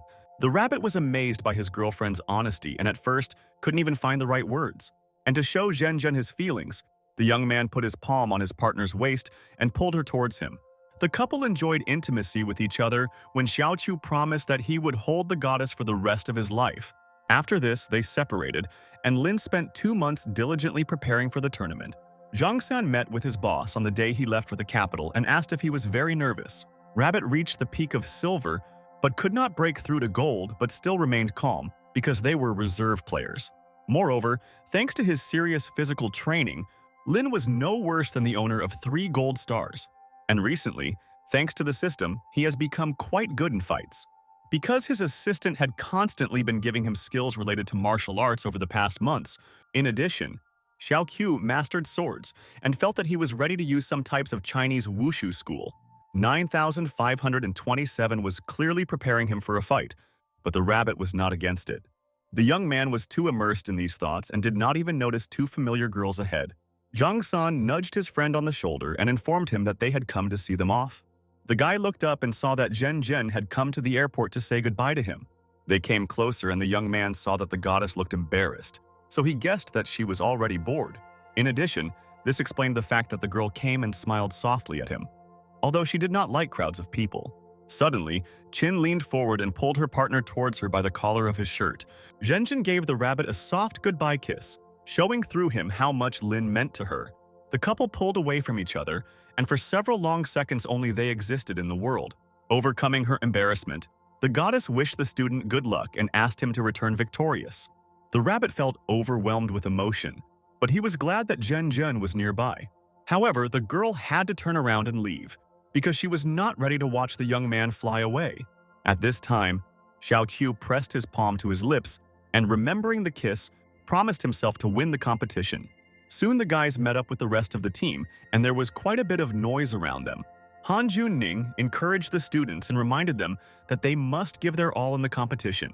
The team unanimously agreed with the teacher, and the rabbit mentally ordered the capital to wait for their appearance. The students had to travel by plane, which in clear weather helped them get to the right place. As soon as they landed, one of the journalists immediately tried to find out how their team assessed their chances of winning. The man also noticed that this year their university took 2 freshmen to the competition at once and suggested that they did not have enough people. Long Chen decided that he should not comment on the choice he had made ahead of time, and teacher Han asked the rabbit to ignore such attacks because people were just trying to hurt him. Xiao Qiu nodded to the woman and admitted that in fact, he doesn't really care about the opinions of others. After some time, the last bus arrived and the presenter announced that all 7 teams were assembled. There were a huge number of people around the transport and many were noisily pushing forward. The rabbit was watching this from the side, when suddenly Jun Ning appeared next to him. The teacher wanted to know why, out of hundreds of similar academies in China, Lin chose them. Xiao Qiu didn't have time to respond when the woman suddenly mentioned that there would be 8 teams in the competition this year. This was the first time the student had heard such information and was truly surprised by the unexpected opponents. The director of the academy explained that in addition to them, 8 other teams were participating: Tian, Gusu, Fengtian, Jinmeng, Jiling, and Jiangling. The teachers admitted that it would be difficult to cope with them, so they asked their team not to relax. Before the competition, each academy had the opportunity to discuss their strategy in a conference room. Han Jun-ning stood in front of the students and talked about the rules of the 2 upcoming rounds. She informed them that the first round consisted of 6 individual matches and 1 team match. The guys learned that they would receive 1 point for winning the individual match and 5 in the team match, and only the 4 best teams would advance to the finals. To participate in individual battles, their academy chose Chen Long, Lin Yunxuan, Zheng Hao, Wei Dong, Wu Tong, and Lin Qiu. The rabbit thought about the rules and noticed that the competition was somewhat similar to a horse race, and if the order was chosen correctly, even a weak team could earn points. Jun Ning confirmed his thought and said that they were counting on a group match. The director noticed that Chen Long and Lin Yuan Suanya had reached the platinum level, which literally gives them victory in 2 individual battles. Xiao Qiu turned to the girl and looked at her with a new look, because he didn't know that she was so strong. Meanwhile, Han Jun-ning concluded that by the group match, they would be able to score at least 4 points. Chen Long was confident that they would win the team match because in addition to platinum, they had golden 9s and the strengthening of Zhang San. Finally, teacher Han handed out papers with information about the opponents to the students, and the meeting came to an end. Long Chen finally asked the students to rest well and give it their all when the time comes. Lin was pondering the information he had received when suddenly someone behind him slapped him on the back of the head with a stack of papers. The young man immediately turned around to look at the man who was trying to get his attention. Lin Yuanyuan's friend decided to cheer the young man up before his first performance. After that, the girls left the audience, settling on the fact that Tian Academy should not be too difficult to defeat. Lin Qiu was the only person who remained sitting in the conference room. The young man called the system and waited in suspense to receive a new skill. 9,527 reported that the owner was able to control any flying vehicle. The rabbit was slightly disappointed because he hoped that the skill would help him rise to gold. Be that as it may, Xiao Qiu went to the exit, wondering where to find the plane. However, as soon as the guy crossed the threshold of the audience, a black spot flew at him. Shen Ting hugged the master tightly and shouted that she missed him very much. The rabbit looked at the girl in surprise and asked why she was not at work. The blonde smiled charmingly as she admitted that she had arrived in the capital to ensure the safety of the competition. Xiao Qiu pulled away slightly from his active friend and asked her to continue the conversation in a less enthusiastic manner. Xin Xing was ready to agree to this, but Lin's attention was suddenly drawn to the guy behind her. The student peered at the silhouette of the young man and experienced a strange feeling of anxiety. The stranger called the blonde sister and, with a menacing expression on his face, asked whether Qiu was her master. The girl confirmed her nephew Zhang Hu's guess and hurried to introduce the guys to each other. As soon as Lin heard the young man's name, he immediately remembered that he was the strongest participant in the tournament. Zhang Hu continued to glare at the master with a frown, when suddenly Xing remembered that he should call Qiu uncle. Her nephew's first reaction was indignation, because he did not understand why he had to call a 20-year-old boy that. Moreover, the young man allowed an aura to surround his body and approached the rabbit to test its strength. Lin perfectly felt the pressure of someone else's power and mentally acknowledged that the energy proved that the person in front of him was the owner of 3 platinum stars. However, Shen did not allow the conflict to flare up, as she stood between the guys and forbade her nephew to be rude to the master. The young man was annoyed by this fact, but reconciled himself because he did not want the girl to think that he was poorly raised. Jiang Hu swallowed his pride and called the youth in front of him Uncle Lin. After that, they shook hands, and Xiao Qiu truly enjoyed the displeasure on the other's face. In addition, the rabbit took advantage of his position and ordered his nephew to leave so that the adults could talk. The young man swallowed his irritation again and turned to his sister to say goodbye. Lin looked at the back of the angry guy and asked if he really was Shen's nephew. Xing remembered how she met Jiang Hu when they were little and thought about how to respond. In the end, she said that their grandfathers were friends, so they often had to see each other. The blonde didn't want to talk about her childhood for a long time, so she reminded her that she came to the capital because of Xiao Qiu. At first, this surprised the rabbit, but everything became clear when the girl handed him a list of questions. The young man quickly flipped through what he had written and noticed that a whole book had been published, which was thicker than 100,000 Y. Shen smiled charmingly again and suggested that the mentor go to a cafe and discuss them there. Lin saw no reason to refuse, so the couple went to a nearby coffee shop. When they sat down at the table, Zhang-san, by amazing chance, decided to go into the same establishment. The brown-haired man drew attention to the familiar top of his head and, looking more closely, realized that in front of him was Xiao Qiu. But the guy was much more surprised by the fact that an unfamiliar blonde was sitting next to Lin. The brown-haired man was convinced that his friend was sitting in front of him and decided to sneak up on him from behind. Once nearby, he hugged the young man and told him that Zhen would tell him about his adventures. Xiao Qiu was outraged by this accusation and told Zhang that he was simply studying with his student. The guy looked at the blonde and then returned to Lin, not understanding when he became someone's master. The rabbit turned to Shen Xing to introduce the girl to his friend. The head of the logistics department of the special detachment stood up from her seat to shake the hand of a new acquaintance. And San at this time tried to maintain composure, although he mentally admired his friend.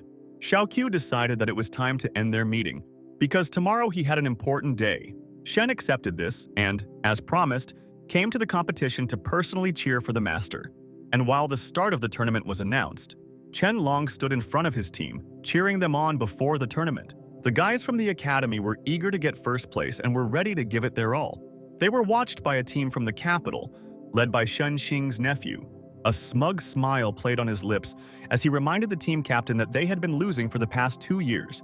It didn't take long for Chen Long to recognize Jiang Hu's old rival. Therefore, the young man allowed his aura to burst out and warn his opponent that this year he would regret what he said. An evil light flashed in his opponent's eyes when he withstood Lung's pressure, declaring that such things did not frighten him. Zhang also released his aura, and the main rivals for first place clashed in a silent battle. Chen's team observed the strength of the enemy and had difficulty containing their horror. Although, despite their efforts, Hu still noticed that the Lung guy's legs were shaking from his aura alone. Zhang-san felt even more pressure and realized that it was actually difficult for him to stand. But Xiao Qiu came forward in complete calm and reprimanded his nephew because it was not appropriate to talk to elders like that. Jiang Hu lost all his passion and began to make excuses that everything happened by accident. The silhouette of Shen in the background even made the young man address his opponent like an uncle in front of everyone. Zhang-san stared at his friend in confusion, who was clearly pleased with his nephew's reaction. At this point, the head of the logistics department of the special detachment also intervened, trying to find out what was happening. The blonde moved closer to Hu to see if he had done anything stupid, but the excited young man quickly denied it. Shen again asked the guy not to create problems and to contact her in case of any conflicts. After that, Sin winked at the master and wished him and his team good luck in the tournament. Finally, the moment came for the competition to begin, and the loud voice of the presenter was heard. Liu Mengnai admitted that it was a great honor for her to share the joy of competition with everyone present. Many guys looked at the famous actress with adoration in their eyes. Meanwhile, the girl continued to talk and called the capital team, so Zhang had to leave. Immediately after this, the presenter announced the departure of the guys from the Shanghai Academy, and Chen led the guys along. On the way to their seats, Xiao Qiu decided to ask if Xian was feeling okay. The brown-haired man answered hesitantly that everything was fine, and the guys took their places while the rest of the opponents were announced. Lin knew his friend very well and saw that he was very nervous, so he tried to figure out how to help Zhang relax. But before he could think of anything, Mrs. Shen appeared in front of them. The brown-haired man jumped from his seat, watching the blonde while Q looked at the student with a silent question. The rabbit tried to remind the girl that he was busy, but Sin promised that the explanation would only take a couple of minutes. Lin saw no point in arguing with the student, because he understood that she would not leave in any case. At this time, Liu Mengni began to introduce special judges for the country's main competition. The first to freeze was Xu Boyang, or the famous Shield of China, which was widely known for its abilities. Xiao Qiu watched the fighter and for the first time realized how serious judging is, since amazing people act as the jury. Among the judges was Ouyang Ji, who was known as the only martial artist in the space system. And also sitting next to him was the director of the Beijing Academy, to whom the presenter hastened to give the floor. Si Wei greeted the audience and said that he was glad to witness the birth of a new generation. After this, the man announced the start of the competition, and fireworks began to explode in the sky, preparing people for an incredible show. The opening match of the competition was a duel between the Beijing Academy and the Kinmen Academy. Zhang Hu stood in the arena, finally calmly releasing the frightening aura and preparing to defend the honor of the capital team. His opponent was also a captain, and he was annoyed that he faced a strong opponent in the first round. Si Wei waited until the students took positions and announced the start of the fight. Nephew Shen immediately rushed into battle, intending to release his irritation caused by Lin Chu. It was with great difficulty that Xiao Yang was able to dodge the rapid attack from the owner of the 3-star platinum. The guy nearby felt Jiang's terrifying power, as well as his evil attitude, and realized that he would lose. However, the young man decided to do it with dignity, so he used his most powerful fire attack. Hu didn't even try to dodge because he could use his powers to dispel the flames. The captain of the capital team noted the gap between their forces and asked if Xiao Yang wanted to continue the fight. Disciple Jin Meng did not become a hero, so he raised his hands and admitted defeat.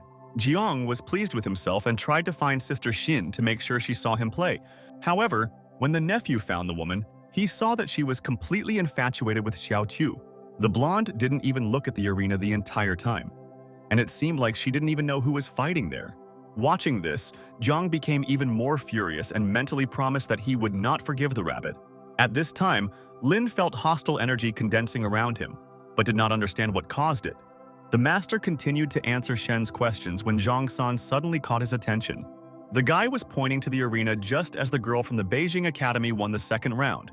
Xu Boyang declared victory for Ling Xin, who, as it turned out, had also recently reached the platinum level. This fact made the opposing team stronger than Teacher Han had originally expected. Xiao Qiu felt Jun Ning's tension, and the woman admitted that Ling's breakthrough was an unpleasant surprise. The brunette explained that they were preparing to fight one platinum winner, so the presence of the second makes the situation more problematic. The rabbit nodded to himself and realized that Ling Xin's new status made the capital's team many times stronger. The fights continued to happen, and finally Jin Meng Academy got its first victory in the fourth match. With each subsequent fight between the teachers, Han realized that all other teams had no chance. She noted out loud that only the capital team had players with platinum, while for the rest, gold was the ceiling.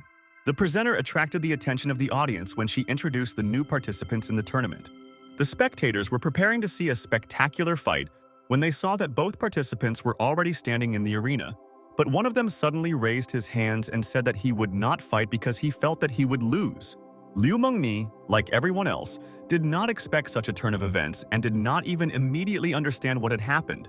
But the girl quickly gathered her thoughts and, having smoothed out the situation, invited the following fighters to the field. This time, both participants were at the peak of the gold level, so the fight promised to be truly intriguing. Yang Guoqing had not encountered Yuan Yuan's abilities before, so she wanted to try them out first. Lin was skilled in the shadow arts and prepared for a fight by taking out her knife. Her opponent had the power of the wind, so he launched a small tornado towards the girl. Yang hoped that this technique would help him track Yuan's speed. However, Guoqing could not even imagine that this knowledge would be useless to him. The girl moved too quickly and confidently, which is why the human eye could barely keep up with her. 1 second, Yang saw a Shanghai Academy student in front of him, and the next moment she was nowhere to be found. Lin Yuan was behind her opponent, not giving him a chance to escape the attack. The blade of the knife was pressed against Guoqing's throat, letting the audience know that he had lost. The brunette suddenly realized that the man in front of him was actually a platinum-level holder. The match ended with the victory of the Shanghai Academy player, as the presenter cheerfully announced. This was the first time Xiao Qiu had seen the girl in action, and had to admit that her shadow system skills were amazing. Zhuan crept up to Lin, and hugging him from behind, asked how he liked her fight. And while the Tian Academy was earning points in the arena, Yuan wished her teammate good luck. It was finally the Shanghai Academy's turn to shine again in the match. Xiaoqiu's mood was a little doomed by the fact that he had obtained a useless, low-level disguise skill. Liu Mengni announced to the audience that Tian Academy was ahead of its opponents by 1 point. The host enthusiastically introduced the next participant, Huang Fan, who owned the Thunder system. After that, it was Lin Tu's turn to introduce her, but the girl hesitated when she saw that he was the owner of Silver. The young man appeared on the arena while everyone around did not understand why a strong academy had released him onto the field. Liu Mengni noticed the rabbit's backpack and asked what was inside. Xiaoqiu took out a dragon egg from his bag and told the girl that he would use it as armor. Huang Fan and the presenter were dumbfounded by this approach and were speechless for a second. Liu Mengni ran closer to take a closer look at the egg and get confirmation that it was a dragon egg. Lin's opponent didn't have much knowledge about spirit animals, so he thought it was a stupid idea to fight with an egg in his hands. However, the rabbit did not understand what the problem was and asked if the rules really did not allow the use of armor. Fan was about to start a quarrel, but the presenter intervened, and since there were no prohibiting rules, she announced the start of the fight. The rabbit stroked his pet's shell and promised that he would soon get some energy. Huan decided that he was facing an ordinary loser and was confident of his quick victory. In addition, Fan was the owner of gold, so before the attack he invited his opponent to surrender before it was too late. Lin admitted that he was inferior in strength to his opponent, but refused to back down and allowed him to strike first. The young man raised his hand in the air, and the air around him was filled with electricity. Huang was determined to throw Xiaoqiu out of the field when he sent a thunder attack towards him.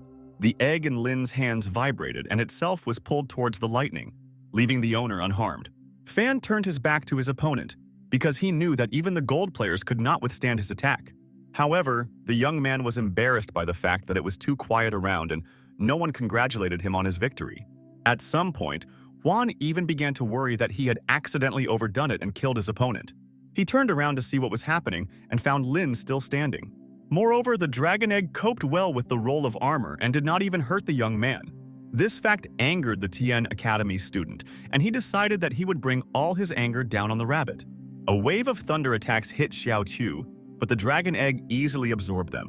Huan looked at what was happening in confusion, not understanding why it did not allow electricity to pass through. In the end, Fan decided to use his strongest attack. The space around them was completely filled with electricity, not giving Q a chance to dodge. The rabbit was not afraid, allowing his little pet to absorb all the available energy. The lightning surrounded Lin and was absorbed into the egg, without touching the student in any way. The owner of Silver smiled contentedly when he remembered that his pet was capable of absorbing much stronger explosions. Huan had no choice but to watch how useless his thunder power was in this fight. Filled with irritation, Fan called the judge to count the rabbit as cheating. However, the judging panel could not do anything, because the rules did not prohibit the use of eggs. Xiaoqiu held his future pet close to him and admitted that he was ready to wait for proof of cheating on his part. Huan sadly accepted the fact that he could not force his opponent to remove the egg. At the same time, in the dining room of the Shanghai Academy, students carefully watched the progress of the fight. The students were curious about the egg in the young man's hands, but they also recognized that Lin was quite smart. Some were unhappy with Xiaoqiu's behavior, even though he represented their academy. Zhenjane was one of those who carefully observed the guy's actions. A small smile played on her lips as she realized that she actually missed Lin a lot. Meanwhile, in the arena, Huan decided to give up his abilities and deal with the rabbit using physical force. The representative of the Shanghai Academy grinned and invited his opponent to attack quickly. Fan considered himself an excellent fighter and was ready to demonstrate his abilities. A satisfied smile appeared on Xiaoqiu's face, and he hid the egg, preparing to finally show himself. The rabbit agreed to fight without using his abilities and the egg if Huan did not use thunder. The young man ignored Fan's irritation and, taking a fighting stance, called the guy to him. The owner of the gold rushed forward, completely confident that he was superior to his opponent. The rabbit was able to easily repel the first attack and carefully watched other people's movements. The angry Huan swung again, not thinking at all about defending himself.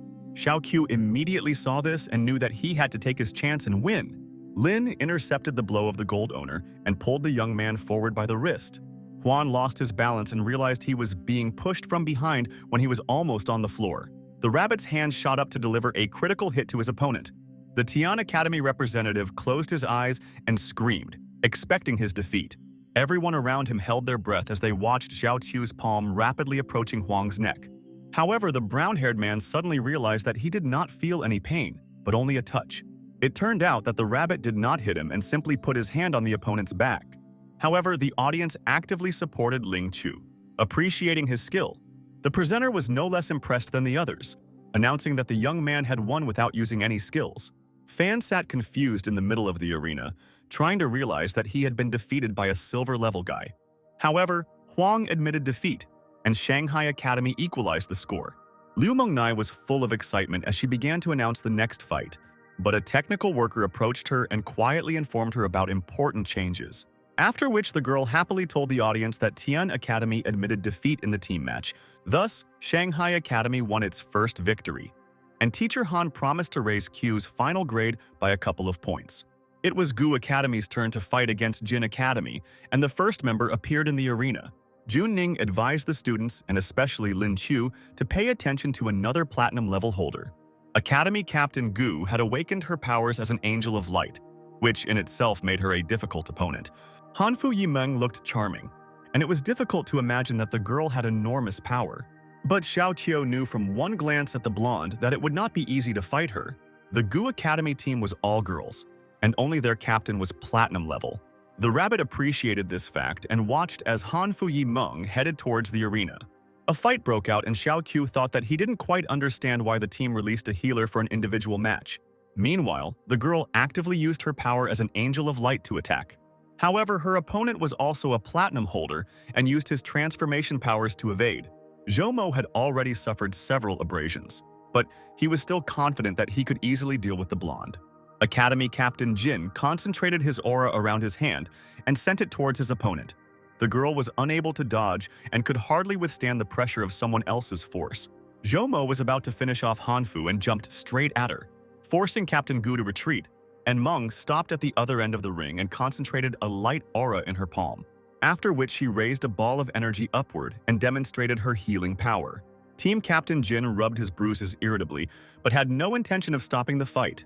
Zhou Mo was determined to win despite Hanfu's healing abilities, so he continued to attack the girl. However, no matter how much damage the young man inflicted on her, it was all useless, and in the end, he simply fell to his knees. The guy sat on the floor of the arena and admitted defeat, because all his clothes were torn and his body was covered with abrasions.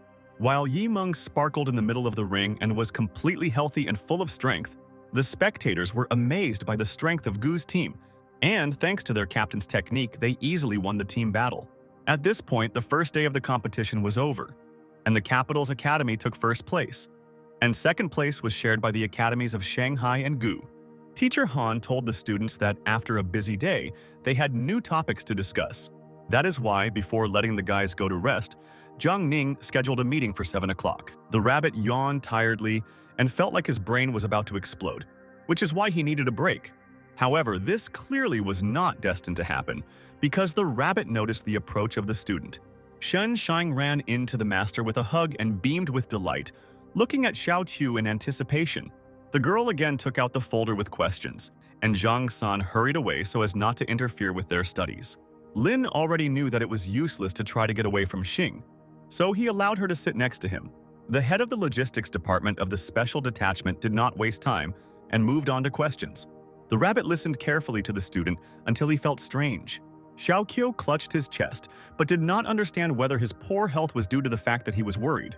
Suddenly, the thought came to the young man that his body could be telling him that it was time to break through to gold.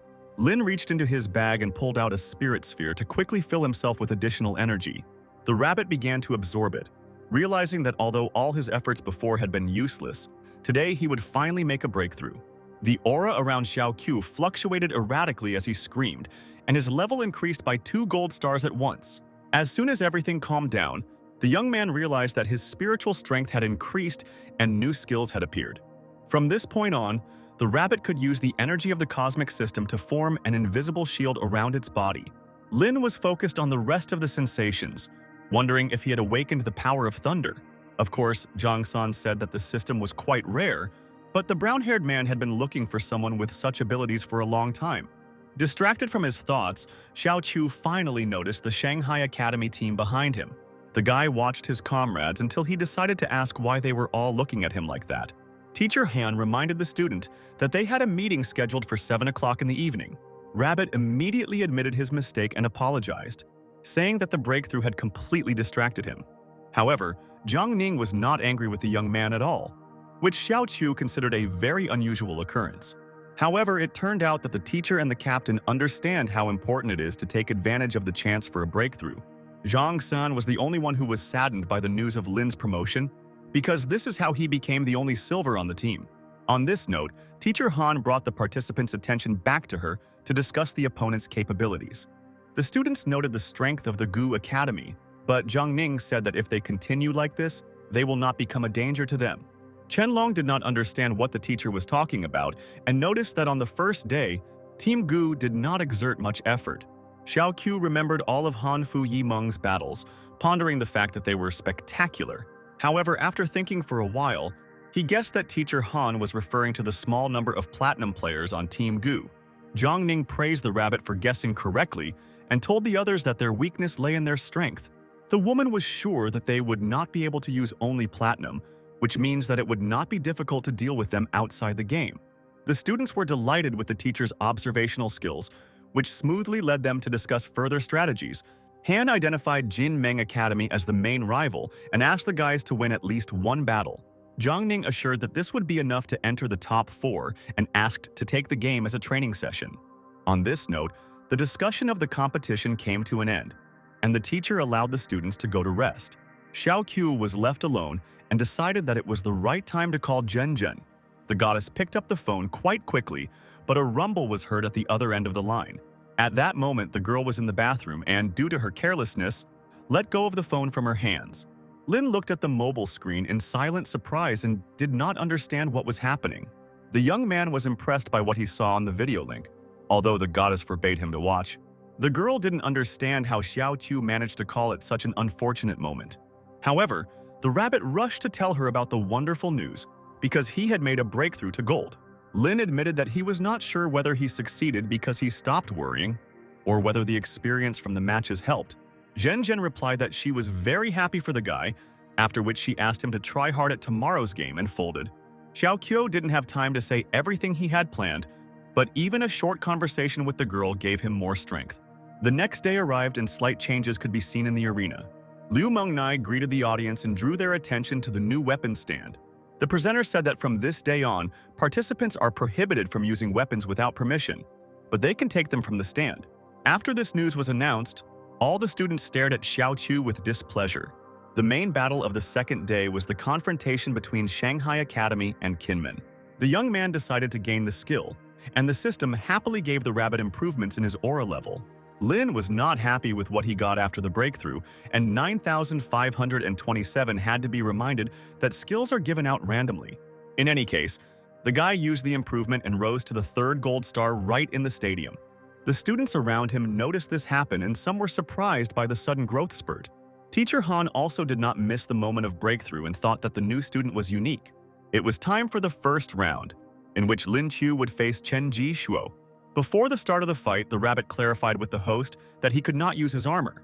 Liu Mengni was a little upset because Xiao Qiu still didn't understand who made the new rule, but his opponent wasted no time and had already armed himself with a sword. Hoping that Lin would not be as good as him in fencing, Chen Ji challenged his opponent to a duel, and the young man saw no reason to refuse. The rabbit took the weapon from the stand, and Shuo urged him to start since Qiu did not value his life.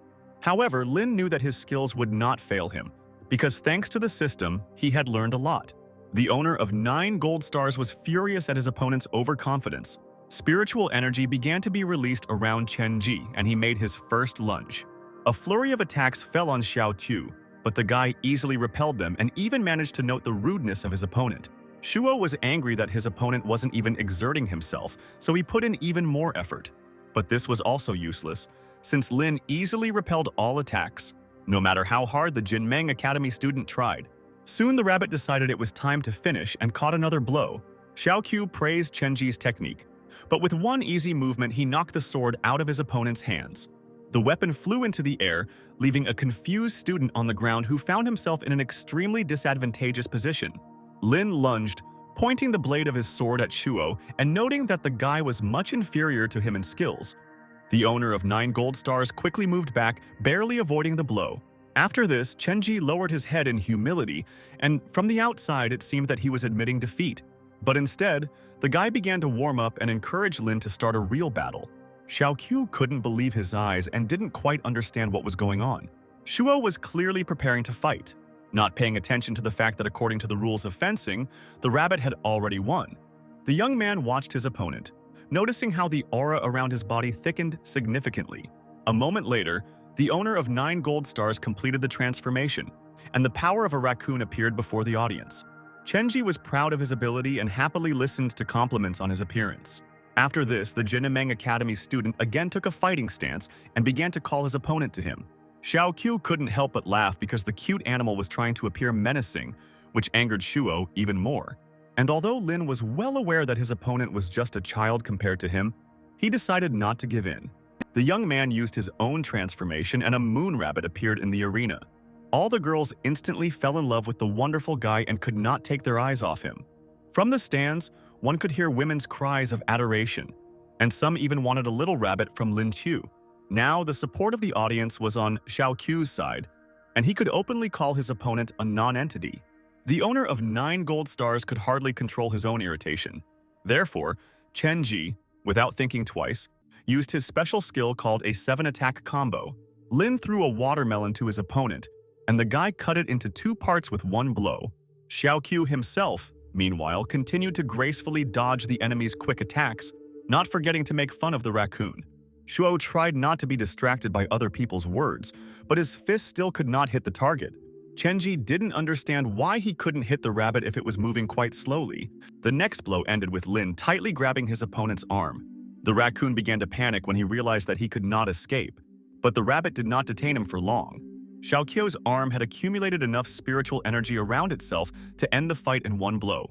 Shuo felt a push in his chest, and the next moment he was already flying to the other side of the arena.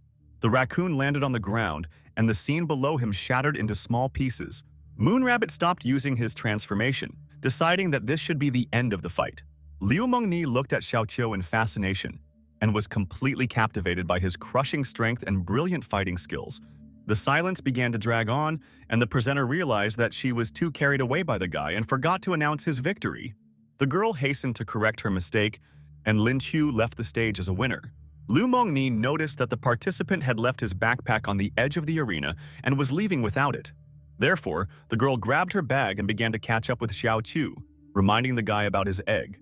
The rabbit was a little embarrassed and asked the presenter to be more specific next time. And while Lin was heading towards the team, it became known that Kinmen Academy had decided to refrain from participating in the next round.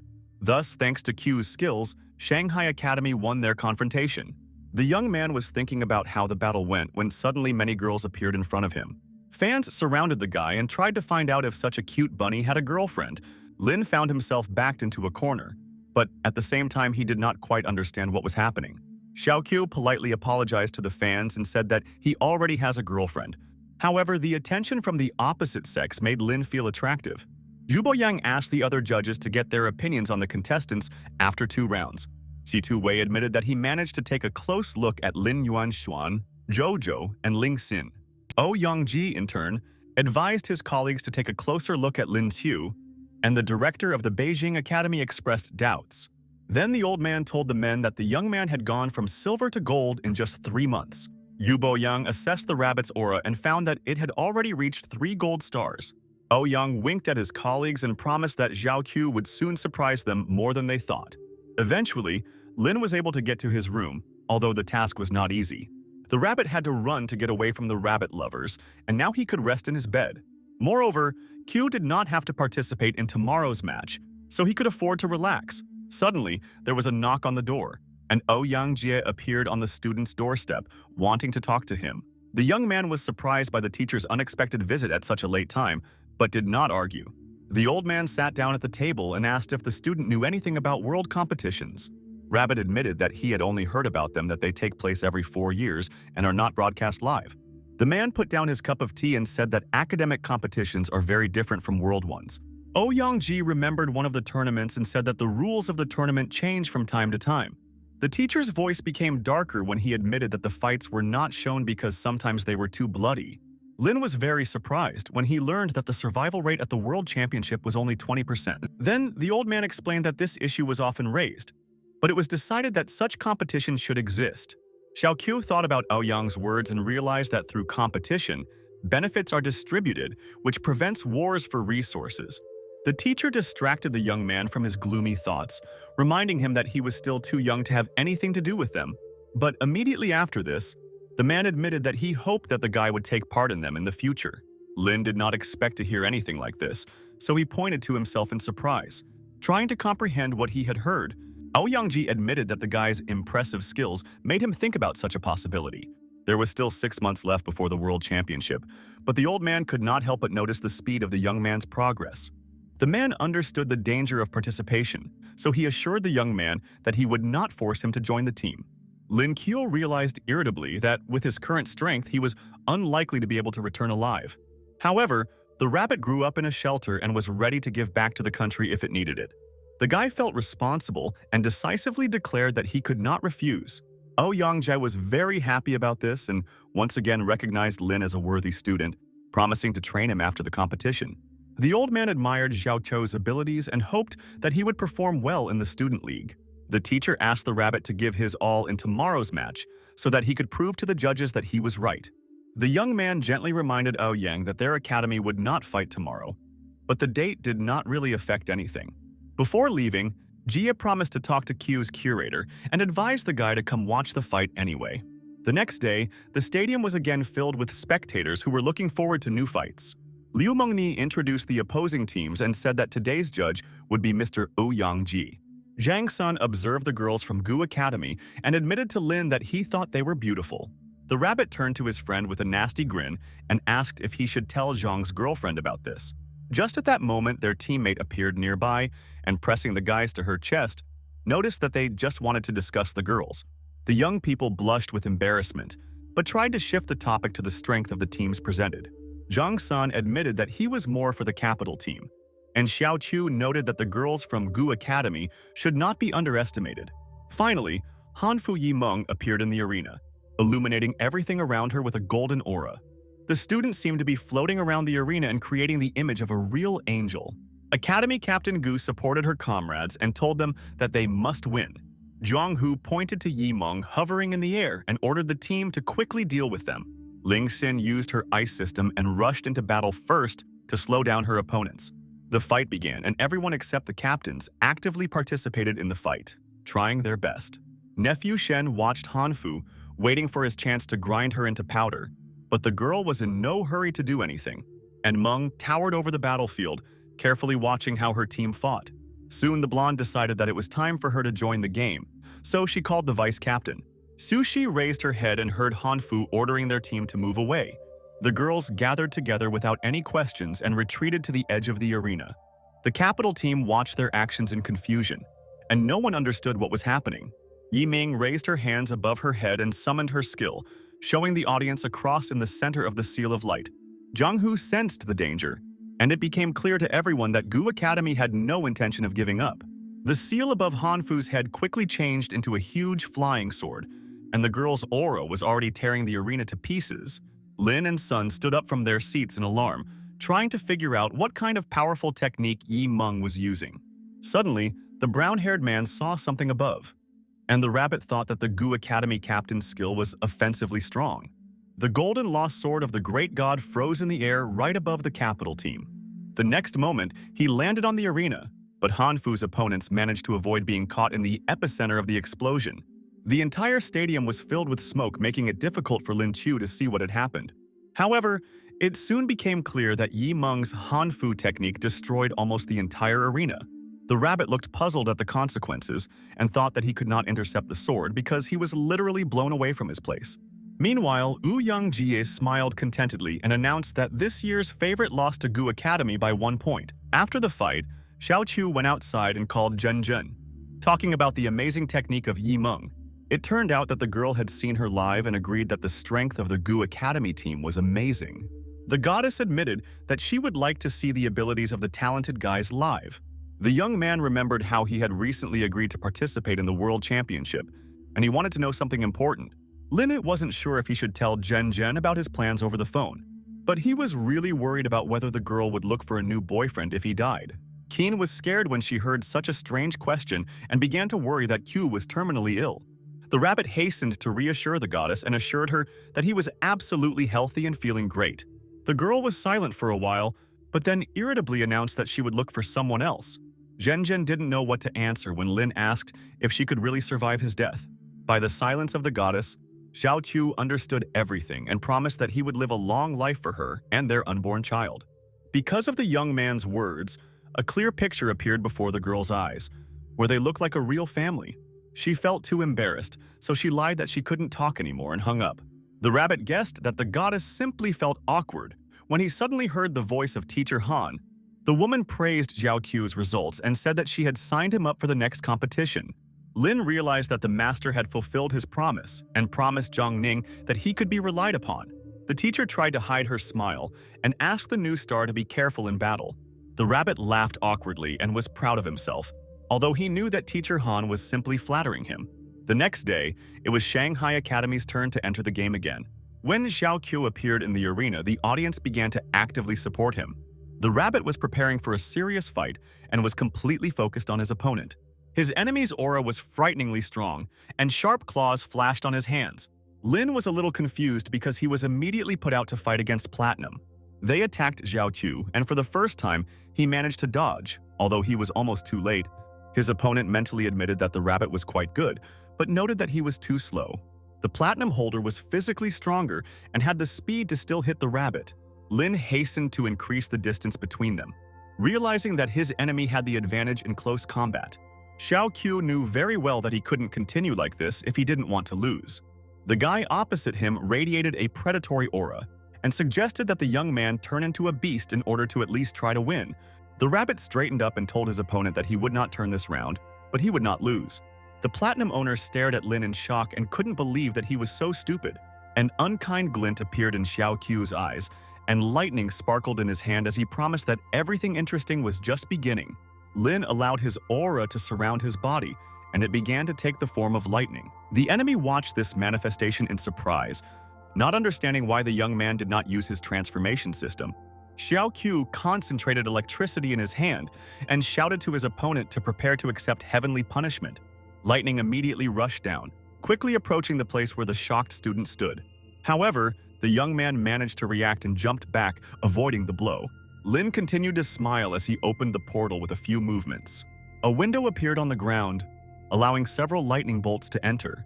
The next moment, a portal opened above the rabbit's opponent and lightning appeared behind him. The Platinum owner looked at the portal in amazement and could not believe that his opponent was using the space system. But it didn't matter, because soon the electricity was already flowing through his entire body.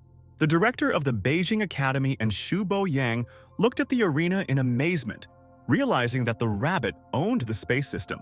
Teacher Han watched Xiao Qiu's victory with pleasure and understood why the dean was so insistent on his participation in the game.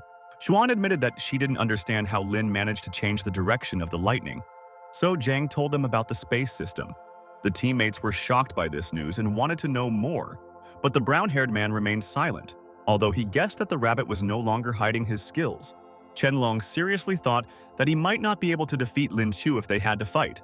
Jiang Ning noticed the changes in her students and reminded them that Xiao Qiu was on their team, bringing them one step closer to victory. At the same time, something important was actually happening in one of the inconspicuous buildings. Zhao Shandiao watched Lin's fight live and didn't like what he saw. The man called his subordinates and ordered the guys to prepare for an operation to kill the rabbit. Immediately after this, the voice of the presenter was heard from the speakers, congratulating Xiao Qiu on her victory. The winner walked towards his team to the loud cheers of his fans who supported the new favorite. The rabbit noticed that for the first time, defeating an enemy brought him so many different emotions. However, he did not have time to concentrate on his feelings because he noticed the master. The man waited until Lin came closer and asked the young man to come with him. Yongji used the power of his space system to transport them out of the stadium. Thus, they appeared in a room unknown to the rabbit in a matter of seconds. Xiao Qiu began to look around and asked where the teacher had taken them. The man said that they arrived at the office of one arrogant man, and Shi Tu Wei appeared next to them. Su Bo Yang also found himself next to the director. and together, they praised the young man for his excellent battle. The owner of the premises noticed that the rabbit had no future with the old man and suggested moving to the capital's academy. Ouyangji was unhappy with this and reminded Wei that he was not even capable of teaching Lin how to use his system. The dean of the Shanghai Academy ordered the brunette not to interfere with his student, and palpable tension arose between them. In the end, she too retreated and sat down at his desk, suggesting that they return to the main point. The old man reminded Xiao Qiu about the World Championship and its dangers, and then asked if he knew what owning a space system entailed. The young man had no idea what the master was talking about and remembered that the teacher himself asked him to prove himself in competitions. The director took it upon himself to inform the student that from now on, his life would be in danger since he would be hunted. Jai promised that guards would be assigned to Lin, but the guy didn't really want to be under constant surveillance. The old man assured the rabbit that he need not worry because a familiar person would be next to him. Xiao Qiu wondered who of all the people he had met was strong and responsible enough. Suddenly, Shen Xing appeared in the office, clearly pleased with her new assignment. The girl pressed herself against the young guy and promised that from now on, she would be there 24 hours a day. Before the rabbit had time to realize anything, an iron hoop had already closed on his wrist. The blonde handcuffed them to each other and was fascinated by the opportunity to be close to the master. In addition, papers appeared in Sin's hands with questions that she wanted to talk about, and the guy realized that they were going to use him. An unexpected guest in the office was Yuan Xuan, who was happy to finally see Chu. The girl pressed herself against Lin on the other side and admitted that she needed his help. At first, the rabbit was confused, but quickly realized that Sister Qin was his chance for salvation.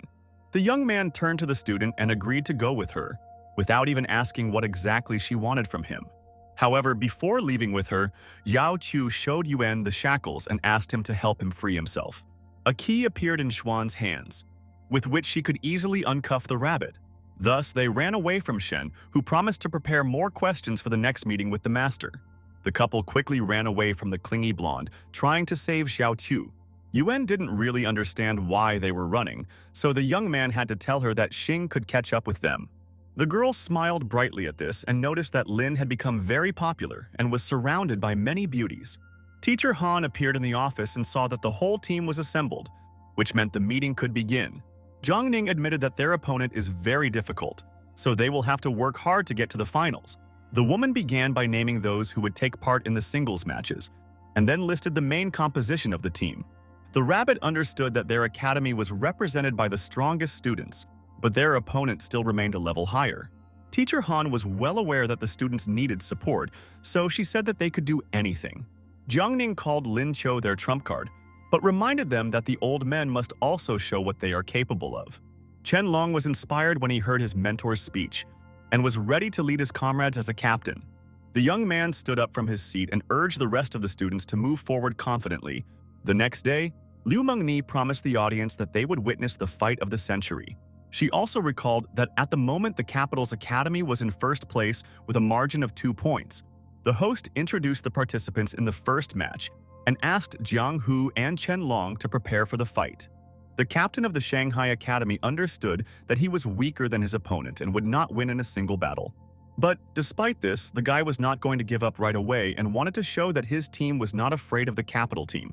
The next moment, the guys rushed at each other, ready to come face to face. The boys clashed fists, since none of them were in a defensive mood. And although at first glance the guys' strengths were on the same level, Chen's clothes began to fly into pieces.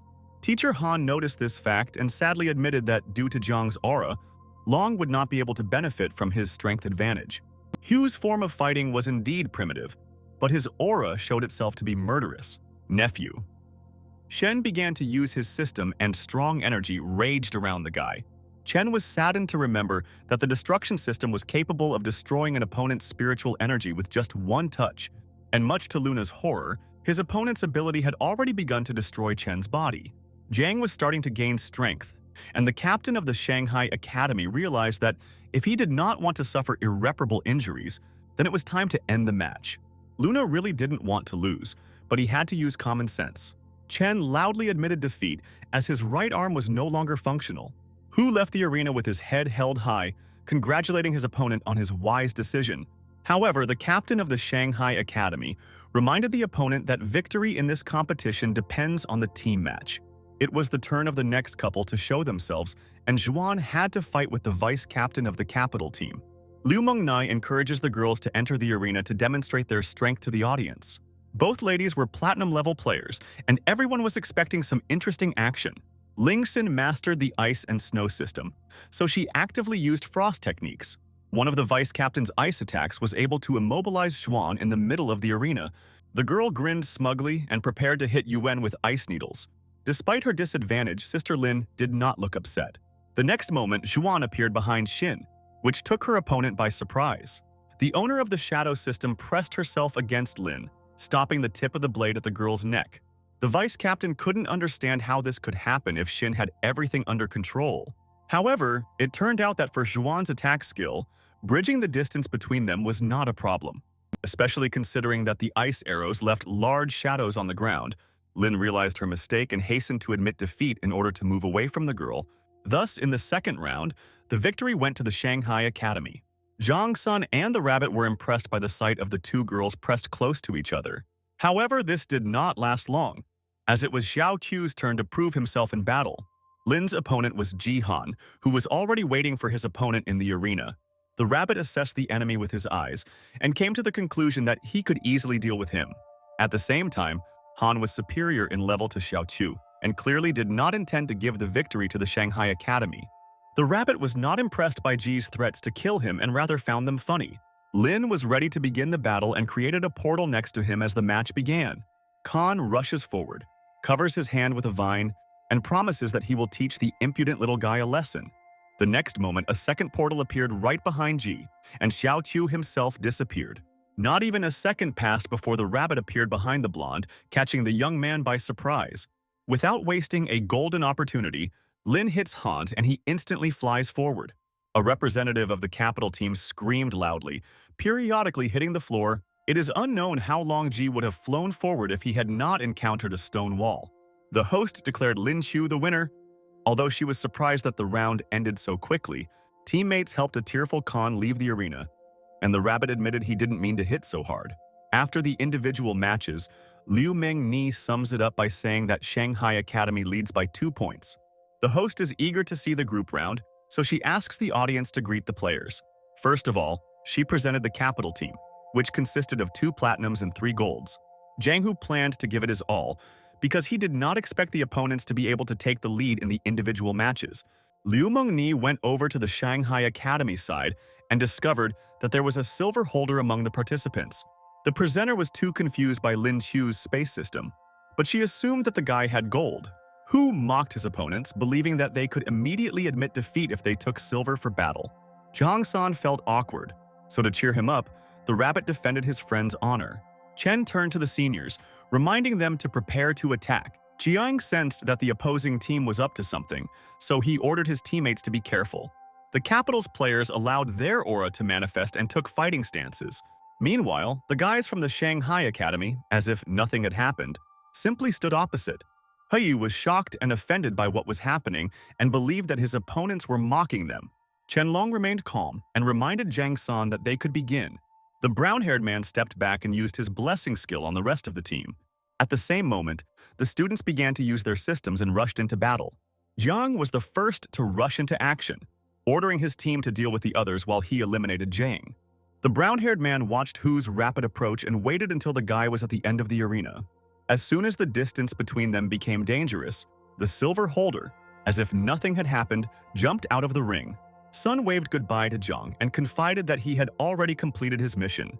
Nephew Shen was irritated by this turn of events and felt deceived. The captain of the capital team was forced to leave Sun behind, but he was consoled by the fact that his opponents now had 1 less man. However, as soon as Hu turned around, he discovered that not a single member of the Beijing team remained in the arena. His comrades lay outside the arena, while the representatives of the Shanghai Academy were in perfect order. The young man assessed his situation in amazement and did not understand how his team could fail so quickly. It turned out that while Zhang was chasing Zhang, Xuan used the shadow system and sneaked up on Ling again. Xiao Qiu entered into a fight with Khan and was able to knock him out of the fight with the same single kick. Another girl retreated on her own, not wanting to get involved with a stronger player. And Chen Long used his physical superiority to push his opponent off the stage. Members of the Capital team hastened to shout their apologies to the boss, accusing their opponents of deception. Thus, the guys from the Shanghai Academy gained an advantage and were ready to fight. Jiang guessed that the opponents were planning to use the enhancement technique and win quickly. However, the owner of the destruction system was not going to give up, because he still had an ace up his sleeve. Chen watched the rapid growth of his opponent's aura and realized with horror that it was time to act. Lung ordered the guys to attack while the buff was in effect, knowing that they must stop this attack at all costs. Jiang watched the students' actions with a smug smile and was touched by the fact that they thought they could win. Streams of aura began to rapidly burst out of Shen's nephew's body, filling the entire space around him. In addition, 4 separate beams rushed towards the approaching students of the Shanghai Academy. Xiao Qiu felt the incredible power of the aura next to him and was speechless for a moment. Xuan Yuan screamed, and her clothes began to tear as she fell under the influence of Jiang's energy. The guy next to her was immediately thrown back, but Chen Long was able to remain in place, although someone else's force forced him to spend all his stamina. At that moment, the judge hurried into the arena to protect the students. The man used his shield abilities and ordered Hu to stop. Zhu Boyong informed Chen that his team would not be able to withstand such a strong attack. Jiang let his aura dissipate and waited with pleasure for the judge to announce the results of the fight. The man admitted that he had to do something because otherwise the students would be seriously injured. At that moment, lightning began to flash in the middle of the stadium, directed towards the center of the arena. Nephew Shen did not have time to react to the unexpected attack, and the blow hit him from behind. Hugh was stunned when it turned out that some of the opponents were still able to fight. A dark silhouette appeared in the arena and approached Jiang, stepping into the light. And soon, everyone present could see that Lin was still in the ring completely unharmed. Xiao Qiu informed the captain of the Capital team that he could fight, which meant the competition would continue. Hu looked at the judge in disbelief, expecting him to disagree with Lin's words. But the man said that thanks to his ability, the rabbit teleported upward and did not come under attack. And since this did not count as an out, Shu Bo Yang retreated and allowed the match to continue. Nephew Shen became gloomy and mentally scolded himself for forgetting about Hu's ability to teleport. However, the young man believed that it was very stupid of Lin to expect victory by using small tricks. The rabbit understood that his only advantage was mobility, because the difference in strength was too great. In addition, Xiao Qiu realized that his energy would be exhausted faster, and he would not have time to wait until nightfall to use lunar enhancements. Hu released his aura again, preparing himself to fight, as he recognized that Lin was a good fighter. For a moment, there was an awkward silence between the last participants in the team challenge. But soon, Xiao Qiu still transformed into a moon rabbit and decided that despite the result, he could not retreat. That is why the guy cast aside all doubts and used the lion technique in the arena for the first time. Although the transformation was still outwardly that of a rabbit, there was something predatory in Lin's movements and aura. Hu and Xuan were confused by the next transformation, but the presenter was fascinated by it. The girl naturally did not fully understand what was happening in the ring and why the rabbit turned into another animal. But the amazing aura and feelings of savagery, strength, and aggression did not allow Liu Mengni to get too hung up on such issues. Nephew Shen was confused, but found himself thinking that it was better to calm down before the fight. Hu reminded himself and Lin that no matter what technique he used, the guy was still a rabbit. Xiao Qiu learned from the system that using all his strength, he could hold out within 2 minutes. However, the system noticed that if the owner saves energy, he can last as long as 10. The young man considered the data received and decided that the time given should be enough for him. Thus, Lin took advantage of the savings in spiritual energy consumption and rushed into battle. Xiao Qiu launched an aura strike first, sending rings of energy towards his opponent. Hu felt that they were capable of delivering a really big blow to him and prepared to block, when suddenly his gaze returned to the place where Lin should have been, but it was empty. Because of this, Jiang lost his concentration, trying to figure out where his opponent had disappeared to. At that moment, he felt a strong flow of aura behind him and began to turn around. But it was too late to dodge the blow, so the rabbit's energy still hit Hu. The captain of the Capital team held his wounded hand, finally realizing that he was facing a serious opponent. This thought prompted Nephew Shen to quickly deal with his opponent. Jiang once again surrounded his body with his own aura and pushed off the ground with terrifying force. The Platinum owner knew full well that he had to attack to win this fight. Rabbit watched Hu's approach and decided to test his abilities with the Cosmic Shield and Moon Lion form. Both boys were surrounded by streams of energy as their fists collided with each other. At the moment of confrontation, the captain of the Beijing team realized with horror that the enemy's strength was equivalent to his own. This fact forced Zhang to use his enhanced destruction technique to regain his advantage. An alien aura began to break through Xiao Qiu's streams, and he sensed the peculiarities of his opponent's strength. Hugh shouted that the rabbit had not fully explored his capabilities as the student flew to the other side of the arena. In the end, the young man was able to stop, although he felt that the captain's ability almost destroyed the cosmic shield. Lin was well aware that his body would not be able to withstand another attack like this. Xuan jumped up from her seat with tears in her eyes, very worried about the guy, so Lunu had to calm her down. The girl did not want to sit idly by, so she begged Teacher Han to intervene and help Q. Jiang Ning was surprised by the student's behavior and wondered, since when did she worry about others? However, the woman asked Zhuan not to worry and to believe in the rabbit, since he was a strong guy. Meanwhile, the captain of the capital team was in no hurry to attack again and advised his opponent to admit defeat. Xiao Qiu got up from the floor and just laughed at this proposal, keeping the audience in suspense. Lin Qiu asked his opponent, looking into his eyes, to admit defeat. The boy seemed to have turned into some kind of ghost. It was an amazing, strange shadow. The guy was very surprised and asked where he was. He could not see his opponent. Lin Qiu told the guy that he was thinking correctly and appeared behind him. This was unexpected, and the enemy was very surprised to see the boy appear behind him. The man clenched his fist and decided to attack him differently. It lit up with bright blue lightning. The enemy did not expect this and again lost sight of him. He couldn't figure out where he was. Lin Qiu asked if he was surprised. Then the guy was surprised and asked if he was a spinning top. It is impossible not only to attack, but simply to catch up with him. He thought that now he was constantly in his sights and could not do anything. The boy asked his opponent why he seemed rooted to the spot. He was behind him again and asked him to try his rabbit kick. He began to use another force, namely a spiritual blade, and put forward his two hands glowing with blue lightning. Lin Qiu decided that the difference in strength was indeed great. All of his attacks caused him only minor damage.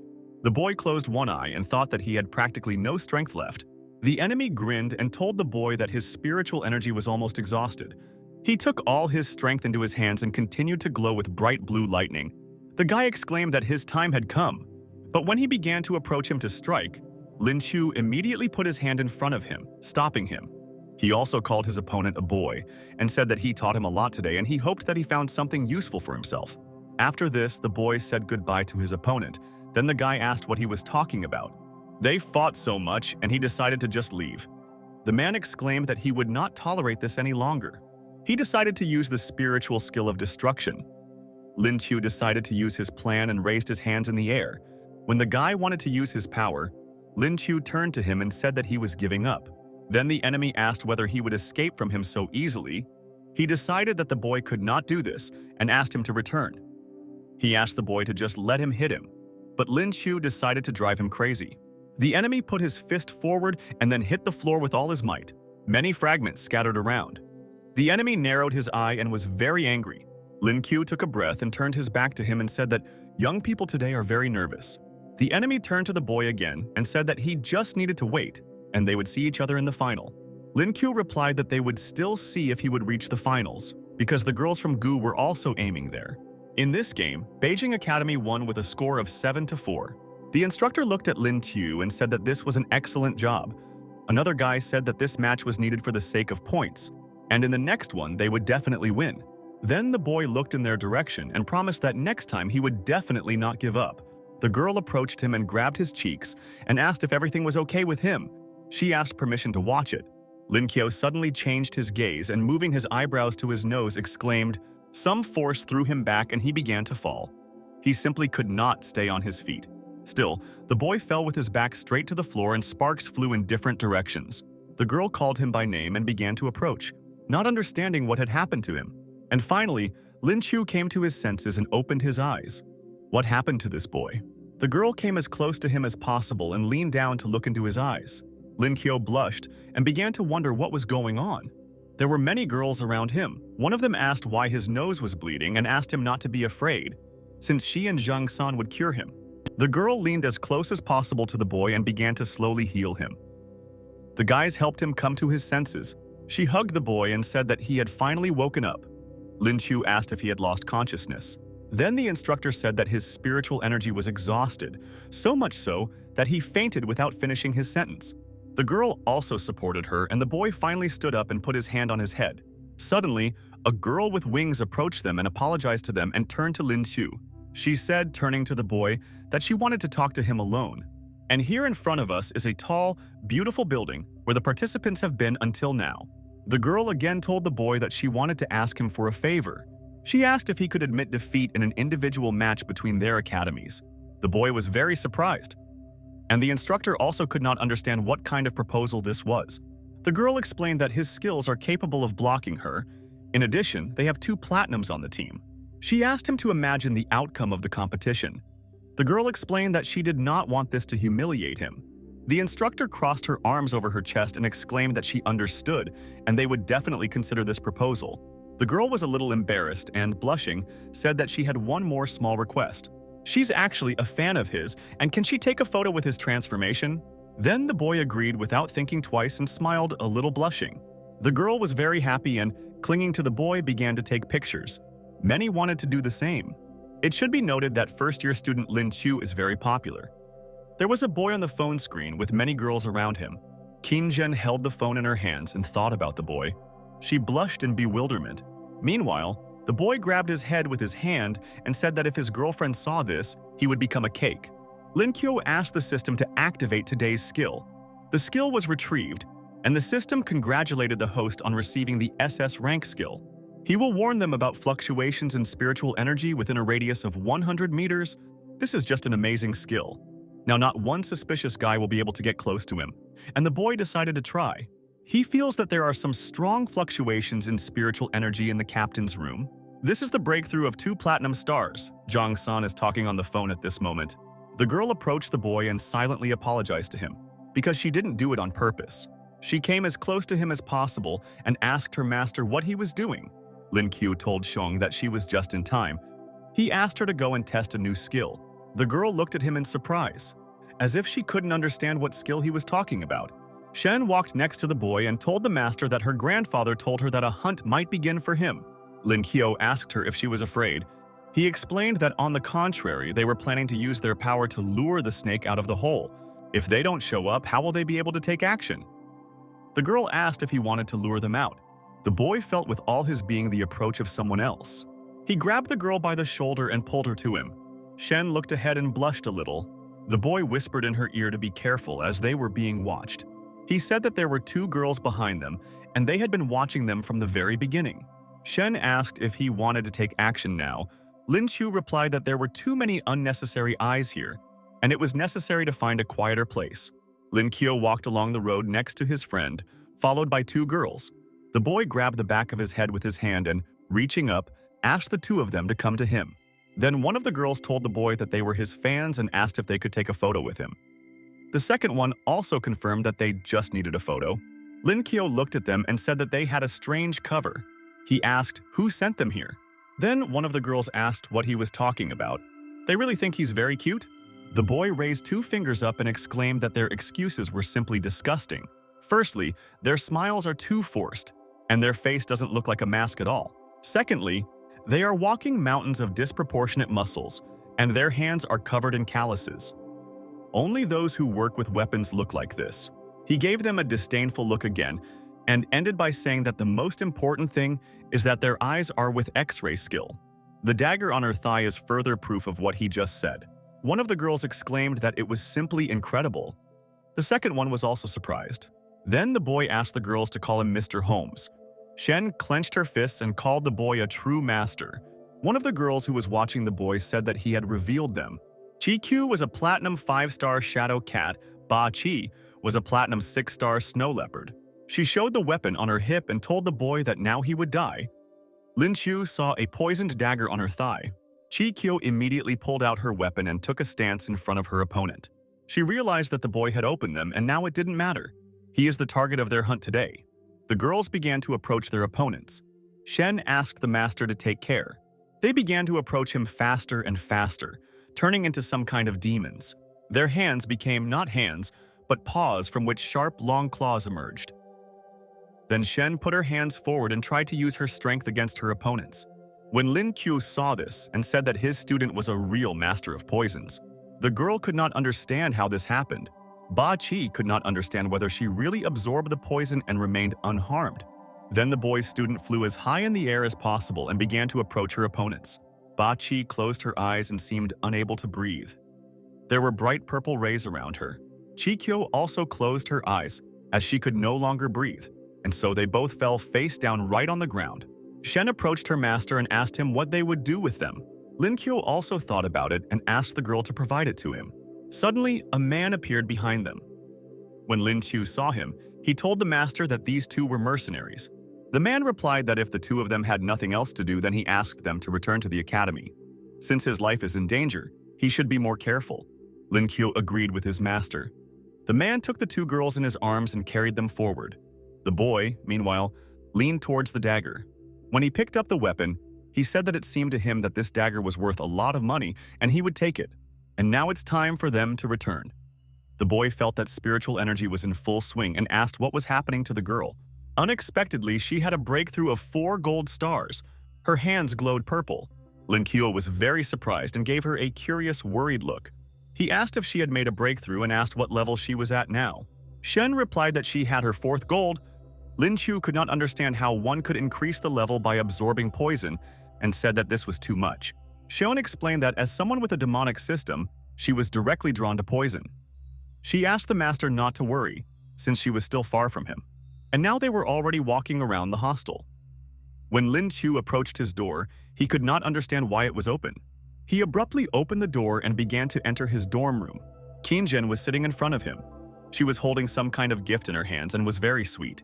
The boy did not expect to see her now in front of him and threw a joyful glance at her. He approached the girl and asked if he was sleeping and why she was here. Did she miss you so much that she decided to come? The boy asked to pinch him. Qinzhen told him not to talk nonsense. She's here to cheer on the academy. She asked him to see what she had prepared especially for him. The girl asked to watch her diet. Lin Qiu thought that his beloved had indeed prepared a bento for him. He told Qinzhen that she cared about him so much. In return, he can only offer her a hug. The girl asked to remove their hands and stop creating problems because they are not alone now. Then the boy decided to introduce Shen to his wife and pointed at her. The girl immediately greeted her and said that her name was Sheng Xing. She is responsible for the safety of her master. Qinzhen asked why she spoke for safety. Was he really in danger? Lin Qiu thought that if she knew that he was in danger, she would definitely ask him to stay. But he can't drag her into this. The boy said, looking into her eyes, that everything was fine and there was no danger. Qinzhen looked back at him and said that he was clearly hiding something from her. The girl asked him to confess. Then the boy replied that there was nothing like that. He'll tell her about it later. Qinzhen became offended and turned away from him. Then the boy hugged her and pressed her to him, asking her not to worry. Everything is fine and nothing will happen to him. The boy asked the girl if something could happen to him until he marries her. He hugged her tighter, and the girl said that he was still on probation. And why would she marry him? Then suddenly someone knocked on the door. The director appeared on the threshold. He looked at the boy and told him that they definitely needed to talk. Lin Qiu immediately listened to the director and began to go out to meet him. When they were already together and Sheng Xing was nearby, the boy asked what was going on with the interrogation. He replied that the guys belong to the Black Rose organization. They have no names, only call signs. All members of this group are women. They are associated with the murders of major officials. They caught Platinum today, but they have girls that are much stronger. Before they could find out anything, they were of course poisoned before that. The boy looked at the director and asked what he meant about poisoning. But if they managed to kill with impunity, Lin Qiu realized that there was a traitor among them. The director replied that it was so, and the enemy had penetrated them. They should be more careful. Lin Qiu thought that if the enemy is inside, then he really should be much more careful. Qinzhen was already approaching the door, and entering the boy asked why he didn't come in. The girl realized that he was again hiding something from her and became a little upset. She blushed and turning away from the boy exclaimed that she was returning. Lin Qiu asked, "Why so quickly?" and grabbed her hand. Although he himself wanted her to leave quickly, it would be safer.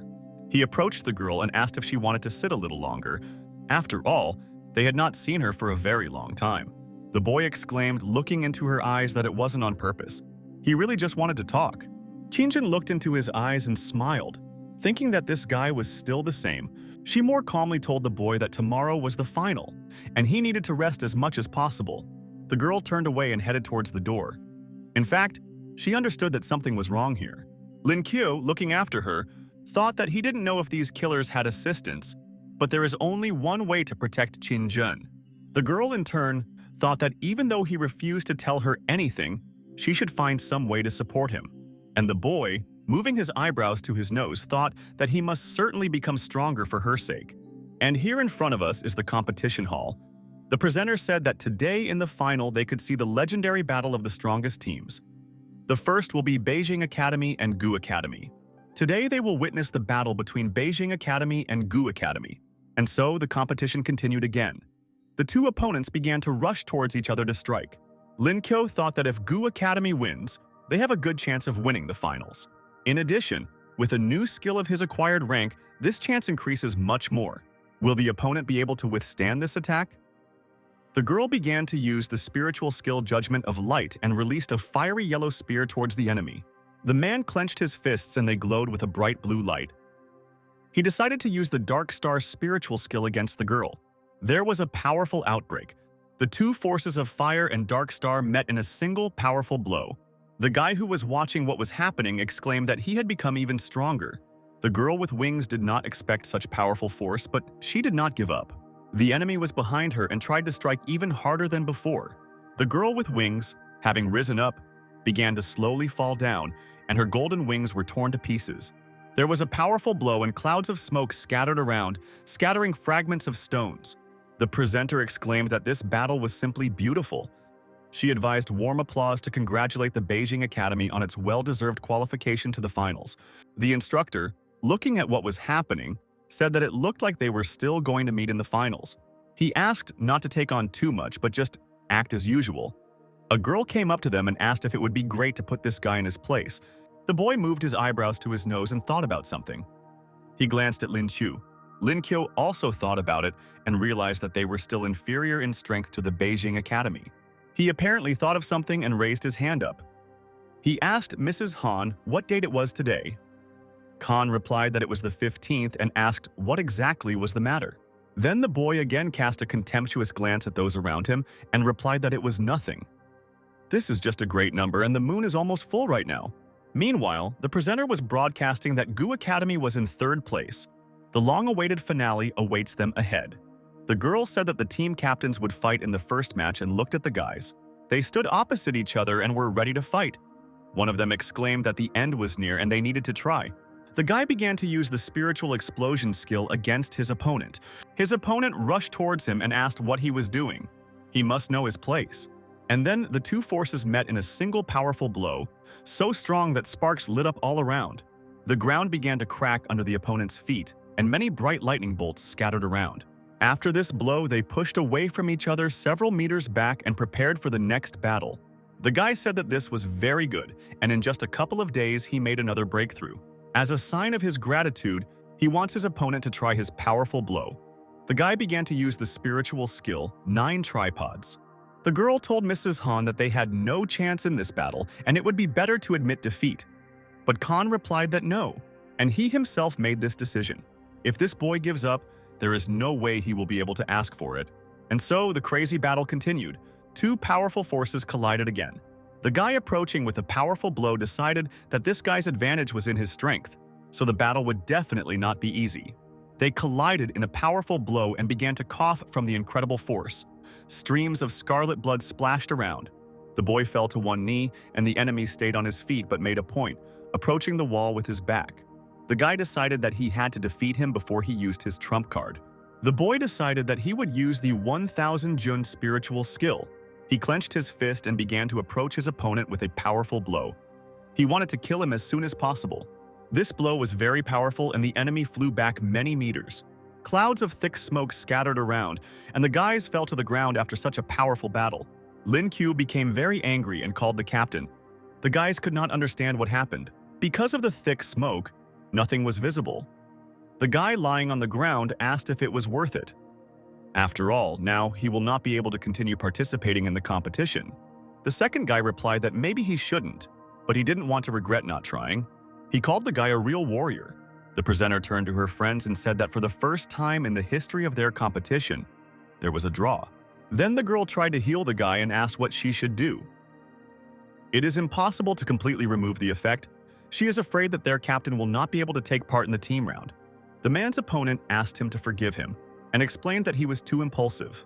Lin Kyo asked the captain not to worry. After all, as long as he is here, they will definitely not lose. Then the man looked at him and asked if he was taking on too much. Even though he won last time, this guy still doesn't give up. We definitely need to teach him a lesson. Lin Kyo promised the boy that he would take care of him and pointed his finger in his direction. Khan told the boy that he was really good and was not afraid of competition. And now she thinks that after the next match, the score will change to 3-2. Lin Kyo looked in front of him and thought, his gaze was somehow strange. Khan also looked forward, and when the boy turned to her, she said about the final battle. Lin Kyo looked at the girl with a sly look and asked her permission to take command. Khan was very surprised and asked if he was saying something like that. Then the boy explained that the task was simple and he asked to leave their leader to him. Then the girl asked if this was his plan and if he wanted to figure it out himself. One of the participants approached the boy and asked if he could handle it. She asked not to do this. Then the boy raised his hand up and exclaimed that he would not be he if he did not cope. The presenter said, turning to the opponents to get ready, "The game is declared open." The red-haired girl looked at Lin Chu and said that they would listen to him. She called the boy her captain, and they all rushed forward to meet their opponents. Lin Kyo asked the girl not to worry as he was really prepared this time. They'll all just have to help him a little. One of the guys asked his brother if he had decided to die together and rushed towards him. The other guy decided that he would better take it and rest. The second one asked not to talk nonsense. A girl with red hair approached another and took her from behind and wanted to make a reception. Her opponent asked her to stop because she was giving up. There were many clouds of white thick smoke around, shards of stones and earth scattered around. Their opponent was very angry and thought that they had decided to get rid of extra players again. He asked if he thought they could defeat him. He will force them to retreat. The guy with glasses exclaimed that he was not going to interfere. Lin Chu asked him if he was still here. Then the guy with glasses said that he would use the ability of the Blessing of Glory and extended his hand forward. The guy with glasses apologized to everyone and said, as he ran away, that he wouldn't bother them anymore. The enemy exclaimed that this was too much and asked Lin Chu if he thought he could handle it. Even his beast form won't help him. But Lin Chu smiled sarcastically and stuck his tongue out at his opponent. The guy lowered his head and said that no matter how hard he fought, he would still win it. He clenched his fist and began to approach the boy as quickly as possible. He began to use the ability of destruction.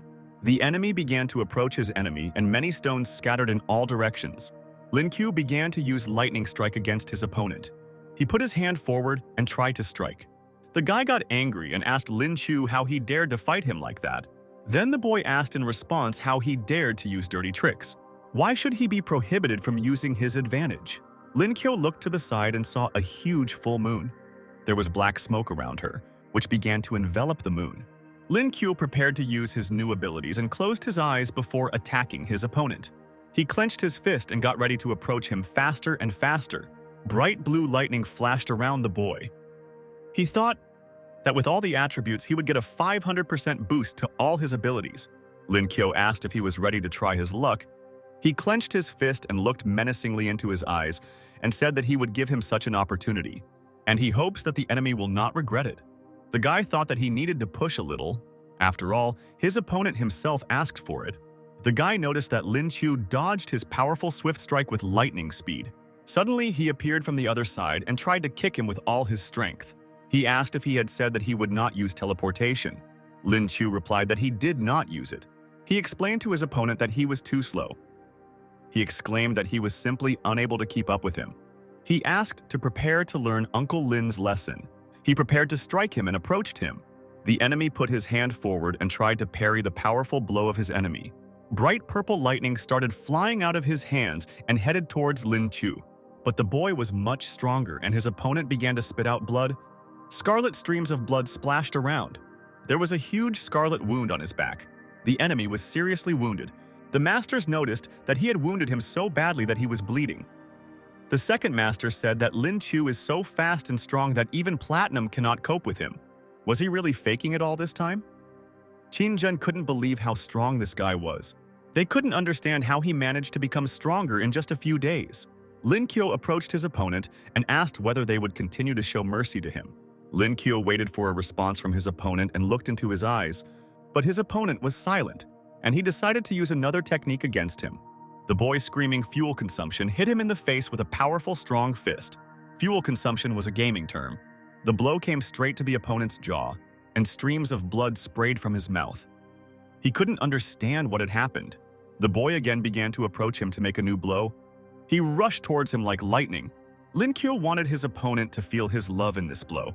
He came very close to him and tapped him on the forehead with one finger. The enemy already had stars flying out of his eyes. With one movement of his hand, he cracked his half, and he flew far back from this blow. He began to fly further and further, falling on his back to the ground. A lot of lightning and sparks flew around. Clouds of white smoke and dust rose up, and even stones scattered in different directions. The enemy flew far back and fell with his back right on the stones, fragments of which scattered to the sides. Lin Kyo approached his prone opponent and began to look down at him.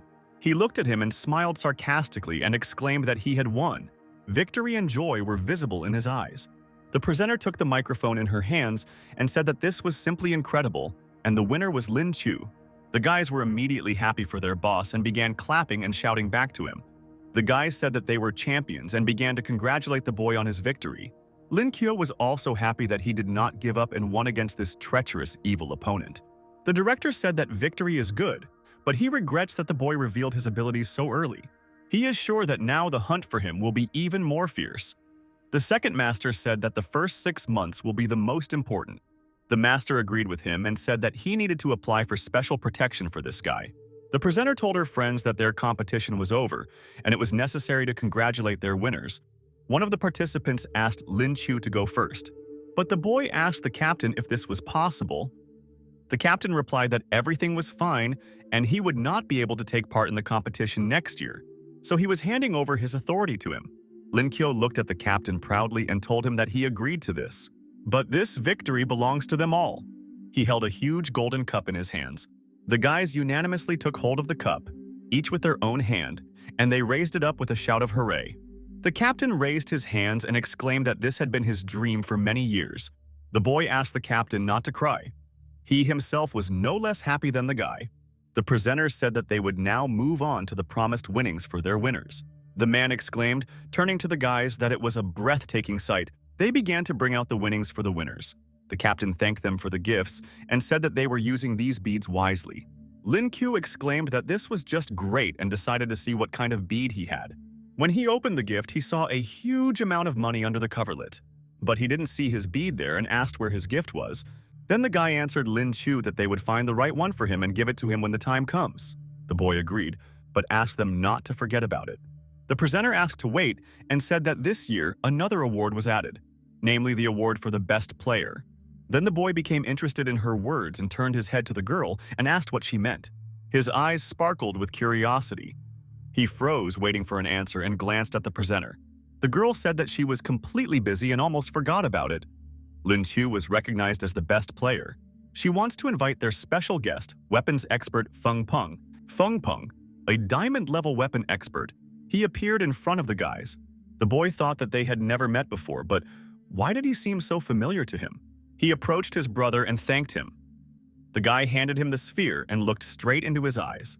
He smiled at the winner and said that he was very grateful to him and congratulated him on his victory. He heard what that guy said and his accent was kind of strange. The boy realized that it was the voice of that traitor. He became alert and began to look at this guy. Feng Peng gave him a disdainful look and asked what was wrong. But the boy didn't want to give himself away and said that he was just happy about Nograd so much that he was speechless. As Feng Peng left, he asked the boy to continue in the same spirit. Lin Chu thanked him for everything. He decided that it was better not to rush because he didn't know anything about this guy. You need to discuss all this with the master. The captain approached the boy and told Lin Chu that they were going to celebrate their victory. Lin Kyo immediately agreed and said that he wanted to discuss something with the master, so he would join them a little later. The boy immediately went to the master and explained to him that he wanted to talk to him about something. The master replied that he was just in time. The master told the boy that he wanted to talk about the sphere that they had promised to pick up for him. Lin Kyo replied that he would be happy to listen to him, but he has information about the traitor. The director was very surprised and frightened, asked the boy to talk about this in another place. Meanwhile, the traitor called on the phone and said that the plan had changed and Lin Chu was not going to the banquet. He'll keep an eye on him and report back if he finds out anything. And here in front of us is the office of the championship judges. The guys gathered in this room. They stood opposite each other and quietly discussed something. Lin Qiu talked about that guy, and the director asked if he was sure that Feng Peng was a traitor. Lin Qiu replied that he remembered the weapon that was stolen a few months ago. He is sure that it was him that he encountered that time and he recognized his voice. The director said that he suspected that there was a traitor among them. Otherwise, the data would not have been stolen so easily, but he could not find any clues. The master also said that Feng Peng was Lao Zhang's disciple, as well as the future successor to his position. Lin Qiu exclaimed that if he took this post, their enemy would receive the entire package of information. The master said that this guy doesn't know that they suspect him. Can they accuse him without evidence, and will they scare him off with this? The employee then responded that they had to catch him, but not now. They'll put him under surveillance and see if they can catch a bigger fish. He told Lin Chu that they needed his help to get Feng Peng to confess. Then the boy agreed, and he and the director began to leave this office. They were immediately greeted by a girl who smiled at her grandfather and teacher. The director told her that they were just getting ready for a banquet and asked her to go with them. Feng Peng said on the phone that the target had left the building, but the old man was walking with him.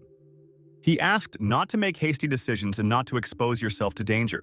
Meanwhile, the festive banquet began. There were many delicious dishes on the table. The guys were glad that their brother had finally arrived. They asked the dean, Miss Shen, to sit down at the table quickly. The guy with glasses wanted the boy to sit down next to him and Qin Zhen. And now he was sitting next to his girlfriend and asked if she had saved a seat for him. The girl replied that it was just a coincidence. Lin Qiu hugged her and said that he understood everything, and I thought to myself that she was cute. The guy with glasses noticed that they were a very harmonious couple. Suddenly, Shen approached him and asked him to change places with him. She explained to the guy that she had to protect the teacher, so she needed to sit next to Lin Qiu. Shen smiled back at the guy with glasses and said that this was much better. Meanwhile, a girl approached them who brought food. She apologized and said their lamb had arrived. The guys looked at this dish strangely. There was a light, gentle smoke coming from it. This steam was approaching the girl's nose. She was seriously worried and approached her master's ear. She approached the boy and told the teacher that this lamb was poisoned. Lin Qiu became seriously angry and looked at this girl who brought them the dish. He began to use his X-ray vision and looked through this vessel at the meat. He didn't think they would dare to act so openly and was very angry about it. The boy squeezed the glass in his hand and decided that in this case he would not let them escape. Lin Qiu walked up to his master and said that he had a toast. He didn't let go of the glass. He told the man that the meat was poisoned and one of the waitresses was armed. He doesn't know if the second one is an accomplice, but he needs to take action. The master didn't think that the killers would actually do such a thing. Nothing will happen to him, but the rest may die. The director asked, how dare they do something like this right in front of him? Do they really not take him seriously? One of the waitresses exclaimed that she couldn't move. She was shackled by bright yellow rays. The director and the boy looked her straight in the eye. Lin Qiu asked the girl if she liked wearing a dagger on her hips. The girl was seriously frightened and replied that he had misunderstood her. She wears it for self-defense. Lin Qiu asked if she would like to try a piece of meat then. When he opened the lid, he said they looked very tasty.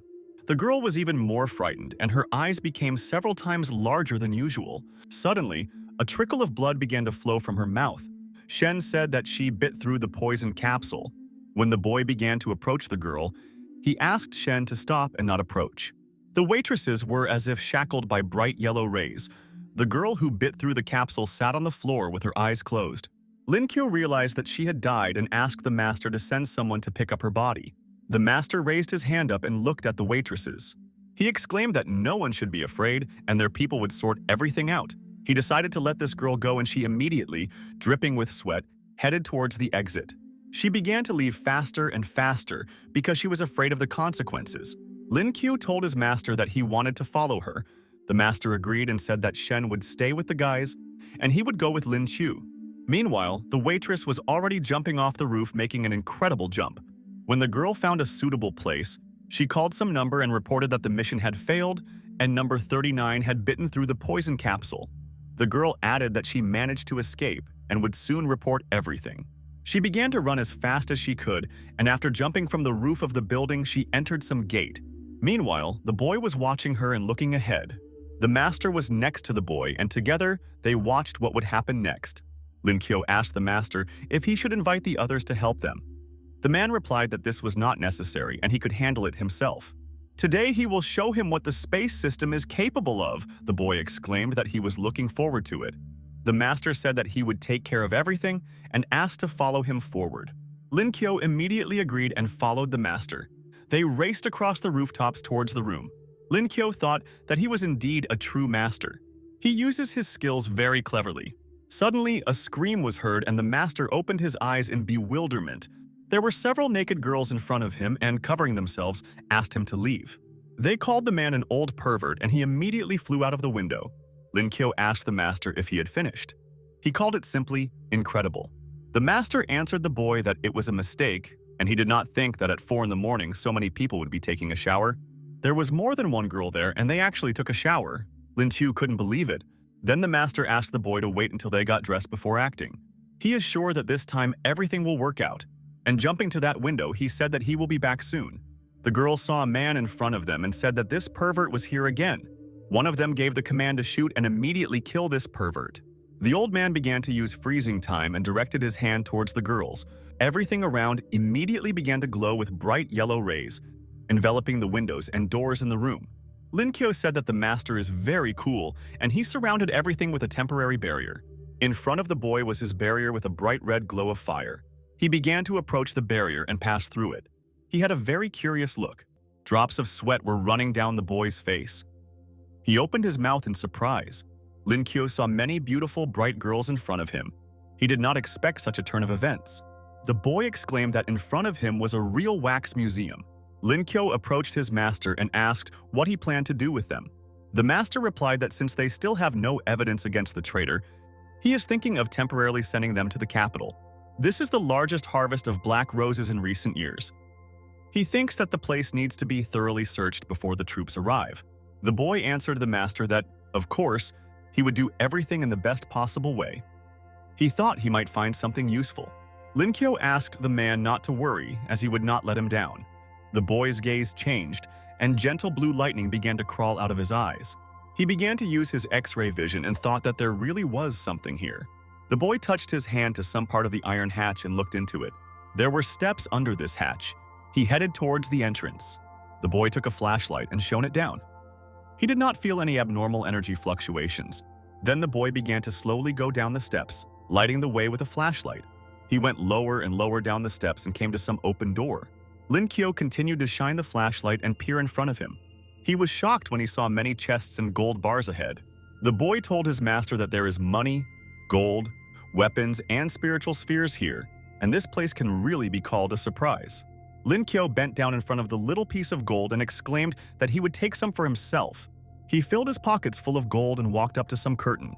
When he approached it, he decided to see what was underneath it. He suddenly pulled the curtain and saw some new, unusual portal in front of him. He extended his hand forward and felt someone's aura, but not that much. The master approached the boy and asked if he had found something. Lin Kyo told the master that he realized that there were hundreds of people behind this portal. The master asked the boy to take a step back and, putting his hand forward, decided to use his abilities. He held a bright fiery ball in his hand and, making a forward movement, threw it in front of him. After that, they began to observe together what would be there in front of them. Their view changed. Lin Kyo clenched his teeth and peered inside the building. When the wall broke, there were many people in cages. The master was shocked and thought that these looked like future members of the Black Roses. The boy put his hand forward and clenched his fist and tried to hit this wall. He gritted his teeth and asked how it was possible to attack small, defenseless children and put them in cages. The boy approached one of the cages and, opening it, told the girl to get out, since they were now safe. The girl asked how long they could use this trick. One of them believed this and was brutally killed. Do they think they'll fall for it? The boy put his hand to his head and tried to figure out how to convince them. A lollipop appeared in his hands, and he decided to use sweet candies to win over the children. He handed the candy to the child and asked him not to be afraid since he had come to save them. But the candy flew down. One of the girls hit the other on the hand, and the lollipop fell to the floor. The girl hugged the second one and, calling her number, asked not to touch the candy. She exclaimed that he was deceiving them. She is sure that he will torment and torture them. Does she want this? The girls immediately remembered how they were hung up and beaten with a whip. Lin Q saw the whole picture with his X-ray vision and called them freaks. How could they do this to poor children? He wanted to move forward, but the master stopped him with his hand on his shoulder. The master knelt down and, holding the ground with his hand, exclaimed that he would try it himself. A bright and hot flame began to burn around them. One girl hugged the other and they closed their eyes. The flames rose higher and higher. The girls stood next to them, and the guys around them were caught. These were their tormentors and they lay immobilized. These evil people could not do anything bad to the children now. One of the girls began to cry and asked the boy if they really defeated them. Lin Kyo asked the girl what he told her. They dealt with them and they are truly free now. Then the boy asked how they fell into the hands of these scoundrels and where their parents were. The girl closed her eyes and blushed and looked to the side. She remained silent and wanted to cry. The boy decided that these children still did not trust them and looked carefully at the girl. The girl lowered her gaze and said that she had no one and grew up in an orphanage. She remembered her childhood, which never happened, the day she was brought to the shelter. The girl explained that she was told that they would be taken to play, but instead, they were handed over to these people. Lin Kyo was very angry and asked how they dared to raise their hand, but the master replied that he would take care of it and began to dial someone on the phone. He gave the order to immediately interrogate all members of the Black Rose, and absolutely everything needs to be found out. Then immediately send checks to all shelters in the country, and there will be no mercy. The master said, looking at the boy, that he didn't think that the Black Rose would take children from orphanages, and they would certainly figure it out. Lin Kyo approached the girls and looked at them carefully. One girl hugged the other as if protecting. The boy turned to the master and said that he wanted to ask him for something. Lin Kyo began to take out some piece of paper from his pocket and hand it to the master. He said he was afraid these children might end up on the streets. He has some savings. He would like to spend it on building houses for these children and on their education. The master replied that he could rely on him. Lin Kyo told the girl that he was also an orphan like her. She is a brave girl, and he is confident that she has a bright future ahead of her. The girl smiled with hope in her eyes and asked if he really thought so. The girl pressed herself close to the boy and hugged him, exclaiming that he was very good. Suddenly, a guy appeared in front of them and addressed Mr. Oh Young-jung. It was Sun Lei, the captain of the Blue Dragon Squad. He thanked the man for the information he provided and said that they would check all the shelters in the country. The master told Lin Chu that since everything was now under control, they should return. The boy answered the man that he was right and it was really time for them to go back. And then the next day came. Lin Chu was in the conference room with his master. The master told the boy that Shen would come and he needed to discuss with someone what happened yesterday. The boy thought that he needed to pump up a little, otherwise he would go crazy with her eternal wise. He wanted to awaken the skill, but the system asked him to wait a little and congratulated Host for obtaining the rank E Firearms Master skill. A firearms master is a skill holder who is proficient in all types of firearms. Lin Chu said that this was an interesting coincidence. As soon as he took possession of the weapon, she awakened this skill to him. The boy said that the rest are capable of absorbing a maximum of one spiritual sphere for pumping. He asked how much he could absorb. The system replied that his abilities do not affect the number of beads absorbed. The boy decided that it was time to embody the sphere of the thunder system. In his hands was a ball, which he began to lift into the air. The boy had just learned the spiritual skill of Thunder God Strike. Lin Chu clenched his fists and began to scream while completely enveloped in bright purple lightning. Sheng approached Lin Chu. She took his hand and told the master that grandfather was ready. The girl pressed herself close to him and also lit up with bright purple lightning. She began to breathe heavily and asked the master what it was. The boy replied that it was nothing. He was just testing his new skill. After that, Lin Chu turned to the girl and asked her to go about their business. For some reason, she blushed and pressed her papers to her face. The girl said that her master was very cool. Meanwhile, the trader was already in the room and asked on the phone whether the Black Rose had been destroyed and how this could have happened. Before he could finish speaking, short beeps were heard on the phone. The guy decided that he had always followed the paths of communication with the Rose. He doesn't think that they will be able to find him and began to open the box in which the pistol lay. He pulled out this pistol and without letting go of his hands decided to act directly. The guy exclaimed that he would now show them the weapon developed by old man Zhang Hong. Feng Peng wanted to leave the room, but he heard someone knocking on his door. The guy began to approach his door, but he held the gun behind him without letting go of his hands. When he opened the door, the master told Feng Peng that he had come to thank him for his help before he left and asked to have dinner together. Feng Peng answered the gentleman that this was not at all necessary and would even be superfluous. He couldn't understand why they came now. But the master took the boy by the shoulder and asked if he was shy. The guy answered, looking into his eyes, that he was not shy at all, and asked if he had changed his mind yet. Now, they were already on their way to the place where they wanted to have dinner. The car rushed up and they began to get out. The girl asked the master where they were going to have dinner. The man told the guy that he had betrayed his country and he still had the nerve to accept the invitation to dinner. Feng Peng turned his gaze in their direction and asked what they were talking about. He was very close to the green leafy bushes and looked at the guys insidiously. Lin Qiu told the guy that it was he who asked for 170. The guy got very angry and couldn't believe it was him. Lin Qiu walked up to the guy and looked into his eyes and asked if he understood what he was talking about. Feng Peng replied that it was no wonder that group of mercenaries disappeared so suddenly. He suspected him from the very beginning. The boy began to reach for the pistol, which was in his belt. The guy said that now that everything is revealed, he will kill them. The director began to use his power, and a lot of bright blue lightning enveloped everything around. Fan Peng put the weapon in front of him and, removing the safety, began to pull the trigger. But the director used all his strength in the form of a block, stopping this bullet. Lin Qiu noticed that this guy actually managed to break through their powerful barrier. Shen began to cover the master with herself and asked him to be careful. Her gaze was predatory and serious. Lin Qiu did not want the girl to suffer because of him and thought about how to protect her too. He grabbed her shoulder with his hand and thrust his other hand into the fire barrier. There was a powerful explosion and a lot of bright yellow fire rose up to the sky. Lin Qiu said that he would like him to give him the thing that is in his hands because it is quite dangerous. But the guy clenched his teeth and asked the scoundrel to get out of his way. He didn't let go of the gun. But behind him there was already a master and another man. The master asked if he was sure that he wanted this. He decided to use space compression. His comrade also wanted to use force and tried to demonstrate purple lightning. A bright purple lightning flew from his hand towards the enemy and pierced him through. Feng Peng fell to one knee and began to cough up blood. He said that he almost managed to do it. The guy again reached out with his hand to his pistol, which was already lying on the ground. But Lin Qiu managed to be the first to approach him and stepped on his opponent's hand. The boy exclaimed that this gun looked quite powerful. Taking the gun, he did not lift his leg from the guy's hand. Lin Qiu said that she was different from her brothers. It is charged with special spiritual bullets, of which as many as 20 pieces fit into the clip. Thanks to the firearms master he received earlier, all the characteristics of this gun automatically popped into his head. No matter how tough he is, he can hardly resist a pistol. Lin Qiu pointed the barrel towards the tree and fired.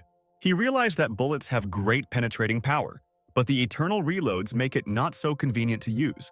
Feng Ping was completely covered in beads of sweat and asked how he managed to master this weapon so quickly. The man with glasses replied, looking into his eyes, wondering how he could betray his teacher and his homeland.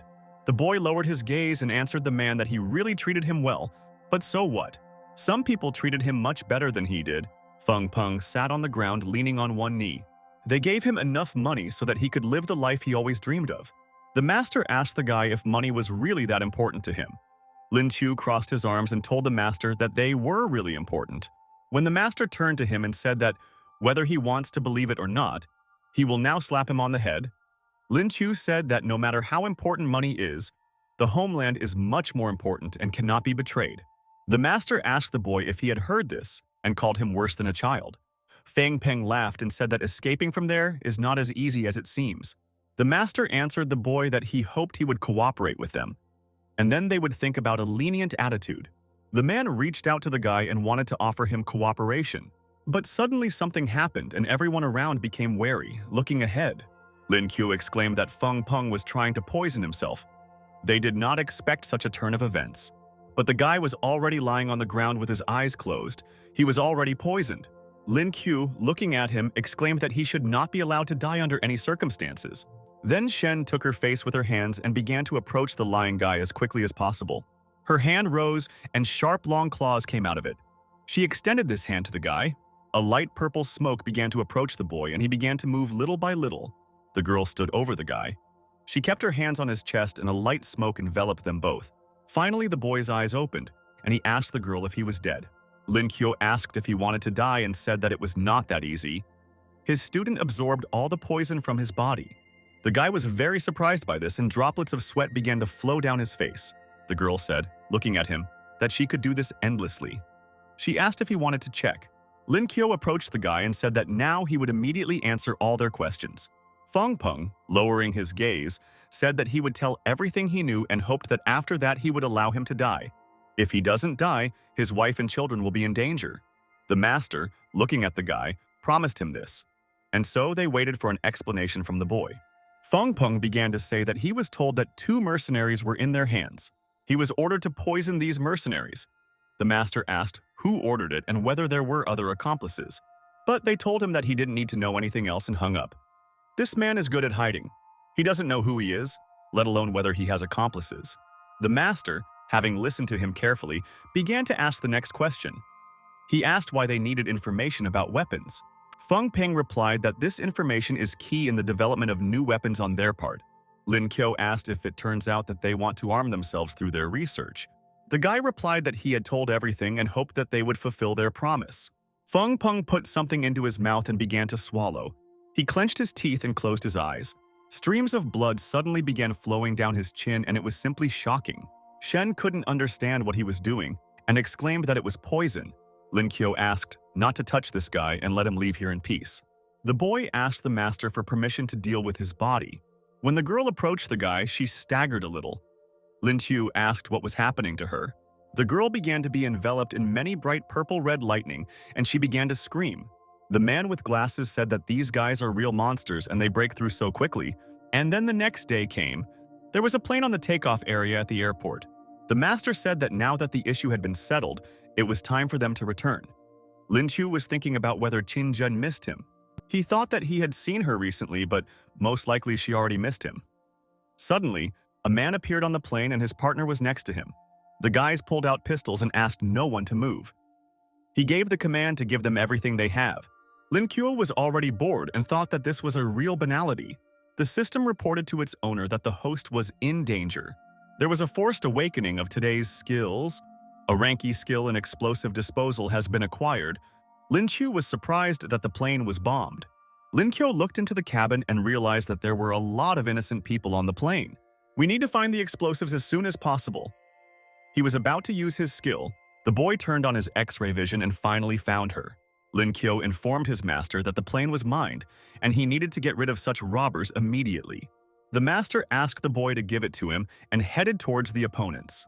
He was already behind the 2 armed guys and was completely ablaze with yellow bright fire. The guys couldn't understand why this old man was so fast. The master wrapped them with bright yellow threads like ropes. Lin Q, in turn, ate his fists and began to move around the cabin of the plane like lightning. He approached the explosives and, opening the door, noticed that there were only 5 seconds left before the explosion. The boy decided that he would not have time to defuse the explosives in such a short time. He asked his master to create a barrier. The man immediately created a barrier opposite the explosive with his second hand. Then the boy took the object with his hand and asked him to climb inside this barrier with explosives. Everything glowed with a bright yellow light, and this ball shone with fire. There was 1 second left on the explosives. A little more, and they would have ended. There was a powerful explosion. Everything around was glowing with hot yellow fire. After the explosion, a light gray haze of dust began to gradually dissipate around. Lin Q took a breath and said that everything seemed to be fine. The guys who wanted to rob people on the plane were very surprised by this. Lin Q came closer to them and asked who ordered them to do this. He asked him to tell the truth better. The guys replied that it was their mutual friend. He offered to make some money for them, but they didn't think it would work out like this. Lin Kyo said that since this is all the information they have, he will test all his weapons on them. The boy asked his master what he should do best, and then the conductor's voice was heard. The girl said, addressing the passengers, that her name was Anna. She was a flight attendant on this flight. She asks someone who knows how to fly a plane to go into the cockpit. Lin Kyo decided that this plane was indeed cursed and headed towards the cockpit. He told the master that he could do it and he needed to go quickly. The master was very surprised that the boy could fly an airplane. When they flew further, the man was even more surprised because he thought that he was just a braggart. Sheng said that this is what she expected from her teacher. A flight attendant approached them and said that she heard shots. Now the pilots are not communicating. Lin Kyo covered the girl with him and exclaimed that he would solve everything. He put his hand forward and a powerful sound rang out. The flight attendant fell to the floor and began screaming in fear. A bloody guy approached the boy and grabbed him by the throat with his hand. Lin Kyo couldn't understand what was going on here and stared at the two. The master told Lin Chu that he had interrogated those guys. They said someone must have protected them in the cockpit, but they don't know who it was. The boy replied that after the death of the captain and co-pilot, they lost their main clue. He thought about it and decided that in addition to this, they had destroyed the oral system. The master asked the boy to do something. Lin Kyo thought about it and exclaimed that they simply had no other choice. He grabbed the control panel and asked the master not to worry, as he could handle it. The boy really knew how to fly a plane and said that now everything would be fine. Meanwhile, the board was informed that they had deviated from course and asked to respond immediately. Lin Kyo replied that their board encountered some problems and they returned to their previous course. And so the boys skillfully landed the plane. They finally had their feet on the ground. Lin Kyo kept his hands in his pockets and smiled sweetly while looking somewhere ahead. The master told the boy that this was not a simple hijacking of a plane, but a deliberate murder. He asks them to return to the academy and he will begin an investigation. The boy immediately agreed with his master and Shen approached him. She wanted to show him something, but Lin Chu changed his mind and replied that he had urgent business and needed to meet a friend. Shen said that then they would see each other later. Lin Kyo asked the system if it would like to explain the reason for the awakening of the skill today. Then the system asked what explanations he needed. He is her owner, especially since his life was in danger. The boy asked if it turned out that she was not just awakening skills. The system replied that this was the case and that it had many other functions, such as quickly restoring the owner's spiritual strength. The boy immediately laughed and asked how he could quickly restore his spiritual energy. He asked me to tell him more about this. The system explained that this is very energy-consuming and it would not recommend doing it. Lin Chu then asked if he could restore her energy. The system was glad that its owner had finally woken up his conscience. Of course, she needs help regaining her energy, but now there is too much time for that and she will tell him everything when he gets the diamond. Lin Chu replied to the system that he knew it was for his own good and thanked it. And here in front of us is the academy where the children study. They were already approaching the building. Lin Kyo walked next to Sheng. As they moved along the corridor, the boy said that something was very strange. He looked around and asked why they hadn't met anyone the entire time. But before he could finish speaking, many children began to congratulate Lin Chu in loud voices. The boy laughed and said, looking at the guys, that they had not seen each other for a long time. Ming Ming told brother Lin Chu that he was so good in the competition and they were all rooting for him. The guy with green hair also came up to him and began to congratulate him. Lin Kyo introduced their new student to all the guys. The guys smiled at the girl together. The guy with glasses waved to Shen and blushed a little with embarrassment. The guy with green hair told his brother that he was good and could leave it to them.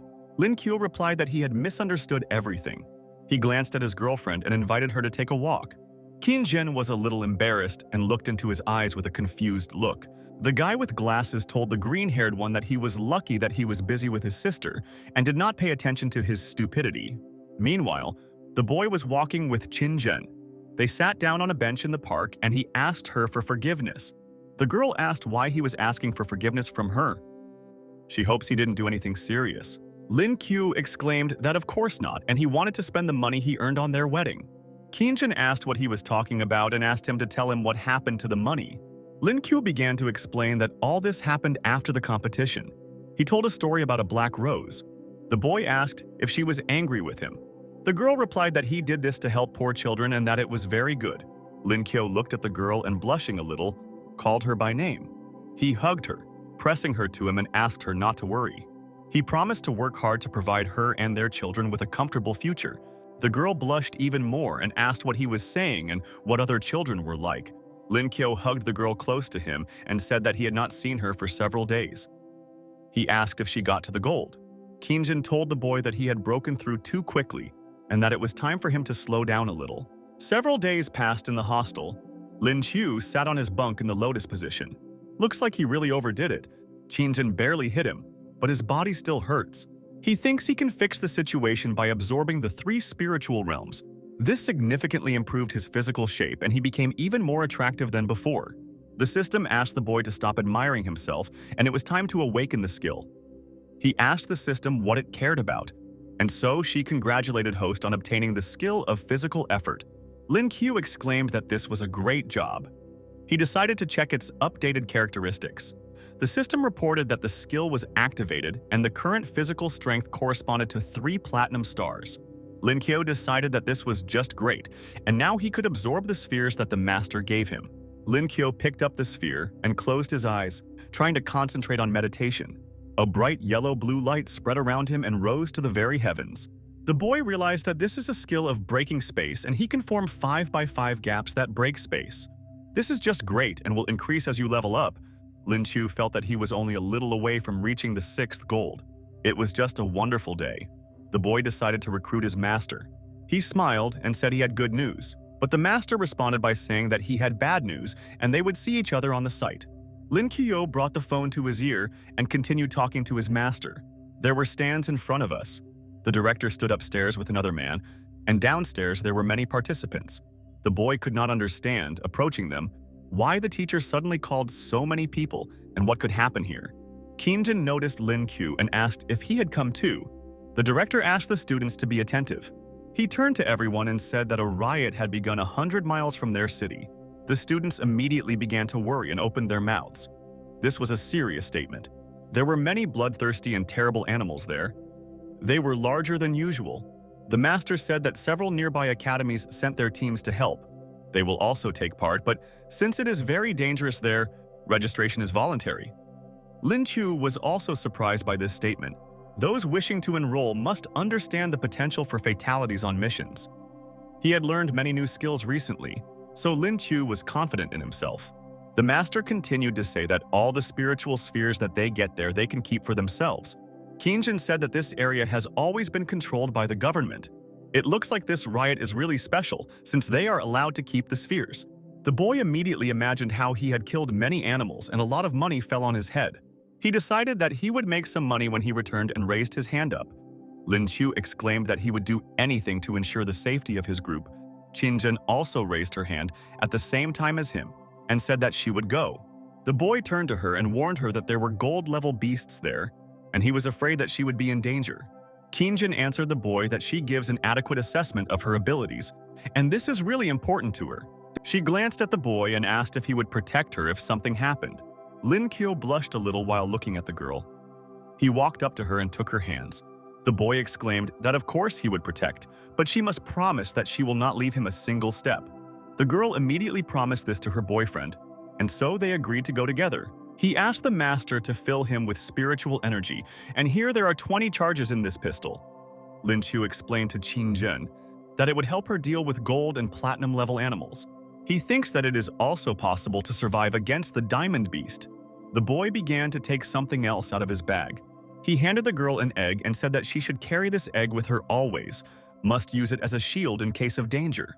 The boy explained that it would help her both in attack and defense, but you need to ask Sheng Xin to follow her everywhere.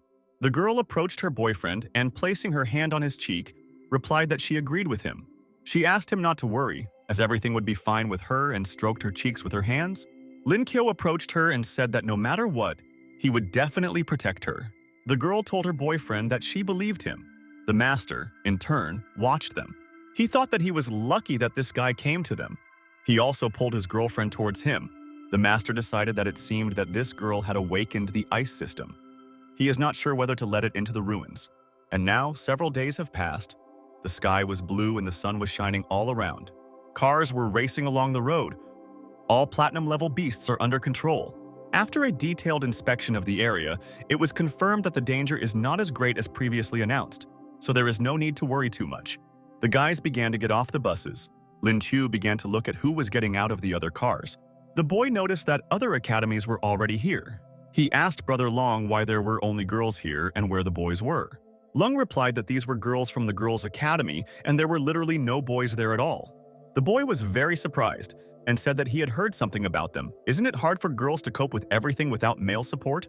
Suddenly, someone put a hand on Lin Qiu's shoulder and called him by name. It was Huangfu Leng Cui, the director of the Gu Academy and a martial artist. She asked if he was Lin Qiu and said that she had heard about him. The girl asked if he wanted to transfer to their academy. Another girl with wings approached him and said that they had not seen each other for a long time. He introduced the director of their academy. Lin Qiu was surprised that Cao Cao was also here. He thanked her and said that he and his academy were doing well. But the director told the boy that their academy was full of beauties, and she was sure that not one would refuse him. She approached the boy and said that her girl would not refuse him. Cao Cao asked Auntie not to talk like that. But the boy pushed them away and, thanking them, said that he already had a girlfriend. Qinzhen sighed heavily and thought that he was also her star. Lin Qiu approached the girl and took her by the shoulder and said that he loved her and she had nothing to worry about. Huang Fu Leng Sui said that the guy has good taste. They can go to their academy together. The woman asked what they would say to this. Lin Qiu replied that he thanks her for the offer, but they really have a good time in their academy. Cao Cao asked her aunt how she could say such a thing. Then the woman replied that she was sorry because she liked the guy. When they left, Lin Qiu exhaled and said that it was as if he had just been matched. The director gathered all the guys and explained that this territory was under the control of the Suzaku team, and she has already been fully examined. Suddenly, the temperature in the ruins dropped greatly, so each of them must wear specially prepared jackets. The spirit beasts were not prepared for such a change in temperature, which caused them to become enraged.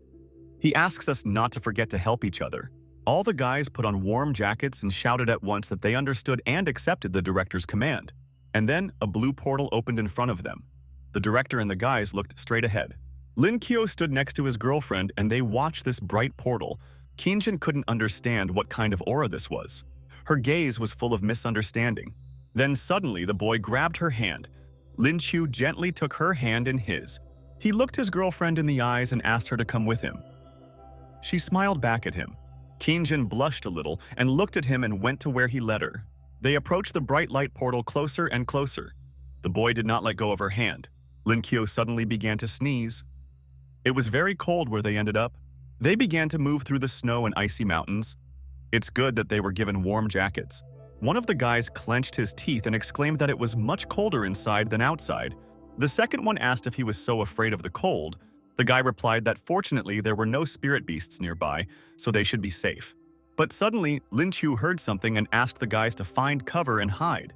Many elephants ran towards them. They were huge and there was a whole herd of them. The elephants were furious and had huge long tusks. Entire clouds of snow were behind them. Lin Qiu immediately ran up to his girlfriend and hugged her and took her in his arms.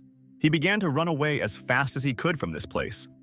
The rest of the guys also rushed into the scattering. Lin Qiu exclaimed that this was true luck in quotes. They had just arrived, and the spirit beasts had already surrounded them. A huge, powerful mammoth stood in their way. There were many more of them behind him.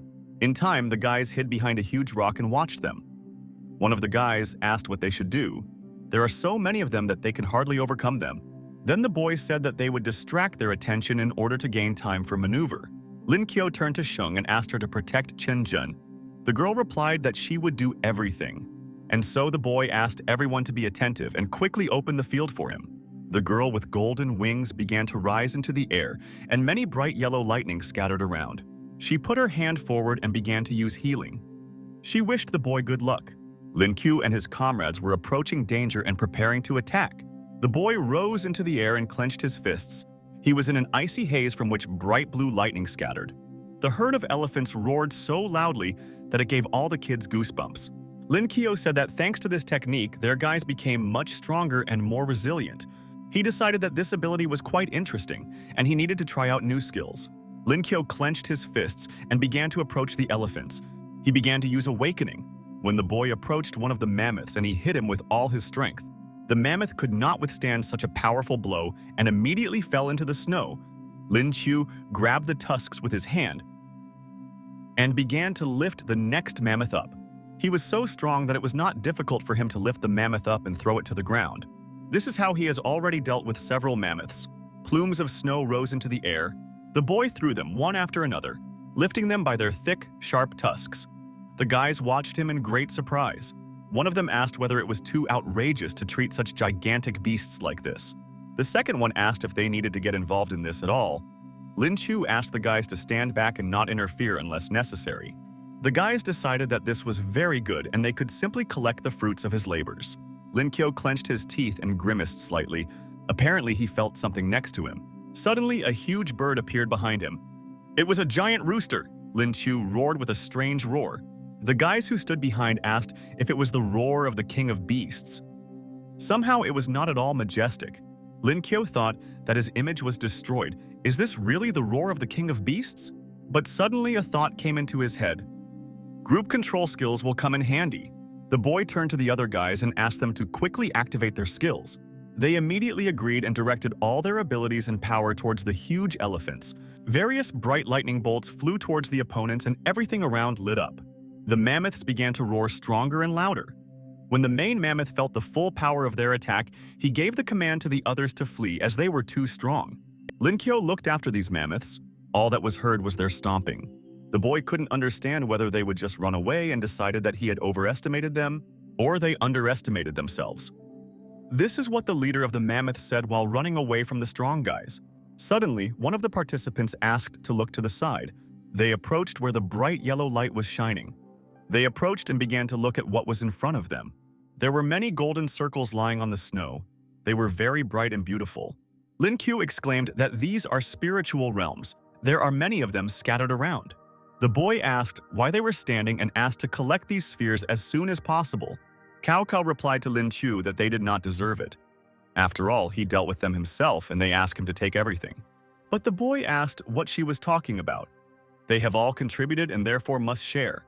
The girl called the boy very kind. Lin Kyo walked up to Qin Jin and handed her a golden ice system bead just for her. Qin Jin told her boyfriend that she felt like something was tearing her apart. Lin Kyo hugged the girl and said that he thought too much energy had accumulated in her body and she was close to a breakthrough. The boy asked Shen to look after her while he collected the remaining spheres. For some reason, the girl sighed strangely and lowered her gaze downwards. Cao Cao told Lin Kyo that he bought them a lot of time and got rid of the beasts. These spheres must belong to him. She handed the boy a whole bag of spheres. Lin Kyo exclaimed that there were a lot of them and asked if she needed them. The boy who stood next to the girl said that they needed them, but they want to achieve everything themselves. Cao Cao suggested that Lin Kyo split up. She thinks it will be better for them. The boy was very surprised and asked why she wanted to separate. Another participant said that they were here for the experience. With him, they are unlikely to have the opportunity to get it. Then the boy listened to his comrades and agreed. He decided that he had scared them with the release of his power. Lin Kyo reached into his pocket and pulled out something. He explained to his comrades that this was a signal flare. If they encounter danger, they need to give a signal and he will immediately come running to their aid. Lin Kyo immediately said goodbye to the guys and asked them to take care of themselves. They also waved back and said goodbye. The boy cast a thoughtful glance at them and decided to act independently in this case. He thought about taking care of the baby and took the egg in his hands. He decided to collect the best spheres for him. He placed many spheres in front of the egg and asked him to eat his fill. Meanwhile, Qin Jin was meditating with her eyes closed.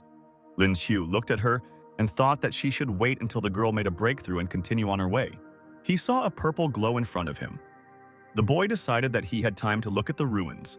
He noticed that these ruins were much larger than those that he and Qin Jin had explored last time. At first, he thought that it would be nice if half of the beasts here were gold level, and judging by the collected spheres, this is so. Suddenly the boy sneezed very loudly. The system informed him about mammoths. Under normal conditions, it lives in meadows or forests at a comfortable temperature.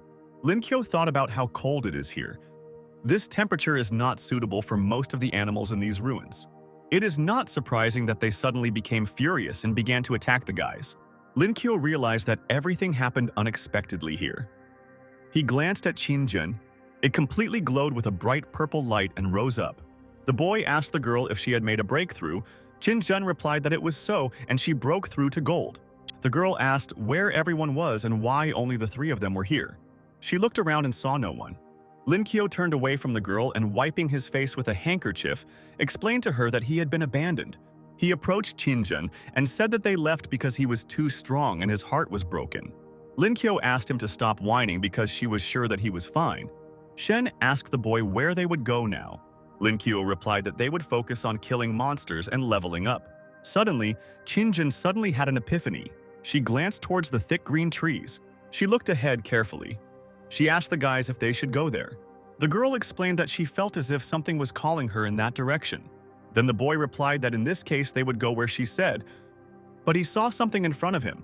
The morning was bright, the sky blue and transparent, the green trees waved their tops. Among the trees in the clearing were mammoths. They were alarming with their menacing, powerful appearance. Lin Qiu was among the dense bushes and observed this mammoth. He jumped out from behind the trees and exclaimed, "This is fate!" The mammoth wondered why he was here again. The boy jumped out from behind the bushes and asked the mammoth if he was thinking of escaping. The mammoth really began to run away.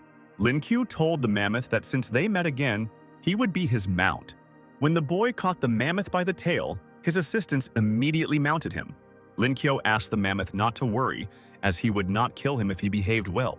Then the boy also rode the mammoth. It was very tall, but they had enough strength to climb it. Lin Qiu climbed up and sat down next to his friends. There was enough space on it.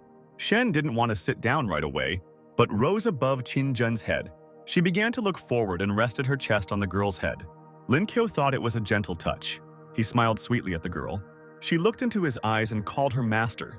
She was a little worried. Shen told the guys that she felt like a thunderstorm was coming. Lin Qiu also looked at where the girl was looking. Shen couldn't understand what was happening to him and said that she felt like something was wrong. The boy began to peer in front of him with his X-ray gaze. He noticed a black-winged locust in front of him. This is a silver-level spirit beast. He won't see any gold, but their ability to reproduce is amazing. Lin Qiu exclaimed that this was bad. He didn't understand why there were so many of them on their way. Qinjin asked the boy what they should do now. Lin Qiu asked the elephant why he stood up and asked him to run faster. The locusts were approaching faster and faster towards them. The sound of their wings echoed throughout the area. The girl asked the master if they were weak, why they were running away. Lin Qiu explained that a strong tiger against a pack of wolves is not a warrior and there are too many of them. Even diamond-level warriors could not cope with them. Qinjin wondered if the director and the others really didn't know about such a large swarm of locusts. The boy replied that he thought that climate change had affected the active reproduction of locusts, and they were heading for the exit. Lin Qiu thought that if they ended up in their world, it would lead to disaster.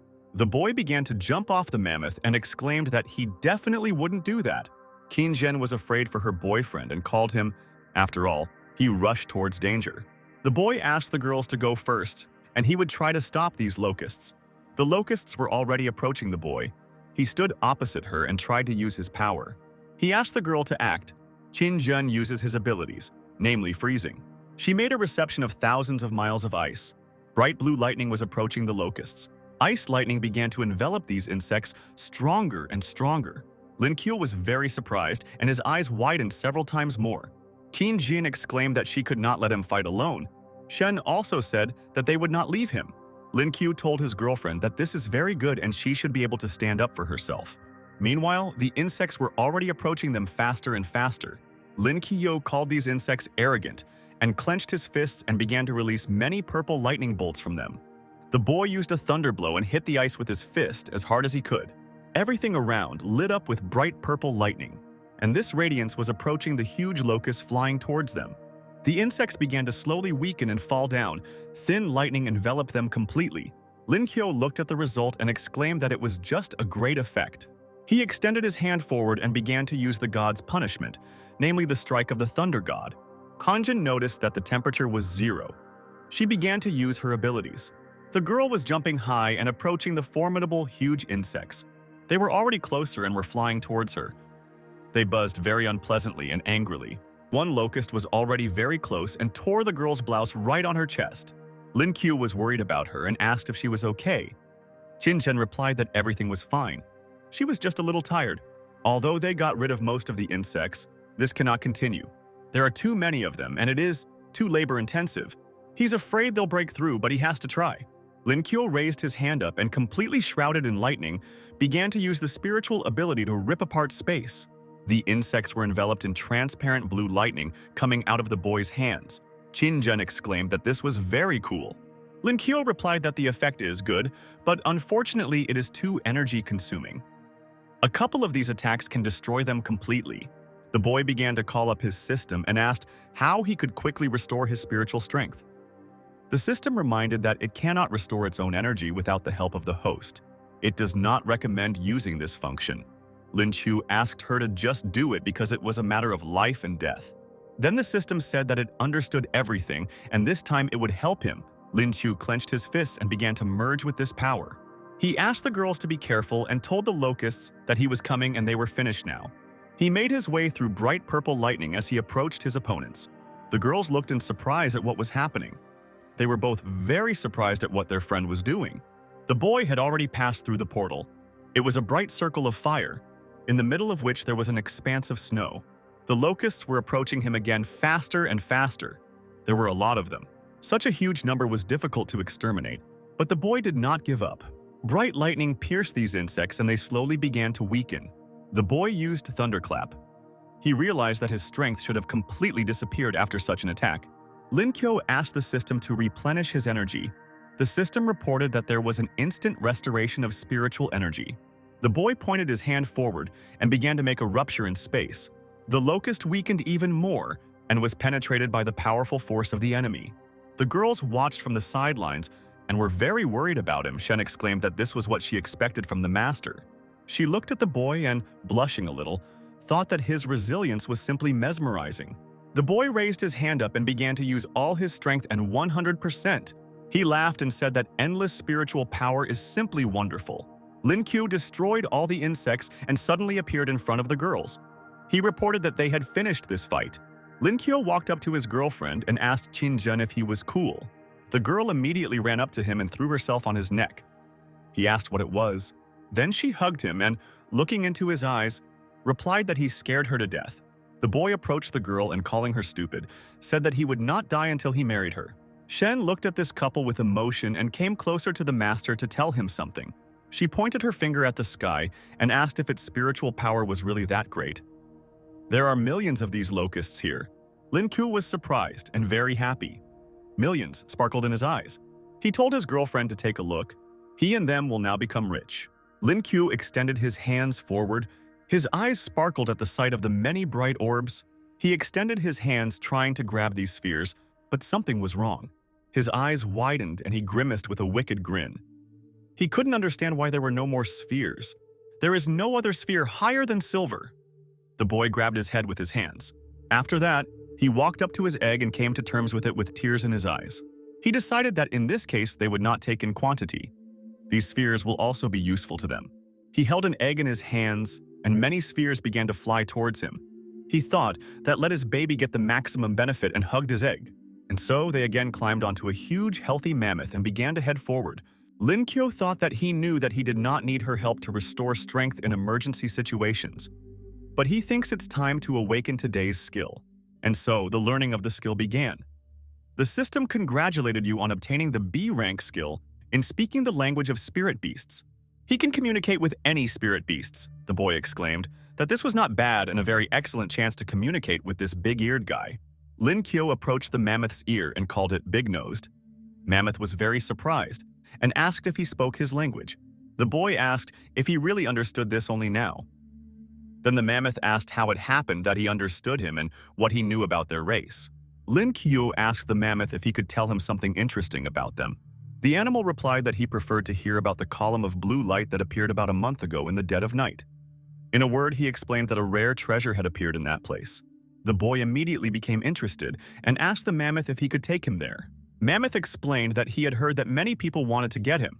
He knows one thing for sure. When it appeared, the cold began. Lin Q wondered where this ray of light came from.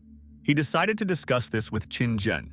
Qin Zhen told Lin Q that even though she had encountered such dangerous beasts before, she was still impressed. Shen added that the master is truly amazing. He even knows the language of animals. And here in front of us is the central part of the district. The mammoth and its riders were already approaching the high snowy mountains. Qin Zhen asked if he thought that the creature that was calling her was to blame for everything.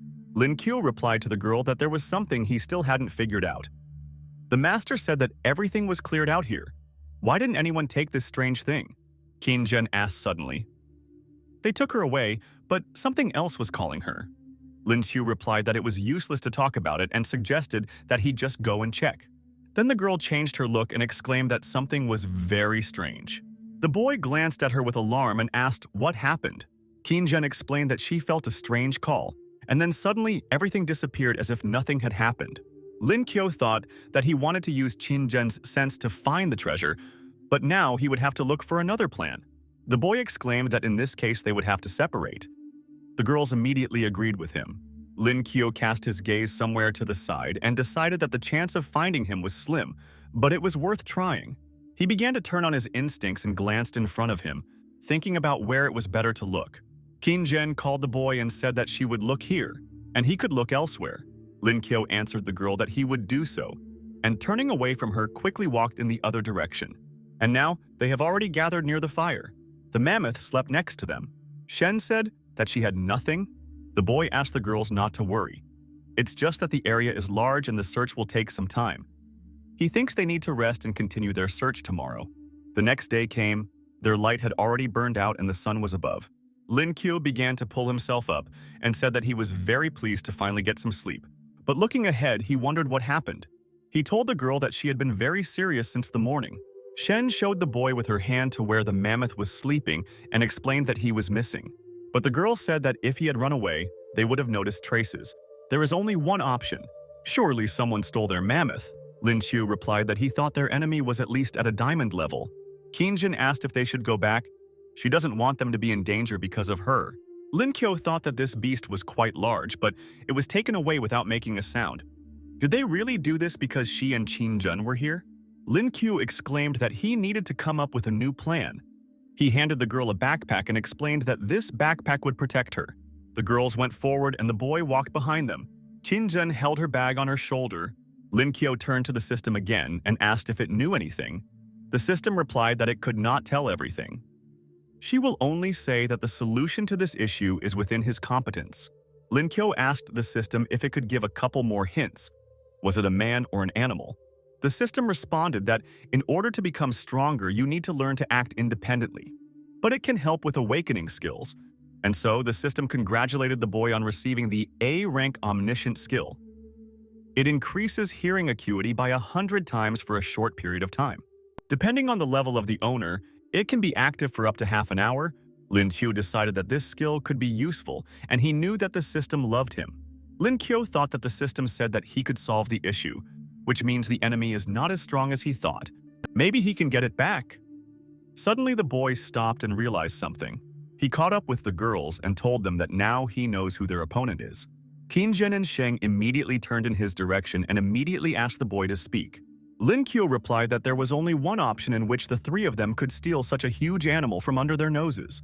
The thief must not be a person, but another spiritual beast. He asked me to call him the Great Detective Chu. Qin Zhen said, looking at the boy, that this makes sense and the beast is quite capable of this. Shen said that in this case, it would not be so easy for them to deal with him. Lin Qiu asked the girls to keep their voices down. He sharpened his ears and began to listen. There was silence, and the girls fell silent. They didn't even move to make it easier for the boy. Their enemy was already somewhere in the bushes. His eyes glowed with a red fiery light. Lin Qiu said that somewhere about 500 meters away from them, there is a creature that they must get rid of. The boy made his round fiery portal in front of the girls and pointed at it with his hand. They began to head towards the portal and take turns entering this round ball of fire. Finally, they jumped into it and found themselves in some other space. A very creepy, strange creature appeared in front of them. Shen immediately used her power and hit him. The monster began to growl and look at them with fiery, evil eyes. He had terrible, sharp fangs. This monster suddenly began to turn into a shadow and disappeared as if in the wind. Shen asked where he could have run away. Lin Qiu replied that there was no need to chase him. This is a space wanderer, and it is extremely maneuverable. They'll only run into trouble that way. Qin Zhen asked the boy if he had ever met such animals. Lin Qiu replied that this is a diamond-level beast, and he is extremely cruel, cunning, and incredibly vengeful. He will definitely return for his offender. Shen looked at the boy and asked him not to worry because she was not afraid that he would return. She is afraid that he will run away now. The girl clenched her fists and laughed, exclaiming that she was very excited. The guys immediately said that there was a real demon on their team. Lin Qiu asked where the diamond-level beast came from. If you believe that big-nosed guy, the flash appeared suddenly, but he didn't notice any strange energy on the wanderer. The boy wondered where that treasure could be. The evil monster was already standing among the trees. Lin Qiu became alert again and began to use his incredible hearing. He exclaimed that the monster was nearby. The girls were also wary and tried to understand which direction the boy was pointing. But he suddenly sat down near a tree and said that he thought they should rest a little. The girls, of course, agreed with him, since they were also a little tired. Qin Zhen leaned her head against Lin Qiu, and they closed their eyes. There was a hissing sound not far from them, and something black appeared in the bushes. Lin Kuo thought about how he couldn't feel his hands. This guy never did anything. Maybe he realized it was a trap, but they need to catch him, and he needs more spiritual spheres. Qingjin asked the boy if his hands were numb. She promised to give him a massage. Lin Kuo thought that he was indeed very lucky with his girlfriend. Lin Kuo closed his eyes and thought about something. I tried to hear. He asked the girls not to say anything and to be quiet. He put a finger to his lips. Lin Kuo realized that this monster had come. He actually appeared in front of them. Shun was still sleeping, leaning against the boy. Qingjin glanced ahead. The monster began to hiss and flash its fiery eyes towards the opponents. He began to approach faster and faster towards them. He had very strong speed. The guys became wary and asked the monster to come over. They were preparing to repel the attack. When the monster approached her, Shen asked if he dared to attack her. The girl exclaimed that she would give him a good beating and began to approach him. She jumped high and extended her hand forward. Many lightning bolts of bright blue color flew out from her hand. The girl's fist ended up right in the monster's huge clawed hand. He grabbed Shen's hand with his palm. She did not expect this and, completely shrouded in blue haze, began to peer at this monster. He clenched his teeth and hissed angrily at her. After that, he began to laugh and approach her. Shen couldn't understand what it was and began to move back. The evil monster did not stop laughing as he approached her. The monster hissed and said that they would all die. The girl was enveloped in a whole column of blue bright lightning. When Qingjin saw that the girl was not visible, she asked Lin Xiu what to do. She exclaimed that this monster had grabbed her. The boy grabbed his head with his hand and asked what they should be afraid of. Shouldn't they be worried about the demon? Qingjin did not expect such an answer from him. Meanwhile, Shen continued to fight his opponent and use all his power. She approached him and asked if this was all, and how he decided to fight with her. Lin Kuo showed what was happening there now and asked what he said just now. The girl exclaimed as she approached her opponent that she would not let him leave. Lin Kuo asked her to just grab him. Next time it will be almost impossible to catch him. Shen replied that she understood everything and would do so now. The monster continued to hiss and approach her. The boy asked her to be careful and exclaimed that he was running away. The monster began to hiss more and more and said that the game had just begun. The guys watched the bright blue flashes of lightning that circled above them. The monster appeared behind Qingjin. The boy immediately turned to her, worried about her. The monster appeared above the girl's head and began to approach faster and faster. He pulled Qingjin into a bright blue portal. The girl began to call her boyfriend. He tried to clench his fist and hit this portal with all his might. Well, this monster was extremely smart and cunning. Its strength is comparable to platinum. While the other animals fought for the treasure, he simply watched from the sidelines. This was when the animals attacked each other and fought in difficult fights. In the end, having dealt with the last winner, he teleported away with the treasure and then disappeared to survive. Lin Kuo clenched his jaw and bright lightning flashed around him. He was seriously angry. The boy called this monster a wanderer and said that if he even laid a finger on her, he would destroy her. He began to run towards that portal and asked the system to help track him. The system corrected the boy and asked him to run forward and a little to the left. Lin Kuo commanded the system to continue tracking his location. He hoped his girlfriend was okay. Meanwhile, the monster was already carrying her away. Qingjin realized that Lin Xiu was probably watching him. Qingjin thought that his original target was her. We need to find a way to hold out until Lin Xiu arrives. She thought and grabbed her backpack with her hand. The girl remembered something. She began to rummage through her backpack and took out the egg that the boy gave her. Qingjin thought that she didn't know what it was, but maybe it would help her. She pulled out the egg and light blue streams of smoke began to come out of it. The girl could not understand what kind of power this was. It absorbed all spiritual energy. Qingjin decided that compared to this egg, this creature is just a pitiful ant. Lin Qiu told the girl that it was indeed very useful. She saw how the boy shared spiritual energy with him. It looks like she underestimated him. The girl began to pull out a pistol from her backpack. She realized that she needed to try to use this weapon against the monster. The monster seemed to sense something was wrong. The monster heard a sound next to him. The girl put the weapon in front of her and pulled the trigger. She was very serious, but the monster began to approach her and dodge the bullets flying at him. Qingjin decided that she needed to be even more careful. The monster was far from stupid. He twisted his face into an evil grin and gave her a despised, terrible look. When the girl fired again, she exclaimed that she had hit him. The monster laughed. This shot did too little damage. Qingjin was very surprised that he was not hurt at all by this shot. The monster began to approach her and opened its vile mouth. He had many sharp, terrible fangs. The monster began to approach the girl again and again, wanting to attack her. She did not let go of the weapon from her hands. Qin smiled sarcastically and called him a scoundrel. She remembered Lin Qiu telling her that this weapon had special bullets. Even the strongest creatures cannot withstand him. Then she decided to use it since her boyfriend said so. She decided to treat the monster with a new volley of fire. The monster couldn't understand why this shot was so strong. After all, he increased his level thanks to the treasure. The girl shot him in the head through the mouth, and the monster's eyes sparkled with horror. He fell to his knees in front of her, bleeding.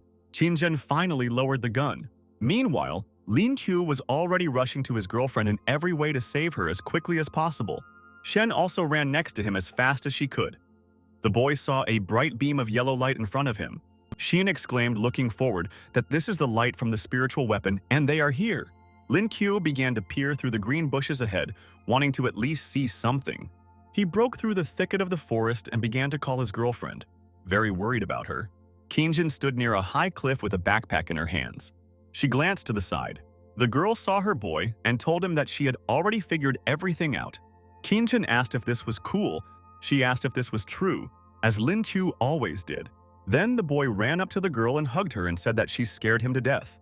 Qin looked into Lin Qiu's eyes and asked him not to be afraid and assured him that she was fine. The boy asked the girl how she managed it. Then the girl thanked him for the egg and the gun. She began to tell him everything and explained that it was all thanks to the master's cartridges. She was saved by the egg, which he gave her for protection. Qin immediately hugged this saving egg. Lin Qiu laughed and told the kid that he had done a great job. He hopes the baby will hatch soon. Suddenly, Shen called her master and asked him to look in front of him. He immediately approached the monster and began to peer. The monster lay head down. It lit up with bright light stars. A snowy glow emanated from him. Beautiful, transparent, round spheres began to rise into the air. The boy exclaimed that these spheres were somehow strange. Shen said that it became very bright around. Lin Qiu turned to his system and asked if it knew what it was. The system explained that this was the Ice Soul Realm and was a real treasure. It is very difficult to absorb such a sphere, but after this guy it will be much easier. Lin Qiu told his girlfriend that these spheres were perfect for her and she should absorb them. He handed over these two realms to Qin. The girl realized that it was they who were calling her.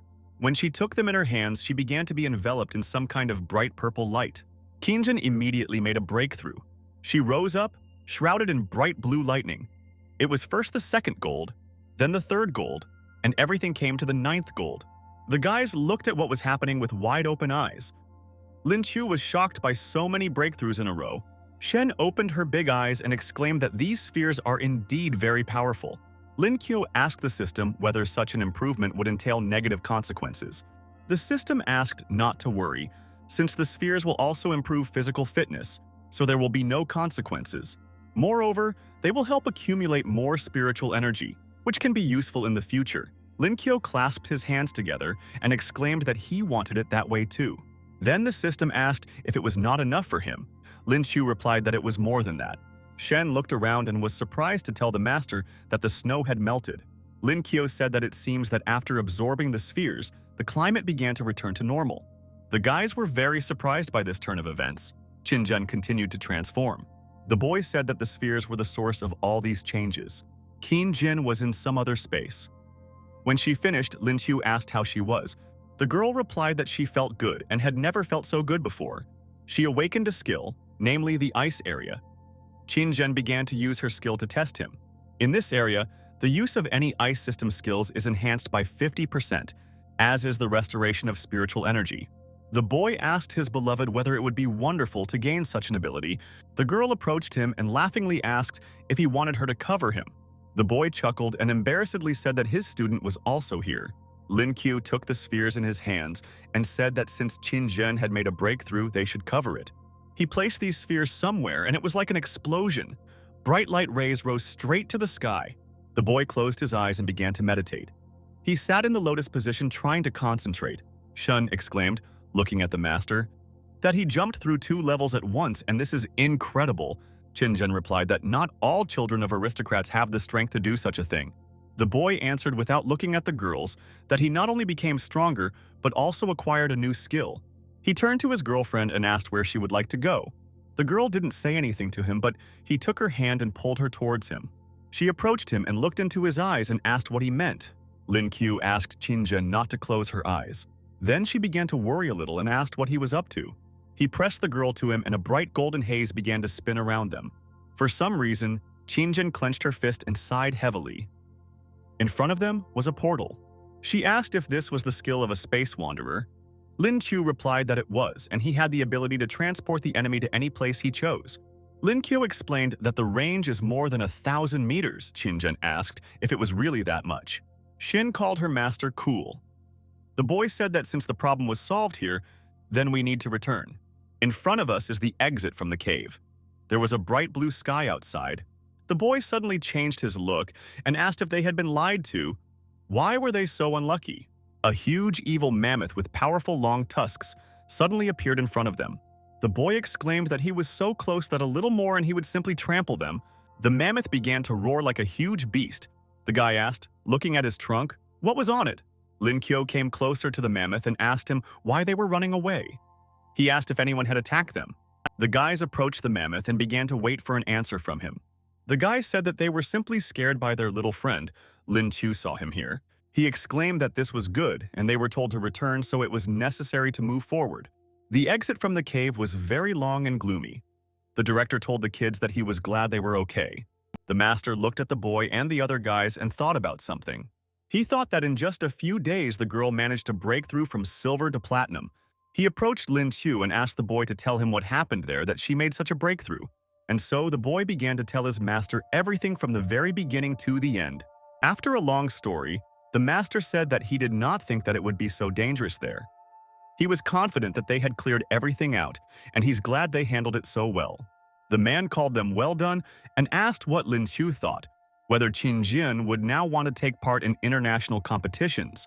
The boy, hearing this from the master, immediately exclaimed that this would never happen. He told the master that he hoped he would not offer such a thing to her. He will do everything possible to prevent her from participating in this terrible competition. The master looked into the boy's eyes and said that he was on his side, but participation was voluntary.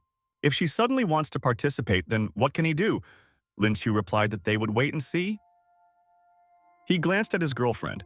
He was very worried and thought that he would not allow anything to happen to her. Meanwhile, the master was talking to someone on the phone and asked what happened. The man told him that they were Americans and Japanese sent by team for an academic exchange, but many of their students were wounded. The master became very worried and told the man that they would be there soon. Meanwhile, somewhere far away, there was a strong explosion in the form of a powerful bright fire. One guy brutally threw the other over with his strength. The girl with glasses immediately exclaimed and asked that guy to stop immediately. And here in front of us is the spacious sports ground of the Shanghai Academy. The opponents were quite strong, and one of them had already overwhelmed the second with a powerful blow. This guy's name was Luca. He was from the USA, and he used a gold-level fire system. He told the girl that they only have weaklings living here and they are not embarrassed to show such results. The instructor asked the guy with glasses to help him, but the fair-haired guy came up to her and took her by the shoulder and asked her to wait a little. His name was Fayu, and he was from the USA. The boy was a military martial artist of unknown level. He told the girl that injuries and death cannot be avoided during battles, so he asks her not to interfere. But the girl replied that these were school competitions and whose deaths were being discussed. Luke called his brother and asked him to look at this sultry girl. He asked if it was cool. The guy clenched his fist and said that when he dealt with this garbage, he would take care of her and immediately laughed. He stood with his foot on his opponent and asked which of the losers would be next. One of the guys said that he heard that this academy is one of the best in the country. But this is simply ridiculous. The guys wondered if they thought it was right to intimidate those who are weaker than them. Luca clenched his fist and told his opponent with his foot on it that he would give him a chance to admit defeat, then he would not kill him. But the enemy was very proud and exclaimed, looking at him with one eye, that he would rather die. Luca approached him using his strength. He asked him to shut up since he decided to die. The guy was very ruthless and began to use his power in the form of bright, fiery rays. His opponent, lying on the ground, began screaming in pain. He covered himself with one hand from the powerful blow. Suddenly, a master appeared in front of them and asked who dared to do such a thing in his academy. The instructor noticed that the director had returned. The master exclaimed that he had already seen enough. He asked Shen to teach them a lesson and remember to watch their breathing. Luca was very surprised and asked what lesson we were talking about. The girl threw a contemptuous look at him and began to approach with a powerful blow, pushing him back. The guy flew far away, falling on his back. The girl was much stronger than him. Luca fell to the ground and hit his head on a stone. He immediately began spitting blood and screaming in pain. After that, the boy rose to his feet and asked how she dared to use this technique. He was very angry with her and in a rage began to approach the girl to attack. Shin immediately became wary when she heard that he was trying to attack her from behind and glanced to the side. The director covered her with his body and asked if he liked it. How then can one enjoy mocking the weak? Then the second guy, Fayu, pointed his finger at the director and exclaimed that they were guests here. Lin Chu asked if the Americans were really so shameless. Without a twinge of conscience, they beat many of them, and they could not bear the injury of one of them. Fayu replied that this guy is the weakest of them. They lost for the third day in a row. A girl appeared whose name was Angel. She was the leader of the national team. The girl asked to score and leave it to her. She told the director that it was just a warm-up. Now that their main players are back, she thinks they can have a real match. The master asked what kind of warm-up she was talking about and what 3 days in a row. He too is not averse to warming up. And what will she say to this? Lin Chu thought that the master was very cool. The girl thought that the benefactors of the space system were not easy to deal with, especially him. She told the principal that he had a good joke, but they came here for the sake of their students. She heard that a man named Lin Chu had space system skills and was noted as the best player in the competition. Angel glanced at the boy and thought about something. She thought that such a strong freshman could become a big problem at world competitions in the future, and she needed to test him. The director looked at the girl and asked how she planned to conduct the competition. Angel replied that it was very simple. She asked why not all of them take turns fighting their students in individual matches. The master replied that it was too troublesome. Instead, they will play a single match of them all against their guys. The girl asked if they had gone crazy, and she was told that the advantage was on their side. The guys decided that they needed to place bets. The director thought about it and decided to make them an offer. He said that if they lose, he will give them access to their weapons developments, and if they lose, he will receive an equal reward. If they do not agree, then there is no point in continuing this conversation. Angel said that they needed to discuss this. The master agreed and gave her 5 minutes. If he doesn't make a decision, they will do as he says. The guy next to him called this old man very arrogant. Lin Kyo asked his master if this was too much. If they lose, will they really give them access to their research? The master replied that it was true, but he did not specify when he would do it. Lin Chu showed class and said that this was expected of his master. Meanwhile, the boy consulted with the girl. The master and the guys were waiting for an answer from them. Fayu finished talking to the general and told him that this was the case. Then the man asked him if he was sure. The guy replied that Zoa was with them, so there shouldn't be any problems.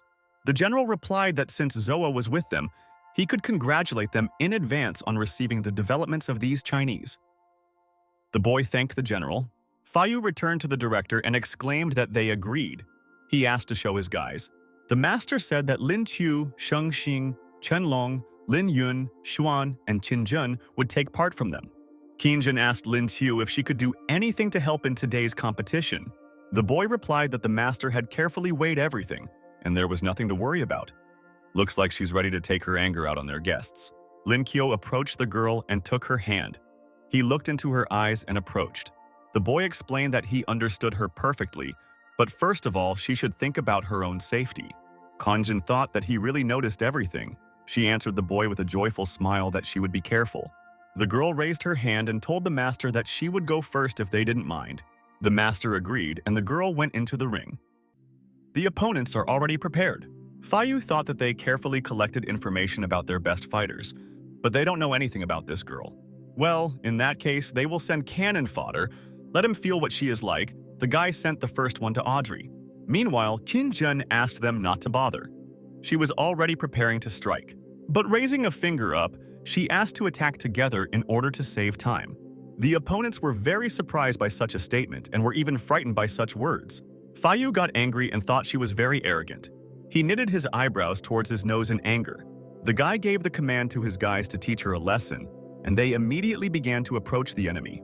Qinjin put her hand forward, covered in blue lightning, and began to use a spiritual skill. She used thousands of miles of ice. Many ice shards flew towards the opponents. One of the opponents exclaimed that he could not move. Ice began to envelop their feet. Qin Zhen raised her hand up and asked her enemies to watch carefully. She pulled the bowstring and fired an ice arrow in their direction. Many bright blue lightning bolts flew towards the opponents, approaching with incredible speed. These arrows began to pierce all the guys, and many rays enveloped their bodies. Fa Yu began to move away, not understanding what kind of power this girl had. He thought about what could be wrong with her. How did she manage to level up so quickly? Lin Qiu planted his fist and exclaimed to Qin Zhen that she had a great punch. One of the guys crossed his arms over his chest and said that visiting the cave was good for her. Thanks to their couple, he can leave the academy with peace of mind. Qin Zhen was a little shy and blushed when he said about the couple. Lin Qiu asked this guy to remember to come to their wedding. He wanted to touch her, but she pulled her hand away. The girl gave him a contemptuous look and asked him to be silent. She blushed even more and smiled back at the boy. She thought that after their conversations, she felt how they were becoming closer to each other step by step. Fa Yu became very angry and clenched his fists. He looked at the guys with contempt. The boy thought that he could not lose in the next round and he must break them apart with iron. Many clouds of fire scattered around. Fire lightning crossed with ice lightning. A girl appeared in front of them and she asked Fa Yu why he didn't send her and why he sent some garbage to her. It was Linda, 5 platinum stars, 2nd place on Team USA. She asked to put this girl on her. The girl looked at Qin Zhen with an angry gaze and called out to her. She asked if she needed time to regain her strength. The girl said that she could wait. Qin Zhen looked back at her and asked her not to do this, since she had not spent a single drop of energy on them. Linda asked if she was telling the truth and called her a worthy opponent. She called herself Linda and said she had 5 platinum stars. She threw a whole column of fire towards the enemy. The girl wished her luck and they began to prepare to attack each other. The guys were simply shocked by what was happening and began to watch their fight. Lin Qiu began to worry a little about his girlfriend and thought that she had as many as 5 platinum stars. They also have opposing forces, but Qin Zhen has only just reached platinum, and so the opponents stood one opposite the other. They started attacking each other. Linda asked Qin Zhen to take a closer look and released fiery bright tongues. Qin Zhen was also no slouch. She was not inferior to her fiery opponent. The girl thought that her strength really couldn't be compared with those guys. The opponents began to approach each other to strike. Qin Zhen began to take advantage of the onset of winter. She spread her arms to the sides and was completely enveloped in bright blue rays. Linda looked ahead and exclaimed that it was too weak. She began to use her abilities in the form of a bright hot flame. Qin Zhen paused a little and thought that she was also inferior in strength. She raised her hand up and it glowed with bright blue lightning. She began to use snow and ice for another attack on the enemy. Bright lightning intertwined with Linda's tongues of fire, creating an extraordinary glow. Their powers were incredible and quite unusual. These were two opposites. Linda couldn't understand what was happening. The damage of her attacks has increased noticeably. She became quite curious. She lit up with such intense curiosity. Linda raised her hands up, and they sparkled with a bright yellow flame. Qin Zhen exclaimed that she was an absolute zero in front of her. She knitted her eyebrows towards her nose and prepared to confront her. Linda tried not to give up and approached Qin Zhen with another attack. Fa Yu asked Angel how she managed to hold out against Linda for so long. After all, the difference in their strength is barely noticeable. Linda continued to advance. She said that she admits that Qin Zhen is quite strong. If she were on the same level as her, she would probably lose. But she still has a long way to go. Qin Zhen replied that she agreed with the first part of what she said, but not with the second. The girl exclaimed that she was not weaker than her at all, and she was confident in her words. Qin Zhen began to use all her abilities against her opponent, and a huge ice ball began to approach her. A whole column of ice grew in front of Linda. He rose to the very sky through her flames of fire. Qin Zhen told her opponent that she still doesn't know anything about her strength. The girl decided to approach her to deliver a new blow in the form of huge ice shards. Linda clenched her teeth and became completely covered in sweat. She couldn't understand where this girl had such strength. She's 4 levels stronger than her. Then why is she still standing? The girl became very angry and began to fly up to her opponent from behind. Qin Zhen didn't expect to see her. She approached her with lightning speed and immediately stopped. Linda called her rival sister. She came closer to her and said that it seemed like they were really equal. The girl asked if they would settle for a draw. She wanted to butter her up and really hoped that she would agree. Qin Zhen smiled in response and closed her eyes and agreed. She thought it was simply incredible. Thanks to her new strength, she managed to hold out until now. Yu was very surprised by the draw. After all, Linda is the second trump card of the US team, but she simply offered a draw. The guy was very surprised by this turn of events and looked contemptuously in the direction of the girl. He thought that this was not important at all. Her family members are the strongest masters, and he shouldn't run into trouble. Linda approached the captain and asked him not to lose heart. This girl was probably their dark horse, so now that she's exhausted her, they definitely won't be successful. She approached her captain and asked if he thought that someone else could surprise them. The captain, wiping sweat from his forehead, smiled and said in response that she was right. He looked towards Zoe and decided that she was very strong, and apart from her strength, the others were weak. When Zoya defeated another opponent, the Shanghai Academy won. Then she neutralized the next enemy, and this academy defeated again. Yu clenched his teeth and thought with contempt that this should not have happened. Angel lowered her gaze and said that they only had 3 people left. The captain said that he didn't think these guys would be so strong. Moreover, she had never been able to find out enough about this guy named Lin Chu. Yu was very upset and looked forward at his opponents. One of them exclaimed that this was an incredible sight. The girl with glasses told the guy that the injury was not very serious and she could help. The guy replied that there was absolutely no need. He threw a sly, insidious look at the boy and said that now they will see if he can surprise him in the ring. Lin Kyo wished the boy good luck, and he walked forward along the green grass. Meanwhile, Dick, a member of Team Canada, was in the ring. He exclaimed that his next opponent was him. Does he think he can fight after his injury? He advised him to immediately admit defeat. The guy thought that his opponent was not so simple. Not only does he have strong spiritual energy, but he can also sense his injuries. The boy approached Lin Chu and, looking down in thought, turned to him. He wondered whether the boy would give up in any similar situation. Lin Qiu told him that he understood him correctly and that real men do not give up. After these words, the guy immediately entered the ring and began calling his opponent to him. Lin Qiu asked him to come immediately and ask for forgiveness. Then the enemy clenched his teeth and, with a grimace, exclaimed that they had all gone crazy and he would show them how great the gulf was between them. The enemy was completely covered in bright yellow rays and began to use the spiritual skill gravitational field. The guy clenched his fists and tried to resist the man's first powerful blow. The boy sat down on one knee and realized, looking at him, that he was the owner of a rare system. He was seriously upset and lowered his head down. The boy thought about how to defeat him. The opponent clenched his fists and asked to knock him out of the ring if he could do it. He raised 2 fingers up and they glowed with bright, fiery rays. The guy exclaimed that he was curious and even felt sorry for killing.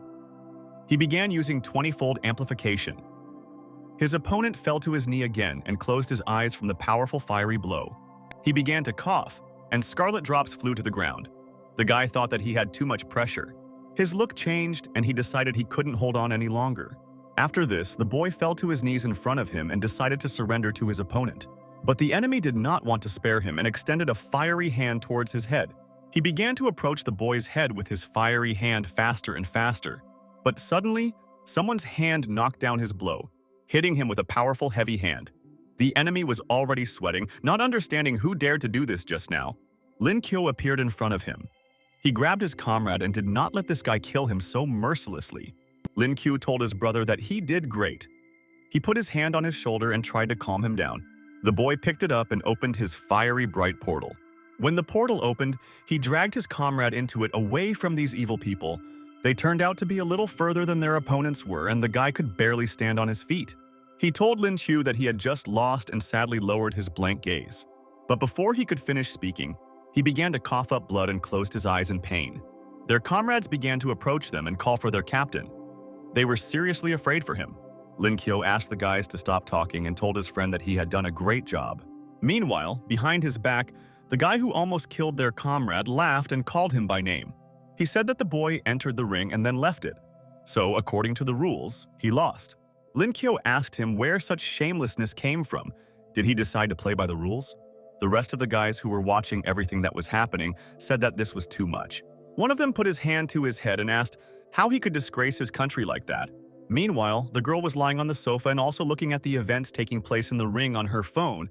She said, looking at Lin Qiu, that this guy is really good.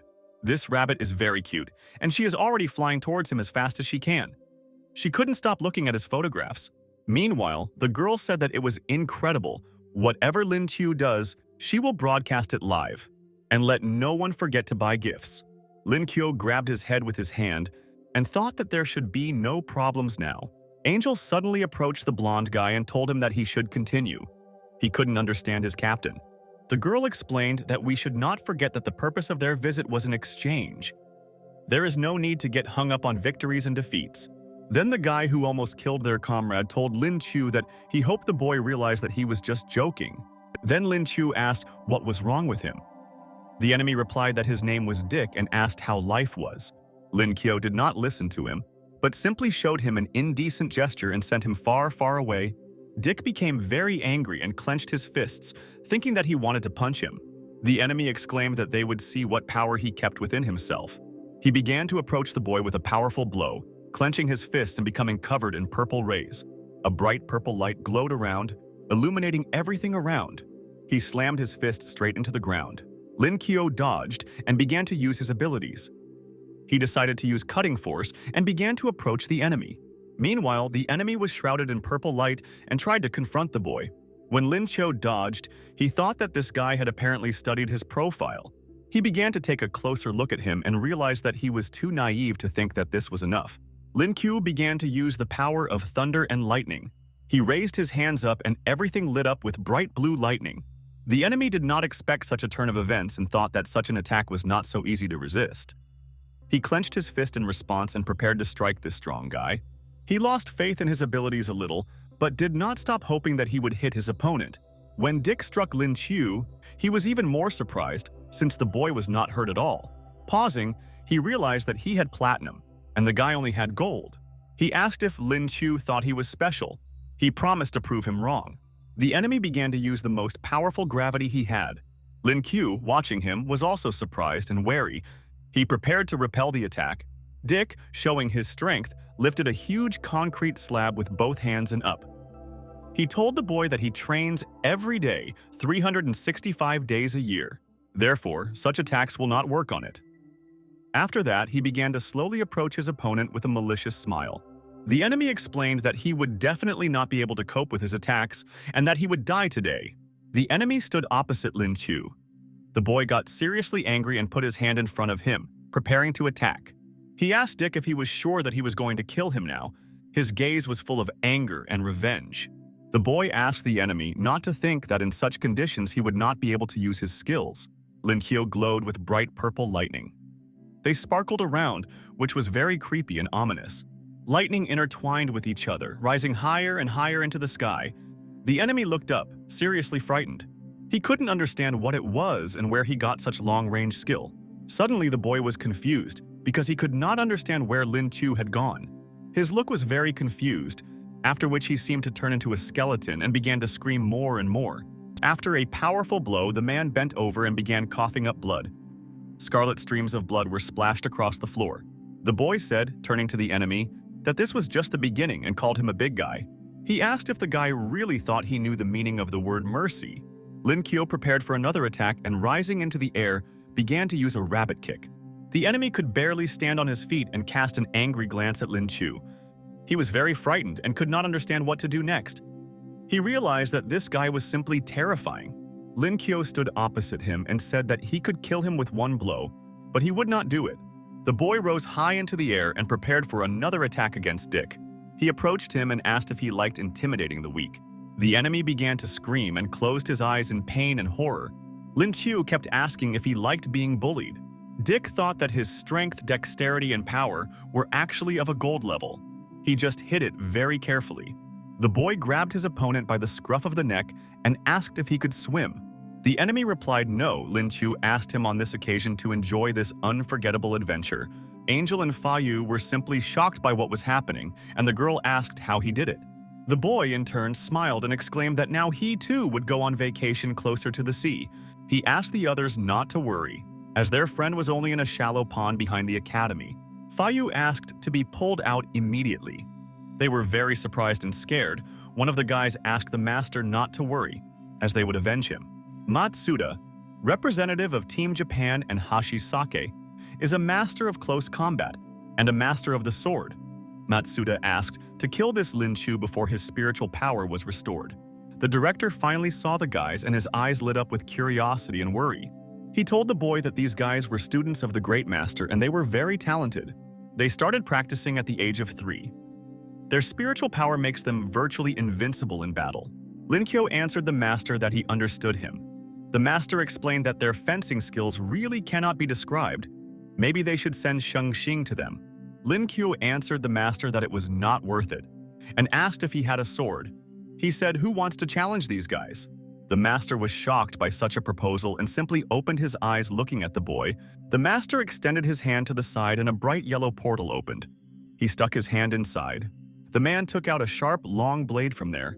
It glowed with a bright yellow light. The master explained that he had a sword, but he could not even think that he would dare to use it. Lin Kyo picked up the weapon and said that this is a very good sword, simply excellent. The master asked to take care of it and not to brag too much. The boy replied that of course, thanks to his sword, he will achieve results with half the effort. A man approached the boy and asked him to take care of him. Lin Chu replied that he would do everything in his power. The guy was very happy and exclaimed that this was just great.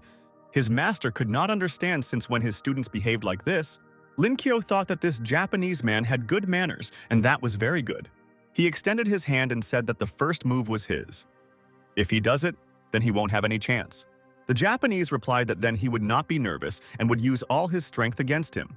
And now, the enemy was already in the air with a saber in his hands. He was approaching the boy to attack. Lin Kyo thought that his movements were very soft and he really had talent. The enemy jumped in the air and made a circle with his sharp, long saber. Many daggers glittered around Lin Chu. He became alert and was ready to repel the blow. The boy decided that this strength was not enough, and he should have found a better master. The Japanese became wary and felt that Lin Chu was preparing to deal him a crushing blow. The guys from the outside noticed that he actually managed to block his attack. Hashisake thought that now he understood why they were talking so much about this guy. Matsuda told Mr. Lin that since he was able to block his attack, his skills were strong enough. He asked the boy to show him his true power. Lin Kyo replied that it seemed like a sincere request and he would definitely take advantage of it. The boy said that his technique is quite interesting, but the technique of his country is concentrated on delivering one single killing blow. Lin Kyo made it clear that this is the essence of their technique. The Japanese did not expect to see such speed. The boy was already near him and pointed his sword towards the enemy. Matsuda tried to parry the blow with his sword. Lin Kyo asked his opponent if he had seen enough and smiled sarcastically, looking into his eyes. The Japanese grimaced, clenching his teeth and looked at him with a despicable, murderous gaze. Lin Kyo told his opponent that if he did not remember anything, then it was not his fault. The Japanese did not understand how he managed to pull it all off. He fears that his skills surpass even those of his master. Matsuda immediately fell to his knees in front of him and told Mr. Lin that he was admitting defeat. He asks the boy to become his master. Lin Kyo was very surprised by this statement and didn't even know how to react to it. He really didn't think it would turn out this way and told this guy that he couldn't do it now. But he can offer him to change his citizenship so that this will be possible in the future. Then Fayu said, turning to Lin Chu, that he was going too far and he would now confront him. Hashisake said that this guy is the treasure of their country and he will not dare to betray them. Lin Kyo asked for forgiveness and said that perhaps he had gotten excited. Hashisake noted that if he wanted to apologize, it was already too late. Lin Kyo replied that he had misunderstood him. He would like to advise him to find another martial artist. He told the guy that he was worse than trash, and in general, calling it trash is disrespectful to trash. The guy got angry and asked what he just said. Fayu called the boy a scoundrel. Lin Chu replied that, let it be as he says. He took the Japanese man by the shoulder and said that his words were true. Matsuda called him master. When Lin Chu left, he said that he knew that this guy would hesitate. Fayu looked at his opponents and thought that something was wrong here. If you think about it, they defeated all their rivals and they even tried to lure some of them away. The boy was very scared and upset and thought that if this continued, they would be finished. The master, in turn, and Lin Chu showed their class and exclaimed that they would take everything. Fayu thought, while holding his head, that if the boss found out about the result, he was afraid that he would kill him and what should he do now? Then Zoa, 6 platinum stars and intellectually gifted, approached him. She said to the boy that she didn't often see his confusion. The guy exclaimed that it was so, after all, they have such a powerful player like her and why are they afraid now? The guys around thought that she was just a beauty. They all started looking at her. Lin Kyo said to the master that this was their main trump card. They use her as bait. The girl smiled sweetly back at them. The boy figured out their insidious plan. He wondered if they were serious about doing this and curled his face into a contemptuous smile. The master moved his eyebrows to his nose and exclaimed that this was not important at all, but he advised his student not to fall for it. Then the boy replied that he was not that kind of person. Zoa greeted Lin Qiu and called him handsome. She explained that she is the owner of 6 platinum stars. The boy replied that he was Lin Qiu, 7 gold stars and glad to meet you. He decided that it really wasn't that simple and he needed to figure it out as quickly as possible. Lin Qiu opened a portal of fiery bright light in front of him, extending his hand to the side. He thought about using the space system to knock it out of bounds and end the game. This portal formed right in the middle of the clearing and glowed with a fiery yellow light. Without thinking twice, the boy jumped into this portal and began to use the space exile. He suddenly appeared behind the girl and glowed with a purple light. Zoa began to use her shackled mind. Lin Qiu, after using force on him, exclaimed that he could not move. The boy fell into a clearing and began to writhe under the crimson lightning that enveloped his body. He couldn't understand how her abilities could be stronger than his cosmic system. She approached the enemy and did not release him from her bright lightning, did not allow him to free himself. Zoa said that this technique completely takes over his body. This means that he is completely under her control, which means it belongs to her. She approached him and looked straight into his eyes. Zoa told Lin Qiu that he was truly the most beautiful rabbit she had ever met. She asked him why he was so cute. Lin Qiu asked Zoa to keep his hands to himself since he is a family man. She looked sarcastically into his eyes, dumbfounded by such an answer. She asked, since he is a rabbit, why not take him by the ears and hit him on the ground? But she grabbed him by the tail. The girl said that it fits perfectly in her hand. Then Qin Jun appeared and looking at them exclaimed that this was simply unforgivable. She got very angry and said that even she had never touched this ponytail. Their friend asked his sister to calm down. If she goes there, he will lose. The girl replied that he should lose and why does he care so much? She has won enough fights and how can she leave Lin Qiu with this lousy woman? Zoa asked if his body was as fluffy as his long, soft ears. The master put his hand forward and asked Zoa to calm down. Otherwise, she would be kicked out. Lin Qiu thought about how he couldn't move. The boy could not understand how to get rid of the shackles of this woman. The system detected that the host's brain was in a clouded state. Dopamine is released above normal levels, which can cause neurological dysfunction. It is necessary to activate an S-rank mental barrier. The system asked the boy if he wanted to activate this barrier. Lin Qiu answered the system that of course he wanted to, and it immediately obeyed him. The boy clenched his fists and was completely enveloped in a bright blue light in the form of a block. Zoa was shocked by this turn of events and could not understand what was happening. He truly broke the shackles. The boy threw a vengeful, contemptuous look at her and began to approach to strike. Lin Qiu began to use space exile to neutralize his opponent. The girl thought that he really got rid of her control. How can it be ordinary gold? She decided to try again to use her shackles against the boy. But the guy was far from a failure and was not going to fall for her attempts. He again tried to use a block against her bonds. Zoa realized that he had become immune to her attacks. She decided that this could not continue.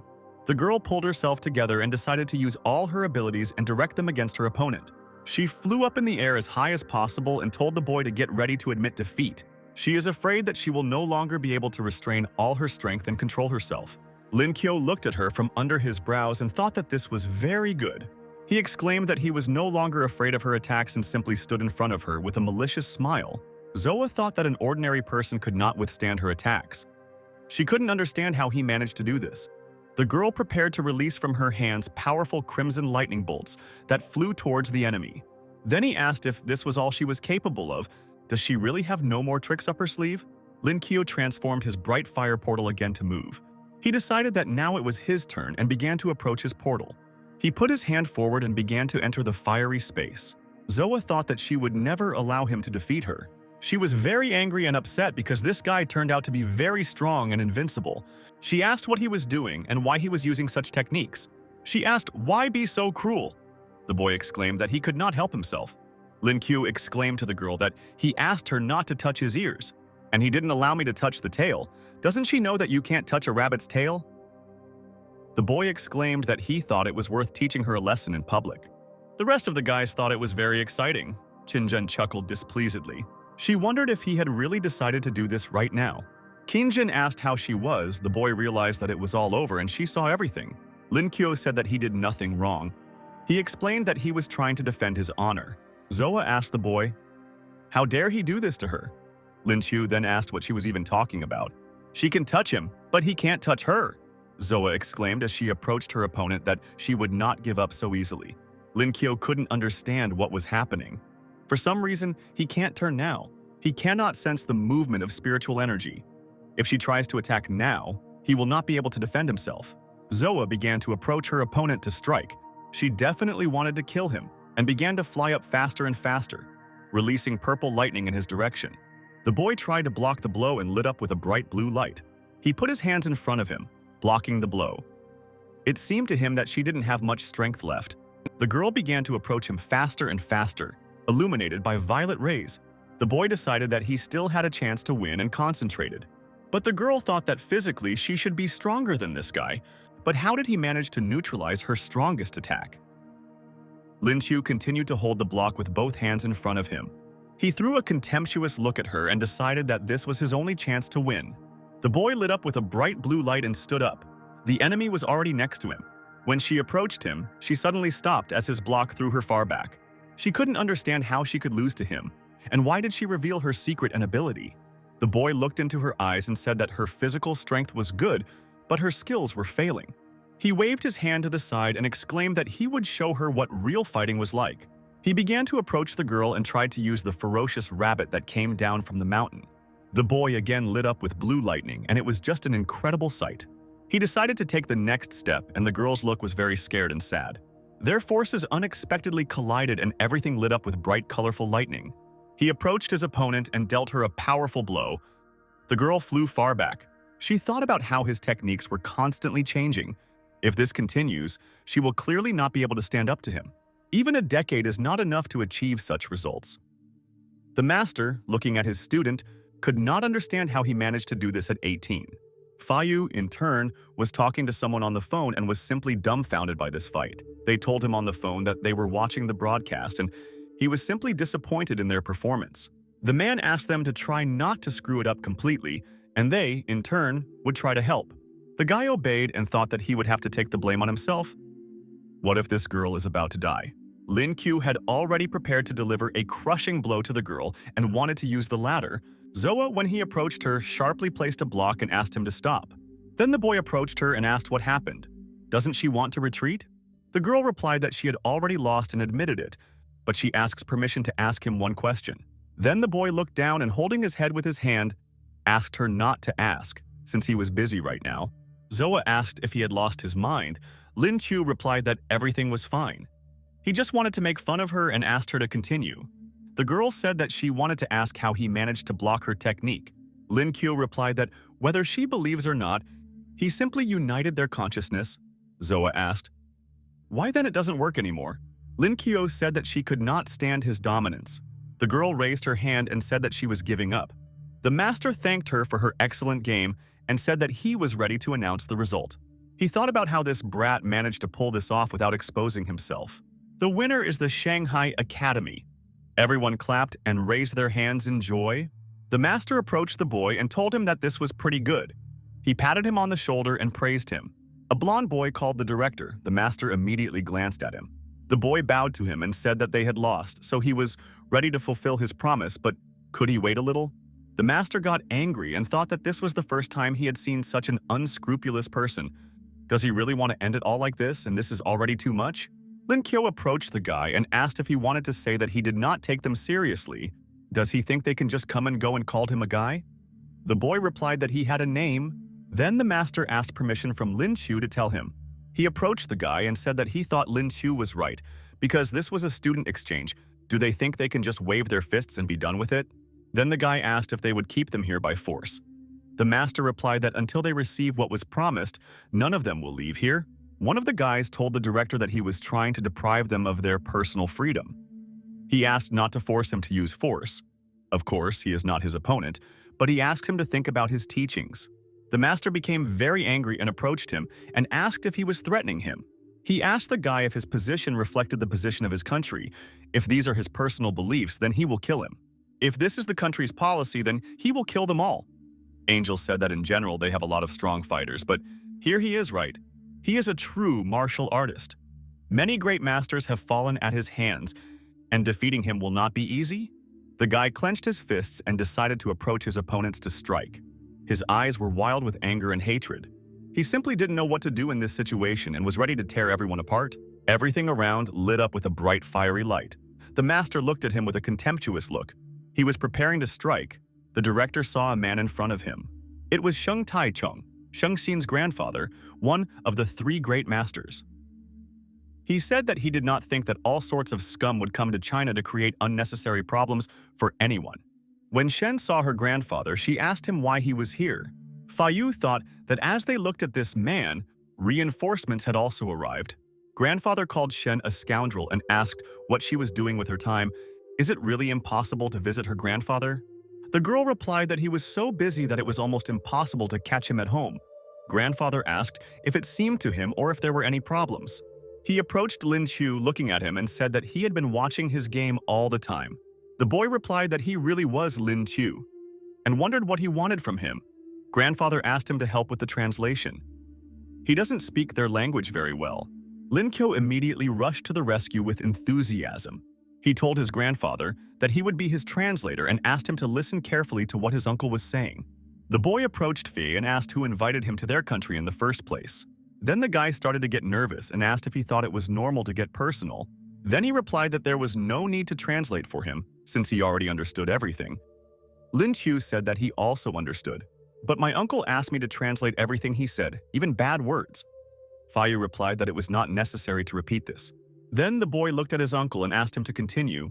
We need to end this whole farce as soon as possible. The uncle asked to call his boss because he needed to talk to him. The blonde guy was immediately scared when he heard that they wanted to call their superiors. He immediately took out his phone and with a sad look answered his grandfather that he would call now.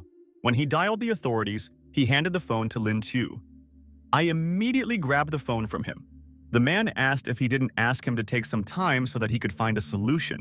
Lin Qiu told his uncle that they were planning to stall for time.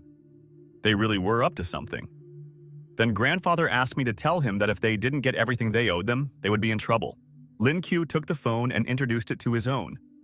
He must convey to them that if they do not receive what was promised, they will have to face the consequences. U.S. Commander Patton responded that they needed time to prepare.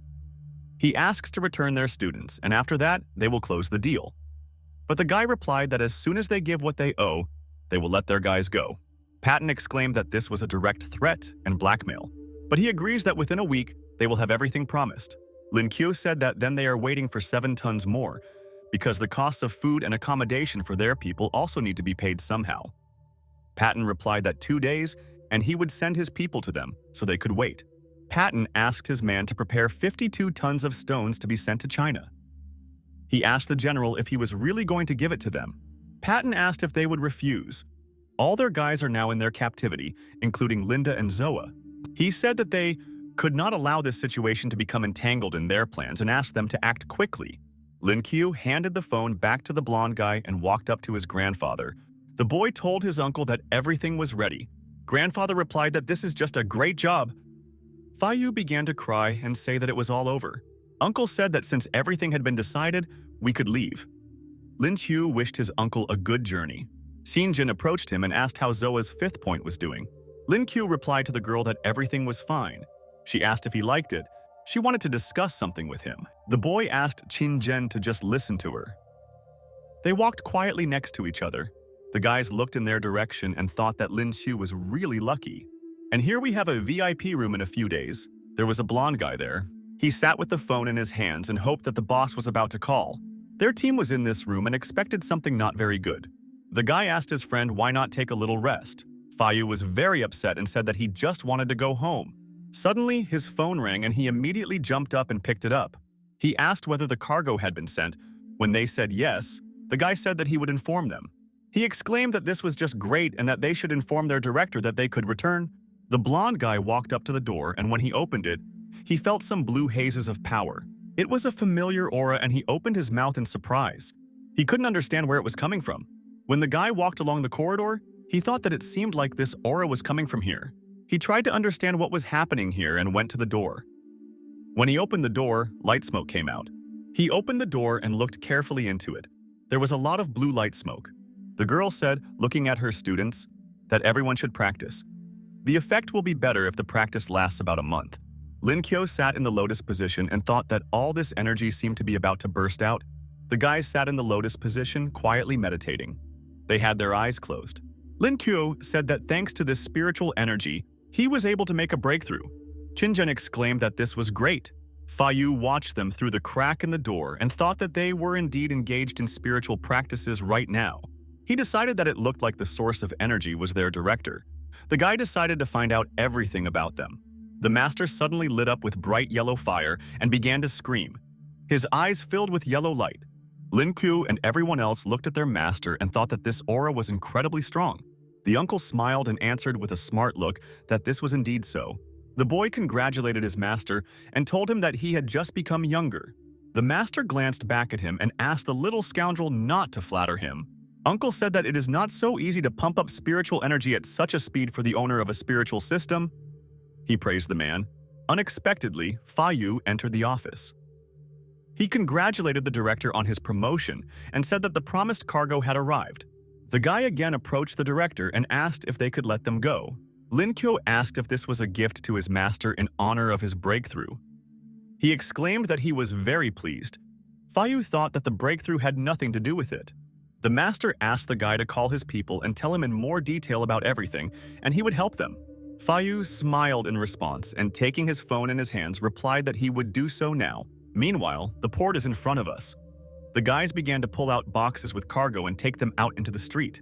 There was a guy at their head. He also got out at the airport and looked straight ahead to reconnoiter the situation. Many bright blue rays enveloped Lin Chu, the master, and the rest of his men. When the boy came out to the foreman, he asked if he was the director. He asked if this cargo was for him.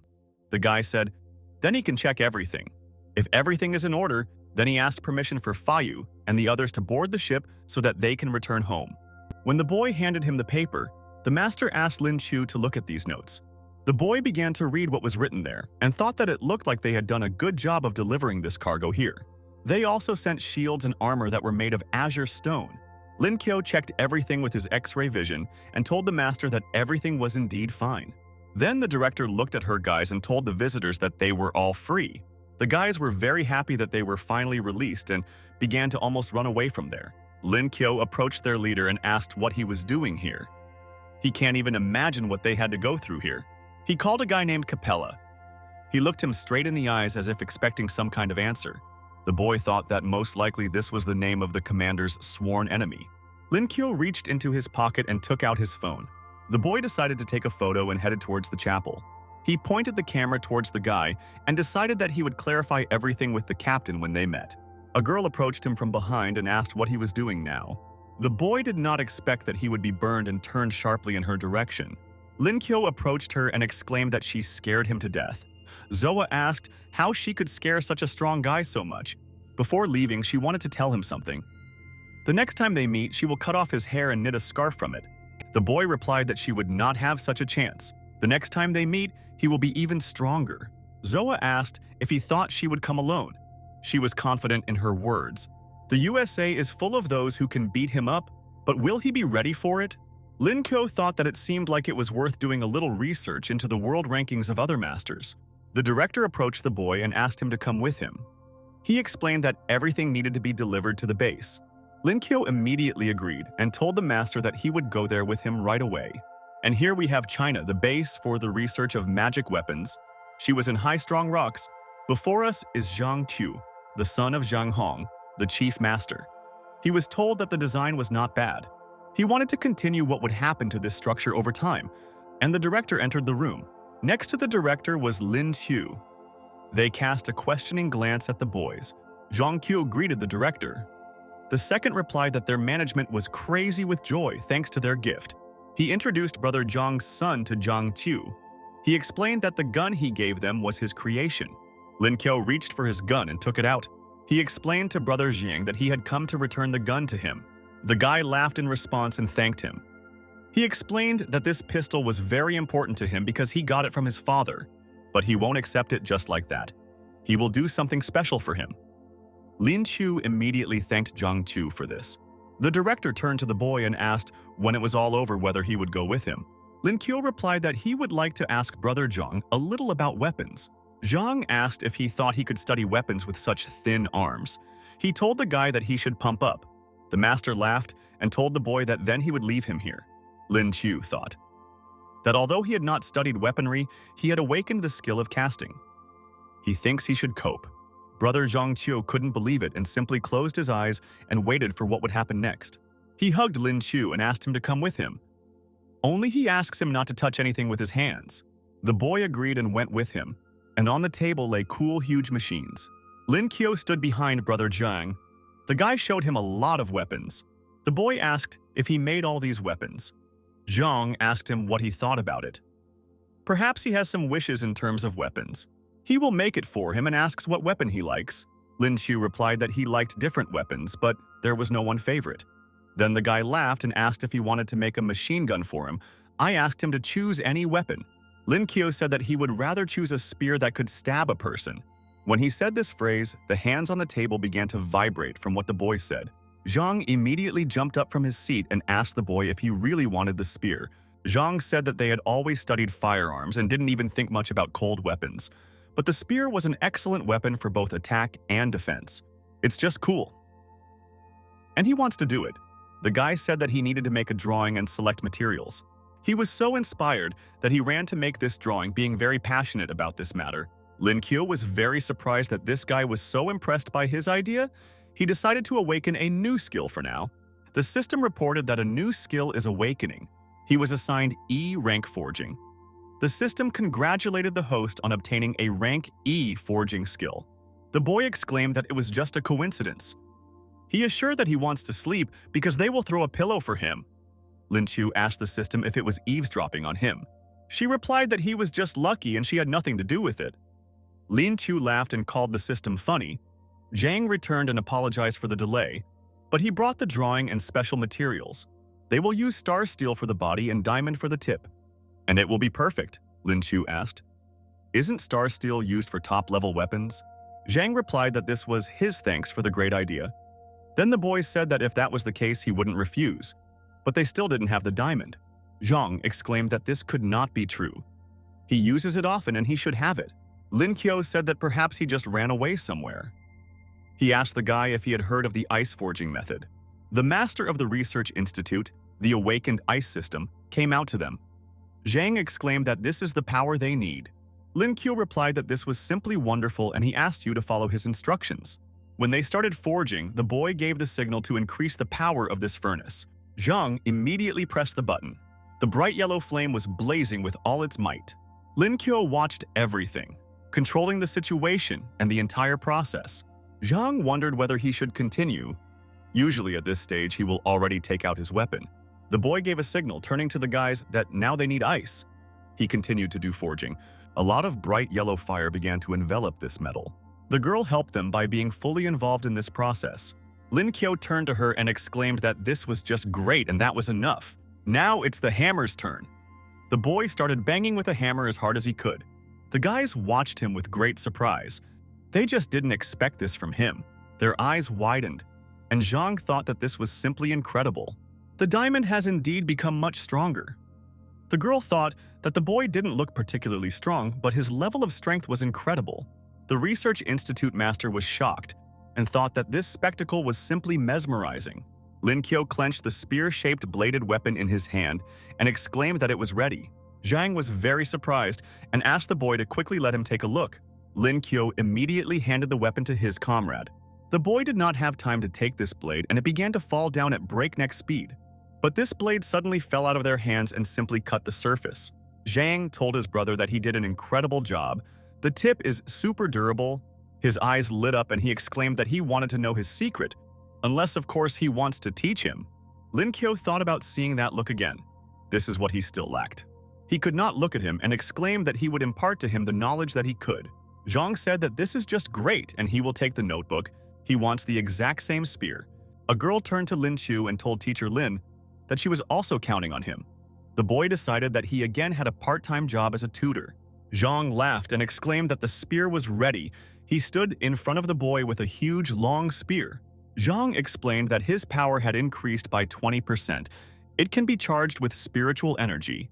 Lin Qiu said that if you work on the body, then perhaps you can increase its power a little.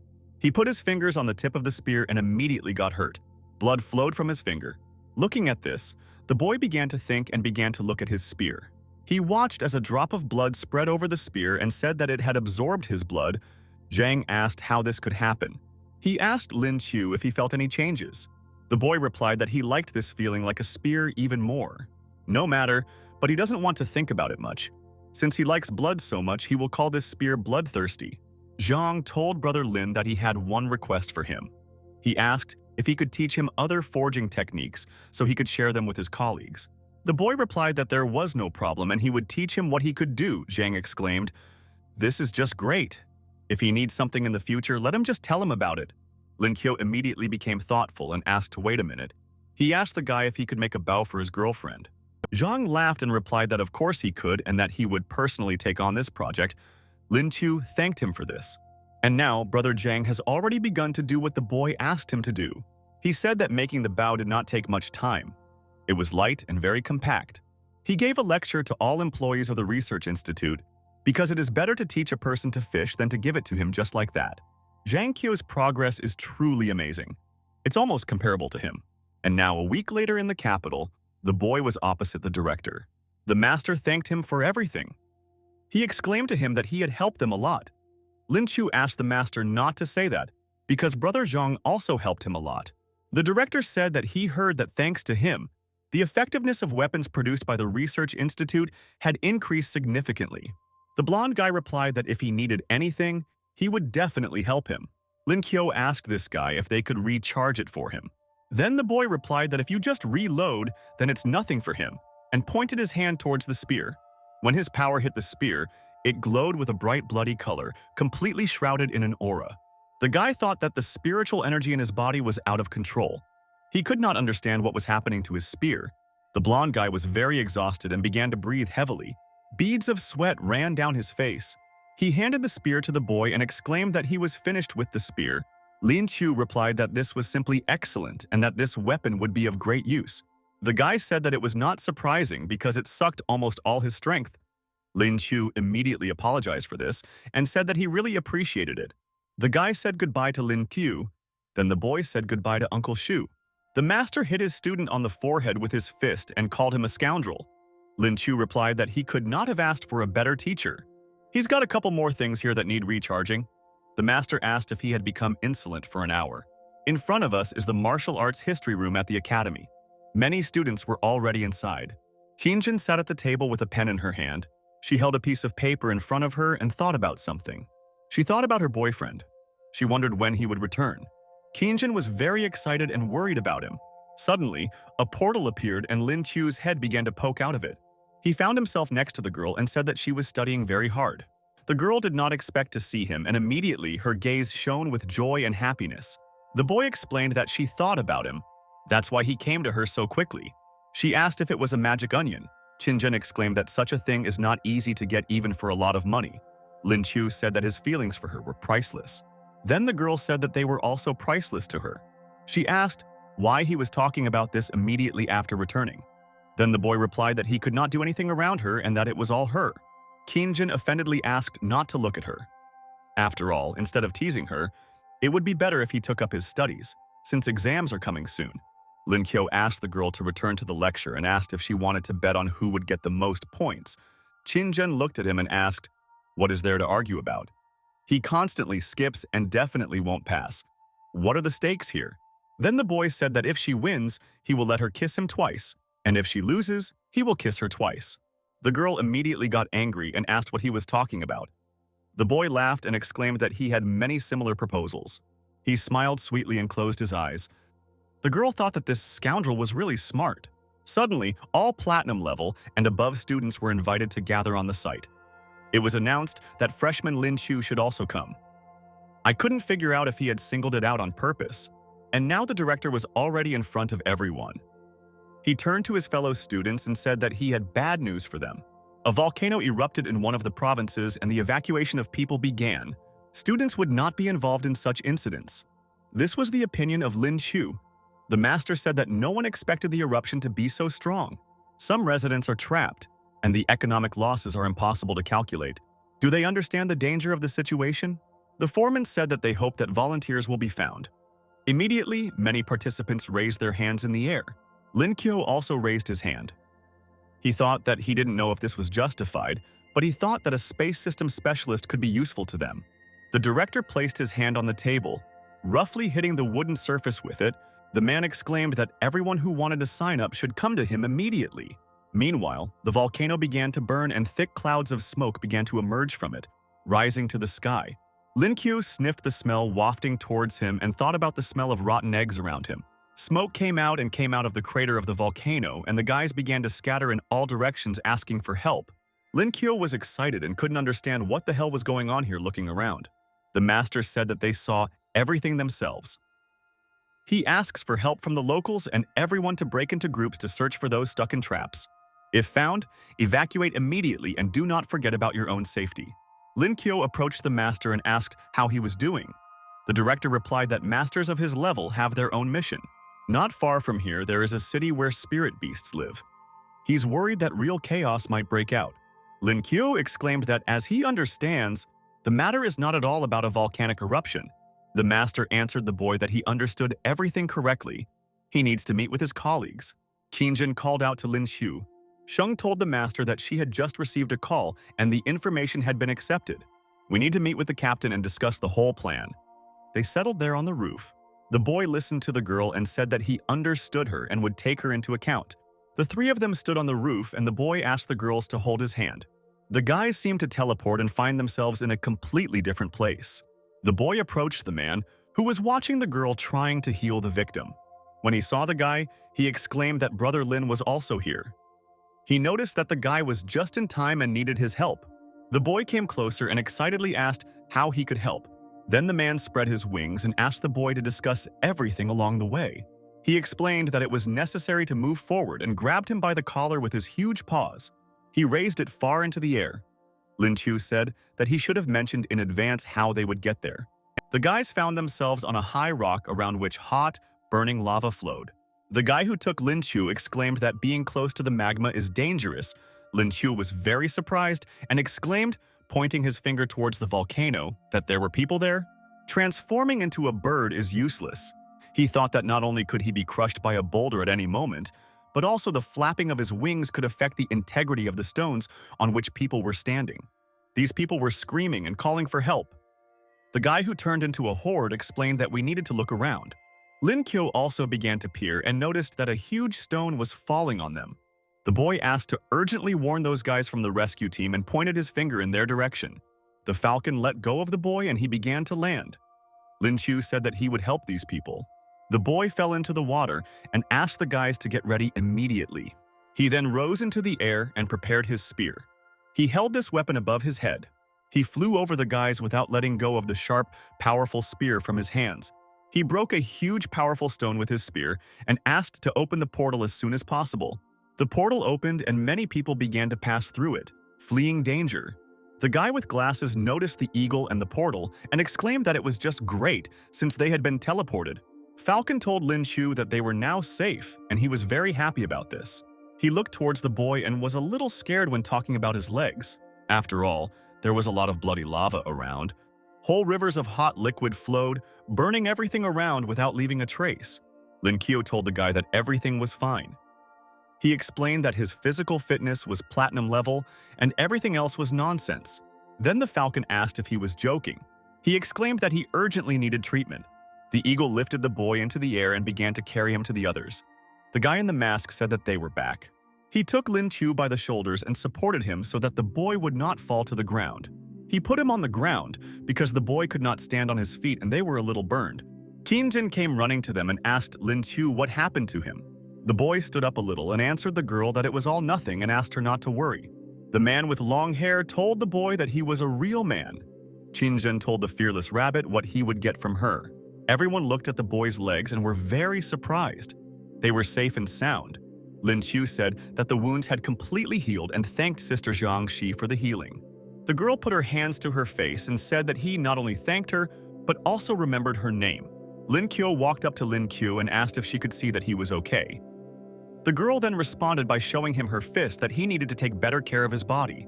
The man came up and asked Brother Lin what the future plan was.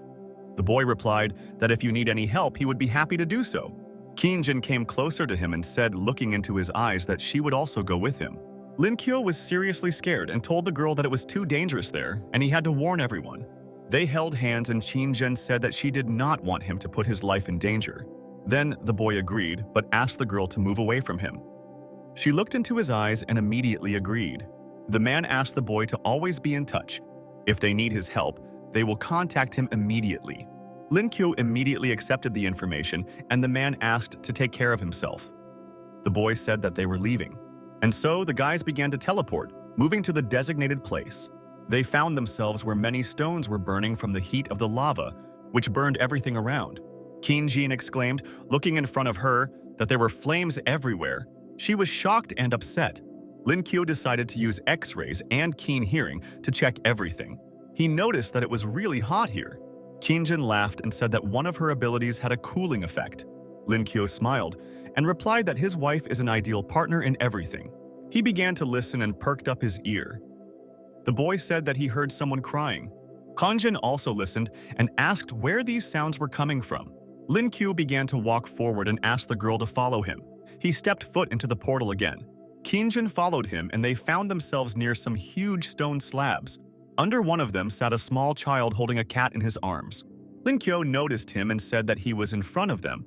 Jin said that everything was burned there and asked what they would do. There was some kind of thick board above this child, and it slowly began to split. The board broke and flew towards the child. She was already approaching him. Lin Kyo started screaming when he saw this and asked the child to be careful. He immediately opened the portal and began to approach it in order to quickly help the baby. He jumped into the portal and the child began to take a closer look. Tears glistened in his eyes. Lin Kyo managed to approach the baby in time and, lifting the board up, asked how he was doing. The boys' team was completely assembled and Lin Kyo stood in front with the child in his arms. He held the girl's hand. The boy thought that he and Jin were approximately on the same level. He decided that he needed to save everyone before the volcano became more active. Before he knew it, evening had come. Lin Kyo sat on a tall, thick tree branch next to Jin. He calmly said that the rescue work had finally been completed. The girl looked at the boy and said that he needed a snack, and he immediately agreed. The boy thought that it was time to turn to the system and asked it to awaken today's skill. The system reported that he gains the ability to perfectly recognize a person's speech by the movement of his lips. Lin Kyo asked if the system gave him such a skill after a hard day. But now there's no time for that because the main thing is to fill an empty stomach. While the boy was chewing a loaf of bread, people appeared below and one of them laughed. It was Chen Chi, Transfiguration. He asked how they were doing there. Next to the boy was Zhuo Wei, a master of poisons. When these guys approached the tree, they asked if they were injured and explained that they were volunteers. Lin Kyo thought that they had come at the very last moment. He told the man that none of them were hurt and they were just relaxing. Chen Chi asked if they were also from the rescue team. The boy replied that his name was Lin Tu. He asked how to contact them. Then the man shook his hand and asked if he was the same Lin Tu who won the championship. The boy looked him in the eyes and asked how he knew so much about him. Then the man replied that his name was Chen Chi and these were his students. They saw the fight on the internet and he is a real star. Then the boy smiled and scratched the back of his head and asked what kind of star he was.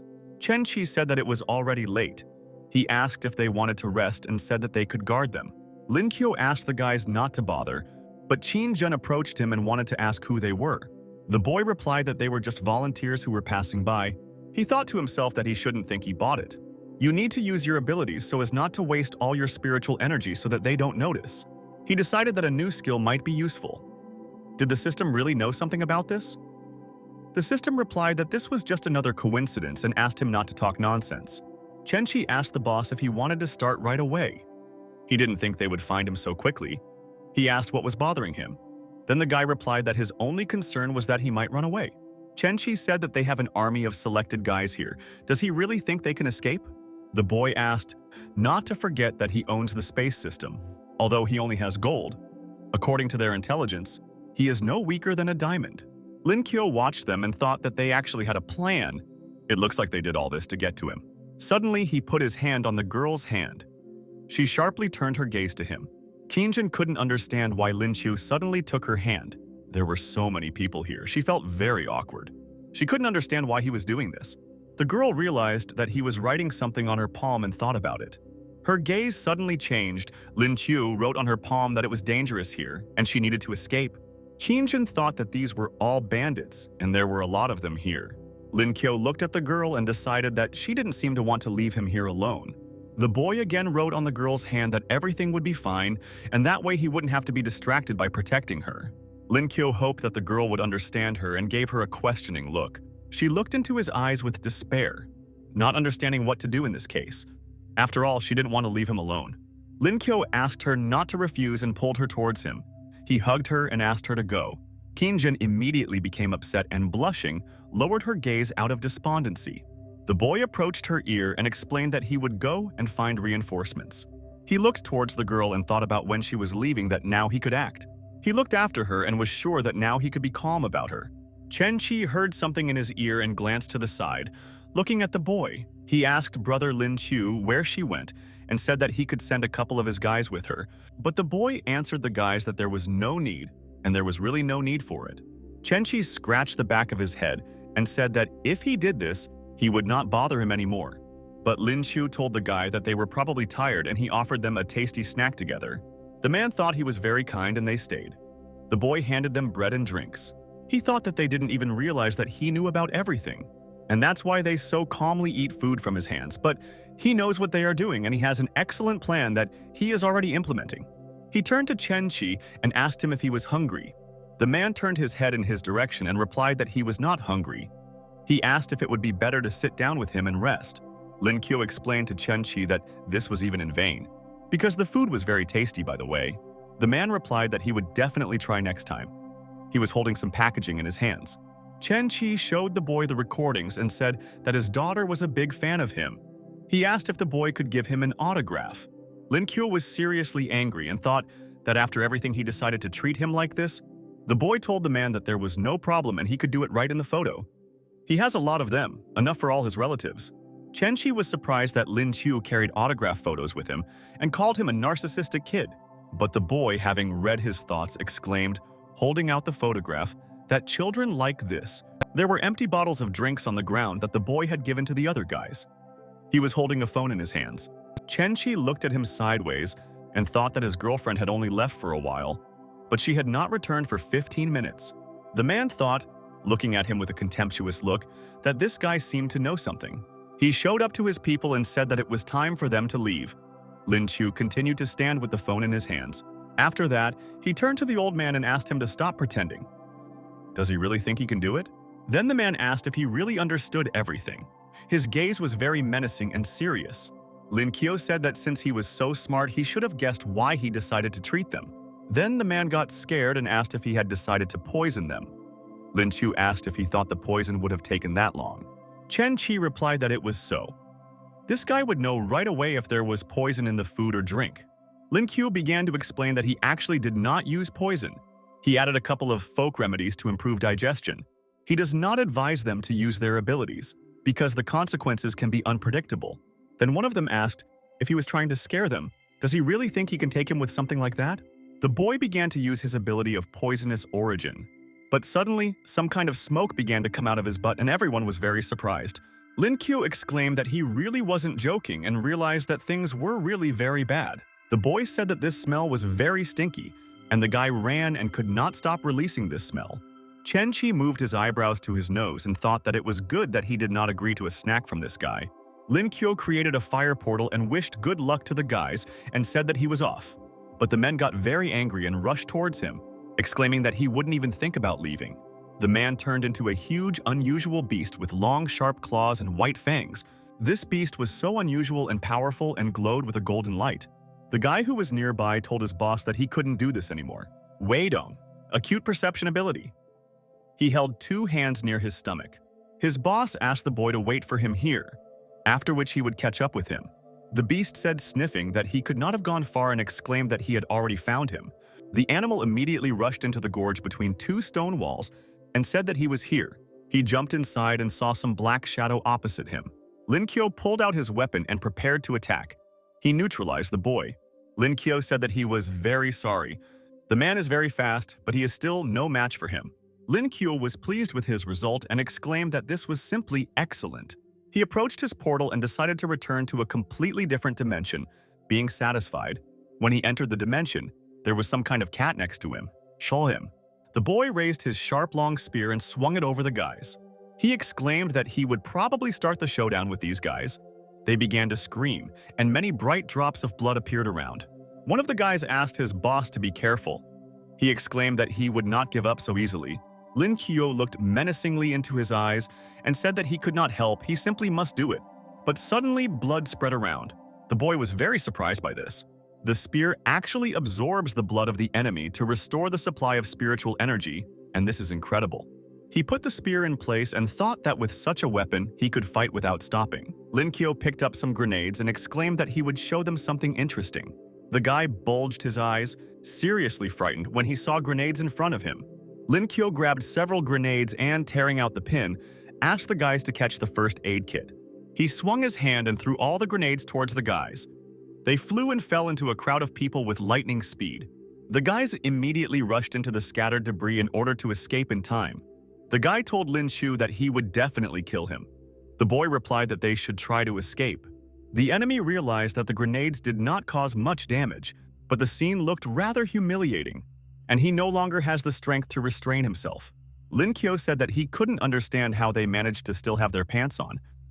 Is it really convenient to suffer with all these buttons and zippers in their situation? The boy asked if they had time to wipe their butts. The guy decided that if he didn't get rid of him today, he wouldn't be him. The boss in the form of a beast approached him. The boy said that there was nothing to worry about. He crossed his arms over his chest and tried to use all his strength and power. Lin Kyo decided that he was already here, and all he had to do was aim accurately. The enemy exclaimed as he approached him that he was definitely finished now. The boy stood up and began to wait for the approach of a powerful wild beast. He was already next to him and, spreading his clawed paw, came close to him. Lin Kyo did not expect such a turn of events, and he could not understand how Chen Qi knew that he would appear here. When the boy realized that things were not going very well, he began to open a portal. A bright, fiery portal appeared in front of him, and he began to enter it as quickly as possible. The boy couldn't understand how he could react so quickly. How does he manage to do this? Wherever he moved, the wild beast ran towards him and tried to attack. Again and again the boy moved, and Chen Qi, in the form of a beast, almost caught up with him. He had already exhausted Lin Chu. The boy tried to come up with another plan. He looked menacingly towards the enemy and wondered what he should do. The guy pointed his finger in his direction, and he was completely enveloped in a bright turquoise light. Lin Kyo realized that it was him. This guy seemed to be in control of an animal. The boy decided that he must have the ability to see the trajectory of the enemy's movements. He didn't have time to move from portal to portal many times because this guy pestered him too much. In this case, he decided to start with this guy who controlled the animal. He hit him, wounding the boy right in the shoulder. He began to scream in pain. The guy asked why his comrade froze and asked to heal him immediately. But it was not their healer who answered the boy that he could no longer help him. Then the guy said that they should go back. He promised to deal with this freak later. Chen Qi replied that he was indeed strong enough to inflict such serious wounds on him. Lin Chu in turn looked at the full moon. The boy thought that they seemed to be serious, but today was the full moon. And this means that he is certainly on a roll and has all the advantages. He can play along with them a little. The boy laughed maliciously and decided to use a new plan. It jumped high above the treetops and glowed with a bright turquoise light. Chen Qi became wary and asked if he had decided to return. The man shielded his men and exclaimed that he would not allow him to harm them. The boy rose above the enemy's head and began waving his sharp spear. The man did not expect such a turn of events and was very scared. Drops of blood fell all around. The boy hit one of his men. Chen Qi looked at him and was very upset. He approached his comrade and asked Lin Chu how he could just do this to his guys. The guy clenched his teeth and exclaimed, looking at his enemy, that he would never forgive him for this. He told Lao Wei that their plan had changed and they had to get rid of this guy today. He gave him the command to attack immediately. When Lin Chu heard that they wanted to get rid of him, he exclaimed that this was a coincidence and their thoughts converged. Lao Wei told his boss that this kid was 20 meters away from them. Chen Qi said, turning to the boy, that he himself was looking for his own death. Lin Qiu flew up to him as close as possible and asked if he really thought so. The man moved his eyebrows to his nose and asked, looking into his eyes, if he thought he could compete with them. He asked the boy to look in his direction and began to approach to strike. Lin Qiu then replied that they would now see how far his physical training had progressed. Their forces met, and a bright flash burned around, illuminating the entire forest with its light. When the man directed all his strength towards the boy, Lin Qiu began to fall down, breaking stones. Clouds of dust began to rise up after his fall, and fragments of stones scattered to the sides. Chen Qi said that this golden trash thought that he was on the same level as him, and now he was dead. But suddenly he felt something behind him. He sensed someone's incredible aura. Lin Qiu, emerging from the clouds of smoke, exclaimed that he was a mediocre master, nothing more. Chen Qi was very surprised by this turn of events. Although he did not give it his all, but with his level he managed to survive. The boy asked if this was all he was capable of. He began to approach his portal. Lin Qiu decided that he was really strong and fighting head-on was not so easy. Lao Wei directed the man 1,500 meters to their right and pointed his finger in that direction. Lin Qiu thought that it looked like this guy with super perception would have to be eliminated first. The boy realized that he could do a lot and began to move towards him as quickly as possible. Lao Wei exclaimed to Chen Qi that the boy was right above him. The guy took all his strength into his hands and thought that something wrong had happened to him and he couldn't move. Lin Qiu had already risen above his head and grabbed his spear as someone approached him. Everything around lit up with a bright blue light, and the boy was preparing to strike his opponent. He tried to use the king combination by swinging his spear down and up. Many bright blue rays began to envelop his opponent, as if tying him with ropes. Lin Qiu lowered his spear and began to draw a circle on the ground with it. Bright blue lightning scattered around. Lin Qiu thought that this worked very well. If he had known about this, he would have used it much earlier. Chen Qi was behind him. He stood completely discouraged and upset. He cast a terrifying glance at him and, moving his eyebrows to his nose, asked in fear who he was. Lin Qiu asked what was wrong here. He hid his strength purely for fun. Chen Qi simply called him a liar. The boy replied that if he didn't believe him, he could check it himself. The man thought that if he was really that strong, he wouldn't be able to escape. And if not, then there is another chance. Chen Qi decided to take a risk and began to approach his opponent. Lin Qiu noticed that this old man was quite brave. He grabbed his spear tighter and thought that the power of his spear was almost exhausted. But he still decided to let the man try his most powerful blow and pounce on him. Chen Qi, frightened, began to dodge his attacks as quickly as possible. Lin Qiu thought that this coward would not be able to hold out against his attacks for long. He waved his spear. The boy did this more than once, but the man dodged faster and faster. He thought that this boy had deceived him. It doesn't look like he can pull off this trick again. Lin Qiu, watching the man, realized that his energy had almost dried up. Suddenly, this man began to rise up, apparently preparing for an attack. The man exclaimed, looking into the eyes of the enemy, that the situation had changed radically. Lin Qiu thought that he had little spiritual energy left and would not be able to hold on any longer. He couldn't understand what to do in this situation. Chen Qi asked if he was tired and asked if this was all he could do. The man began to transform into a huge wild beast and exclaimed that now it was his turn. The boy decided that he couldn't cope with his fighting skills so easily and reached into his bag. Lin Qiu remembered the saving egg and began to take it out of his bosom. Chen Qi laughed in response and asked what else it was. He asked if the guy thought this would help him in any way. The man exclaimed as he approached him with an attack that he would destroy this damned egg along with him. He clenched his fists and began to use the spiritual skill of Underworld Strike. He approached the egg, but before he could touch it, his hand suddenly jerked back. Chen Qi screamed and looked at his hand and saw that it was bloody from a burn. He did not expect such a turn of events and jumped to the side, blazing with bright yellow lightning. He began to scream, looking at his hands. The man asked where his spiritual energy had disappeared, and the boy in turn stood near his saving egg, proudly watching the enemy. He raised his spear as high as possible and with a piercing gaze began to approach the enemy. He approached and pierced the man with a spear and exclaimed that he would ask about this in the next world. Chen Qi did not have time to say anything and, pierced by the spear, began to spit out blood. Lin Qiu stood over his opponent. He held a bloody spear in his hands. Meanwhile, a guy with wings flew up to him. Lin Qiu said that it was finally over. He glanced towards the man. He was carrying some girl in his arms and they were approaching him faster and faster. The man asked Lin Qiu if he was okay. He was carrying Zhu Qing, the team captain and martial artist. When the man landed, he said that the picture was different from what he had imagined. He asked if they had come to help or to clean up the trash. Lin Qiu laughed in response and exclaimed that he was a little too hasty.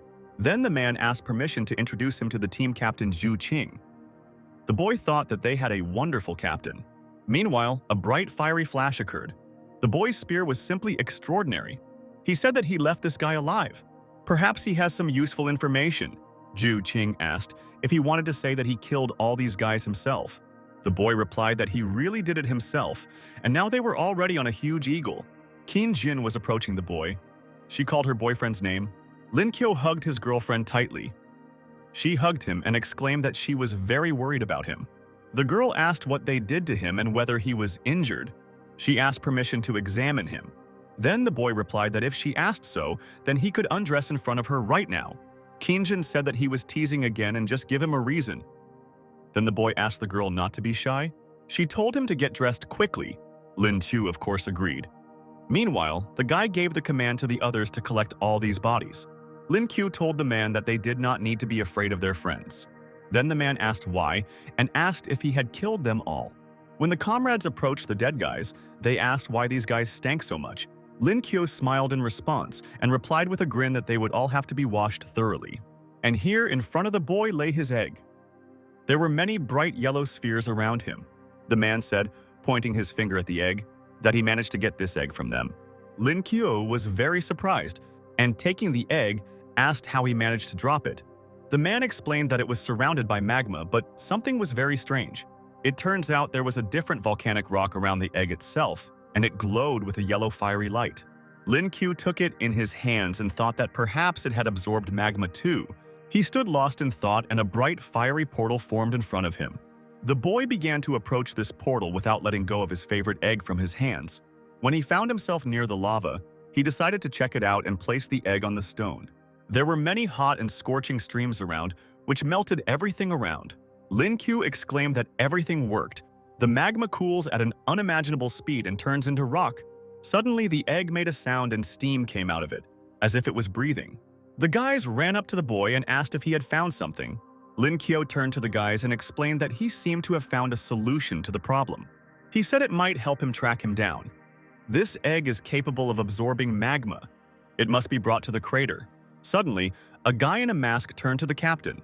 He said that he had received information that the volcano would erupt again in about half an hour. The boy said that it would be much stronger than the first. The guys were surprised by this statement. Lin Qiu thought that they only had half an hour left before the eruption would occur again. There should be enough time for his spiritual strength to be replenished. The captain told the boy that time was short and people needed to be evacuated as soon as possible. Lin Qiu replied that it was fine, but he still wanted to go to the volcano. He must try to prevent disaster. The captain pointed his finger at the volcano and asked if he really thought he could cope with it. Lin Qiu said that as far as the temperature is concerned, the egg will definitely handle it. But toxic fumes are another matter. The boy said that Xin could go with him. The captain replied that she could handle something like that. Just what to do with an erupting crater? Lin Qiu asked him not to worry as everything would be fine. He won't just risk his life, Lin Qiu asked. Shang what she would say about this. The boy explained that this was really dangerous and asked the girl to think it over carefully. Shen looked into the boy's eyes and told the captain that she would go with her master. The man asked the guys to be extremely careful and not to get into trouble under any circumstances. The guys answered the captain that they would do so and decided to hit the road. Lin Qiu took the egg in his hands and said that in this case they would get down to business. He tried to throw this egg as far as possible into the very center of the volcano. This egg flew far, far away and was already above the very mouth of hot lava. Lin Qiu asked the girl to hold his hand, and when they get there, turn around and absorb the poisonous gas. Shen immediately obeyed him and told him that when he gave the command, she would do so. The girl looked at what was happening and said that the magma around the egg was really cooling quickly. Lin Qiu put his hands on his chin and began to cough while talking about poisonous gas. Shin immediately remembered this and began to meditate. She was completely enveloped in bright red lightning. The boy, watching what was happening, exclaimed that everything seemed to be going according to plan and it was necessary to continue. The egg strove further and further into the very target of the hot magma. Looking ahead, Lin Q noticed that his egg had cooled another area. He took the girl by the hand and asked her to go quickly. She grabbed the boy in response and they began to approach the fiery portal. The boy immediately pulled the girl into this portal and they moved. The lava continued to boil more and more. The boy realized that he just needed to throw this egg and teleport across the cooled fragments. Lin Q found himself next to his egg. He thought that as he approached the crater, the temperature became higher. The boy threw a bottle of water to the girl and asked her to drink some water. Shen, with lightning speed, grabbed this bottle with one hand and brought it closer to her lips. The girl exclaimed that she was very hot. She turned red from the heat emanating from the lava. Lin Qiu thought that they would advance step by step. Judging by the rate of evaporation of the liquid, they will not last long. The boy gave the command to move on, but he realized that he would go on alone and he did not want to put her life in danger. Shen was very scared of what he was going to do. Lin Qiu told the girl that they could no longer use the egg and they needed to take advantage of it. He brought a bucket of water to her and began to throw out all the water directly on the girl. She cried out in surprise and her clothes got wet on her. Lin Qiu began to pour water on himself and then said that this would help them last a little longer. This is necessary so that their clothes do not burn during teleportation. The girl asked the boy not to worry and said that she believed him, and now he has already dragged her into the portal. They moved again and found themselves near the lava. Shun exclaimed, looking in front of her, that she was very hot. Lin Qiu replied that the temperature was truly hellish. The boy again grabbed the girl by the hand and began to pull her into this fiery portal. They began to do this several times in a row, just so as not to burn themselves. Shun said that they were already there. Lin Qiu noticed that the air here was very heavy and his energy was almost at its limit. He asked to do his job quickly and threw a huge egg straight into the mouth of the volcano. The boy staggered and the girl immediately grabbed his hand, turning to the master. When he began to fall, Shen immediately grabbed him. The boy was very weakened. The girl realized that he had lost consciousness and could not understand what she should do now. She decided that the end had come for them. But when she opened her eyes, she couldn't understand why she didn't feel the heat. Has magma turned into rock? They lay on the ground and the boy said, holding his head with his hand, that he was in great pain. The girl asked the master if he was okay. Lin Qiu noticed that her clothes were torn. He told Shen that everything was fine and it looked like their plan was a success. The girl noticed that it had indeed absorbed all the magma. Lin Qiu replied that it was all thanks to this baby. He noticed that this baby was full from the belly. Lin Qiu heard something out of the corner of his ear and became wary. The boy said that the surface temperature was rising rapidly, but the volcano was still active. Shen replied that it was too hot. Lin Qiu held the egg in his hands and said that he still did not have enough energy. Judging by the scale, this energy is equivalent to 10 nuclear bombs. He couldn't understand how it hadn't hatched yet.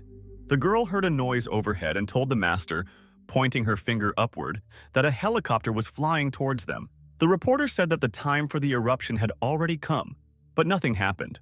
The girl said that lava was no longer flowing from the crater, and it looked like there was someone down there. Is it really an egg and they are cooking this egg in a crater? The guys were already waving towards the helicopter. In front of them was a testing station. The guy asked what was going on and exclaimed that they could not be mistaken. Well, everything is in order and making mistakes is normal. Qinjin, looking at the phone, exclaimed that this was just happiness. The masked man said that he really succeeded. The girl with the microphone asked if they would fly with them. Lin Qiu replied that no, because they still had some things to do. Then the guys climbed back into the helicopter and said goodbye and flew back.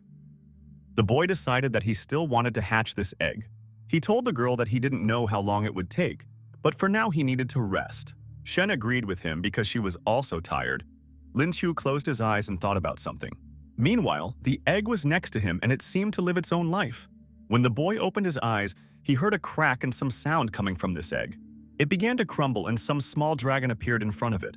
The boy was very surprised. He called the girl and exclaimed that the little dragon had finally hatched. The little animal began to approach the boy and called him Dad. He began to growl cutely as he approached him. Lin Qiu began to run away from the dragon and asked him not to approach, as he was afraid of snakes. But the little dragon began to cry and growl. He asked his dad if he really didn't need him anymore.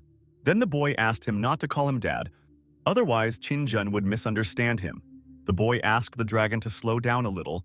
Then the dragon growled that he would not call him that. He looked towards the lying girl and asked if it was her mother.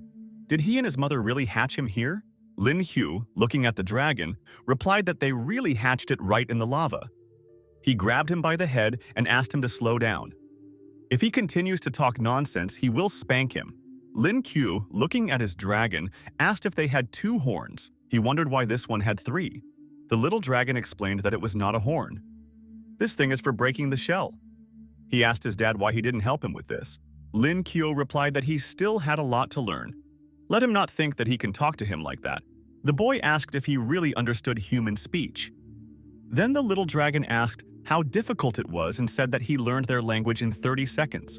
Lin Kyo said that then he should be given a name so that it would be easier for them to communicate in the future. He asked if we should call him a little black worm. When the little dragon told Dad that he was not a worm, Lin Qiu asked him not to call him Dad, but rather to call him Master or Brother. Lin Qiu told the dragon that since he didn't like the name, why not choose it himself? Then the little dragon asked the boy, what about the devilish little dragon? The boy replied that it wouldn't work because the name was too long. He said that he would call him Xiao Hei. This name suits him very well. The little dragon agreed with this and said to wait a little as he needed to eat this. Lin Qiu asked his pet what his current level was. The little dragon licked his lips and looked in the boy's direction and said that he thought it must be platinum. The boy asked why he was so small despite his level. He wants to be a knight riding a dragon. Xiao Hei asked his brother not to worry as he could control his size. It can grow up to 200 meters. Lin Qiu was very surprised and exclaimed that he was indeed a real dragon. The boy thought that the only thing that worried him was the amount of attention he would attract if he flew in on a dragon. He asked the dragon to demonstrate his abilities to him. Then his pet began to turn into a huge, beautiful dragon. Lin Qiu called him handsome and asked him to ride him for a while. The boy climbed on top of him and asked Xiao Hei to fly forward. The little dragon accelerated and flew very high. It was a huge, majestic beast. Lin Qiu felt power and strength as he flew high, high above the clouds, but suddenly he asked Xiao Hei what suddenly happened. They stopped in front of a bright, fiery glow, which was very hot. Lin Qiu began to shout to the dragon that they were about to crash into this huge, powerful rock. Lin Qiu clenched his teeth and began to stroke his head with his hand. He asked the dragon if he did this on purpose. Xiao Hei replied that this was his first flight, and he still has little control over himself. Then he asked the boy if he could try again. Lin Qiu replied, no, and asked him to come down. When they landed, the girl had already woken up and looked forward at the boy. The little dragon had already become small, and the girl asked the master if it was that legendary dragon. Lin Qiu asked him to become smaller as he did not want everyone to know about him ahead of time. Therefore, when the girl woke up, the dragon was again as small as when it first hatched. Shen smiled at him and exclaimed that this little dragon could even shrink, and it was simply incredible. The boy asked the girl to quickly get down from here and tell the captain the good news. Although the reporters have probably already told us everything, meanwhile, the captain and the rest of the guys were waiting, worrying about their people. Tianjin looked at the huge volcanic crater in front of her and thought about her boyfriend. She said, turning to the captain, that she thought she heard the boy's voice. But the captain asked where she got it from. Lin Qiu crept up behind the girl and covered her eyes. He asked her to guess who it was, the girl exclaimed, smiling at the boy, that he had finally returned. Lin Qiu had a bump on his head, and a small dragon was sitting on his shoulder. The girl asked, laughing, where he got this bump from. The boy replied that it was all the work of this little dragon's paws. Qinzhen walked up to him and exclaimed that this baby was very cute. He hatched from the egg that protected her. The girl noticed that he was also talking. Lin Qiu said that he felt like he was having dragon steak for dinner today. The man in the mask was behind him and asked not to hurt his pet. He asked if the dragon had absorbed the energy of the volcano. Lin Qiu replied that it was. The captain put his hand on his head and said that the spirit beasts in the area were angry. Do they think they will try to escape from here? The dragon asked his brother to take him with him. He explained that he thought he could work things out. Lin Qiu asked how a little guy like him could solve this issue. The little dragon replied that his level might not be that high, but he could be useful. Then the boy agreed and asked his brother to go. We need to find a master, and this kid needs a chance to prove himself. And now they were already in front of the entrance to the portal. The portal glowed with a bright crimson light. The guy stood in front of this portal and the boy was already approaching it. The captain asked where the master and those animals were. He exclaimed that it seemed like they had a way to fix everything. Their comrade answered the captain that it seemed they were all still inside. Then the captain asked to go there quickly. And now they began to enter the portal. Lin Qiu said that, as expected, the concentration of spiritual energy here is simply incredible. In front of them were huge, powerful stones, and one of them began to approach them. Lin Qiu and the others immediately became wary. Lin Qiu automatically put his hand in front of him as if protecting himself from a stone. The master opened a portal of golden light and saw Lin Qiu inside with his pet. The director asked the boy why he was here and said that it was too dangerous here. Lin Qiu explained to the master that he came here to help him. The master exclaimed, looking into his eyes, that his level was not enough to cope with the situation. Lin Qiu asked what was going on there since, according to the director, everything was so serious. The boy told the master that the problem with the volcano had been solved and asked why the disputes here had not yet subsided. The master asked if he thought it was possible to stop the wrath of such powerful beings so easily. Lin Qiu turned to Xiao He. He asked if the dragon told him that he could help. The boy exclaimed that now is the time to help. The director looked at the dragon and asked the boy if this baby had hatched from his egg. The little dragon has already begun to fly up in the air and turn into a huge, powerful dragon. He began to growl, being huge and very menacing. Xiao He came to the aid of everyone else while listening to his master. The girl asked her uncle if this was reinforcement from spiritual beasts. The uncle looked at the dragon and exclaimed that it didn't look like it.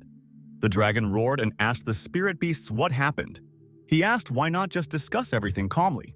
Then the animals began to get nervous, and the wild mountain sheep replied that they had killed many of their brothers. The rest of the animals also began to scream in support of the ram.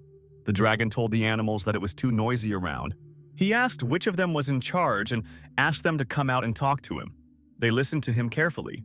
Then some other dragon came out to them and growled and said that he could not retreat so easily. Several of his brothers died. Then the dragon asked if they didn't die trying to escape from here. The problem outside has been solved, so why should they continue this?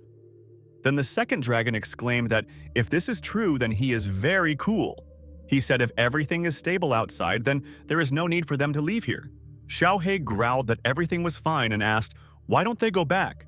The opposite will lead to greater casualties.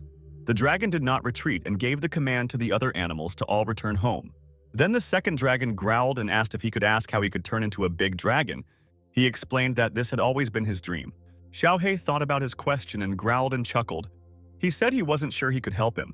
The dragon explained that he must find his way to explore in order to become a real dragon. Then the little dragon thanked his brother for the advice and said that he would work on himself. He asked what he should do with people.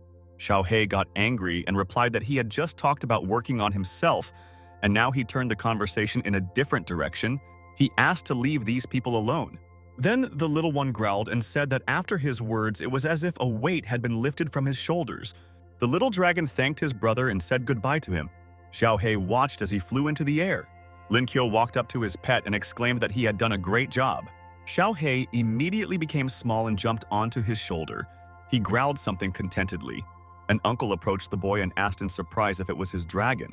Xiao He looked over his shoulder and greeted his uncles and aunts and grandparents. Uncle was even more surprised that this little dragon could even speak. Lin Qiu smiled contentedly and answered everyone that he could speak, and he hatched from the egg that was given to him. The master exclaimed that he was lucky to have a spirit pet. It's good that the situation was resolved so smoothly. Even they, the supreme ones, found it difficult to cope with them. The boy replied that it was a pity that so many masters had fallen. The director said that nevertheless, he had achieved great success and asked what reward the boy wanted. Lin Qiu replied that he needed spiritual realms such as animal transformation, thunder system, or cosmic system. But if he couldn't get them, a couple of diamond spheres would be enough. The master asked why he needed so many spheres. The boy explained that he had almost made a breakthrough and asked if he wanted to congratulate him on this. The master was even more surprised and, looking at the boy, asked whether he was going to make a breakthrough. Lin Qiu explained that during this mission, he constantly used his spiritual energy. Its quantity is the last barrier standing between him and his new breakthrough. The director thought that this boy really had a talent for improvement. Suddenly, the boy changed and was completely enveloped in a bright turquoise light. He coughed very violently and flew into the air. Streams of sweat ran down his face. The director asked Lin Qiu if he was okay and asked if something had gone wrong. The boy held his heart with his hand and thought that this was very strange. The reward he received after breaking through the skill of transforming into a giant beast. Lin Qiu put his hand on his head and thought about what kind of skill this is. He decided to study it later. The master, in turn, congratulated him and asked about the battle he had previously mentioned. Wasn't he involved in the rescue operation? The boy replied that it was so. In the forest, they met a group that attacked them. Among them were diamond-level masters. Their leader is called Chen Qi. The master said that he had not heard this name before, but in the country, every diamond-level master was recorded. His friend agreed with the master. He asked where so many strong masters came from in the forest. Lin Chu replied that he would tell him everything briefly. They disguised themselves as rescuers, and then the guy continued the whole story. The master listened to him carefully and said that his motives were indeed not entirely clear. Lin Qiu explained to the master that he only told him this so that they would agree to reload his spear. Then the comrade asked again if he should reload. He exclaimed that he would only do this as a token of gratitude for what he had done. The director approached the boy and, placing his hand on his shoulder, praised him. He asked Lin Qiu to come with him. He led the boy to two monkeys who were lying on the ground. There were several spheres around them. The director looked at the boy and told him that he knew what he had to do. Lin Qiu was very surprised and thought that he really wanted to force the person who had just made a breakthrough to carry the corpses. An uncle approached them and told the boy that he had made a huge contribution to this mission. If he needs something, don't be shy and definitely let him know. He handed the boy some papers and asked him to look at them. Lin Qiu exclaimed that he would take these spheres and meat, and they could keep the rest for themselves. The master asked if he needed anything else. The uncle handed him the spheres. Lin Qiu said that he hoped that they would continue to help him in the future. Then the master and uncle asked if they could refuse him. The master hit the boy on the head and, calling him a scoundrel, said that they understood that he deserved it. The director said that since he and the volcano had decided everything, they needed to find this Chen Qi who attacked them. The boy immediately agreed and went in search. The man explained to Lin Qiu that no matter how much they interrogated him, he would not tell them anything. The master explained that the problem was that they had no clues. It seems that hidden forces have appeared in the country. The masked man said that they were professional investigators. They'll go to headquarters and see what they can find out. The director immediately agreed. The masked man added that he would contact him. Lin Qiu approached the captain and asked him to look at this guy. He showed him a photo on his phone and asked if he knew him. When the captain looked at the photo, he replied that it was him and asked where he got this photo from. Lin Qiu explained that he was part of the delegation. His name seemed familiar to him, so he took a photograph of him. The masked man replied that he understood him. The guy told the captain that he is very strong and therefore asks him not to act impulsively. It's never too late to take revenge. Impulsive actions may ultimately backfire in their favor. The captain asked the boy not to worry because he was not so stupid as to say goodbye to life just like that. He would be ashamed to die like this. Unexpectedly, an uncle came running to the director. He wanted to tell him something. The man explained that his students were here. Then the master asked why they were here. The uncle, thoughtfully, answered the master that the students were not far from the hotel. The director immediately glanced at Lin Qiu and asked him to go there with him. They immediately went through the portal, leaving the captain and uncle alone. All the students were actually standing outside the hotel next to the huge rocky stones. The instructor was in charge. The guys noticed that the master and Lin Qiu were standing on the rock. The girl called the director. The man looked at them from a high cliff. After that, they went down to the guys and the guys lined up in front of them in two lines. Lin Qiu was also quite surprised and thought about why the entire school was gathered here. The instructor asked the director if they could help with anything. The master asked if they had not seen the news that the problem had been solved. The instructor replied that they had seen it, but the guys still wanted to come help. Their comrades said that the problem may be solved, but the damage is enormous. We need help with relocating people and reconstructing houses. They will try their best. The master thought that these guys really were the hope of their country. It looks like the future will be bright. The director agreed with the guys and said that in the next few days, they should do everything to help the victims. Everyone who participated in the rescue operation will receive 2 additional points upon returning to the academy. The guys were immediately delighted and raised their hands up, shouting, "Hooray!" This was good news for them, and they exclaimed that this was just great. After the meeting, they will all begin restoration work. The guy told the director that they would give it their all. The master turned to Lin Qiu and informed him that he was returning to the city. He asked the boy what his plans were. Lin Qiu replied that his comrades had come here to help and he could not leave them. The master asked, in this case, to be careful and return with everyone when finished. The boy immediately said goodbye to the master. He looked into the sky as the master flew away on a huge winged bird. Meanwhile, another bird flew in with Captain and Instructor Chin. Teen asked the boy not to call him instructor. He is now much stronger than him, and he even feels embarrassed. The instructor explained that he was sent here because he was familiar with the area. He plans to leave the rest to him. The boy immediately agreed with this. The captain told him, taking him by the hand, that he would send him to where his help was most needed. Then Lin Chu asked if he would just send him. The captain replied that he was the only one who took the boy with him on the huge eagle. Before us is a place of temporary resettlement, many tents one after another. Lin Q had already flown up on a huge eagle to the place where these tents were located and helped everyone else. He stood next to a huge bird and noticed that there were familiar faces in front of him. The girl with wings used healing magic to heal the victims. Many wounded were lying on the floor. She tried to heal them as quickly as possible. Lin Q was very surprised. He said that the wounded were recovering one by one. The captain also noticed that this was quite good. Lin Chu looked into one of the tents and asked what was happening here. Qinjun was sitting in the tent. She said that all the water spilled while sitting in a puddle. Lin Kyo was very surprised to see her in this tent. He called the girl by name. Lin Kyo approached the girl and asked if she was okay. Qinjun replied that everything was fine and she accidentally spilled water. She said that she was lucky that it was not boiling water. The boy breathed out a sigh of relief and replied that this was very good. Lin Kyo thought that she was so cute in that apron. Qinjun explained to the boy that his clothes were all wet because of that water.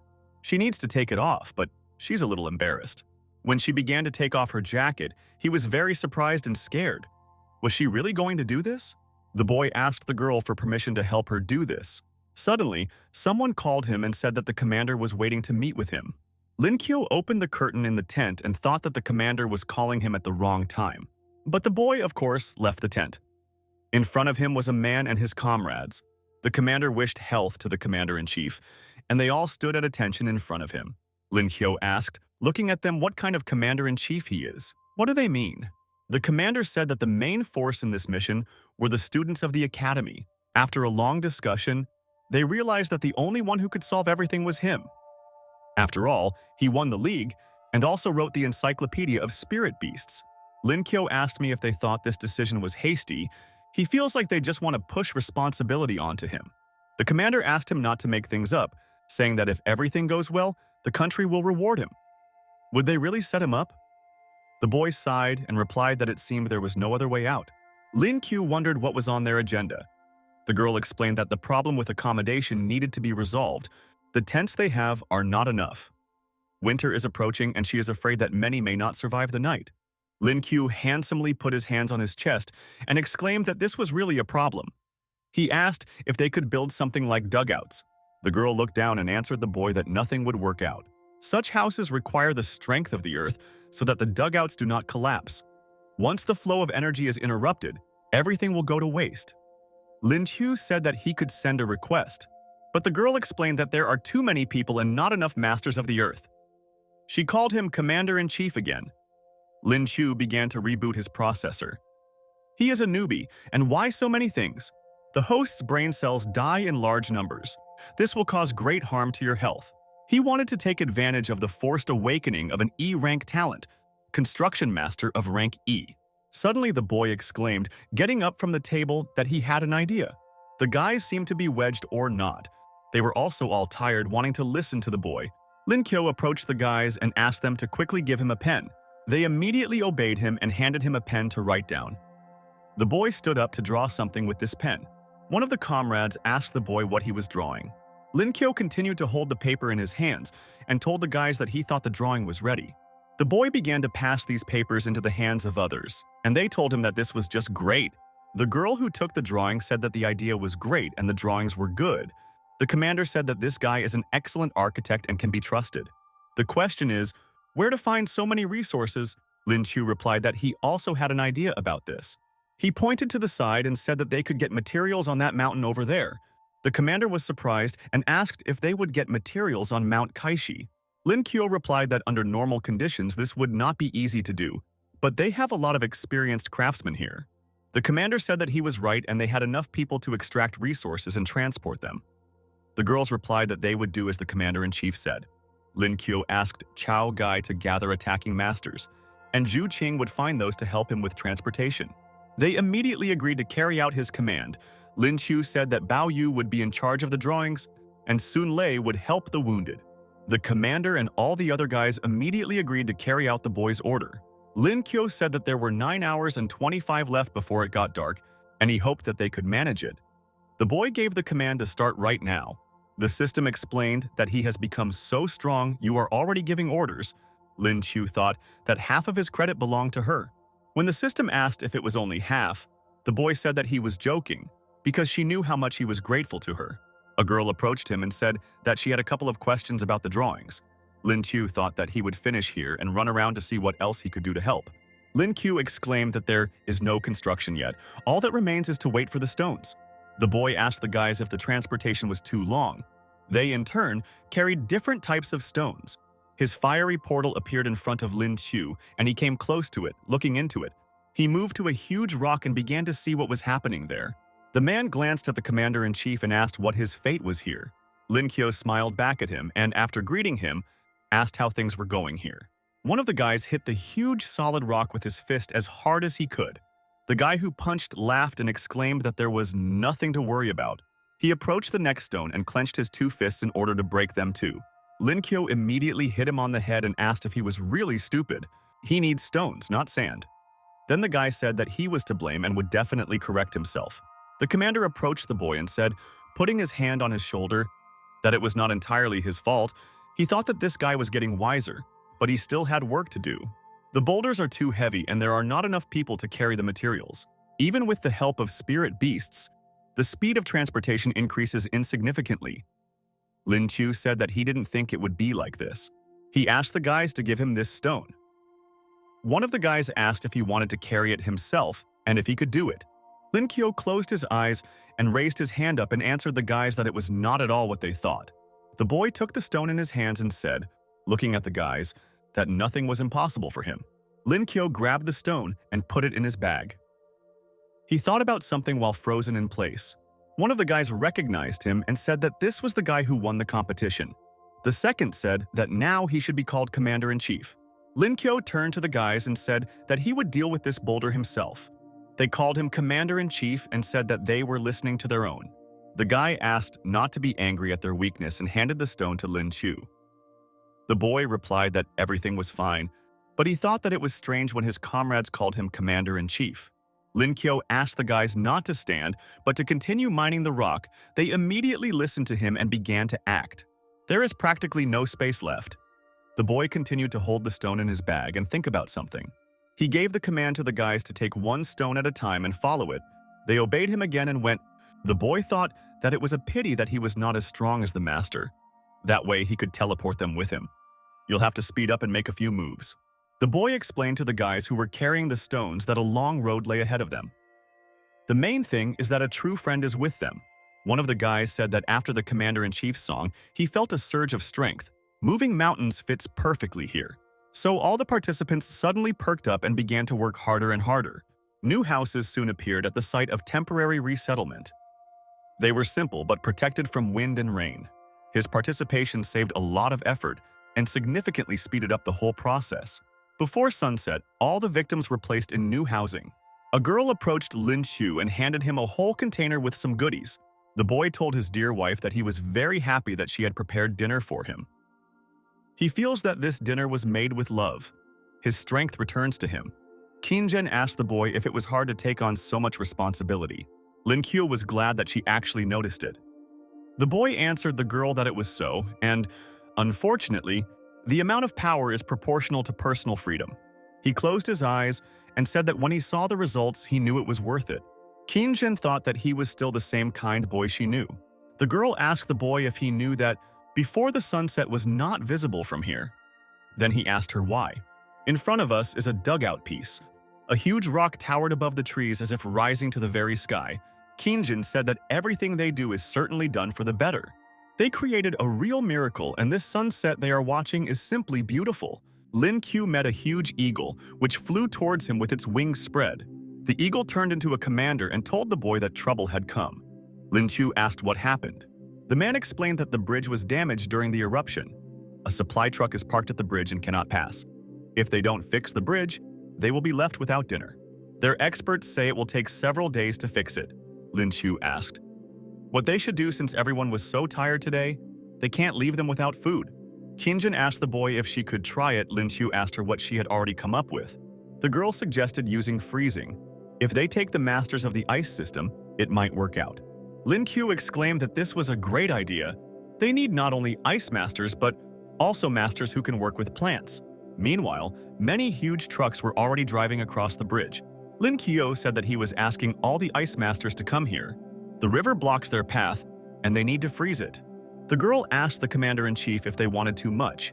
Do they think they can freeze such a wide river? Lin Chu asked the girl to stop screaming. What will happen if he increases the strength of their abilities by 50%? The girl exclaimed that it would be nice. They all wanted to resolve this issue as quickly as possible. The boy looked towards Qin Zhen and asked to start quickly. The girl immediately agreed. Qin Zhen raised her hands up and was completely enveloped in a bright blue light. Her comrades noticed that they felt how much stronger she had become while watching what was happening. Lin Qiu crossed his arms over his chest and said that the river was frozen and asked if she had any questions. The girl explained that with such power it seemed to her that she could not only freeze a river but could freeze the entire ocean. Lin Qiu laughed and replied that he liked this attitude. But he asks them to remember that they do not need to freeze it to the very bottom.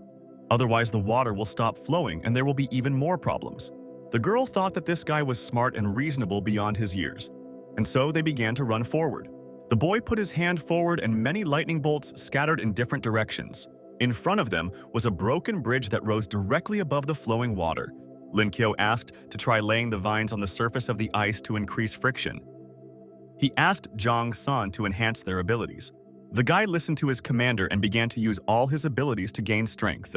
Many bright turquoise rays scattered around, enveloping this bridge and river. A thick layer of ice formed on this river, and heavy trucks began to drive along it.